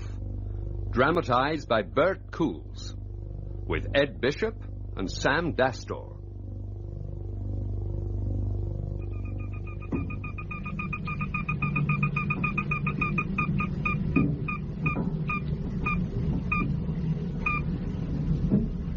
Level 352. Nice day.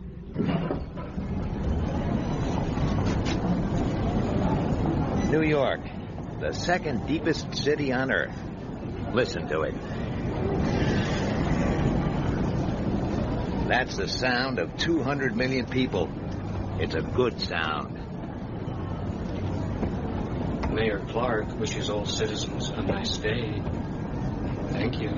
The cities mean decent standards, decent food, decent law and order. You can take a pride in things. Your own bed on the residential levels, your own seat in the section kitchen, your own locker in the personal. I know New York. I know every centimeter of every level of every section. I have to. Bailey, Elijah, plainclothesman, C5. Identification confirmed. Welcome to Police Headquarters Central. Nice day. Hey, Joe. Oh, hi, Lige. How's it going with that headache The out boss in Trenton? wants you, Lige. Right away. As soon as you come in. All right. Soon as you come in. All right, boy. Now go away, huh? Go away. Yes, Lige. Soon as you come in. Nice day. Jeez, I'd like to kick that damn messenger where it hurts. Now, you show me where that is, and I'll be second in line. Young Vince Barrett was here today, looking for work. Did he meet our Sammy? You kidding? We kept them apart. How would you like it if one of them took your job, and then you had to shake hands like nothing had happened? That's the thing we're all living through. Excuse me, Joe. The boss wants to see me. Yeah. Right away. Soon as you come in. Nice day. Gee, Jehoshaphat. Isn't one of them in the place enough? One too many. Go see the boss. The boss was Commissioner Julius Enderby. We went through training school together. Come. But I never had his way with the people who counted. I got left behind. Enderby had some odd ways about him. Outside of history books, he was the only person I've ever seen wearing glasses. Glasses! He said his eyes were too sensitive for contacts. And I had real chicken twice last week. Come in, Lige. Come in. How's Jesse? And the boy? Fine. Good. Whatever was up, he sure as hell didn't want to talk about it. He took off his stupid glasses and polished them, like he always did when he was nervous. With his eyes not focused properly, he managed to look even vaguer than usual. Commissioner, I wish you wouldn't send our Sammy out after me. You think I like it? I tell you, it's bad enough to be in the city at all without having one in the department. But he's been placed here, and I've got to use him for something. Yeah, well, he makes me uncomfortable. Anyway, you wanted to see me. Yes, but not for anything easy. Let me show you something first. Gee, Jehoshaphat. Don't be alarmed. You might have warned me. Didn't you realize we are above ground here? How could I? I've just had this installed. In the old days, all rooms had them. Windows. Come over here and look out. Look out. There was something indecent about it.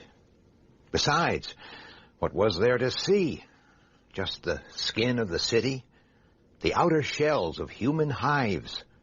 But he was the commissioner, so I looked out. It's misty today. We can't see across to... What do you know about Spacetown, Lige? Just what everybody knows. It's the Spacers' base on Earth.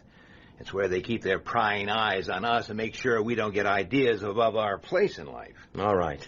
What do you know about the Spacers? Commissioner, I was through with school 20 years ago. Answer the question. Oh, damn it, you know as well as I do what the Spacers are. They run this planet like it's their personal property. They've got the world government in the palm of their hand, and when Spacetown says jump, we jump, sir. Now, what is this, anyway? This is kindergarten stuff. 3 days ago, a spacer died. Too bad. Something contagious, I hope. What? Nothing. What did he die of? He died of a missing chest. Someone used a blaster on him. The Spacers say it was an Earthman. Oh, I don't believe it. A thing like this would blow New York off the face of the planet. Oh, you can believe it. I was there. When it happened? You mean you were a witness? I mean I had an appointment with him, with the victim. If I'd been 5 minutes earlier, I would have discovered the body. What are you staring at? Are you wearing new glasses? I broke them. I suppose it was the shock. Lige, these last 3 days have been hell. On account of the glasses? It's a devil of a situation, Bailey. You know how tricky Earth's position is with the outer worlds. The spacers could move in force any time. They only want an excuse. Look, you don't have to draw me a picture. But they've given us the ghost of a chance. We've got to find the murderer and hand him over to them. It's up to us. And if we succeed, well? God damn it, do I have to spell it out? It's not just the spacers people hate, it's what they've foisted onto us. Our Sammy out there is just a beginning. The spacers have some that can do your work, mine even. This is our chance to show them what Earthmen can do. Don't you want that chance? Me? You'll be in charge. I'm only a C5. Why me? 2 reasons. You're not just another cop. I like to think I'm your friend. That's one reason. What's the second? I need a favor. What sort of favor? The spacers made conditions. They insisted on having one of their agents in on this. I want you to work with a spacer partner. Look, there'll be a sure promotion in this for you at the end. Will you do it? Yes, I will. Thanks, Lige. He'll have to live with you. Oh, hang on. Just until you crack the case. What's this spacer's name? Look, the spacers have peculiar ways. You know that. Commissioner. This partner isn't... Well, he isn't... Now, just a minute. You've got to. No. What else can we do? We're trapped. What's my partner's name? Good man. He's R. Daniil Oliver. Well, I think we can cut out the euphemisms, Commissioner. Let's use his full name, huh? Robot Daniil Oliver.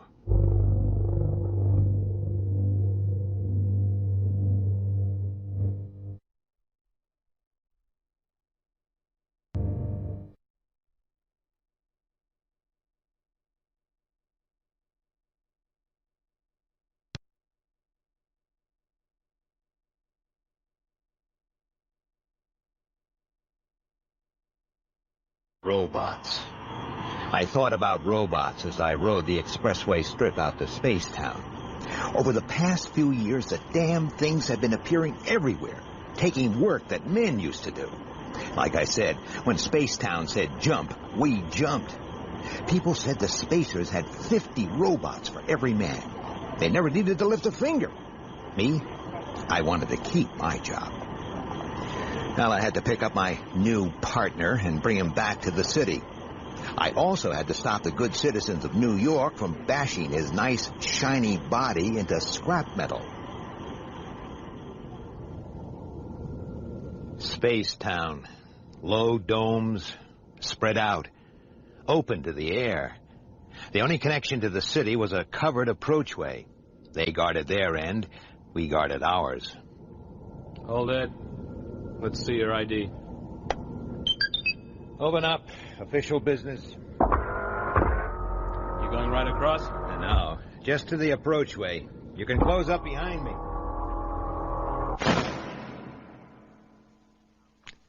I was out of the city. The corridor was made of some flimsy, translucent stuff, and the light was weird.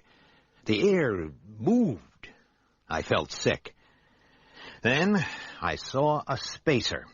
Are you unwell? He was dressed like an Earthman, but he was a spacer, all right. 2 meters plus, disgustingly healthy, and the kind of looks that are so damn perfect they're just asking to be messed up a little. His eyes took me in and told me I was lower than dirt. Do you require medical assistance? I'm all right.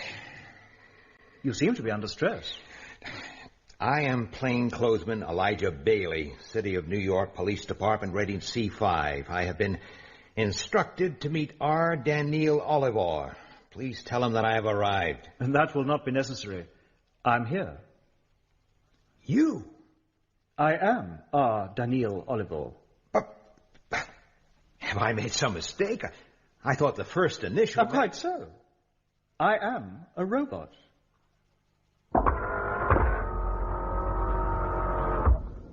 Hey, that was quick. Yeah. Nobody home? Sir. Good afternoon, officer. Sir. You may reseal the door. I'm remaining in the city. You were disturbed about something. It would be best if you were to be frank with me. I was expecting a robot. I am a robot. I mean an ordinary robot, damn it. Oh, I see. But on Earth, robots are objects of hatred, is that not so? Surely, it was obvious that you would be partnered with a model such as myself. Yes, it was obvious, now that the damn thing had pointed it out to me. A conventional robot roaming freely around the city would be in quick trouble. But who could have known the damn spacers had models this advanced? And what else were they up to that we couldn't even guess at? This place is getting on my nerves. Let's get back to where there are people. Have you been inside New York before? No. You seem to be taking it all very calmly. I have been fully briefed on what to expect. I have been given all the relevant information on the city. And, of course, on yourself, partner Elijah.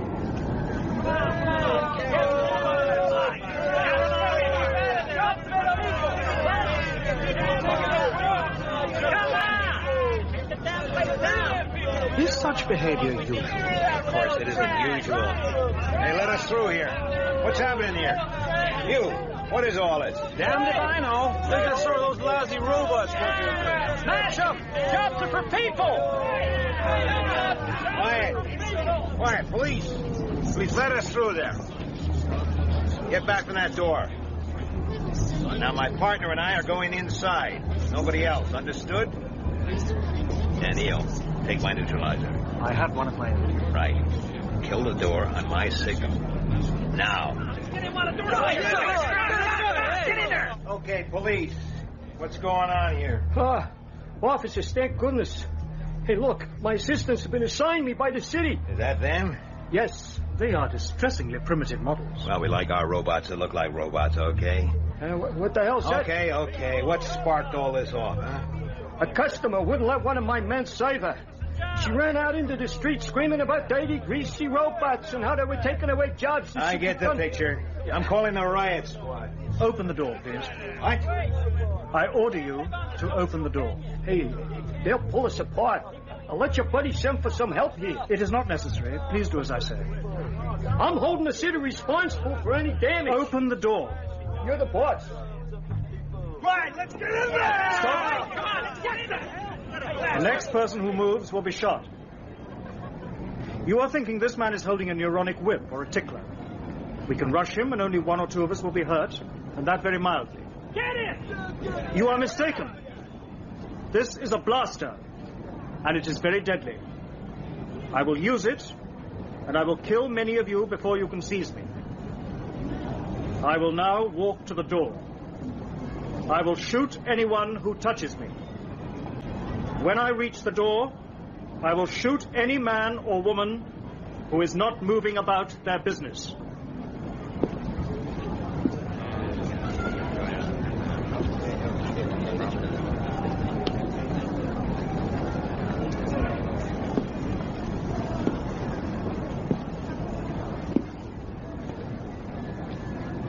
It was, as I said. Assistance was unnecessary. Next time you keep better control of your customers, okay? Yes, officer, sure. Thanks. You too, pal. You are welcome, sir. No more trouble, right? You, outside. Don't you ever do that again. Never again insist on the observance of the law. Threatening people with a blaster, I mean. I am not capable of injuring a human being, Elijah. Surely you know that. That's what I've been told. A robot may not harm a human being, or, through inaction, allow one to come to harm. No robot can be constructed without the first law. I know the propaganda, and so do they. But if they'd recognized you as a robot... I was sure they would not. Let's get home. Now listen, all my wife's been told is that I'm working with a new partner, and he's going to be staying with us for a few days. That's all she knows, and that's all she needs to know, okay? Lige, are you hurt? Hurt? Well, it was on the news. 2 plainclothesmen stopped a riot in our subsection. I knew you two were coming home together, so No, relax. We're fine. You can see. Yeah, of course. I'm sorry, but... Jesse, this is my new partner, Daniel Oliver. Mr. Oliver. How do you do, Mrs. Bailey? Hey, Jesse, please. Jesse. That's better. Hi, Dad. Stop staring, Ben. Don't they teach you any manners at that ritzy school? Sorry. Daniel, this is my son, Bentley. Mr. Oliver, Ben. How'd you do, Mr. Oliver? Well, I'm starved. What are we eating? Zymoville again. I hate Zymoville. It's pink and it's crumbly and it tastes like nothing under steel. But that day I hardly noticed it. All I could think of was that a spacer machine had done my job for me while I stood by and watched.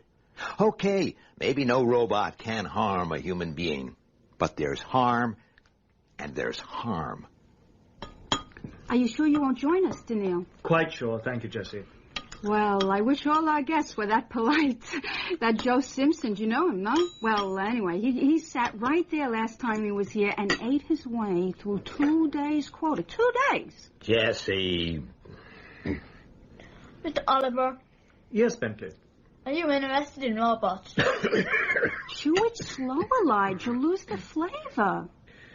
Ben, stop bothering Mr. Oliver. He's not bothering me, Elijah. Yes, Bentley, I am quite interested in that subject. Are you in favor of them? Dad says... Ben, please. I'd like to talk to you at length about the problem, Bentley, but it will have to be some other time. Your father and I are going to be very busy for the rest of the evening. Gee, Hossafat.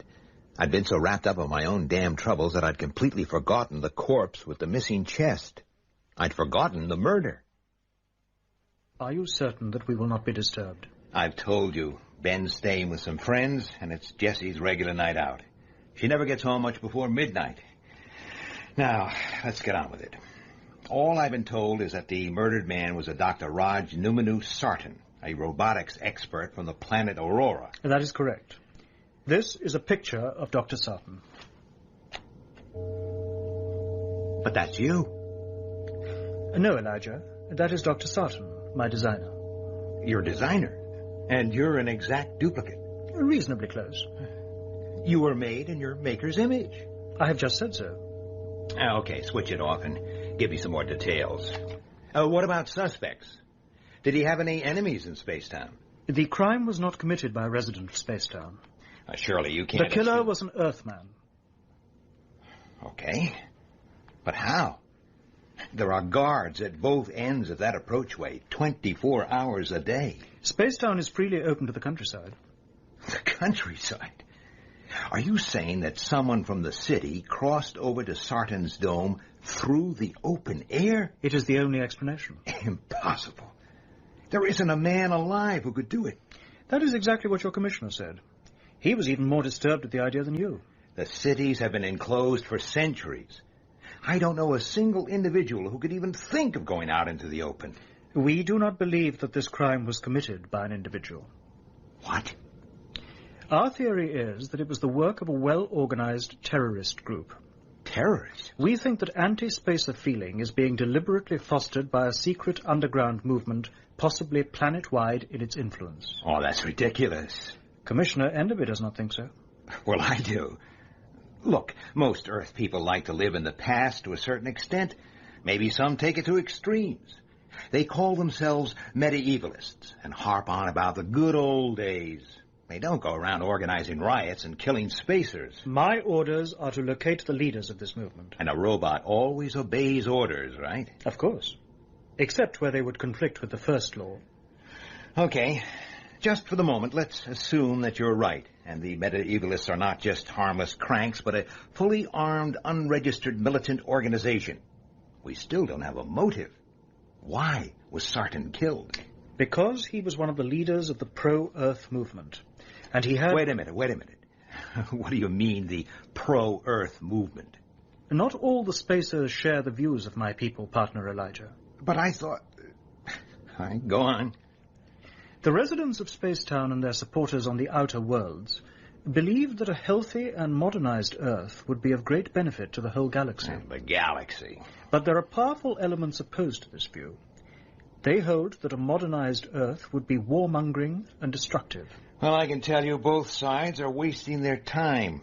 Earth doesn't want your galaxy any more than Earth wants your robots. Dr. Sarton had conceived an entirely new approach to the problem of your planet. Well, good for him. He had been working for years towards the day when his plan could be put into operation.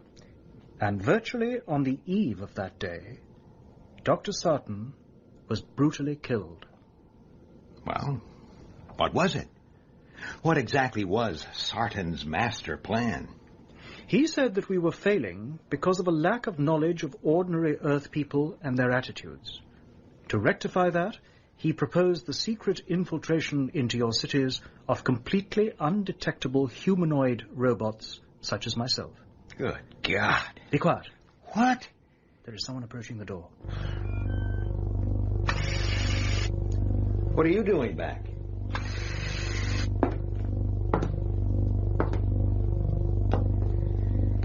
Daniil? Jessie? I think that you are a robot. Yes, Jessie. I am.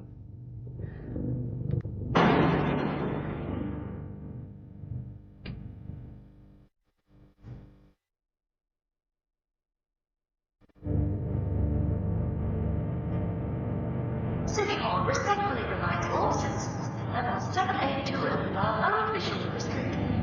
Level 782 and above. If you are rated C9 or lower, please do not attempt access to 782 and above. Thank you for your cooperation. Citizens living on Metro Level 191 have section kitchen stove and oven. City Hall is where any convenience. IDs and ration slips are not done against buttons until further notice. Thank you. Our data line will be 2350. 2350 hours now tonight. Please observe. Thank you.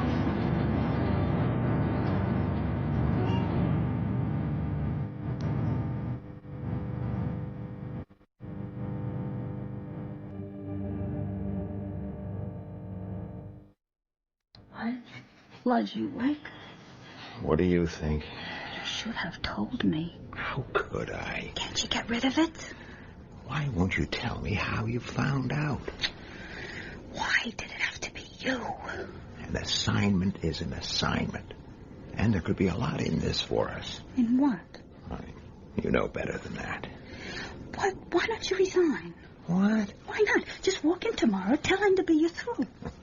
That would mean declassification for sure. Do you want that? Yeah, you're crazy. I am not crazy, you fool. I'm scared to death. Yes. Oh. Just what are you scared of, huh? You're not afraid of Daniil himself. You've faced up to him just fine. Yeah, but if people know he's a robot, there'll be a riot. But people don't know. They do. The rumors all over the section. The police have brought in a spacer robot that looks just like a man. You know, someone must have recognized him at that riot in retail. How? The thing's perfect. The perfect policeman. Too damn good to be true. What are you talking about? I was just thinking. Quiet. That was the door. Yeah. That was the door. Where are you going? Stay there.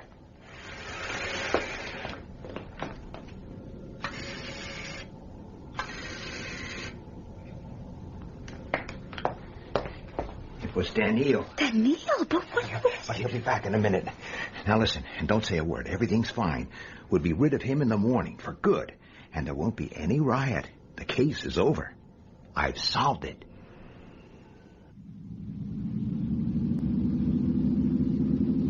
Why are we not using the expressway strip system, Partner Elijah? This is a big case. We raid a squad car. There is no other traffic. Now, these old tunnel roads are off limits to civilians. It seems to be an extensive network. Do you wish to discuss the investigation? Not till we get to Spacetown.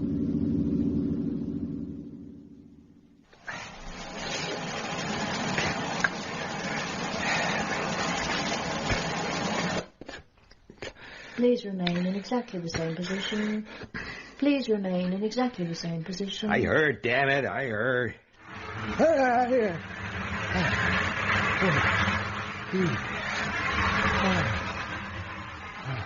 Drying complete. Please collect your clothing. Drying complete. Please collect your clothing. Well, what do you know? Laundry service, too. When you are dressed, please proceed to the waiting area. When you are dressed... All right already. I hope you did not find the reception processing unpleasant. Reception processing, eh? It is necessary. The risk of infection is considerable. This way, partner Elijah. Okay. What the devil? Please stay exactly where you are. Please stay exactly where The sensors have detected a power source. Please stay Are you still carrying your blaster? No weapons are allowed inside. A police officer has his blaster on him or in easy reach at all times. Your regulations do not apply here. Even your commissioner leaves his blaster behind. Please, give it to me. Take it. Thank you. You will be permitted to collect it when we leave. Now, please follow me.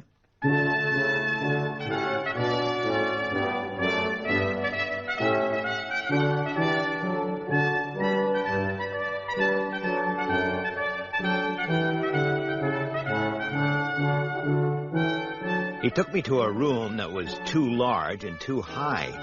It contained next to no furniture, 3 blanked-off windows, some incomprehensible music, and 1 spacer.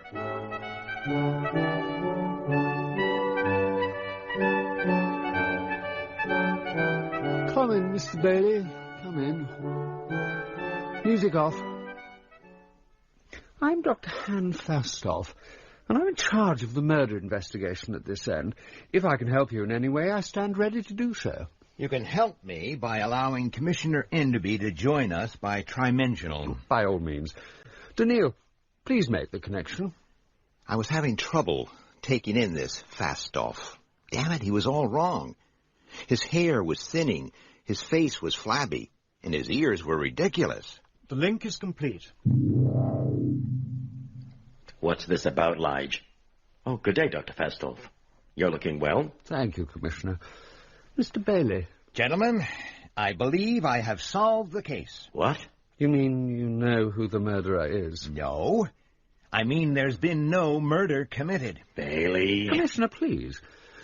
Plainclothesman, are you telling us that Dr. Sarton is still alive? Yes, I am. And I can tell you where he is. Fascinating. Where? Right there. My dear Mr. Bailey, that is a robot. Is it? A robot that looks exactly like a man? Like the murdered man? A robot that can threaten to kill people if they so much as touch him? A robot that had to leave my apartment last night to go to the men's personal? He did that? I saw him. The door to the personal's in a direct line from mine. I was not aware that you were awake, partner Elijah. I bet you weren't. See, Commissioner, he doesn't deny it. I tell you, he's no more a robot than I am. What do you say, Dr. Sarton?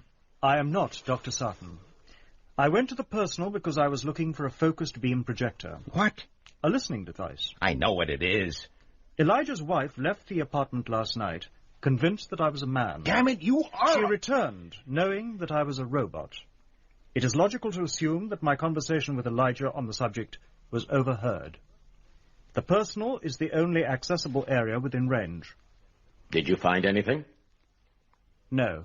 There you are, Mr. Bailey. There I am, nothing. He's a man. Look at him, for God's sake. But why, Mr. Bailey? Why should we go to these lengths if there's been no crime committed? Because you wanted a murder.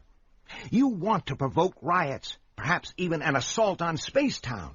The perfect excuse to descend on us in force and occupy the cities of Earth. Bailey, you're insane. One moment, Commissioner. Daniil. Yes, Dr. Fastoff? Please be good enough to remove your shirt. Thank you. Now, Mr. Bailey. Realistic, I agree. Obviously, for our purposes, the resemblance had to be extremely good. But if I do this and this... As you see, the skin is quite artificial. The rib cage is of stainless steel, and if I open it... Perhaps you would care to examine Daniil's workings more closely.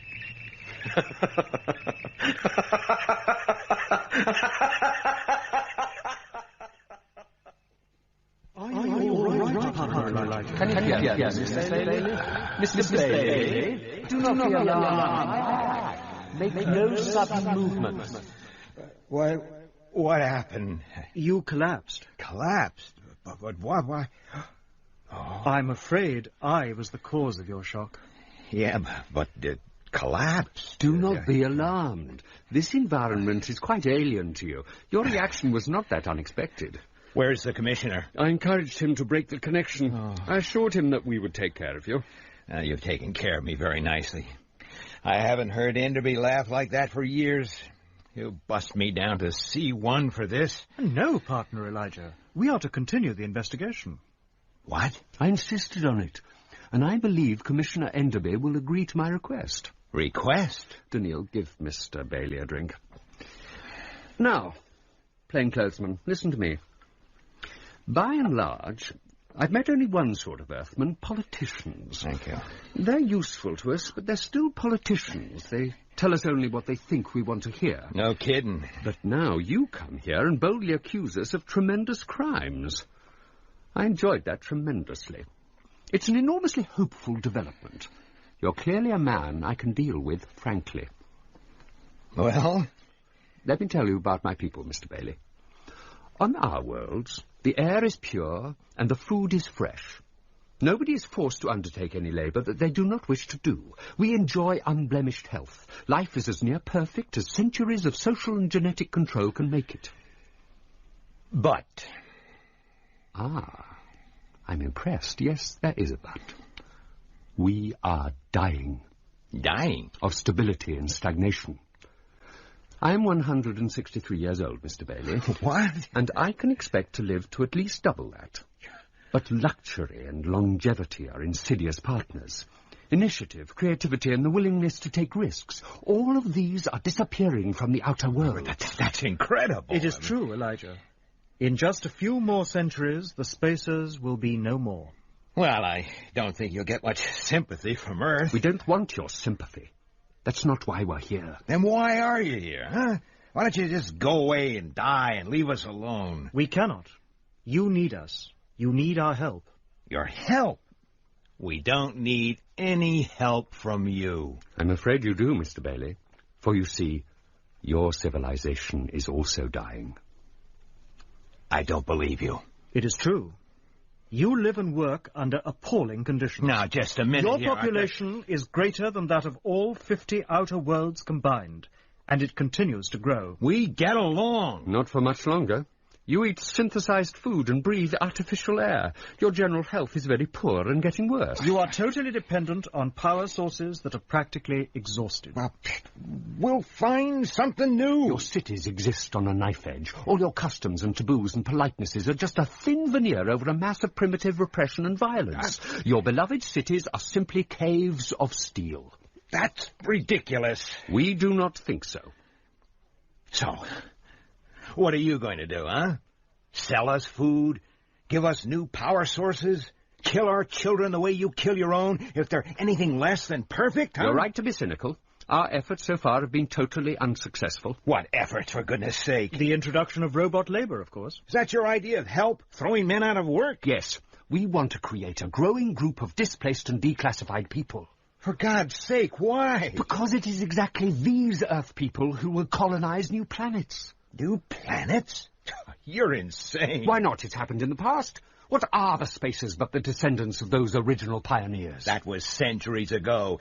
And you people put a stop to it, remember? We control only 50 worlds.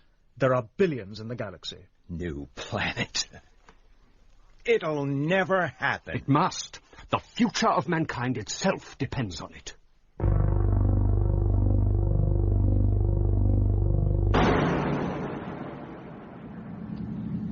I'm in this over my head. I wish you had a different partner. I do not. The Commissioner spoke very highly of your loyalty and your abilities. A fine mess I made of things so far. You said that not all the spacers think the way Fastolf does. That is correct. Opposition to Spacetown and its aims is very powerful. Do these anti-Earth people know about the murder? They do. And they are already using it against us. Well, what happens if we don't come up with the killer? It is virtually certain that pressure of public opinion on the outer worlds would force us to leave Earth. And without Spacetown, there's no hope for us. According to you. It is true. Then we better get on with it. It seems to be the perfect crime. No one from the city can get into Spacetown carrying a weapon. And we know for a fact that no resident of Spacetown committed the crime. That's definite? All personnel were psychoprobed immediately after the crime was discovered. Psychoprobed? Is that reliable? Completely. I am a very delicate machine in that respect. You? Are you telling me you can read my mind? No. Good. All I can do is sense the basic drives and feelings. For example, I was able to say with absolute surety that Commissioner Enderby was not responsible for the murder. You suspected the Commissioner? He was there close to the time the crime was committed. Logically, he was a suspect. But he is not capable of such violence. So, what have we got left? Suicide? Seems unlikely. And anyway, what happened to the blaster? Could it have been a visiting spacer, one of the opposition, stirring things up? There have been no ships for several weeks. Well then? There is only one approach open to us. We must pursue the theory that Earth's opposition to Spacetown and its aims is being fostered by an organized underground movement. We must find the medievalists. I don't know. The whole thing sounds pretty... The Commissioner wants to see you, Lige. Oh, thanks, Sammy. The Commissioner wants to see you, Lige. Damn it, Joe. Will you shut up with that? Bailey, come in. Commissioner? Well, that was a fairly giant-sized blooper you pulled with Fastolf. It was. I admit it. I'm sorry. Forget it. Forget it? Sure. He didn't seem to mind. What? They're so damned unpredictable. How's it going? Bad. I want a two-man apartment for Daniel and me. Problems at home? The rumor's out that he's a robot, remember? If there's going to be trouble, I don't want my family to be in the middle of it. There isn't going to be any trouble. You weren't outside that store. There isn't going to be any trouble. Lige, I've had people checking all morning. There isn't going to be any trouble because there isn't any rumor. How are you getting on, Daniel? I have been searching the records for information on known anti-robot agitators. How many have you come up with? Over 1 million. I hope you're not planning on checking them all personally with your mind-reading act. No, that would be impractical. Daniel, can you eat? I am nuclear-powered. I thought you were aware of that. Of course I'm aware of it. What I want to know is, can you pretend to eat? I mean, go through the motions. I'm hungry, and I don't like eating alone. Please vacate your table as soon as you have finished eating. Exits 101 through 217 are operational. Exits 218 and 219 are temporarily out of use. Do you always eat here?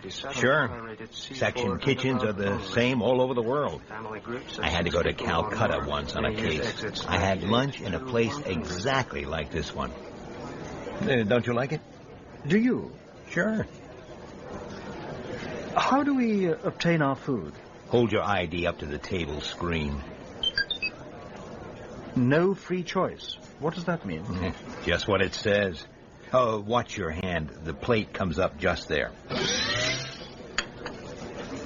Whole yeast bread, mashed potatoes. And Zymoville. Great. The staff and administration of Section Kitchen 0586F hope that you are enjoying your food. Please vacate your table as soon as you have finished eating. Elijah? Yes? I know how much importance you place on social customs and taboos. It's vital. It's what the government calls the oil on the cogs of the city. So? Is it considered rude to watch another man while he's eating? Extremely. Why? I count 8 people watching us closely. Very closely. Well, it's crude behavior, but it doesn't necessarily mean a thing. Perhaps. But is it coincidence that all 8 were in the crowd outside the store last night? Are they close? Not very. They're scattered. Right. Finish your meal. Let me think. I looked around. I didn't see a single face I recognized, but I didn't have photo scanners for eyes and a positronic memory.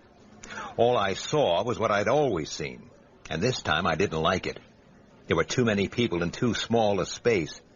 I didn't want any trouble. Okay, Daniel, let's get out of here. Nice and slow. All 8 are leaving too. That's a surprise. At least 5 of them are carrying concealed weapons. So they mean business wherever they are. Act natural. I think they'll wait till we're outside before they make their move. Elijah? Yes? My programming does not cover this situation. No? Well, you leave it to me.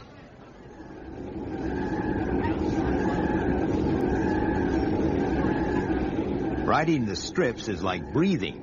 So natural you don't even know you're doing it. You don't think about it as you move across the different speeds, lean against the acceleration, drop your head as the wind builds up. Just as well. I had other things on my mind.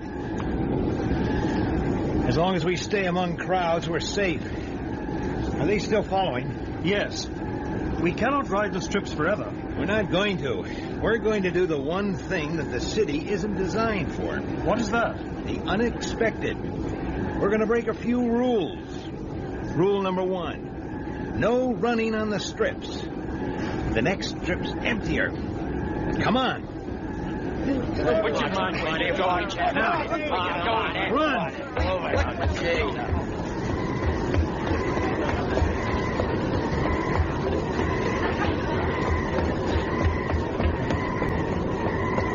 They are still following. We're safe here for a bit. Are you all right? I feel great. I haven't done this for 30 years. It's a kid's game. Strip running. Okay, time for the next stage. Rule number 2. Changing from strip to strip is only allowed at the proper pace and in the proper direction. We're going to move directly sideways. You with me? Yes, Elijah. Then let's go. Police! Out of the way! Out of the way there! Police! You need 2 things to be a good strip runner. You need to know the city inside out, and you need guts. One false step on the faster strips, and you've got a broken leg, or worse. I thought about that as I led Daniel through every trick in the book. He handled it like he'd been doing it all his life. What can you see? 6 of the 8 are no longer in sight. Good. In a few minutes, the westbound expressway crosses underneath the system. We're going to jump down onto one of its approach strips, okay? Surely that is a very dangerous maneuver. Yeah. I may not allow you to come to any harm. What? Listen, Daniel, if we don't try it, one of those jokers is liable to blast my head off my shoulders. How's that for harm? Jumping is the less dangerous alternative. You are right. Well, let's hope so. Come on. We worked our way sideways over the approach strips till we were right at the side. Our 2 shadows did exactly the same. The flyover's coming up. There's a side wall about 1.5 meters high. Then it's a clear drop straight down. Ready? Ready. Now! Ah! Daniel! Daniel! Elijah, are you hurt? Just winded. Help me up. No. What? He has drawn his blaster. Down!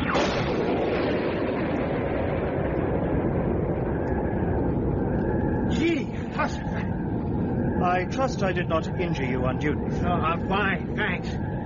Where are they? They did not follow us down. Then they'll be too far away to pick up the trail. We're safe. Where are we? Williamsburg, way out in the suburbs. We'll detour back through the power plant, then it's only a short way to the room. Let's go. We have to keep to the safe zones, but I suppose it doesn't matter to you. Is it a question of radioactivity? Yes. Then it does matter to me. It would affect me much sooner than it would you. Do you mean it would kill you? I would need a new brain. Since no two are exactly alike, I would be, in a manner of speaking, dead. I didn't know that.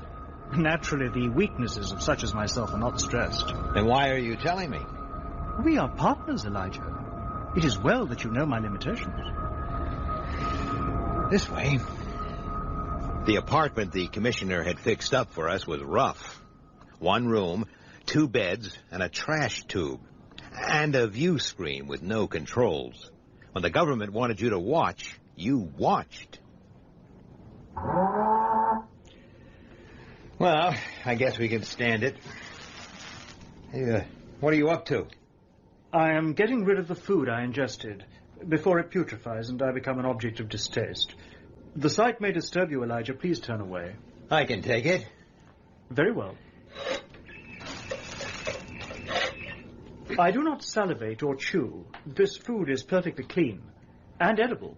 Oh, that's all right, thanks. I'm not hungry. You just get rid of it. Trash tube in the corner. Well, I'm going to try and get some sleep. We'll have to leave here early tomorrow. Why?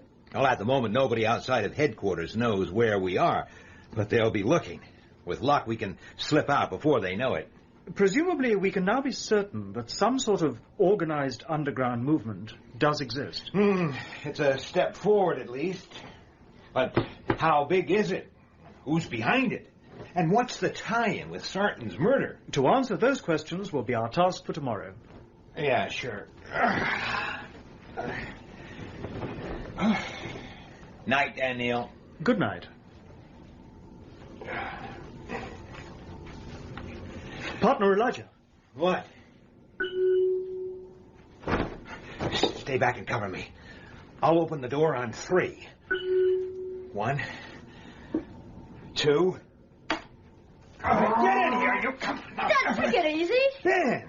Did anyone see you in the corridor, Bentley? No. What the hell are you doing here? I just came to see if you were okay. Why shouldn't I be? It was Mom. She made me come, Dad. How did Jessie know where to find us? We called up your office. And they told you? Sure. Weren't they supposed to? Oh, God help us. Ben, you stay here with Danielle. Where are you going? Just along the corridor. You're spending the night here. I've got to call your mother. Elijah? What? There is considerable danger. Danger? What's going on? It would be more logical to send Bentley. His life is less valuable than yours. You cold-blooded bastard. Listen. An Earthman doesn't send his son into danger, no matter how logical it may be. Let me go, Dad. This is great. Shut up, Ben. Get ready for bed. Dad! Bed. I'll be back in a minute. Elijah. Now what? Please take care. Yeah. Right. What the devil's all this about, Jess? Are you all right? Are you hurt? Well, look at me. Obviously, I'm okay. I'm really worried. About what? Your friend, you know. What about him? I told you last night there's gonna be trouble. Oh, that's nonsense. It isn't nonsense. They know he's a robot. They? Lied, you are not safe in the corridor. Get back. Jessie, Get back to the room. Goodbye. I got back to the room, but I didn't sleep. I lay awake all night thinking. This business was going in directions I didn't want it to go. Light. What?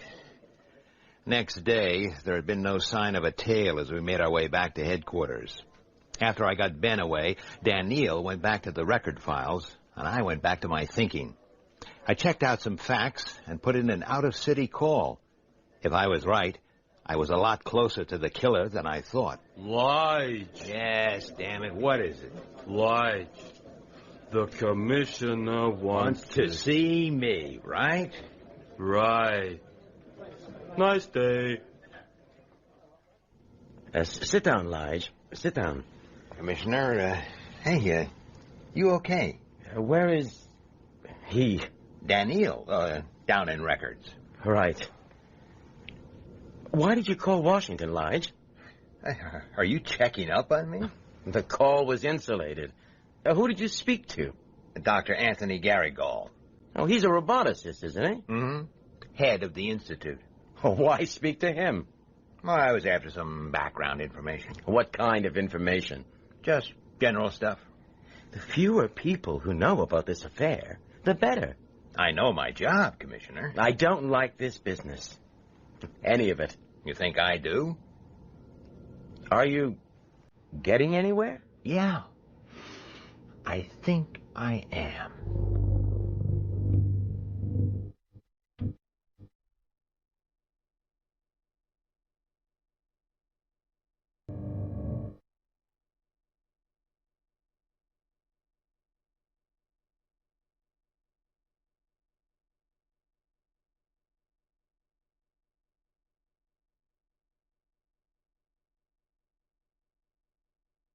I have identified 3 of our 8 pursuers, partner Elijah.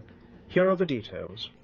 Francis Clusar, age 35, employee at New York Yeast, arrested 2 years ago, incitement to riot.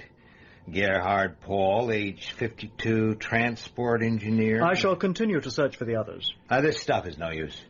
Surely it is. These individuals should be questioned. There's no point. Yesterday night you were anxious to pursue this organization. Why have you changed your mind? I've decided that your organization, if it exists, has nothing to do with the killing. That is not logical. Damn your logic. If the medievalists are not behind the crime, who then committed the murder? You did. That is not possible. The first law of robotics makes... Don't give me that. You were constructed without the first law. That cannot be done. That's not what I've heard. It all adds up. That business with the crowd. I'll shoot any man who touches me. A demonstration of strength was necessary. Then there's opportunity.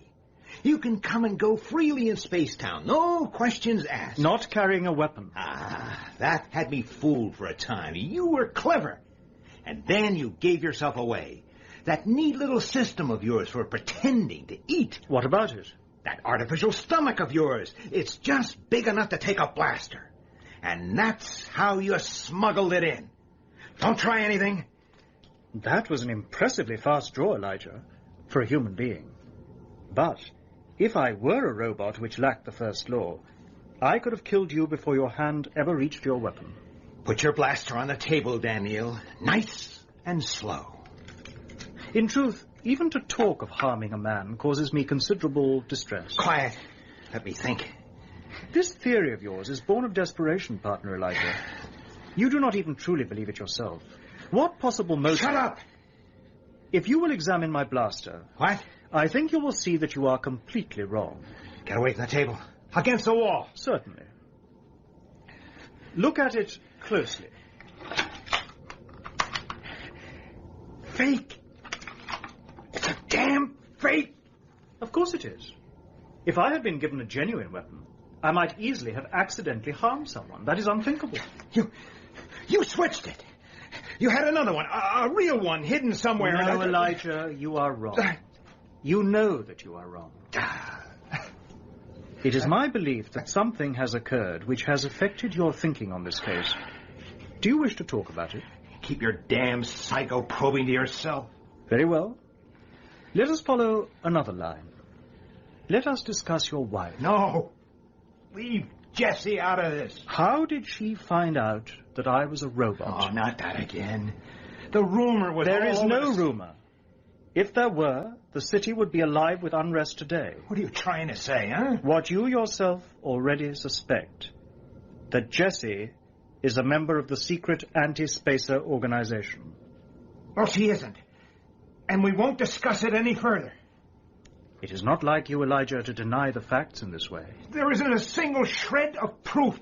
Last night, when you left our room, you told me that it is not the custom for a father to send his son into danger. Right.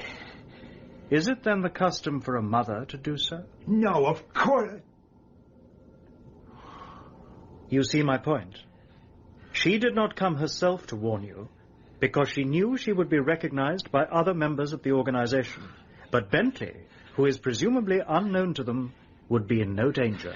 Wait a minute. March! To kneel! Husband, not now. What do you want, Sammy? There is a lady here who is very upset and who wishes to see Lige. Her name is Jessie. Bring her in. Why'd you bring me down here? It's not safe. All right, Jessie. We won't be disturbed here. Okay, Daniel, stop the car. Oh, everything's gone wrong. Look, I gotta tell you. Have you committed a crime, an actual crime? Crime? Jessie, please, just say yes or no. It'll be easier. Have you killed anyone? What? No. Have you stolen anything? Assaulted anyone? Falsified ration data? What? Nothing like that. Lige, do we have to stay here? We'll stay here till this is done with. Jessie? Yeah? You told us you had something to say. What is it? Yes. Lige, do you remember Liz Thornbow? Who? Elizabeth Thornbow. I first met her years ago. What about her? She was a medievalist, quite openly. She was always talking about how things were better in the old days before the city started. And she had books, too. She lent me one, The Shame of the Cities. That book was banned. Yes. She said that someday we'd break up the cities and get back to a proper life. No spaces, no robots, just us. Back to the soil, she used to say. It wasn't just her. There were lots of people who believed the same. There were meetings and things. I don't know what she said. Well, it made sense, Lige. It was right, and so... And so you joined? Well, not at once. I knew it would look bad for you, if anyone found out.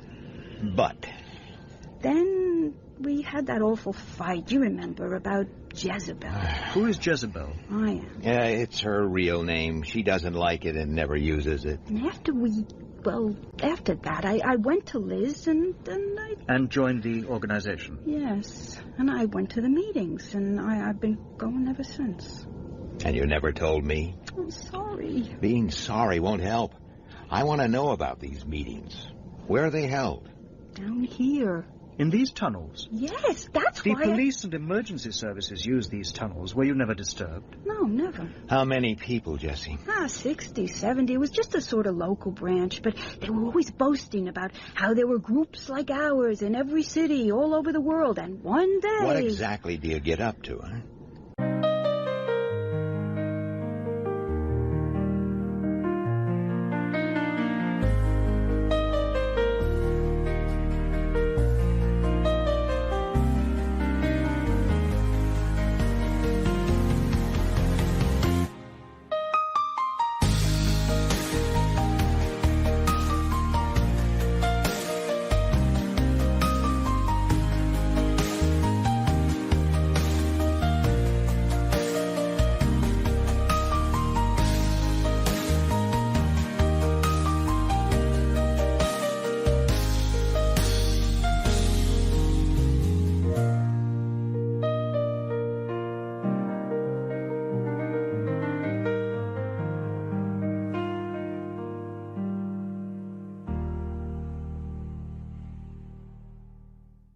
There are speeches, lectures, and refreshments.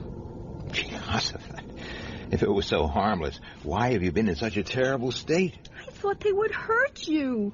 For heaven's sake, why don't you understand? I've explained everything. No, you haven't. You've told me about some harmless little coffee circle. Did they ever do anything? Destroy robots? Start riots? Kill people? Oh, nothing like that. Well, then... It began to change. They started saying that our time had come at last. And then the night you two came home together, they told us about the police bringing in a spacer robot. And I overheard someone saying that it was the perfect opportunity for a show of force. Smash the thing and kill the man, they said. And then they laughed. All right, Jessie, all right. We get the picture. I was scared. I was part of it. Jessie, Did any strangers come to the meetings? Strangers? Yeah, big shots from Central Headquarters, or whatever you called it. Yeah, sometimes. But we'd never know their names. It was one of them I overheard, Lige, you know? Can you describe him? It was a woman, about my age. What was she like? Just, ordinary. For God's sake, what color was her hair? Oh, darkish. What else? Well... Come on, Jessie. Well, she smelled. She smelled? Yeah, of yeast. It was on her clothes. You know how it clings? Yeast? Daniel. You are quite right, Partner Elijah. One of our identified suspects is an employee at New York Yeast, Francis Cluzar.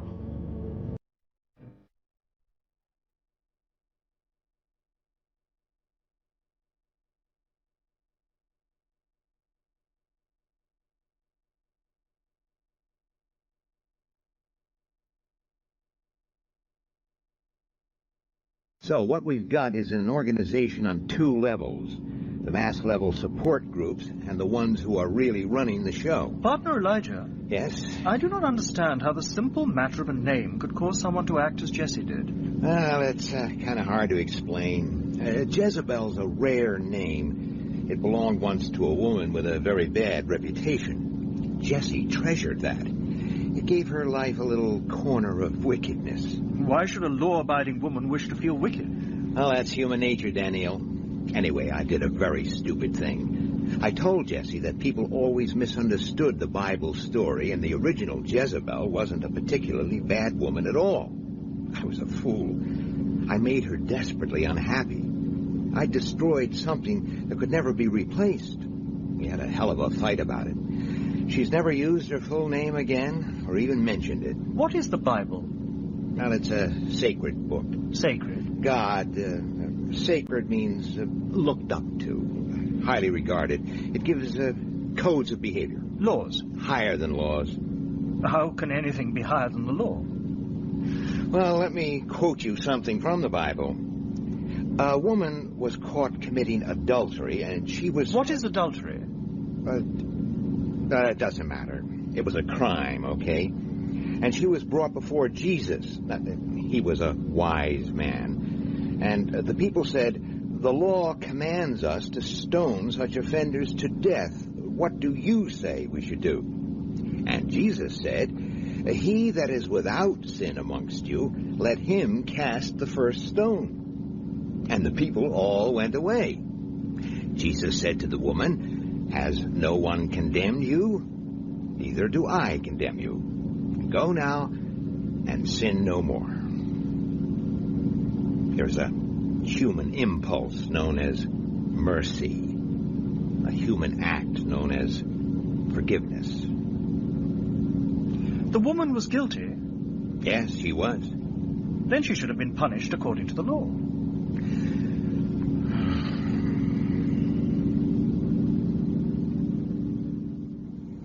Francis Cluzar? Who wants to know? Police. Let's talk. You talk. I've got nothing to say. Night before last, there was a near riot in the Bronx. You were there. Was I? Last night, there was a near riot in Williamsburg. And I suppose I was there, too. Damn right you were. I think you're an important official in an unregistered medievalist organization. Thinking isn't evidence. Maybe you know that. Maybe you'd prefer talking to my partner. How do you do, Francis? Miss Cluzar? You're being rude, Miss Cluzar. Are you too proud to shake hands with a policeman? Oh, I think Miss Cluzar's offended by something, Daniel. Show her there are no hard feelings, huh? Embrace her. I will be glad to. Damn you, don't touch me. Do as I say, Daniel. Keep that thing off me. That's no way to speak. This man's my partner. Man, the thing's a damn robot. All right, Daniel, leave her alone. Right, lady. How did you know? It's obvious. Anyone can tell. Well, we'll leave that to a judge. Meanwhile, you're coming downtown. Oh, Daniel, step outside and get through to the commissioner. Tell him we're on our way. Certainly, Partner Elijah. Excuse me, Francis. You bastard. Yeah. I want to talk to a lawyer. You'll get your chance. But first, you'll talk to me. I've got nothing to say to you. I think you have. I want to know what makes you medievalists tick. You want what? Look, Hussar, we know all about you and your organization. This is just for my own personal curiosity. What exactly do you people want? Back to the soil. That's simple enough, isn't it? Well, it's simple to say. But how's the soil going to support 80 billion people, huh? Did I say overnight? Or in a year? Or 100 years? Step by step, Mr. Policeman. Step by step. But let's get started. Let's get out into the fresh air. Have you ever been out into the fresh air? All right, so I'm ruined too.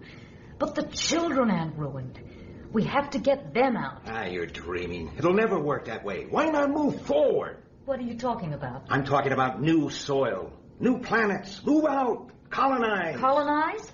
And turn into more spacers? No. Learn from the past you're so keen on. Build something better than them and better than us. Something new with robot labor. No robots. Why not, for God's sake? Look, I'm not exactly in love with the damn things myself. I hate them. You people are all the same. You can't see past the surface, but you must. Look at this Daniel. He's taller than I am, stronger, faster, handsomer. He's got a better memory and he knows more facts. But he's a machine. He's no different from that view screen there. Not 2 hours ago, I accused him of killing someone. He didn't care. He didn't take offense. He can't. Where's his sense of ethics, or beauty, or love? Where's his free will? I can do what I like to him. Insult him, hit him, destroy him if I want. We can't ever build a robot that will even be as good as a man, let alone better, not in anything that counts. Can't you see that? What is there to be afraid of? Policeman turned philosopher. What do you know? Partner Elijah. What do you want, Daniel? Did you get the commissioner? Eventually, but there is a certain amount of confusion at headquarters. A corpse has been discovered. What? Who, for God's sake? The messenger R. Sammy. Murder is suspected. A corpse? A robot? Get your terms right, boy. A robot with a completely deactivated brain, if you prefer. Oh, yes, I prefer. That's enough out of you. Come here, robot. Miss Cluzar? That was a dangerous action, Francis. You might easily have injured your hand. I am sorry if I've caused you any pain. You shut up. All right, all right. I just wanted to see for myself. What are you staring at, robot? What's it doing? I don't like this. Daniel? Call it off, for God's sake. Do something. Thank you, Francis. That was most interesting. Look, what is this? I've got my rights. I believe I can now form a consistent whole from the available data. Great. Then let's find out what the hell's going on at headquarters. Good Lord, Bailey, where the devil have you been? What's happening, Commissioner? Joe Simpson found our Sammy sprawled on the floor in the records room. Completely deactivated. How? I got the pictures. Look at this.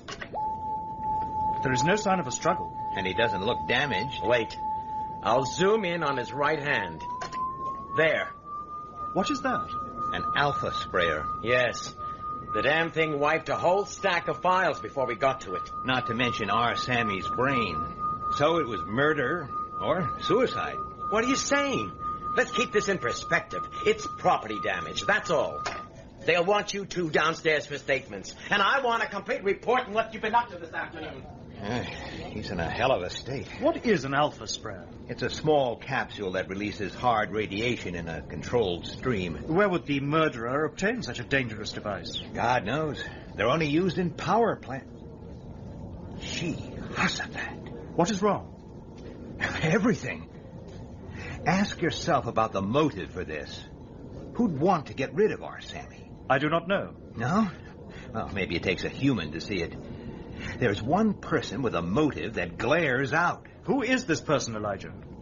Me. My wife came here today. She was worried and panicky about something. An hour later, we arrest a medievalist big shot. The connection could easily come out. Jessie's playing at being a revolutionary was harmless, sure, but she was still a member. But who could make the connection?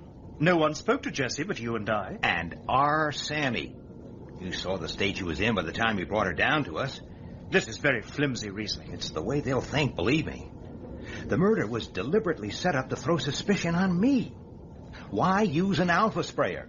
They're hard to get and easily traced. Oh, come on, Daniel, you're a detective. Where do you suppose that sprayer came from? The Williamsburg power plant. Right, where we just happened to be yesterday. It's a classic framing job. But why should anyone want to frame you? You can't investigate a murder from the city jail.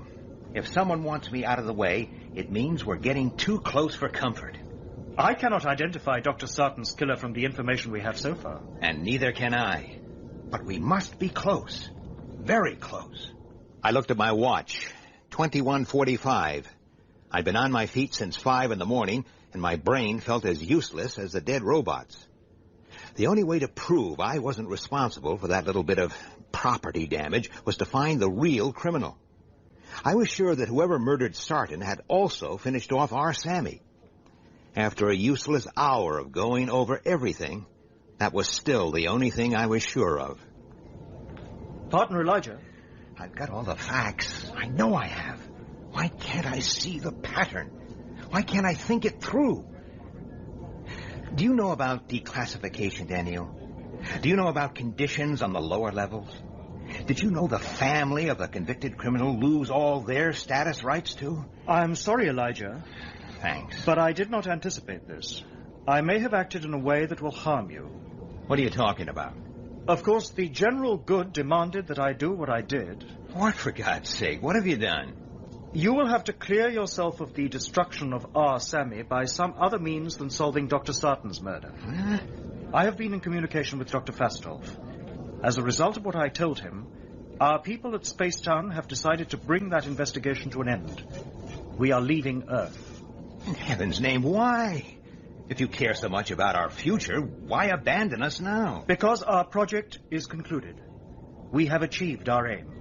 We know now that Earth will move towards colonizing the galaxy. But that's ridiculous. Nothing's changed. Yes, it has, though not in the way we anticipated. Dr. Sarton was quite right. We did not truly understand Earth people. What do you mean? We see now that our approach to the problem was quite wrong.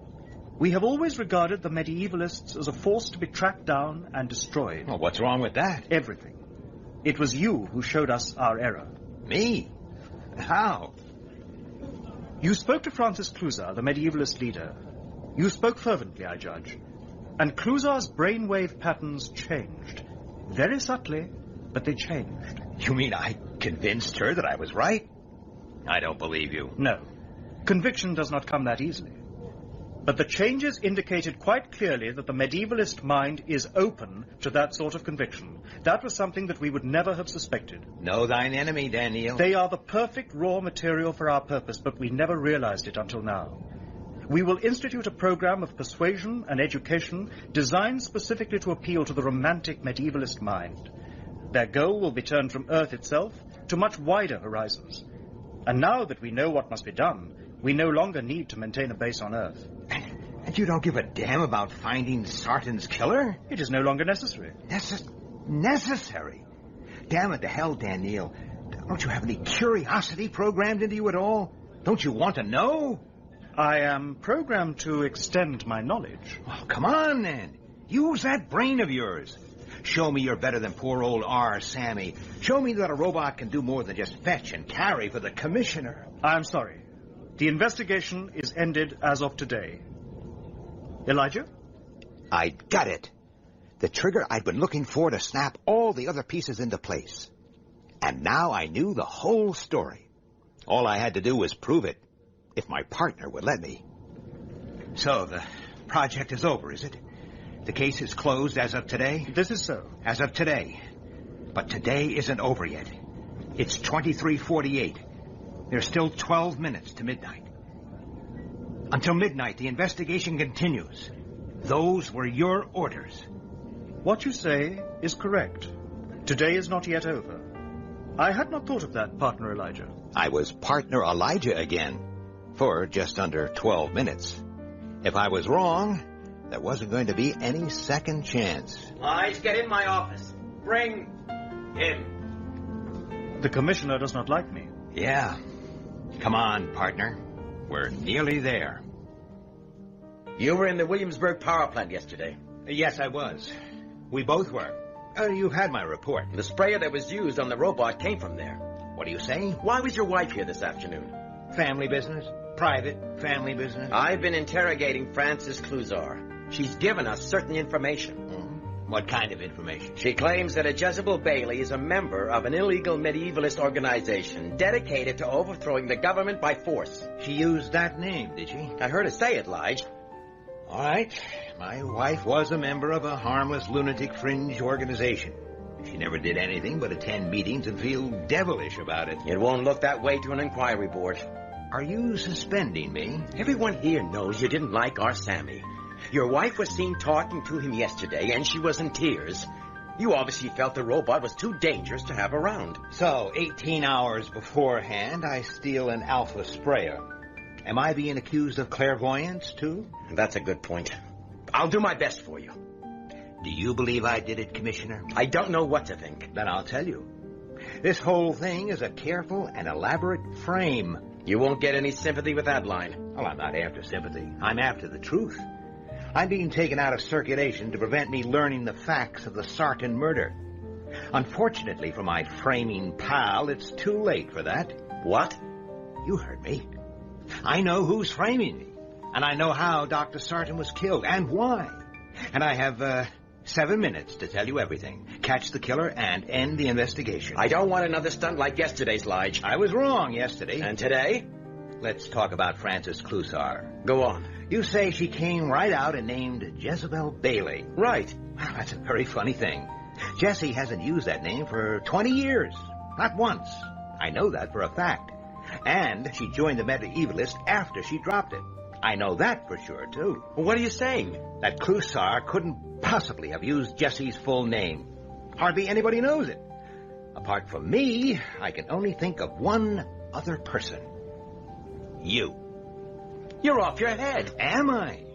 You were out of your office for 2 hours or more this morning. Where did you go? Are you questioning me? I'll answer for you, too. You went to the Williamsburg power plant. Bailey, you're suspended. Give me your star. Don't move, Commissioner. Put that thing away. Not till you've heard me out. You'll get 20 years for this. Partner Elijah, I cannot allow this. You must not harm another human being. That's right. You keep between us. I'm not going to harm him, Daniel. I'm just going to make sure he listens. To the ravings of a lunatic? Mr. Bailey is no lunatic, Commissioner. Please allow him to continue. Dr. Fastolf. What's the meaning of this? Good evening, plainclothesman. I believe you may safely put away your blaster. It's causing Daniel considerable unease. Who authorized this call? I have been in communication with Dr. Fastolf since the beginning of this interview, Commissioner. I possess a self-contained subetheric transmitter. And I'm most interested in what Mr. Bailey has to say. Please continue. You were in the Williamsburg plant today. You stole the sprayer and gave it to our Sammy. You ordered the robot to wipe out its own brain. Why, for goodness sake? What's my motive for all this? You wanted me off the case. And more important still, our Sammy knew too much. Knew too much? About what? About how you murdered Dr. Sarton of Spacetown. I'm afraid that is quite impossible, Mr. Bailey. Is it? Of course it is. You don't know what you're saying. I have to agree, Partner Elijah. The Commissioner's brainwave analysis showed him to be completely incapable of murder. How did Jessie find out that you're a robot, Daniel? Obviously from the medievalists. Right. But how did they find out? And so quickly. They were given the information by someone. How many people in New York knew about Daniel, Dr. Fastolf? Only two, yourself. And Commissioner Enderby. Someone recognized him. He gave himself away. Rubbish. You're a medievalist, and probably a very important one. It screams out. Your windows, your glasses. It's useful to have a commissioner of police in the ranks, I imagine. Who else would know just which tunnels are never used by the emergency services? That doesn't connect him with a murder. It's interesting how his moods changed through the investigation. When we were getting close to the truth, he was in despair. But you remember his reaction when I came out with that totally wrong solution? He laughed in my face. That's your proof? What kind of a detective are you? Daniel, what's the time? 23:57. 3 minutes left. Let's talk about how you did it, Commissioner. Damn you, Bailey, when this is over... Please be silent. Continue, plainclothesman. Oh, it was clever. You had us all fooled. No one could enter Spacetown with a weapon, and no man on Earth is capable of walking across open country and getting in that way. No man. You spacers are so full of the benefits of an integrated human-robot society, but you can't see an example of it right under your noses. He used our Sammy. Right, Commissioner? You gave him a blaster and ordered him to take it out of the city and across to Space Town, where you could collect it. After the murder, you got rid of it the same way. Well? Haven't you been listening? They psychoprobed me, for heaven's sakes. I couldn't have done it. You couldn't have killed a man, but that wasn't the idea, was it? Time. 2358. I do not understand. Then I'll spell it out. There's one thing the Commissioner there hates and fears even more than spacers. Robots. Ever since we began this case, he's not been able to look you in the face, Daniel. I have noticed this. I could not account for it. Then I'll tell you why. He didn't intend to kill Dr. Sarton at all. He was after you, Daniel. You! He knew that Daniel was the prototype for an entirely new sort of robot. One that was central to your plans for saving Earth. Destroy him and the plans collapse. It would have rid us of Space Town forever. Well, Enderby, you did know of the Sarton project. But Commissioner Enderby had met my designer on many occasions, partner Elijah. He had even seen us together. The resemblance between us is close, but not exact. How could he make such a mistake? He told me the answer to that one himself, when he assigned me to the case. He must have felt pretty secure back then. What am I supposed to have told you? Oh, forgotten, have you? You broke your glasses. I assumed it happened later, when you were told that the body had been found. But it didn't, did it? It was before the killing ever took place. You must have been nervous, and I've seen you when you're nervous. You take off your glasses and you wipe them. You did that then, but your hands were shaking and you dropped them. Maybe you stepped on them. Anyway, they were broken. And just then, the door opened and a figure that looked like Dan Neal was facing you. You blasted him. Well? Well? It was a mistake. A mistake, I tell you. I never meant. Never. You have caused him some injury, partner Elijah. He'll get over it. What's the time? It is midnight exactly, Mr. Bailey. Please accept my congratulations. I looked down at Julius Enderby's terrified face and thought about how a dream can become an obsession. And I wondered if the spacers really could sway the beliefs of 80 billion people the way they swayed mine. Commissioner, can you hear me? I hear you. And listen, the spacers have more on their minds than your prosecution. What? What do you mean? Elijah means that we would value your help. I don't understand. You're a big wheel and the medievalist setup. Use your influence. Steer your people towards colonizing space. Back to the soil, but on new planets. New planets? It's what we want, Commissioner, and believe me, it's for your own good. Do you understand? It's what they want more than anything. And God help me, it's what I want too now. Elijah is quite right. Help us, and we will forget the past. You're letting me go free? In return for your complete cooperation. Do you agree? Yes, yes. But new planets. It's fantastic. Talk to these two and you'll see the sense in it. I did. And in return, we'll forget everything that's been said here. Otherwise... Your threat is unnecessary. He will do it. And he is sincere about helping us. You must teach me that trick of yours, Daniel. I fear that is not practicable, friend Elijah. Yeah. Well, I'm going home. I want to take up a natural existence again. Daniel, will you stay on Earth after the spacers leave? I do not know. Why do you ask? Well, I've come to... I'm too old and too settled to leave Earth. But there's Bentley. Perhaps someday you and Ben together... Perhaps. Training schools for immigrants will be established, Mr. Bailey. Your son and yourself will be welcomed, I'm sure. Commissioner Enderby. What do you want, Daniel? I have been trying to understand a story Elijah told me earlier today. Perhaps I am beginning to. For it seems to me now that the destruction of evil is less desirable than the conversion of that evil into good. What? Go now and sin no more.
It is common in space exploration to experience little moments of irritation.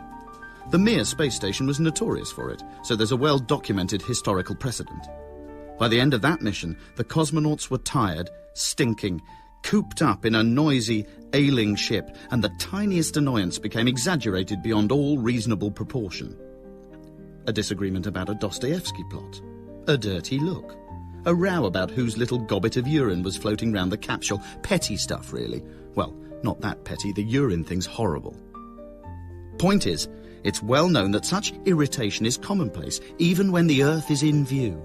Even when it's drifting comfortingly outside your window as you float round, trying to avoid other people's toe clippings and worse. So imagine the levels of exasperation when you don't have the Earth drifting comfortingly outside your window. Imagine instead that you're in an escape pod the size of a camper van, and that you're 100 million miles from home, and that the only thing drifting outside your window is an angry, red and hostile planet which is trying to shoot you out of the sky as you hurtle away from it. Imagine that, if you can. Well, for those who can't imagine that, I can confirm that the levels of exasperation can get pretty high, violently high, in fact. And when navigational decisions need to be made under violently high levels of exasperation, then judgments may become cloudy. Many regrettable things may get said, and bloody noses may be more common than on normal flights. Furthermore, the blood from such noses may dribble on the instruments, making them hard to read, and that may exacerbate the violent exasperation previously outlined. But as I've said to my crew on many occasions, let's not beat ourselves up about the high tensions and the unkind comments and the furious recriminations, and let's certainly not actually beat each other up about it. That's just counterproductive. This is normal behaviour under the circumstances. We are, after all too human. Apart from Bobo Jr., of course, he's a monkey. Mission Control, this is the usurped King of Mars speaking from Escape Pod Sicily 3. Sicily 1 and Sicily 2 are lying in a heap at the foot of the Olympus Mons, I'm afraid. Couldn't seem to get them airborne. Think there may be a handbrake problem, which is annoying, really, as those two pods have most of our emergency supplies in them. Still, let's not dwell on their design faults. Well, they were design faults, actually. I don't want to have that argument again. Sicily 3 is spinning out of Mars's orbit, Mission Control, and as requested, this is the confirmation of the personnel aboard and their physical status. To my right, we have First Officer Sandra. She's mercifully uninjured, but is as yet unconvinced of our current strategy, hence the wailing you can hear in the background. To my left, we have Geologist Chen. She too is uninjured, aside from an Achilles twinge picked up from an aerobics class she was taking down on the planet. Her distress is also merely emotional, so she is joining in with the wailing as well, albeit a semitone lower. Behind me we have an empty seat, as we do not have Chief Engineer Leonard. He fell down a ravine, as I've explained some time ago, and I'd appreciate it if you could stop asking me about Leonard, actually, and I further respectfully request you stop passing on details of his wife's lawsuit against me. It's not the time or the place for slippery legal arguments. Leonard knew the risks when he signed up for this mission, and so did his wife. Now, I'm more than happy to defend myself against the charge of dereliction of duty, but I don't want to do it from a rickety escape pod struggling to break free from Mars's orbit. Sorry, where was I? Oh yes, finally. Yes, hanging off the oxygen pipe above me, there is indeed a monkey. His name is Bobo Jr., and he is the teenage son of Roger, who's still on the surface of Mars. Now, for all Bobo Jr.'s faults, and he has many, he doesn't know how to use the space toilet, for one thing, but at least he isn't actually wailing or suing me, and for that I am grateful. Although I wouldn't rule out getting sued at some point down the line. As for me, I am uninjured, save some cuts and bruises picked up in a scuffle with Sandra and Chen as we left. But there's nothing broken, and I am in reasonable control of the escape pod. So that's our status report. It's an emerging situation since we mounted our daring escape, and there are many conflicting emotions within the team. I'll get back to you once we've all calmed down a bit. And those on the planet have stopped shooting at us quite so much. Over and out. It's probably best to maintain radio silence, as I suspect our transmissions are being tracked by our enemies on the planet, and they are formidable enemies. An incautious radio signal could trigger another round of laser fire from Mars, and these barrages are very bad for our nerves. As well as for the general stability of the craft, of course. How those on the surface managed to rustle up such effective armoury is beyond me. But then many things are beyond me at present. What started out as a heroic and groundbreaking mission to colonise Mars on behalf of the human race quickly degenerated into an ugly skirmish with the monkeys we'd sent up a decade earlier and forgotten about, presumed dead. Well, as the events of the last 5 days have demonstrated, they are not dead. They are very much alive, and have developed a surprisingly sophisticated society down there, with a government, with an education system, and with a range of well-supported gym membership schemes to suit all budgets and abilities. They also have, as we are discovering to our cost, an unnervingly accurate laser attack system which has already taken out the starboard rudder. Now, I don't know about anyone else, but for my money, the possession of such weapons of aggression is the mark of a paranoid and dysfunctional state, not a nirvana, as Chen and Sandra believe. Since when did nirvana need lasers? Of course they need lasers, said Sandra. If I was a monkey, the first thing I'd do is make a laser in case humans returned. Look at what we've done to them. Well, Sandra, we've trained them well, is what we've done to them.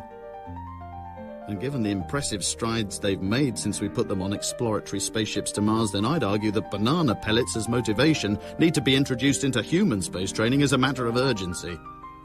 They're evidently highly effective. I could do with some banana pellets myself, frankly, as a large amount of energy is being expended preventing Chen and Sandra from turning the ship back towards Mars and begging forgiveness and perhaps getting a refund on their gym memberships. But I shall fight that with every fibre of my body. We're not returning. We never shall. I refuse to live under that humiliating system for a moment longer. Chen and Sandra may have had an easy ride of it with their well-furnished underground treehouse and their regular lunches with Roger's wife. But I was stuck on an estate on the outskirts of the metropolis, leasing space buggies to delinquent monkeys, and that's not freedom. What we have now is freedom. Spinning out of Mars's gravitational pull in a rickety escape pod, yes, but free and answerable to no one. Liberty, equality, and fraternity. Okay, perhaps not fraternity, no one likes me, and, well, not exactly equality either, as one of us is a monkey, but liberty we have. Liberty as human beings. So set course for a moon, Sandra, and I'll brook no argument. Right, that's made her cry. Well, I am unmoved by her tears. If it was such a paradise with Roger, if it was indeed the perfect society as Chen claims, then why did the Monkey King's firstborn son stow away with us? Yeah? Answer me that. A deafening silence greets me. They have no answer. Or perhaps they're just preoccupied with putting out the fire in the hold following another laser hit. That's probably it, actually. I'd like to keep these transmissions quick and rare, Mission Control, as each one allows Roger to get a lock on our position, and he unleashes a ferocious burst of unnervingly accurate firepower which is wreaking havoc with the escape pod's primary functions. Yep, there's another one. He really does have a very good aim. What astonishes me, however, is that Roger seems to pay no regard for the fact that his son is aboard this ship. Bobo is the planet's prince and next in line, yet no quarter is given. I can only assume that Roger's fallen out with Bobo and is willing to sacrifice his firstborn to spite us. I fell out with my own son a few times, so I can understand the blind paternal rage which is here being expressed through laser fire. In fact, I wish I could have expressed my own rage through a bit of laser fire. It might have been the thing to get my son out of those Glasgow amusement arcades. Yep, okay, this is by the by. I need to stop speaking. To practicalities, Mission Control, I am heading full steam towards Mars's 2 moons, where we shall land, regroup, and assess the damage. Now, my preference is for a landing on Phobos, but the escape pod is pulling slightly to the left, and I may have to settle for the other one, whose name escapes me at the moment. Anyway, over and out. Nirvana. The absorption of the self into the infinite. Perhaps you do need lasers for that. One more strike and we'll certainly be absorbed into the infinite, no doubt about it. And with my hands shaking on the controls, tears springing to my eyes and my stricken craft shedding propellant, I'm required to make some pretty tricky decisions with a Buddhist-like calm. Sandra has very helpfully informed me that my first choice moon, Phobos, means fear, so that would seem to have little to recommend it. I'm not one for omens, but given a choice it would seem perverse to plump for something so gloomy when there's an alternative. And so I set course for the other moon, at which point Chen helpfully informed me that this moon is called Deimos, which means dread. So there we are. Like so many unhappy occasions in my life, I'm required to make the difficult choice between fear and dread. It's like being back at school.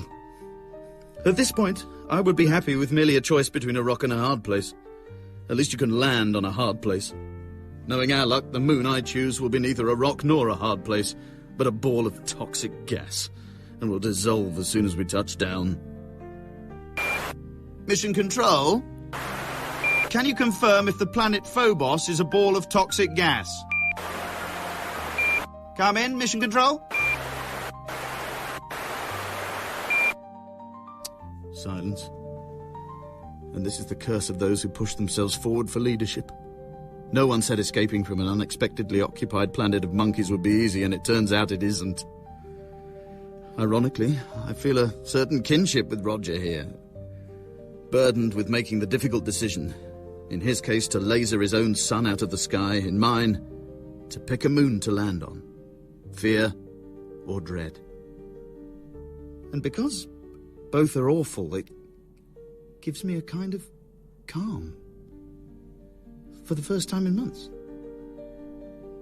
And I choose fear. I choose fear with an open heart.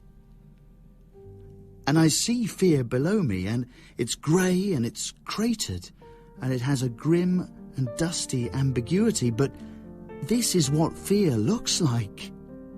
I can see it with a clear eye, and I shall land there. And with that decision made, there is a peace. A profound peace. And this is what choosing fear gives you. A beautiful silence. An almost poetic stillness. Sandra's tapping me on the shoulder. Sandra, I'm enjoying a rare moment of silence and poetic stillness here. I'd appreciate it if you didn't... OK, fair enough. The silence and stillness is mainly due to the engines failing. I thought it was a bit quiet. Sandra, to the space brakes. Chen, to the rudder. Bobo, I'm afraid you're on parachutes, Bobo. And if anyone's got any banana pellets, now's the time to hand them round. To freedom!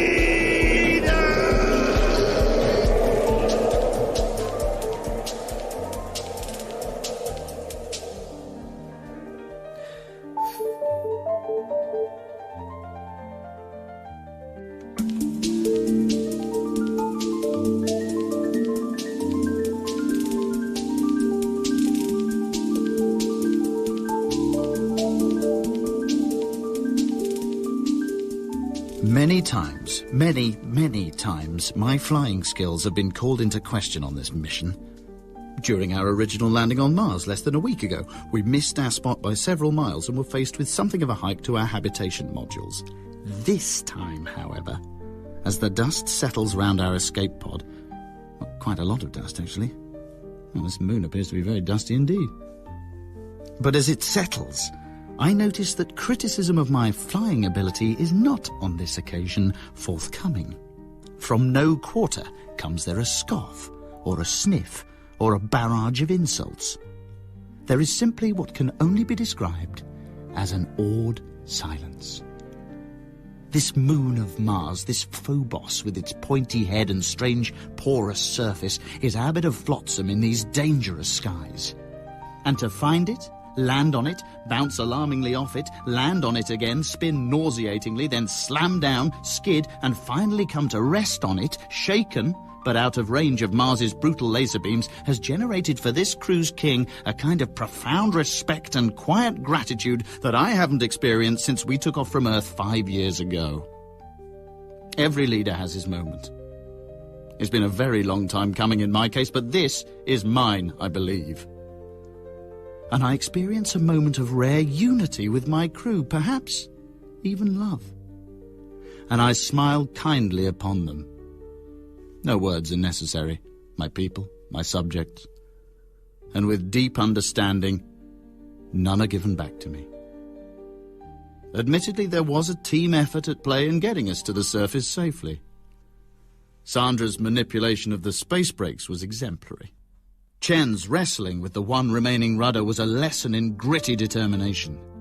And Bobo the monkey's deployment of the space parachute was timed to a perfection which our dear departed engineer Leonid could only dream of. And I shall tell my heroic crew this, and give them their dues, just as they have given me mine. And I shall do this the second they regain consciousness. Mission Control, this is the usurped King of Mars sending a message from the dark side of Phobos. Our present status is as follows. On the plus side, I am alive, and the escape pod appears relatively undamaged. Chen is bruised and shaken, but otherwise in good spirits. Or rather, she's not physically attacking me, so in many ways I've never seen her so sunny. Bobo the chimp is also unharmed, though he's sulking in a crater. I think the dust on this planet is bad for his lungs, and he wants to go back to Mars. Well, he should have thought of that before he stowed away on our escape pod, so he's only got himself to blame. Plus, he's a smoker, and he's getting no sympathy from me for being wheezy. Honestly, for all the admiration of his father's model sovereignty down on Mars, he didn't seem to be able to keep in check his son's delinquency. He's got to be 13, this kid, and he's already smoking, and well, I think it augurs badly for Mars's future if a king is being openly defied by his kingdom's newsagents. When I regain power, it'll be nigh on impossible for teenagers to buy fags, I can tell you that for starters. More on that later, however. As for Sandra, she's yet to regain consciousness and may well be in a coma. Either that or she's pretending to be asleep so she doesn't have to speak to me. Wouldn't be the first time. So those are the upsides, Mission Control. On the downside, we have no food or water or any means of leaving what is plainly a completely resource-free pile of rubble in the middle of nowhere. It's a fairly sizable downside, but I've put our flag in it, so it's ours whether we want it or not. Over and out. Time is a slippery concept, isn't it? Marked as it is on Earth by a single rotation of the planet in relation to the Sun. Coincidentally, a day on Mars is almost exactly the same length, as it completes a rotation in a minute or two longer than an Earth day. It was one of the few pluses on landing there. None of us got jet lag. We got kidnapped by monkeys, true, but we were fresh and well rested when it happened. As for time on a moon, well, that's a different story. Earth's moon is much slower to do a turn, sluggish, you might say, and a day is about a month long. Still, rather a month on Earth's moon than a day on this one. This moon is insane.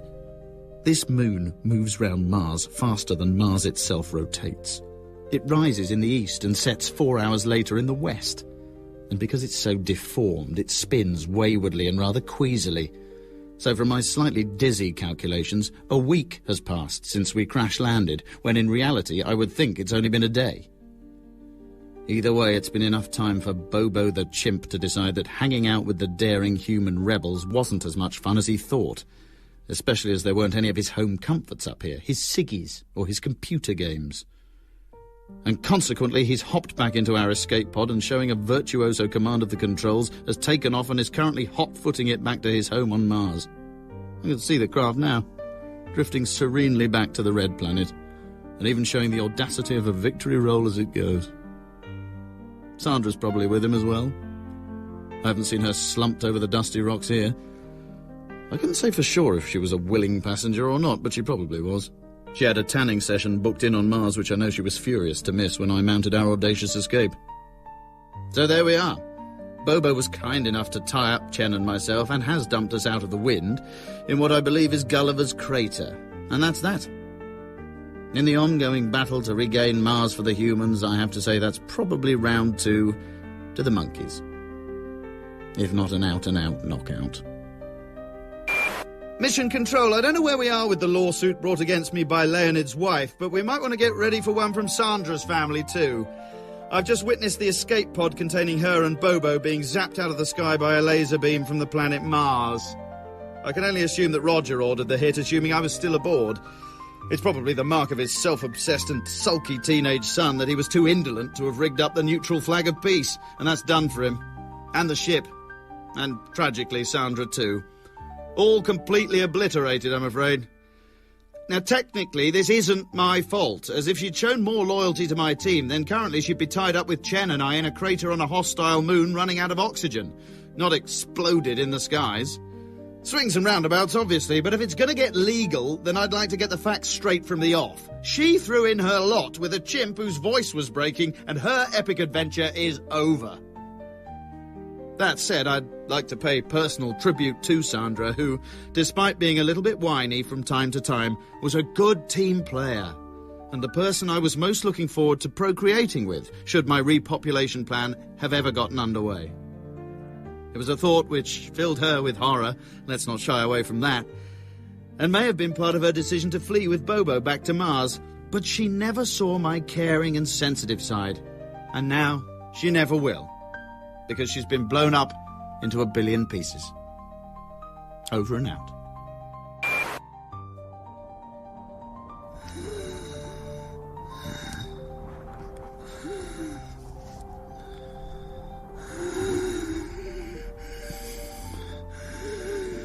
I think I'm going to have a chat with Jen about Gulliver.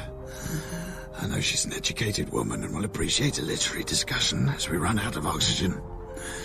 Many times on the long journey to Mars, she would try and initiate a more erudite level of conversation. And I'm sad to say I'd rather brush her off. Well, now's my chance to make it up to her. Because this is all I can do now, I believe. To offer this brave geologist with a fine uppercut in our final moments. Some comforting, perhaps even witty thoughts about the work of the great... No, it's not Dickens. Is it the Russian guy? Oh, with a funny beard. Or was it a film? Mission Control, do you read me? Come in, Mission Control. This is the King, calling from a habitation module on Phobos. You heard correctly. Chen and I are inside. Out of the dust, out of the rock, came salvation, and all is not lost. Now, it's taken a while for me to get the facts pieced together, but what I believe has happened is this. Think back to the year 2003, Mission Control. Those heady, naive days, those days of hope when your grandfather was dreaming of a jetpack and we still had an ice cap. Think back to a dark night in 2003, moreover, when our brave, pioneering forebears lost the signal of the Beagle satellite and were sat in despair in their labs in wherever it was. Leicester, was it? Doesn't matter. Wherever they were, they had their heads in their hands because their little exploratory pet had gone suddenly silent on its approach to Mars. And with every second of silence that followed, so died the hopes and dreams of old men in a Midlands town, possibly Leicester. Well, have a listen to this, Mission Control. Did you get that? Here it is again. I found Beagle, Mission Control. Beagle is on the moon, Phobos, and it's become self-aware, and it's in a very playful mood. Oh, it's scampering round my feet now like a puppy whose owner has spent too long in the supermarket. Chen and I were counting down our last few moments in the crater. Get down, boy, get down. Come on, get down. And we were exchanging some final words about Gulliver's Travel by Isaac Asimov. And I felt something licking my space helmet, and there he was, yapping and tugging at our sleeves. Before we could gather our thoughts, he was dragging us back to what I can only describe as a kind of space kennel. Oh, Sandra would have loved this. She loved dogs. Chen isn't so thrilled, I think, as she has an allergy, but that's the status. That's the status as of day 85 on Phobos, Mission Control, which in normal time is an afternoon. But what an afternoon, eh? What an afternoon! Nature will find a way. Or rather, cut-price robotics will find a way. And as Chen sleeps in the dog basket, and I lounge against what appears to be a squeaky bone, I look at our saviour Beagle, who's sat on the ridge staring at the blue sunset. And around him is his lonely yet beautiful world. Kennel is an unfair term. This is a palace, a Taj Mahal. Tens of decades spent in the pursuit of his tiny drilling duties, programmed into him in the last century but now morphed into something approaching art, has created around us turrets of porous rock, intricate filigrees in columns and arches, and then down into delicate labyrinths leading to a reservoir of frozen water. Yes, water, scientists from Leicester or Nottingham. He did it. This little lonely puppy howling at Mars and waiting for his master to return. Well, I have returned. And if I read those howls correctly, my sturdy beagle friend, you're feeling the same way I do. There is unfinished business on that red planet which we circle so dizzily. We have been wronged, and together, along with our allergic geologist, we shall wreak terrible vengeance on our tormentors. The beagle turns and looks at me with its old and knowing antenna. I am at your service, my liege, they seem to say. And he trundles over to me, trusty soldier, and he nuzzles my shoulder, and with dignity and poise, he pees up my leg, and with his territory marked, he sleeps, dreaming like I do, of a ferocious early morning revenge.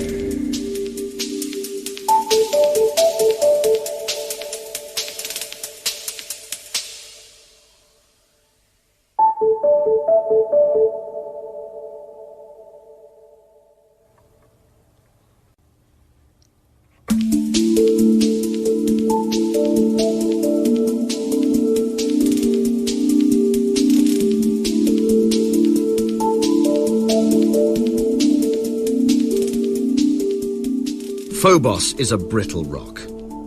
Porous, dusty, unreflective and very scratchy. It's an odd-shaped and unprepossessing pile of rubble spinning waywardly around its more notorious and glamorous host. It's like Coventry in many ways. But this moon is also our home, and like buddleia which grows out of the rubble on neglected streets, so flowering here is the sweet-smelling notion of planetary annihilation. Mars must burn. We all feel it. Or rather, me and the robotic dog Beagle feel it. Chen doesn't feel it so much. She considers it a little bit war crime-ish, but she's just squeamish. And she's also left her music collection on Mars, which she doesn't want to see annihilated. So the talk this afternoon was whether a chunk of our moon could be split off and used in a giant trebuchet against the red planet. This was ruled out on scientific grounds by our Beagle robot, and on technical grounds by Chen. We don't have a giant trebuchet, and on sentimental grounds by me.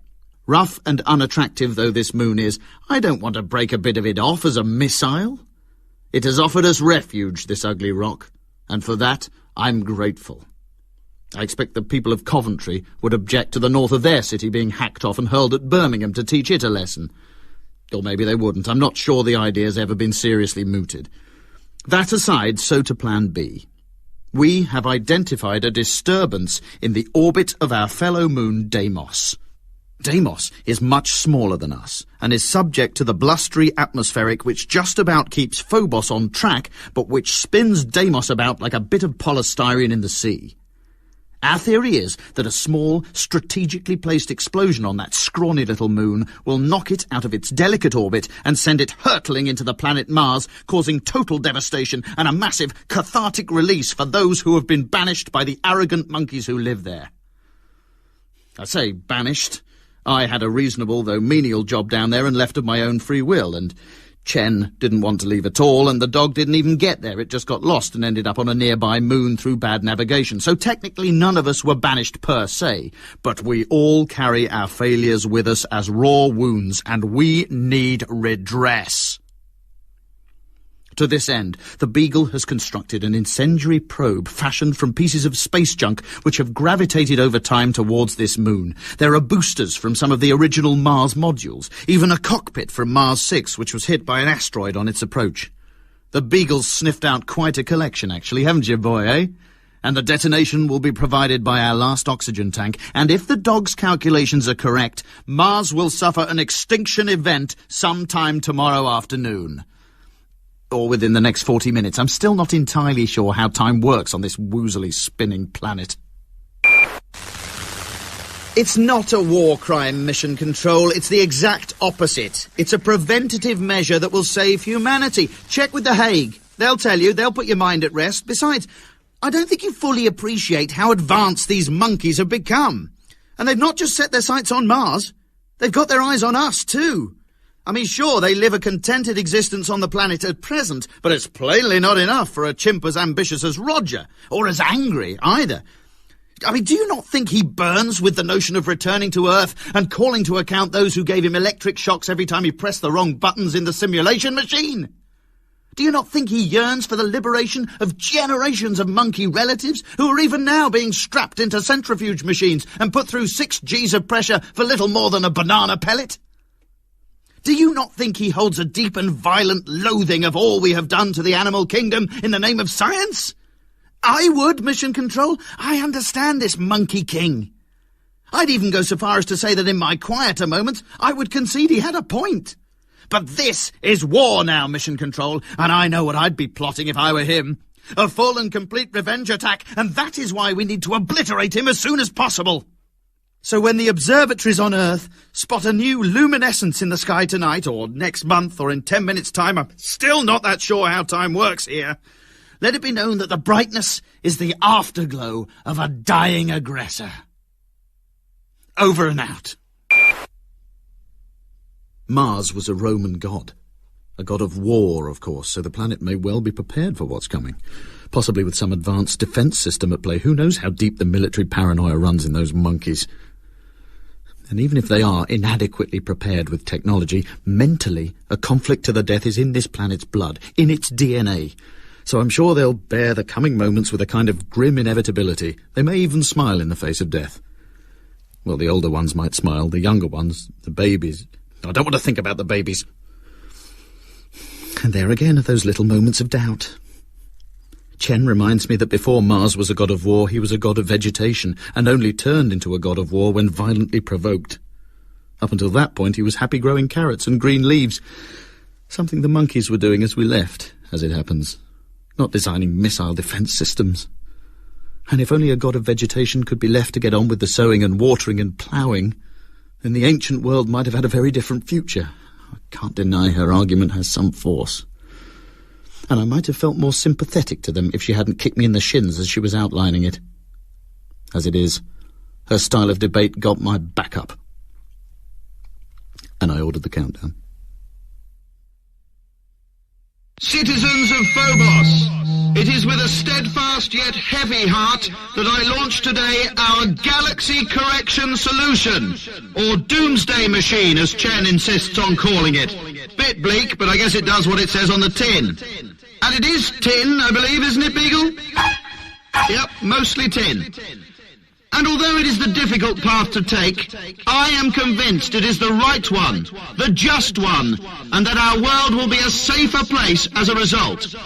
Now, as you know, the probe will explode into Deimos, which will knock it off its current orbit and send it hurtling into the planet Mars, causing an extinction event.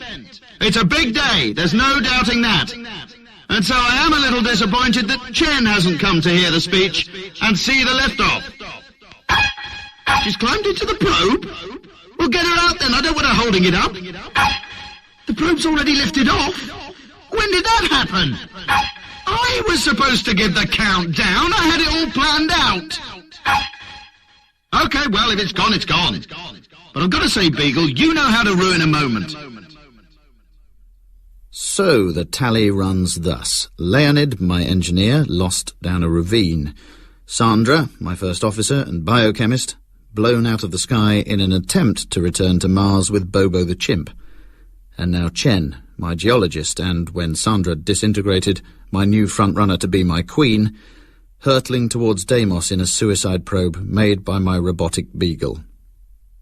And so in her last short few moments alive, I'd like to pay tribute to her misguided but well-meaning... Oh, no, there's the bang, she's gone. Okay, so that's my crew, and I'm the last man standing. A king and his dog, watching the smallest moon of Mars split apart in a shower of dust and light and a million different types of rock, whose names I would know had my geologist not just split apart with them. None of this was admittedly part of my original mission brief. But we're not box-ticking here, people. There's no manual for this job, or rather, there is a manual. Quite a detailed one, but I've left that on Mars, and Mars is shortly to follow the same fate as its moon, so, you know, don't get petty with me, right? at my job performance review. That's all I can say. Mission Control, what you're seeing on your screens is the south side of Deimos thundering towards Mars with the fury of a battalion. For today, Mission Control is called the Feast of Crispian. At least I'm pretty sure it is. There's some confusion about the calendar on Phobos. Days are about 4 hours long, so I'm not entirely clear. The point is, he that outlives this day and comes safe home will stand something or other upright, I think it is, or on tiptoes, that's it, and rouse himself at the name of Crispian, if indeed it is Crispian's day. Like I said, I may have the wrong month, and he that shall live this day and see old age... Yep.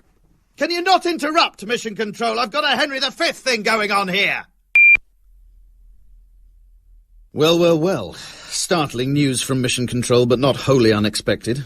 A craft has been seen leaving the surface of Mars in advance of the approaching meteorite. That craft is none other than Mars 20, my own spaceship which carried me from Earth. Refurbished, no doubt, by the monkey engineers and travelling at speeds I was never able to achieve, but there it is. And in the commander's seat, I'll wager, is Roger, the self-proclaimed king of Mars, making his escape and leaving his planet to its fate. What do you make of that, my faithful beagle? Yeah, no, I too am disgusted. Cowardice, that's what I call it. Is his monkey queen aboard, I wonder, or just a harem of younger monkeys to procreate with? I must say that's what I'd do, you know, for pragmatic reasons. Take the best dozen, perhaps.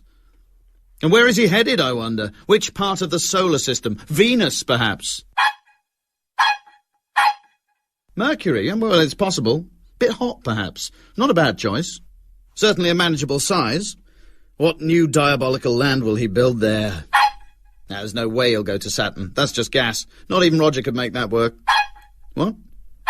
Oh, I see. You know, I see what you're saying, yes. Well, I think perhaps you're right.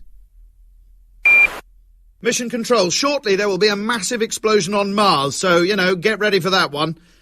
I've got to say, I was hoping for more messages of support from people like the President, or some kings or something for my action. But, you know, if they feel they can't support it, then that's their call, I suppose. Political, I would think. I'm sure in private they think... Oh, OK, not in private either. Well, fair enough. I just wanted to alert you to the fact that Roger the monkey has just landed over the ridge on my own moon of Phobos. He touched down a few moments ago, and I fear he may wish to call me to account for my actions. Tradition calls for noble one-to-one combat between the kings to settle the matter, and I expect that's his thought process, so I just wanted to get a heads-up on how good at fighting he is. Did we train him to fight? Do I need a sword? Because I haven't got a sword, only a stick which my robot beagle keeps giving me. Not now, boy, not now.